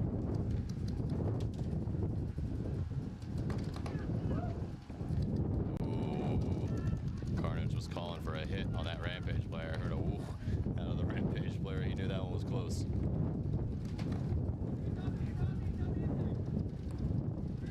Yeah, down to 6.5 now. As as it's been a little bit of a pillow fight out here after those first couple kills for Rampage. Carnage letting it ride, the bodies they have left alive, hoping that Rampage is going to make a mistake, but Rampage has just played very disciplined here in this, what, 5-on-3 still? Yeah. 4. 4 on 3.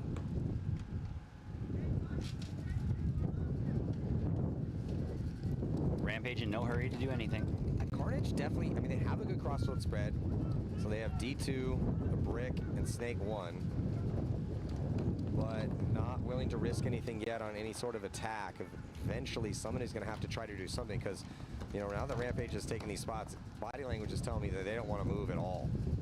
Yeah, Rampage really did all the dirty work in the first 10-15 seconds of the game and took 2 bodies. They took their a couple players took some secondary spots, and that's it.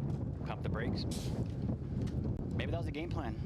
It appears that is exactly what the game plan was. Yeah, because there's nothing stopping him from moving up right now. And I'm pretty sure that's Vega there in that center brick for Rampage, who would typically be in this Snake 2 position. So when they do get a move there for Carnage up into the 400, looks like they saw him make that move. But they got to go though.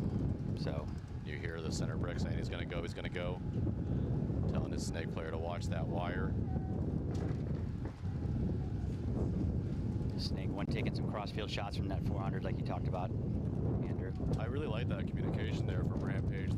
That center brick had been sitting on the Snake the entire time. He said he's going to go, he's going to go. He put me in, changes his gun over to the Dorito side, and the Snake 1 goes and covers the tape for Rampage. That still doesn't stop over that beam move. No, obviously. It definitely does not. But it's, I mean, it's. Oh well, that does. Yeah. Bad, they're gonna trade. Yeah. That's a good trade though. Yes. I mean, Rampage will take that any day of the week. Yeah, we like trades in high body situations, right? Yep.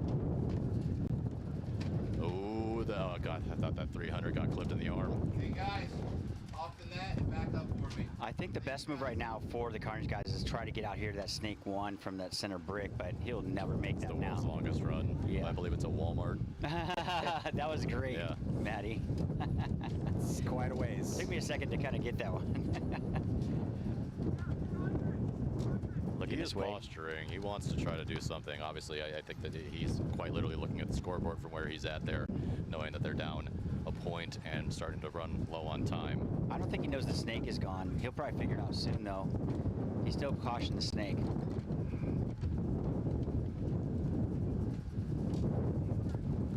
But time grinding down here. Yeah, and there's just no one on the Snake side, so it's going to be decided with what happens in here. I mean, Rampage's not sitting on a very big lead, but They just bump into that 50 on Carnage.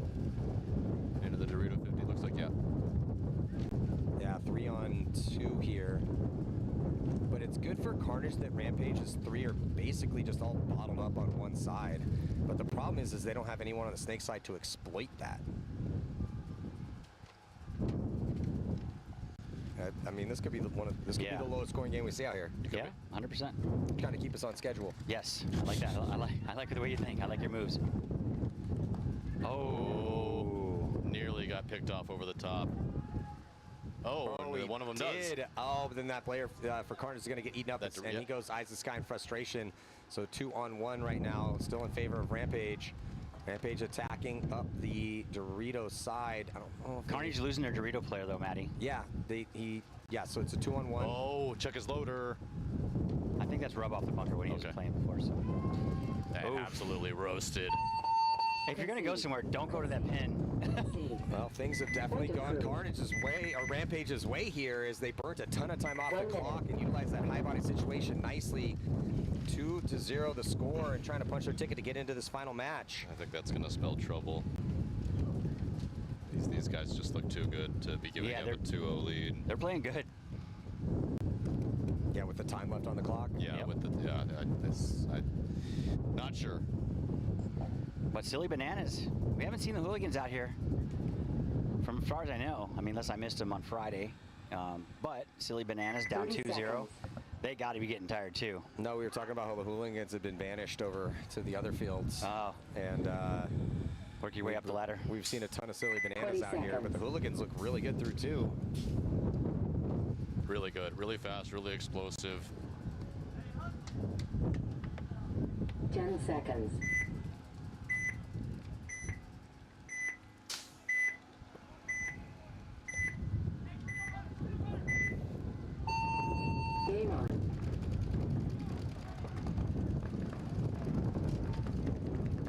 breakout now as the Hooligans and Bananas throwing down.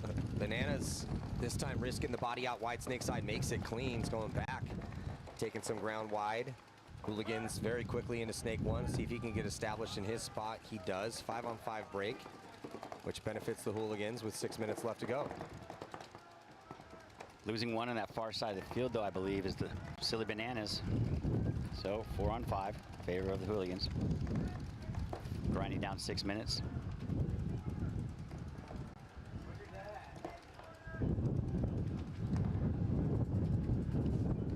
I like that dip outside by the Silly Bananas, the God insert bunker to Snake 1.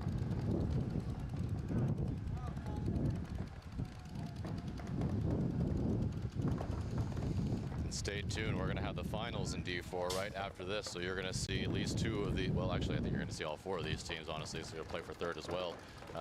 Play again here after this set, looking to punch their ticket into the finals. Time ticking away. Hooligans up 2-0, 5:20. Yeah, and this is kind of a standard semifinal game. Action kind of at a minimal here as everyone's really playing cautious. A few punches here and there, nothing crazy. Nice repositions here for the Bananas, getting out here Snake side, trying to make something happen. Again, chasing too, so they are going to be dropping a body from the D side. Not ideal for the chances here for the Bananas. They filter another body out that way, dives into the back corner bumper. And also good shot. Yeah, that lane looked locked down by this Snake entry player. Yeah, so that's benefit Hooligans as they also, and they get another kill here on the concession. Snake too. Time to concede this point. Concede. Concede. Well, as good as the Bananas look, they finally hit a wall, and that wall is called the Hooligans. Yes. 1 minute. They are playing good, though. Very controlled, disciplined paintball, disciplined lanes. They feel like they got some wheels on them, too. They're really tall, too. Yeah, they are. All of them, they look tall. They met playing pickup basketball. Oh, yeah. Then they got angry, and they're like, we'd like to shoot people, I guess, on our off time. Yeah. Well, depending where they're from, they probably shot people at the basketball court, too. 30 seconds. What? Detroit's a rough town. Yes, it is. Oh, God. 20 seconds. Right there, Chris? Yeah. Like I said, so getting up and standing up being is rough. Here, you want this chair? No, I'm good, baby. It's good from hemorrhoids. So, yeah, Christian. 10 seconds. Oh, okay, never mind. Just kidding. Just kidding.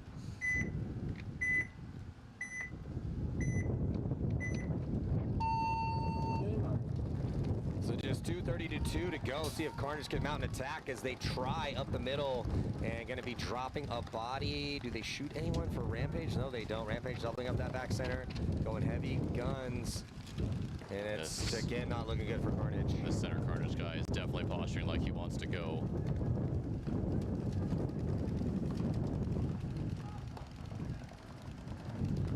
Rampage looking good. Carnage has a lot of work to do for 2 minutes. Yeah, and they have all four of their bodies up the middle and in the pocket. No one's out wide at all. But they're on pace, like you say very well, Maddie. These guys are on pace to get this point. About 57 seconds left to get this point. It looks like Rampage has lost a body as well, too. Yeah, trying it up the middle. Yeah, the middle's rough. Player's still alive at the 50 tower. Probably a new record. And he does finally. I'm not sure why he went to that bunker. Not maybe the best plan. No. But again, we've talked about this one. When you get up there, sometimes you kind of forget, like, what am I going to do next? Yeah, exactly. Well, he got shot right in the wiener. Oh, jeez. Another body dropping for Carnage on the D side, so that is about it for offensive options out here for him. Don't see another concession, so they're going to hope this last player can make it work. He's not in the best spot to do this for him either.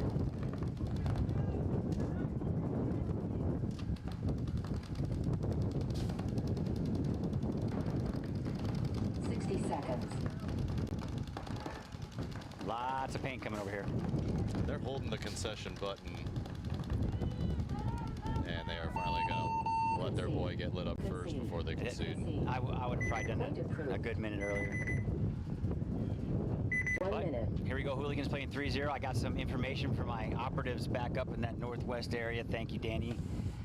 Got the Silly Bananas playing the Hooligans. Hooligans from One of my home fields for Miami Effect during the season up at DBS. If you have not been to Doodlebuck Sports, check them out in the Northwest. You got the Butchers playing out of there, a bunch of good talent comes out of there. All the boys up there, I mean, they have a great program. Uprising, and look at the overlay. Who's right? Maddie Marshall. Oh my goodness. Way to go, Ryan. Just nice overlay, buddy. Let's keep at it. The new bunker bears a striking resemblance to the letter X. Weird. Just cannot never win here. No, of course not. The most uphill, worthless battle I've ever chosen to fight. I'm like, man, this is the hill you want to die on. Huh? Really? Okay. Hey, Quentin Wise, Robin Van Winkle, Stephen Underwood, Glenn Tallyman, Zach Mills, Carlos McCracken, and Christian Larzalier for the Hooligans. Shout out to these guys as they're looking really, really nice here. City Bananas taking a walk on the break. Yeah, they're trying it. This is a different situation. They have 430 to work with. In some universe, they can come back and win this one with offensive pop that we've seen out of the Silly Bananas. They're just losing too many bodies, though. Still attacking up the middle, or up the snake side right now with the body on the D side. He gets and look at this. And Markham is going to get there for free. He's going to get 1-2. He's going to shoot the home as well. Wow. Markham shooting everyone right now. Markham is still untouched. Yeah.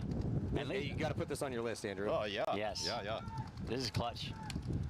He's still alive. I think he's got one more body to shoot, but I think he might be the only player left.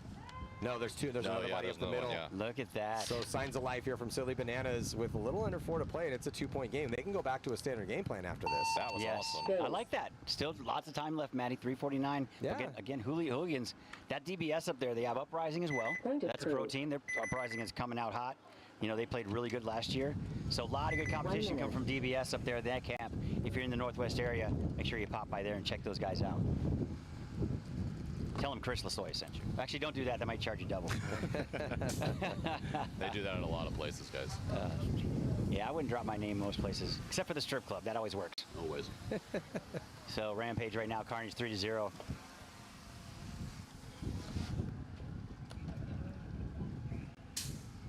Yeah, Rampage. We'll see. Can they get the Mercy Rule win and head in as the big favorite into the final match, or? Hard to think that they're not the favorite. And by the way, I guess I just glanced by it, but Collision not going to take Division 4 as that top team got eliminated somewhere along the way, not here on this field, but we were thinking there for a second that there was definitely a shot of Collision taking 3 of 4 divisions, but it shall not be. Game on. Must-win situation by Carnage now. Dorito player eliminated, center player eliminated. Yeah, they're dying on their swords for sure. Here comes Rampage.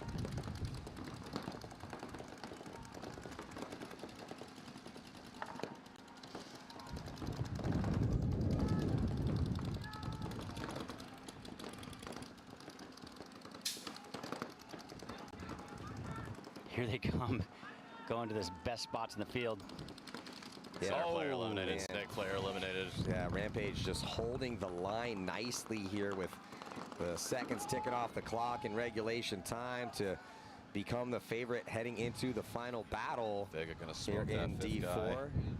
I would not be exerting any more energy than I needed to right now. Game time finished. Game stop. That's going to do it for Rampage. No 4-0 points. Mercy Game over finished. Carnage, which is in the semifinals or finals, even get to this level in the tournament. 1 minute. It's kind of that's a statement. And that was a butt kicking. Yes. So here, the next one up, Hooligans looking. I mean, Silly Bananas coming that convincing point. That was very strange. They just forgot about the snake. Last time I heard the snake is hot. Yeah. When we all get home tonight and you get out of the shower, the snake is still hot. Yeah. So tomorrow when you're eating your breakfast and drinking your coffee, snake is still hot. 30 seconds. Guarantee they won't forget again. No. Yeah, exactly. I won't do that again. Yeah. 20 seconds. But either way, Markham makes the list with at least a 3-pack. It might have ended up being a 4-pack. Have to rewatch it and find out, but excellent move there. 10 seconds. So a little bit different in this one with the Silly Bananas scoring a quick one because of Markham's move. 351. See if they can put it together again. They got the pop on the offense to do it as the Hooligans Ripping guns off the break. They do shoot a body. Here comes the Silly Bananas rolling dice yet again on some big offense. He's about to get a up kill. The middle. Oh, 1, 2. Oh, just one. He doesn't know Snake 1's hot. That should be a free kill. Yeah, free he does kill now. for him. He's still alive over there. Here comes Mark McKinnon. Yeah. Silly Bananas mounting a comeback here. Move up the middle, takes out a body, trades out, leaving Markham trying to put ball in this back corner bunker.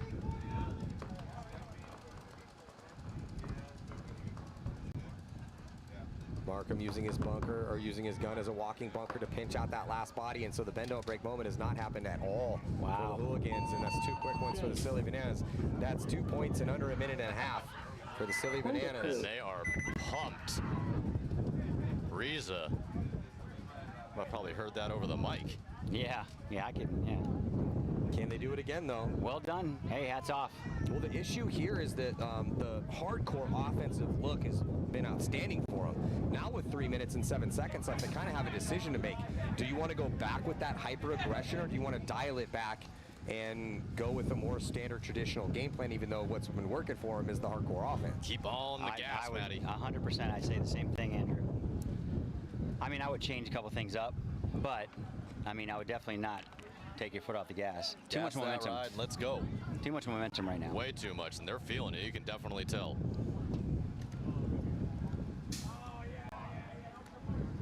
Just looking into the Hooligans pit. No one extra excited. No one getting out of crazy.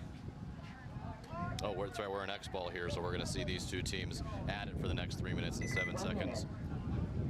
As that other match ended in a 3-0 win for Rampage, they punched their ticket into the finals. Yeah, we could. I mean, we could see a couple more points with the way this has been going. Yeah. Yeah, I wonder, part of me wonders if it was a different game plan from the Silly Bananas or a different game plan from the Hooligans, maybe a combination of the two of those things, adding up very much into Silly Bananas' favor. 30 seconds.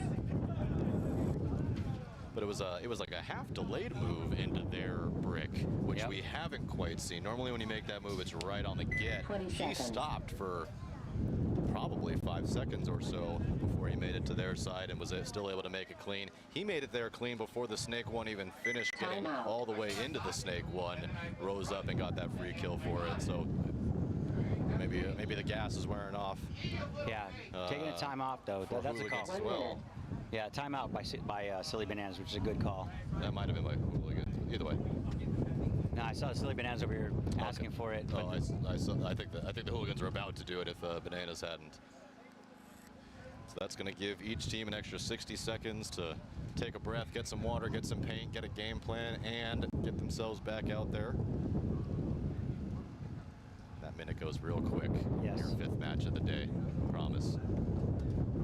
30 seconds. A lot of paintball getting played today. Yeah, absolutely. I mean, kind of got to give Silly Bananas, I feel like they might be the favorite in this one. They're down by 1, but they got the momentum. Hooligans have been scratching their heads the past couple. These get really to be frustrating situations if they're the Hooligans, so it's gut check time for them, even though they do have a 1-point lead with only 3 minutes to go, but they just have not been able to stop the Silly Bananas. Silly Bananas in the yellow. Ooh, big bite for him out back corner bunker on the D side, and he here he makes goes it clean, again. all the way up. You gotta be, and he makes it there clean. Doesn't even touch the bunker. Nope. That was smooth with it. He's about to get run down. Here's a poison. That was Bananas. Don't do. Oh. Bad death. Yeah, but Markham gets into the Snake 2 off of that, and I don't think they know he's there. They're shooting that Snake 50 now in prep. Not gonna let him do that to them again. Yeah, he's been a force to be reckoned with over here. They also get out to the corner. Oh, and he nearly got his feet taken out by the Snake corner of Hooligans. Unconventional way to get into the Snake 50 there. I was just gonna say that. Yeah. And a big move on the D side also for the Silly Bananas. So they are getting chopped up on these singular attacks. I think that brick was shot as well. No, I think it came off the bunker. He's asking for a check. Here comes running referee. Oh, he is hit. Good call, Andrew. Every once in a blue moon, Chris. Silly Bananas down to 150 left in the clock here. Working with a snake corner. Gets shot from across the field. A Dorito pin and a baby Dorito for the hooligans. Time ticking away here, 135 left. I'd almost concede this point. No, they still have a body left alive at the 50-yard line. Oh, look at him coming down the far side of the field, Matty. Yeah, there's 2 guns on him, though, from Snake 1 and also from the can. They got 2 bodies over there to work with. I believe it's a 2-on-2 It's a 2-on-2 here. He got shot. Oh, he eats up the first body, and he's going to trade out. It's going to come down to and no, there was another body out there on the Snake side here for the hooligans, so now it's a 2-on-1. Now I need to concede. I don't know, they might be out of time. Well, I mean, there's a 1:05, but if they concede it, now you go back to the 30-second points. I mean, the Bananas, they have that punch, they can do it. Yeah, they worked. Looks like they're going to let it ride out. They are. I see nobody next to the buzzer. It's a 1-on-1, I believe, is it not? No, it's 2-on-1 in favor of the hooligans. Yeah, move back to the home, I thought. Yeah, but he's the guy in the can. Can and Snake 1. Oh, see, I didn't see that guy. Yeah. Sorry, thank you. Yeah, if you're the hooligans, you just kind of sit there at this point. Oh yeah, 100%. But man, what a oof. Oh, he can't get the kill. He's going to do a tactical retreat. 32 seconds left. Now it's a 1-on-1. What a bad death there from the hooligan Snake player. What a crazy game. Yeah, but he's looking at the clock. I don't know if he knows that he went back. I don't think the Bananas player knows how little time he has left. I don't think so either. It's tough to see the clock from this far away. Yeah, but if you hear the 60 seconds, you can count down pretty much well in your head, I'm sure. Oh, I do not. This makes me sad. Yeah, I agree. If the Silly Bananas player doesn't, oh God, he's gonna let time expire. You gotta know the time. Cardinals in a paintball again. I'm seeing it too much today. Oh, that makes me sad. Oh, it's breaking my paintball soul. That makes me sad. I will say I did talk to the Silly Bananas. They had 3 players here, their very first event in D4 ever. Wow. Really? Yeah. Wow. Well, they don't look like it. Well, that's a real good look. Yes, So rookies. paperwork. We're going to take a little break for the teams, all that stuff. So that is going to do it here. One more set to go. It's going to be the finale here, the finals in D4. The first WCPPL event of the year, the Defy Open here at legendary SC Village. Amanda Marshall will be right back.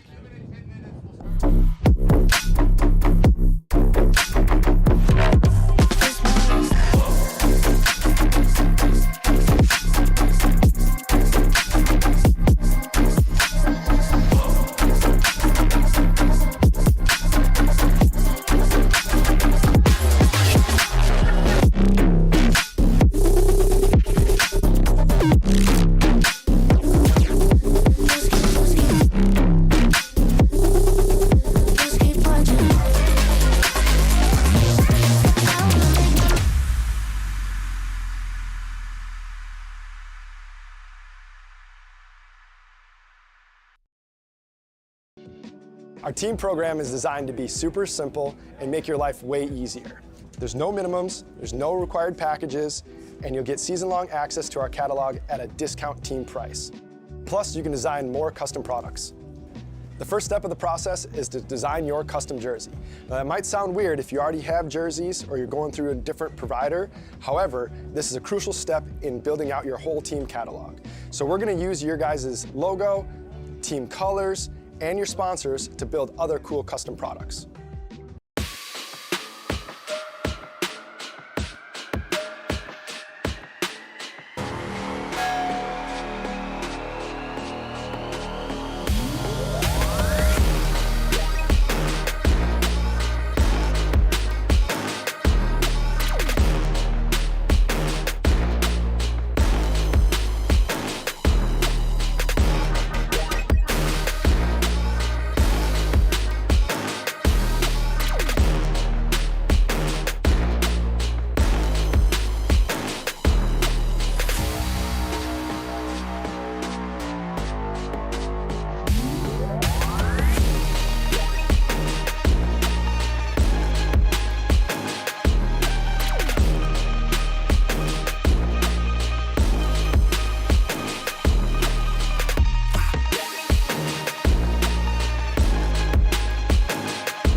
Mike Hinman. He's cool. Paintball, That's cool. Making money. That's cool. Kirgo. That's cool. Kirgo is the only sports book in the world that offers paintball. So if you want to get down on some paintball action, make sure you visit Kirgo. It also has every table game from blackjack to baccarat to slots and more. It also has a full sports book with every sport you can ever think of and probably some that you never heard of. The only sports book in the world that has paintball.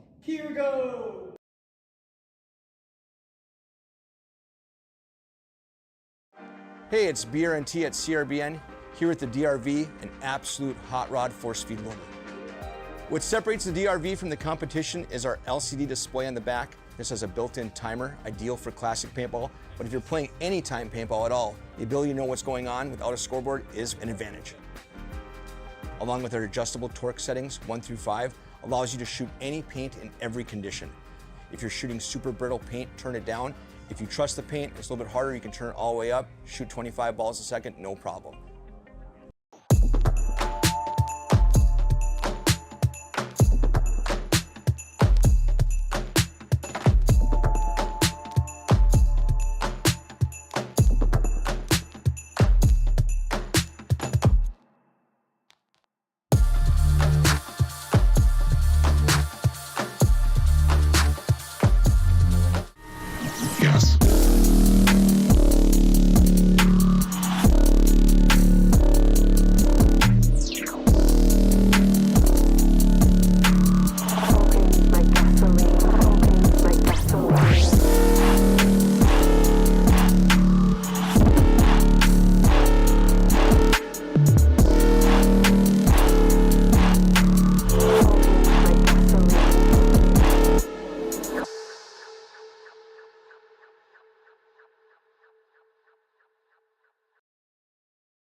Our team program is designed to be super simple and make your life way easier. There's no minimums, there's no required packages, and you'll get season-long access to our catalog at a discount team price. Plus, you can design more custom products. The first step of the process is to design your custom jersey. Now, that might sound weird if you already have jerseys or you're going through a different provider. However, this is a crucial step in building out your whole team catalog. So we're gonna use your guys' logo, team colors, and your sponsors to build other cool custom products.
Mike Hinman, he's cool. Paintball, that's cool. Making money, that's cool. Kirgo, that's cool. Kirgo is the only sports book in the world that offers paintball. So if you want to get down on some paintball action, make sure you visit Kirgo.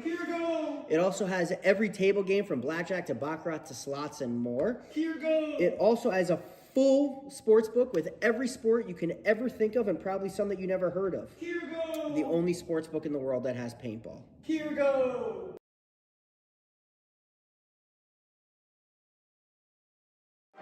Hey, it's BRNT at CRBN, here at the DRV, an absolute hot rod force feed loader.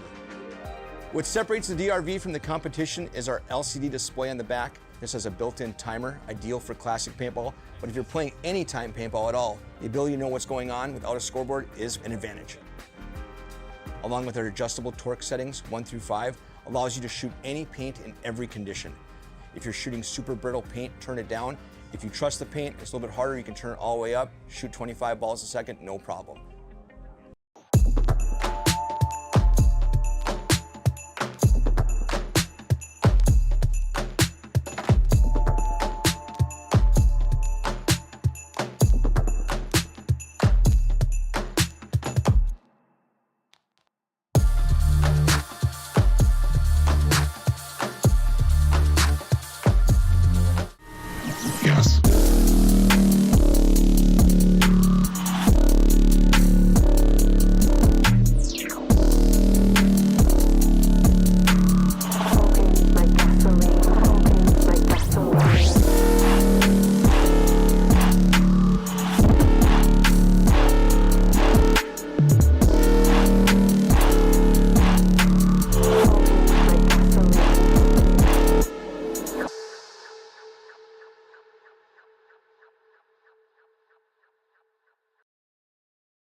Welcome back here. Last battle about to go down on center court for first and second in D4 here. First event in the Wcppl season at legendary SC Village. Matty Marshall with Chris Lasoya, but we're starting off with Carnage and Silly Bananas playing for third and fourth.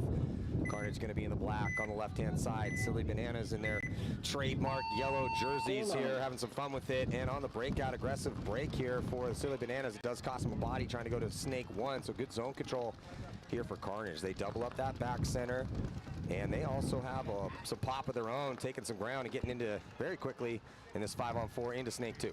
Yeah, great move up there. I mean, getting that G on the break and now not contested over here in the snake is going to be trouble for Silly Bananas right now, Matty. But a body dropping for Carnage on the D side. That's going to even up the count. 4-on-4 here currently, and another body comes off. So back and forth and trading bodies. The Silly Bananas dropping one from the inside can. No one on the snake at all. They're going to drop another one too. So not looking good here for Silly Bananas in point one. Yeah, Carnage just is up in the snake. The Silly Bananas do not even know it. He's going to get blown to pieces in the center. But textbook play right now. That's Avila, number 8. Yeah, Avila over here able to get through that gap, and now he's going to have the drop on that D1 position here for Silly Bananas. Don't play paintball here. Just sit here. You don't need to play with this guy. He's too focused on you. Your guys come up in heads and hoppers all day. Yeah, he definitely doesn't need to, but he could also do what he's doing now, which is just do the hard work, hit the deck and crawl up, and have a little better angle. Could just hang out and let the play develop.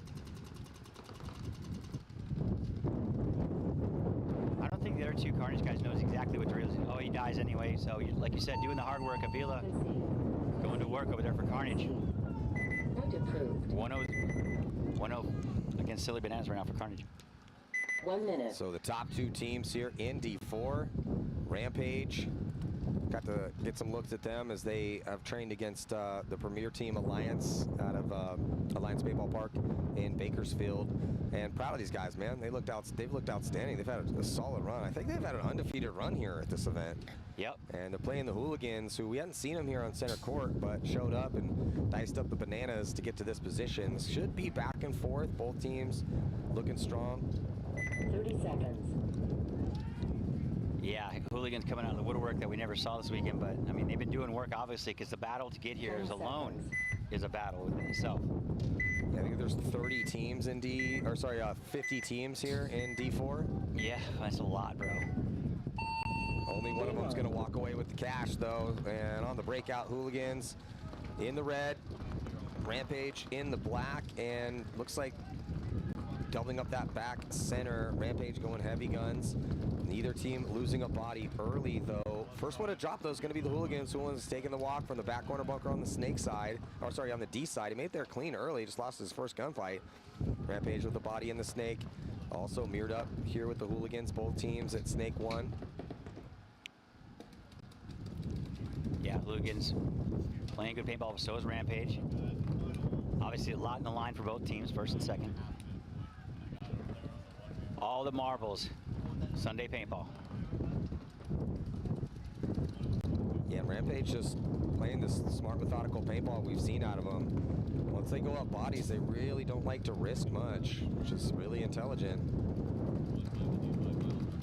Wouldn't mind seeing him dip a body out of that back center, though. Sure enough, as I say, he's going to try to run outside wide. Yep, heard you, Matty. That's a good move. I like him going outside like that. So now it frees up the snake 1 guy to get up to the starfish. Yeah, so a double stack for Rampage, snake side, and just one over here for the Hooligans. I think the Hooligans are down to 3 bodies. No, they have 4. Back center, D2, insert snake 2, and then outside snake 1. So it's still 5 on 4.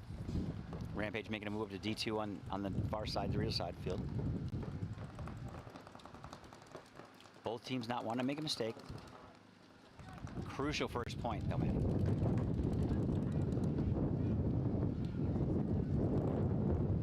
Both teams trying to feel each other out. Who's going to make that next move up to the starfish? That's going to be kind of key.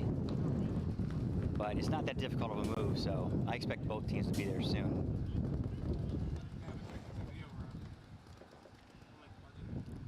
Both teams have still in the back center.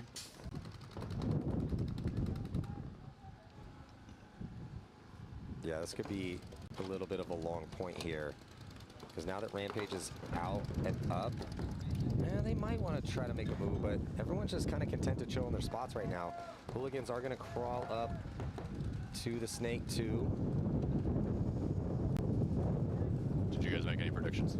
We did not. It's too hard to predict. All these teams are so closely. Well, and also we haven't really got a lot of looks at the Hooligans. We've seen Rampage more, so. Hard for us to not be biased, I suppose, towards Rampage. Yeah. I'm biased towards Hooligans. All right, there you go. Guess we made our picks. Well, I mean, I got to pick the other side because you guys picked one. So keep it interesting. Yes.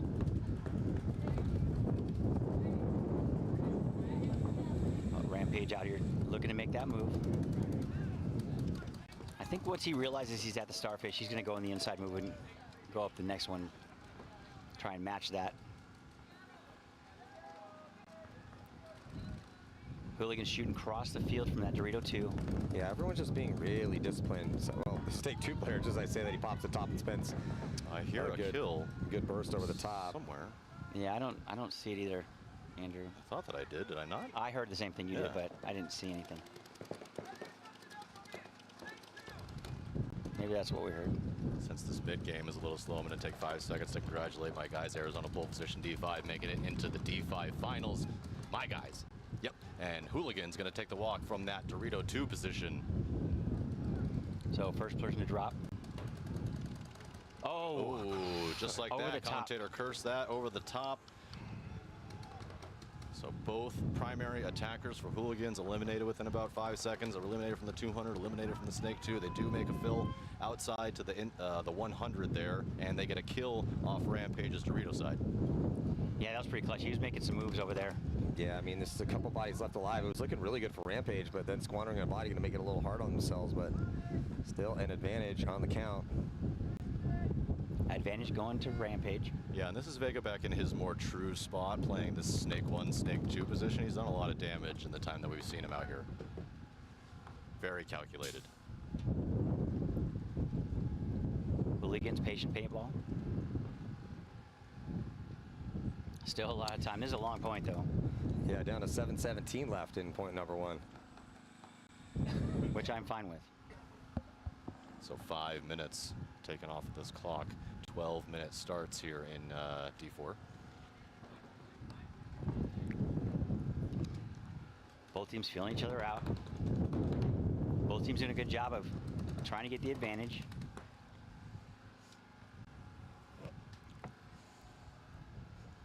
Eye in the sky from the other side of the field. That W is now an M. Yeah, those shadows start getting a little bit long here late in the day. It becomes a little bit more difficult for us to see from that primary view. So when we do switch it like that, the scores don't switch, and so the teams are switched up. Luckily, the Hooligan's nice and bright red here, so you should be able to tell the difference. Yeah, Hooligan's on your left, Rampage on your right. But getting up at the Starfish now, here comes Rampage.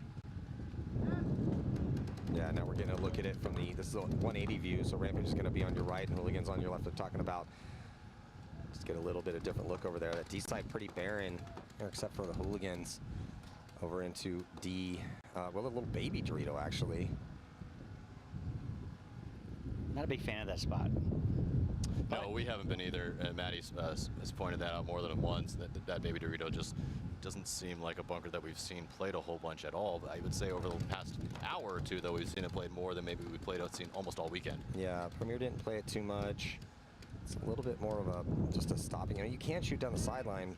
It's okay. I think it might be a little bit better in a low body situation like this, but I still would rather have you up in that D2 or 3. Ideally, I'd love you in that D3. Yep. That's where you want to be. I think that inside move. They get to their Starfish or Rampage. Look for the cross in on that 200. He should have a tiny window to shoot that. I think he needs to back up another couple of inches from where he's at.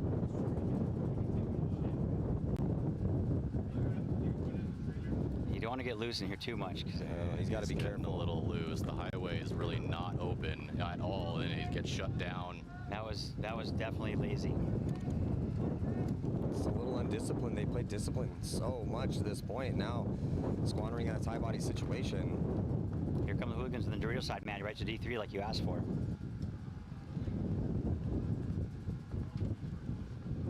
Yeah, he might have thought he was in the Starfish to make that move, but I don't know why he made that inside move. Just getting a little impatient after all these minutes here in this first point. Yeah, down to 4:30. Huge time taken off of the clock on a 0-0 game here. Hooligans playing very patient paintball. We got plenty of time. They look comfortable out there. Yeah, these last couple bodies body's definitely looking, like I said, patient. But is he running out of paint? I think he might be out of paint. Tough to tell through the glare here on this dusty net. I But thought I might have saw the top of a pod. No, he looks pretty empty back there. yeah, he's done. Nothing left on his back. Last I checked, that's not good. Hey. So still clear back center here for Rampage and Snake 1. Better crossfield spread here for the Hooligans. But a player nearing ineffectiveness. No paint. Oh, thought that he might have got a shot on his loader. Well, the bursts he's ripping are like 10, 15 round bursts too, with whatever he's got left in his loader. Yeah, too many.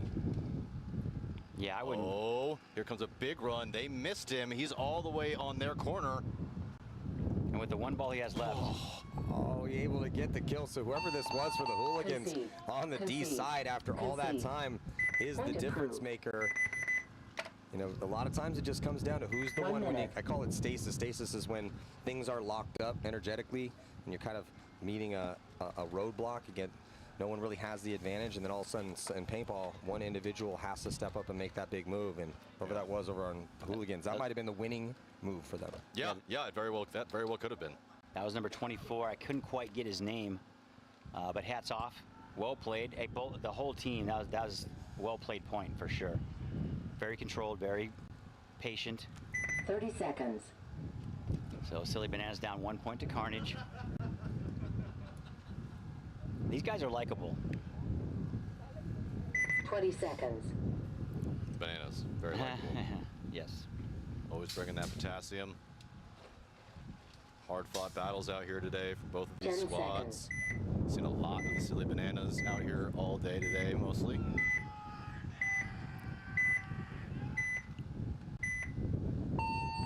Game on. Bananas going with 2 guns up off the break. And a short break, Snake side there, dropping a body though. Carnage also dropping a body, gonna be a 4-on-4. Bananas pushing the issue early, up in the middle, into that tower. I haven't seen this much. Very rarely played center 50 tower. Usually not long for this world. This has been the player who's been taking the opponent's brick on multiple occasions here in the last set or two, and here he goes to do just that. Doesn't touch the bunker. Good job.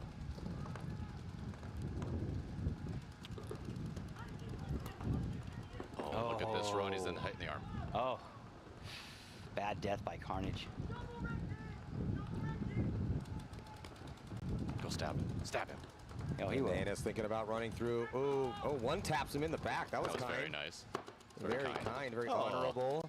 And then the paintball gods reward him with the 3-pack run through. Absolutely. Amazing. Well done, Bananas. Tied up 1-1 with 9:30 left in this one. And 1, 2, 3, 4 bodies still alive. So great job there from the Bananas. Well done. That was great. I love the patience and just, it looks so smooth. Yeah, he looked very calm on their side of the field.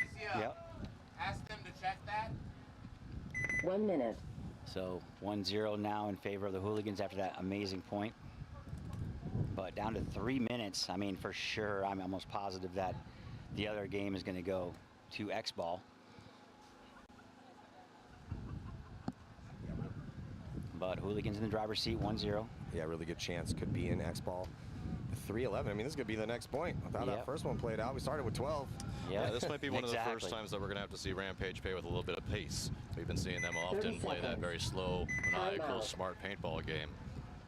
First time that the clock isn't in their favor. Yeah, they typically playing with the lead as well too. So it's kind of the tough thing. It's awesome to be on one and just constantly playing with leads and constantly not struggling. But then all of a sudden you find some adversity. It's quite nice, yeah, I just imagine. Yeah, but then you get to that point where, okay, now we really got to answer the call here. See what they got.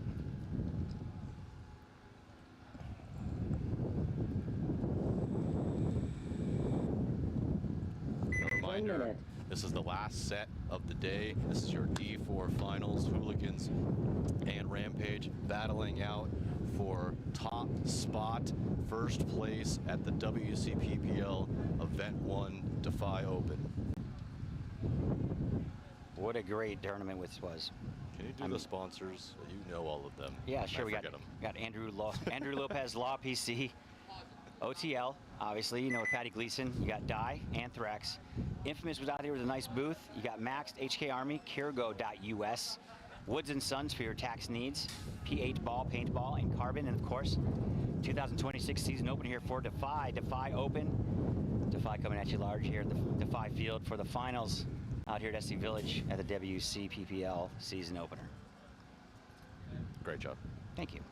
I try to lower my voice to sound cool like you guys. Yeah, you gotta get that timber rolling. I think I'm just raspy from all the sand and dust. We'll get you smoking cigarettes. And, yeah, we'll get you that deep timber before too long.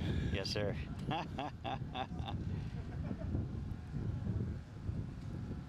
So after a timeout, down to 30 seconds here, or something. Oh, replacing the buzzer? Yeah, replacing the buzzer. Got it. Roderick not messing around with the buzzers, even though there's all of seven live minutes of paintball left. He says, I got a job to do, and dang it, I'm going to do it. Yeah. Full speed all the time. This is your pro scorekeeper, by the way, at all NXL events. So if you are listening and you are going to the NXL, you will see Roderick coming back. Yep. Jack of all trades. He's wearing an NXL shirt right now. Here we go. Game on. Hooligans getting out to the corner on the three side field. Losing one player, though. Running referee. Oh, yeah, that's a minor. For sure. Yeah, for sure. And they got the penalty flag stuck on the lights. I was going to say, I was waiting for it to come down to see what color it was, and it didn't come down. It's yellow. Is it yellow? Yeah, it's yellow. It's It's got a weird tint to it from all the pink paint, I imagine. Yeah, 100%. Yeah, so Rampage pushing the issue, though, dropping 2 bodies here, Snake side, but pushing the issue on the D side. And also on the Snake side, Hooligans trying to hold the line right now. The back corner bunker. And still 4 bodies left alive for them. And no break moment for him here. 2:30 to go. He doesn't. I don't think he knows he moved to the corner. No, now he does. I wonder if the sun is going to play any part of this for this Rampage guy. Trying to look at that crossfield there, halfway into the sun. Yeah, it is pretty glary. Yeah, shiny tips of the bunkers. Yeah. Sometimes a little tough, but he's going to give it a shot nonetheless as he's now past the 50-yard line as we hit the 2-minute mark. Yeah, good way to resolve that problem is just to get closer. Yeah, down to these last 3 bodies here for Rampage. He's trying to find somebody to shoot at. I wonder if he made this move with imperfect information or if he knows where these last bodies are. He's done the rare thing here and kind of just stopped. Now he's going. Is he going to look through? Kind of would like to get this Rampage player out of the back center. Oh, goodness, yeah. Yeah. Oh, and because their Rampage loses their attacker on the D side, so that is going to force their player to get out of that back center and try to start that attack. Out of there in the snake insert. Is he shot? No. Sure, in a crossfield blind shot here from their Starfish to that back corner bunker on the D side. Here comes a big dunk, and looks like he's going to get him clean. Yep. And that's going to force the concession here from Rampage with 1 minute and 8 seconds left to go. So nice shot by the Hooligans in a bend don't break moment. Beautifully played, and they take a 2-0 lead. Yeah, he knew the situation. He knew the bodies. He's like, I'm just going to get him off the field. And, of course, that forced the concession at that point. And that could do it, guys. That's I don't know. That's a rough ask. How much time was left? 1:08. Down 2. Well, it'll be entertaining. Rampage team that's played very, very, very patiently all day, now going to be forced to play as fast as humanly possible. Not the position I'd like to be in if I'm Rampage. Absolutely not.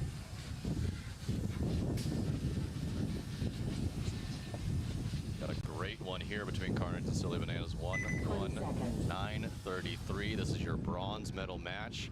Third place is going to go home with a little bit of cash, a little bit of medal, and a trophy. Fourth place is going to go home with not a thing.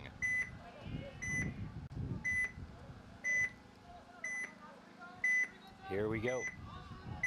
Ooh. Game on. Oh, taking a shot right on the break.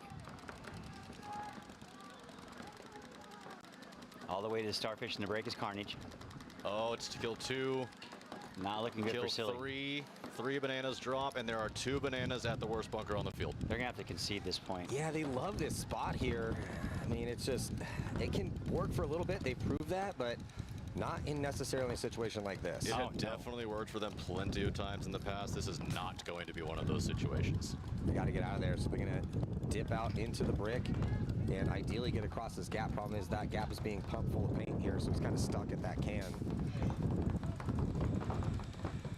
And here comes Carnage. Yeah, being stuck at that can is not ideal at any situation, but this one for sure. Big bite out to the Dorito side. Nice. From the snake side can, but he did not make it. I like the idea, for sure. Uh-oh. Yeah, not a bad concession there. Running referee going in to check a player could have maybe potentially avoided a penalty, but we will pretend that that didn't happen. 1 minute. So 2-0, favor the Hooligans now. On this side, 108 left. Yeah, 108. Reckless attack moment right now for Rampage. Are they going to go to that? What we've seen work quite a bit, actually. Trying to get into the opponent's brick off the break. Staggered attack outside wide. Leave a couple bodies in the middle. Could work. Problem is you got to run it twice in a row, and we are at the end of the tournament. These guys have played, this is, I think, their 6th game today, 5th or 6th game. So do you have the gas tank for it right now? Yeah, I think Rampage would have gotten one of the buys potentially, so this might be their 5th game. But either way, a lot of paintball. 20 seconds.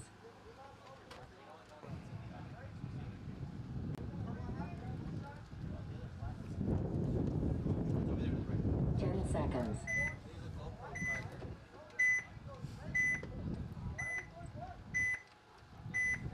Could come down to this. Tournament on the line. Hooligans trying to seal up first place at the first event in D4. They're going to go running and gunning into their bunker here, Snake side, into Snake 1. And then on a little delay, going to get out to the can and alive. Here comes the push up the middle for Rampage. They do shoot a body wide Snake side. They get 2 into the Snake, and they're running, they're gunning their way up the field, not stopping at bunkers, hitting the deck, crawling up past the 50-yard line here in the Snake as we hit 45 seconds to go. He's going to have a free kill. He's going to dice him up. Rampage playing at the pace that they need here.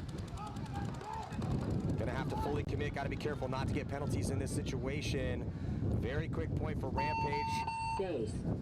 Right at the pace. 34 seconds left in this match. That was exactly 30 seconds. Literally the pace. That was exactly the pace, yes. Well done. Those are such demoralizing points if you're the Hooligans. Yeah. Like, God, really? You're going to let this happen? Start to question things a little bit? I don't think they'll let that happen again, though.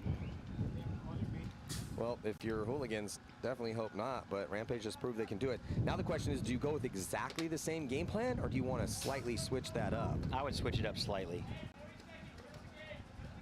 But there's a lot going on in that point. I don't think anybody knows exactly what happened except for Rampage. But now back to this one, 8:31 left, lots of time left in this one. Carnage 2-1, down 1 point to Silly Bananas. 30 seconds. Hey, buddy, back up a bit for me. Thank you. 20 seconds. So 20 seconds to go here. Silly Bananas, timeout being called here. Throw another minute on that break clock. 8:31 still. It's got a long time to go in this one. You got refs laying down on the field. They are beat. Everybody's beat. But while we have this moment, you know, bringing up, Maddie, the NXL, in case you guys haven't heard, which I'm sure you have, the NXL will be inside the stadium. Isn't that right, Maddie? Yeah, on Thursday. So Thursday we got the 3-man. We got the Summit Awards. It's free to watch on Major League Paintball's YouTube channel. Also free to attend. So we got to show up and show out there for the paintball world if you can make it in person. Again, please try to attend and go into the stadium and support your favorite squad. Watching those 3-man battles all day. But then primetime paintball starting 7 p.m. 30 seconds. Eastern time, and some of the best teams in the world will be throwing down. Looking forward to some of those matches. Absolutely. It's going to be a good one. And then that is the what's happening right now. Oh, he looks like me trying to get up. And that's Juan. And Juan has been just on point this weekend. I mean, all the refs have been stellar. 10 seconds. You know, I mean, it is what it is. 2-1, 8:31 left in this one. Silly Bananas need a point. Lots of time left. Game on.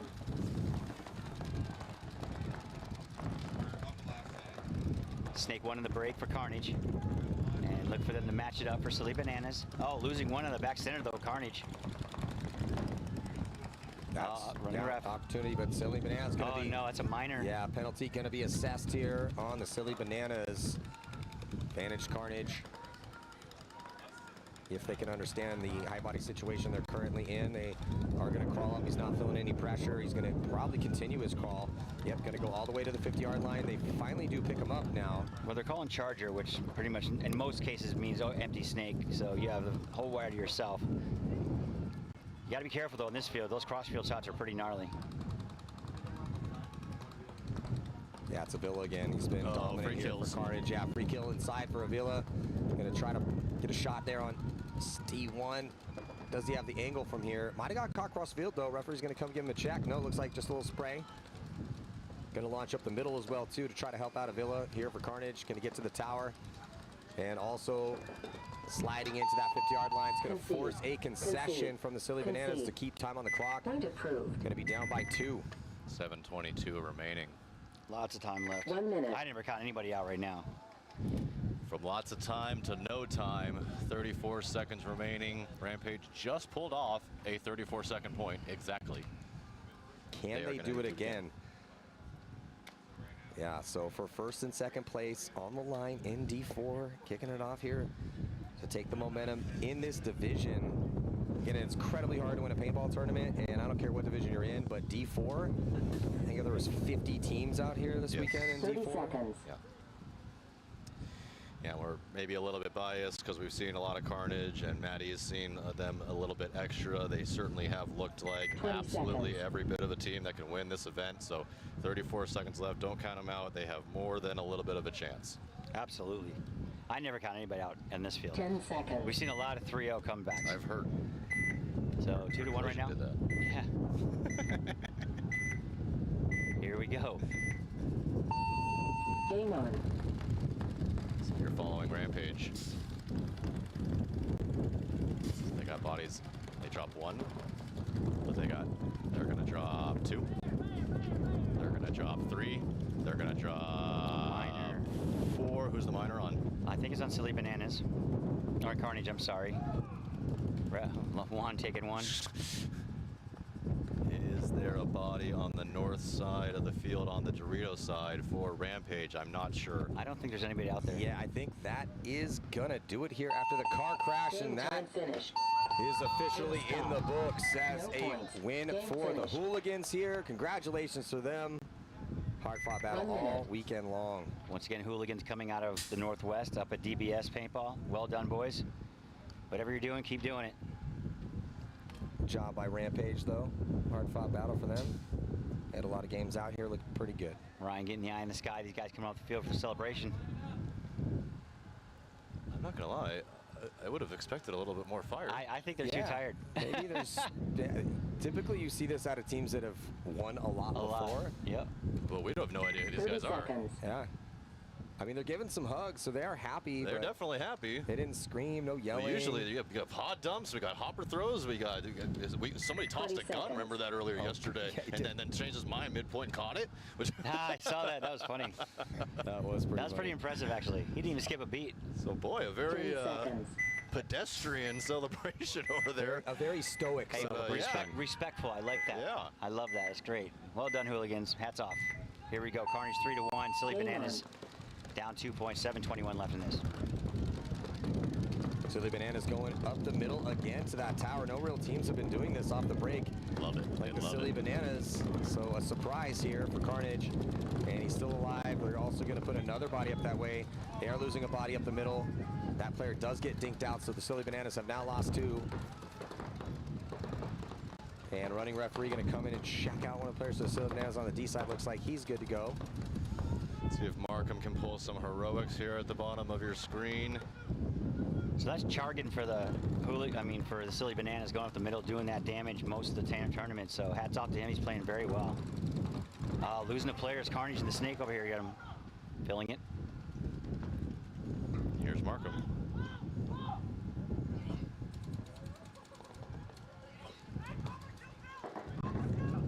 Oh, what are you doing? Gets the kill inside. Lazy. Lazy. Thought he was going to get that kill inside, but no, ends up getting taken out. Again, Marco's been handling it over here. Might fatigue. The decisions might be affecting it out here. You guys are all good. I already put it online. Yes, sir. Yeah, Mark has been playing lights out, though, so hats off to him for sure, regardless. Oh, to get that player on his head. Yep. Ooh, they do scout the player in Snake 1, though, so opens up the door slightly here. No one outside wide right now for Carnage on the Snake side. That flag still hanging on the wire. What if I would have blown down? Haha. Would have stayed up there for about a half a second yesterday. I was gonna say, they did have one land up there, and it did not very quickly fall down. So you got Carnage shooting the lanes over here, trying to maintain from the back center. Nobody over here, but figures you can't take the paint with him, so might as well just sit here and shoot it. Actually, can take it with you. Yes. We will. But you got the Silly Bananas up in that 50 Dorito brick.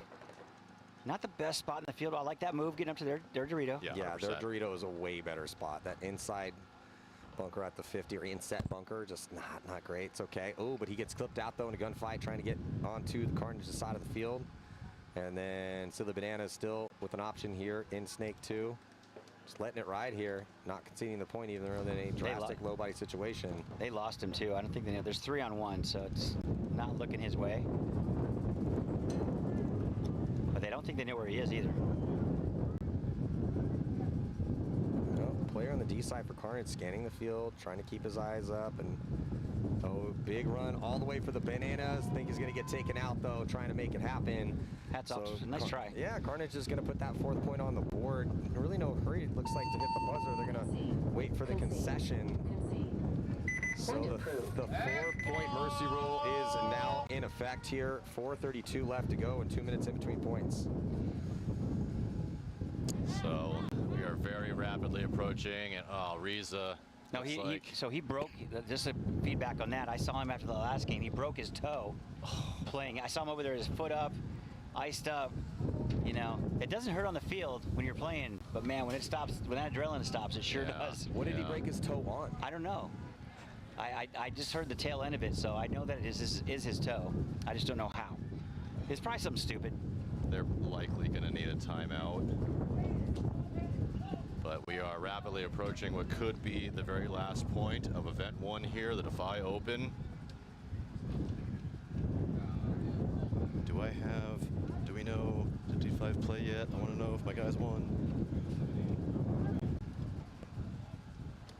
Hey, but I mean, all these teams, man, amazing paintball today.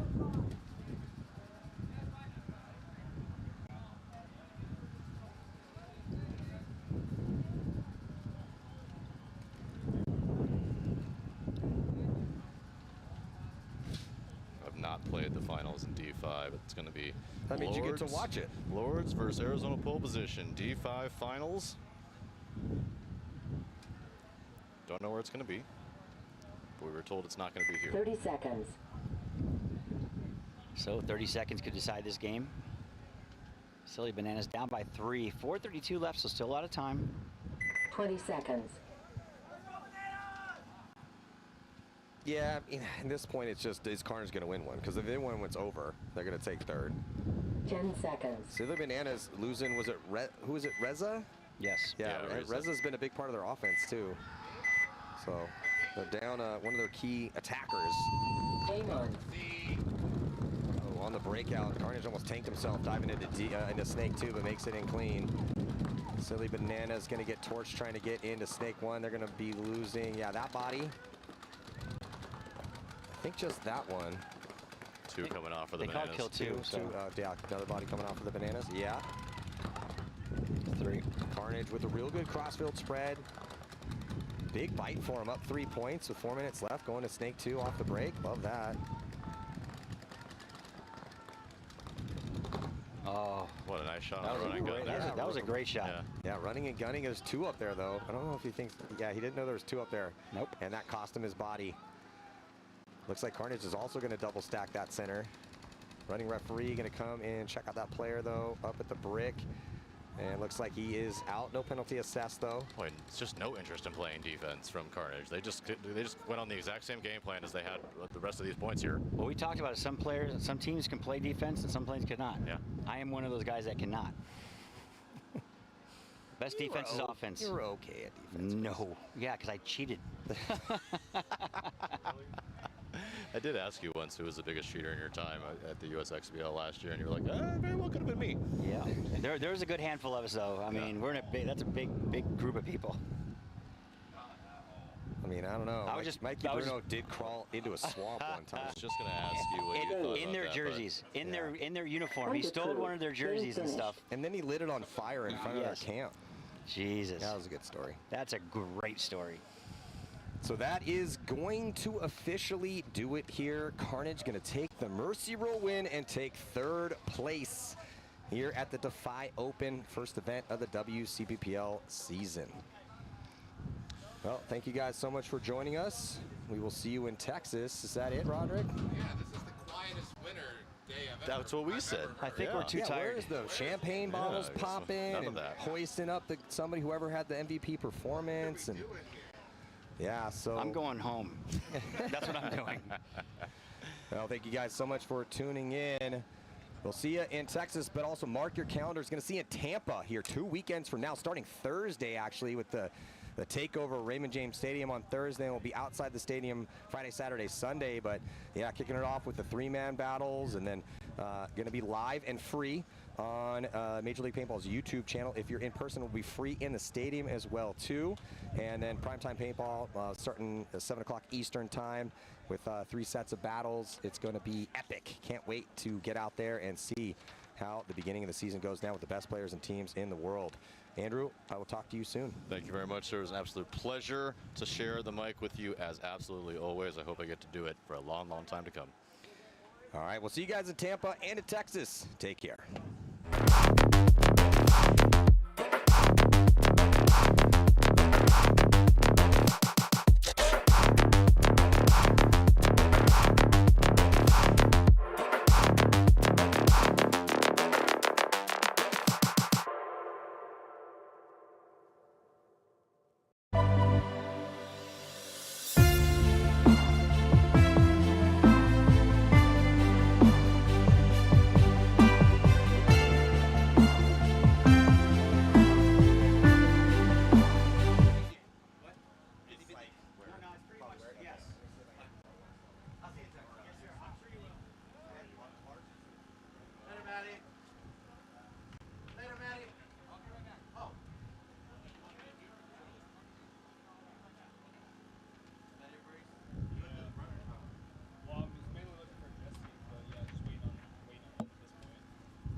I haven't bought my ticket yet, so. Here's it. Yeah, I'll have him buy it. Here's what we do, okay? I think I get home, I start putting some of these clips together, and we do a show. We're gonna call it the League, okay? Just gonna call it the League. It'll be USSPL and WC branded, and the first show is gonna be of us about recapping this event. And we'll play those clips. We'll go Premiere D3 all the way down. All day, all weekend, you guys are grinding, giving the greatest commentary and videography that the world could ever see. Thank you guys. When Jared listens back to that live stream, But you did not have to blow up his head that much. It was growing as insane. Bro, I saw it on screen. That's why I got caught. Oh my god. sitting here talking all day. Would you like a fine banana? Bro, my wife doesn't even watch paintball, and she goes, "That Jared kid must have a big head." You go out there and you get 10 confirmed kills, and Dude, you look like a pro that's player what out I'm there saying, outside. bro. You're gonna Dude, get Maddie was even against Tension D4. I mean,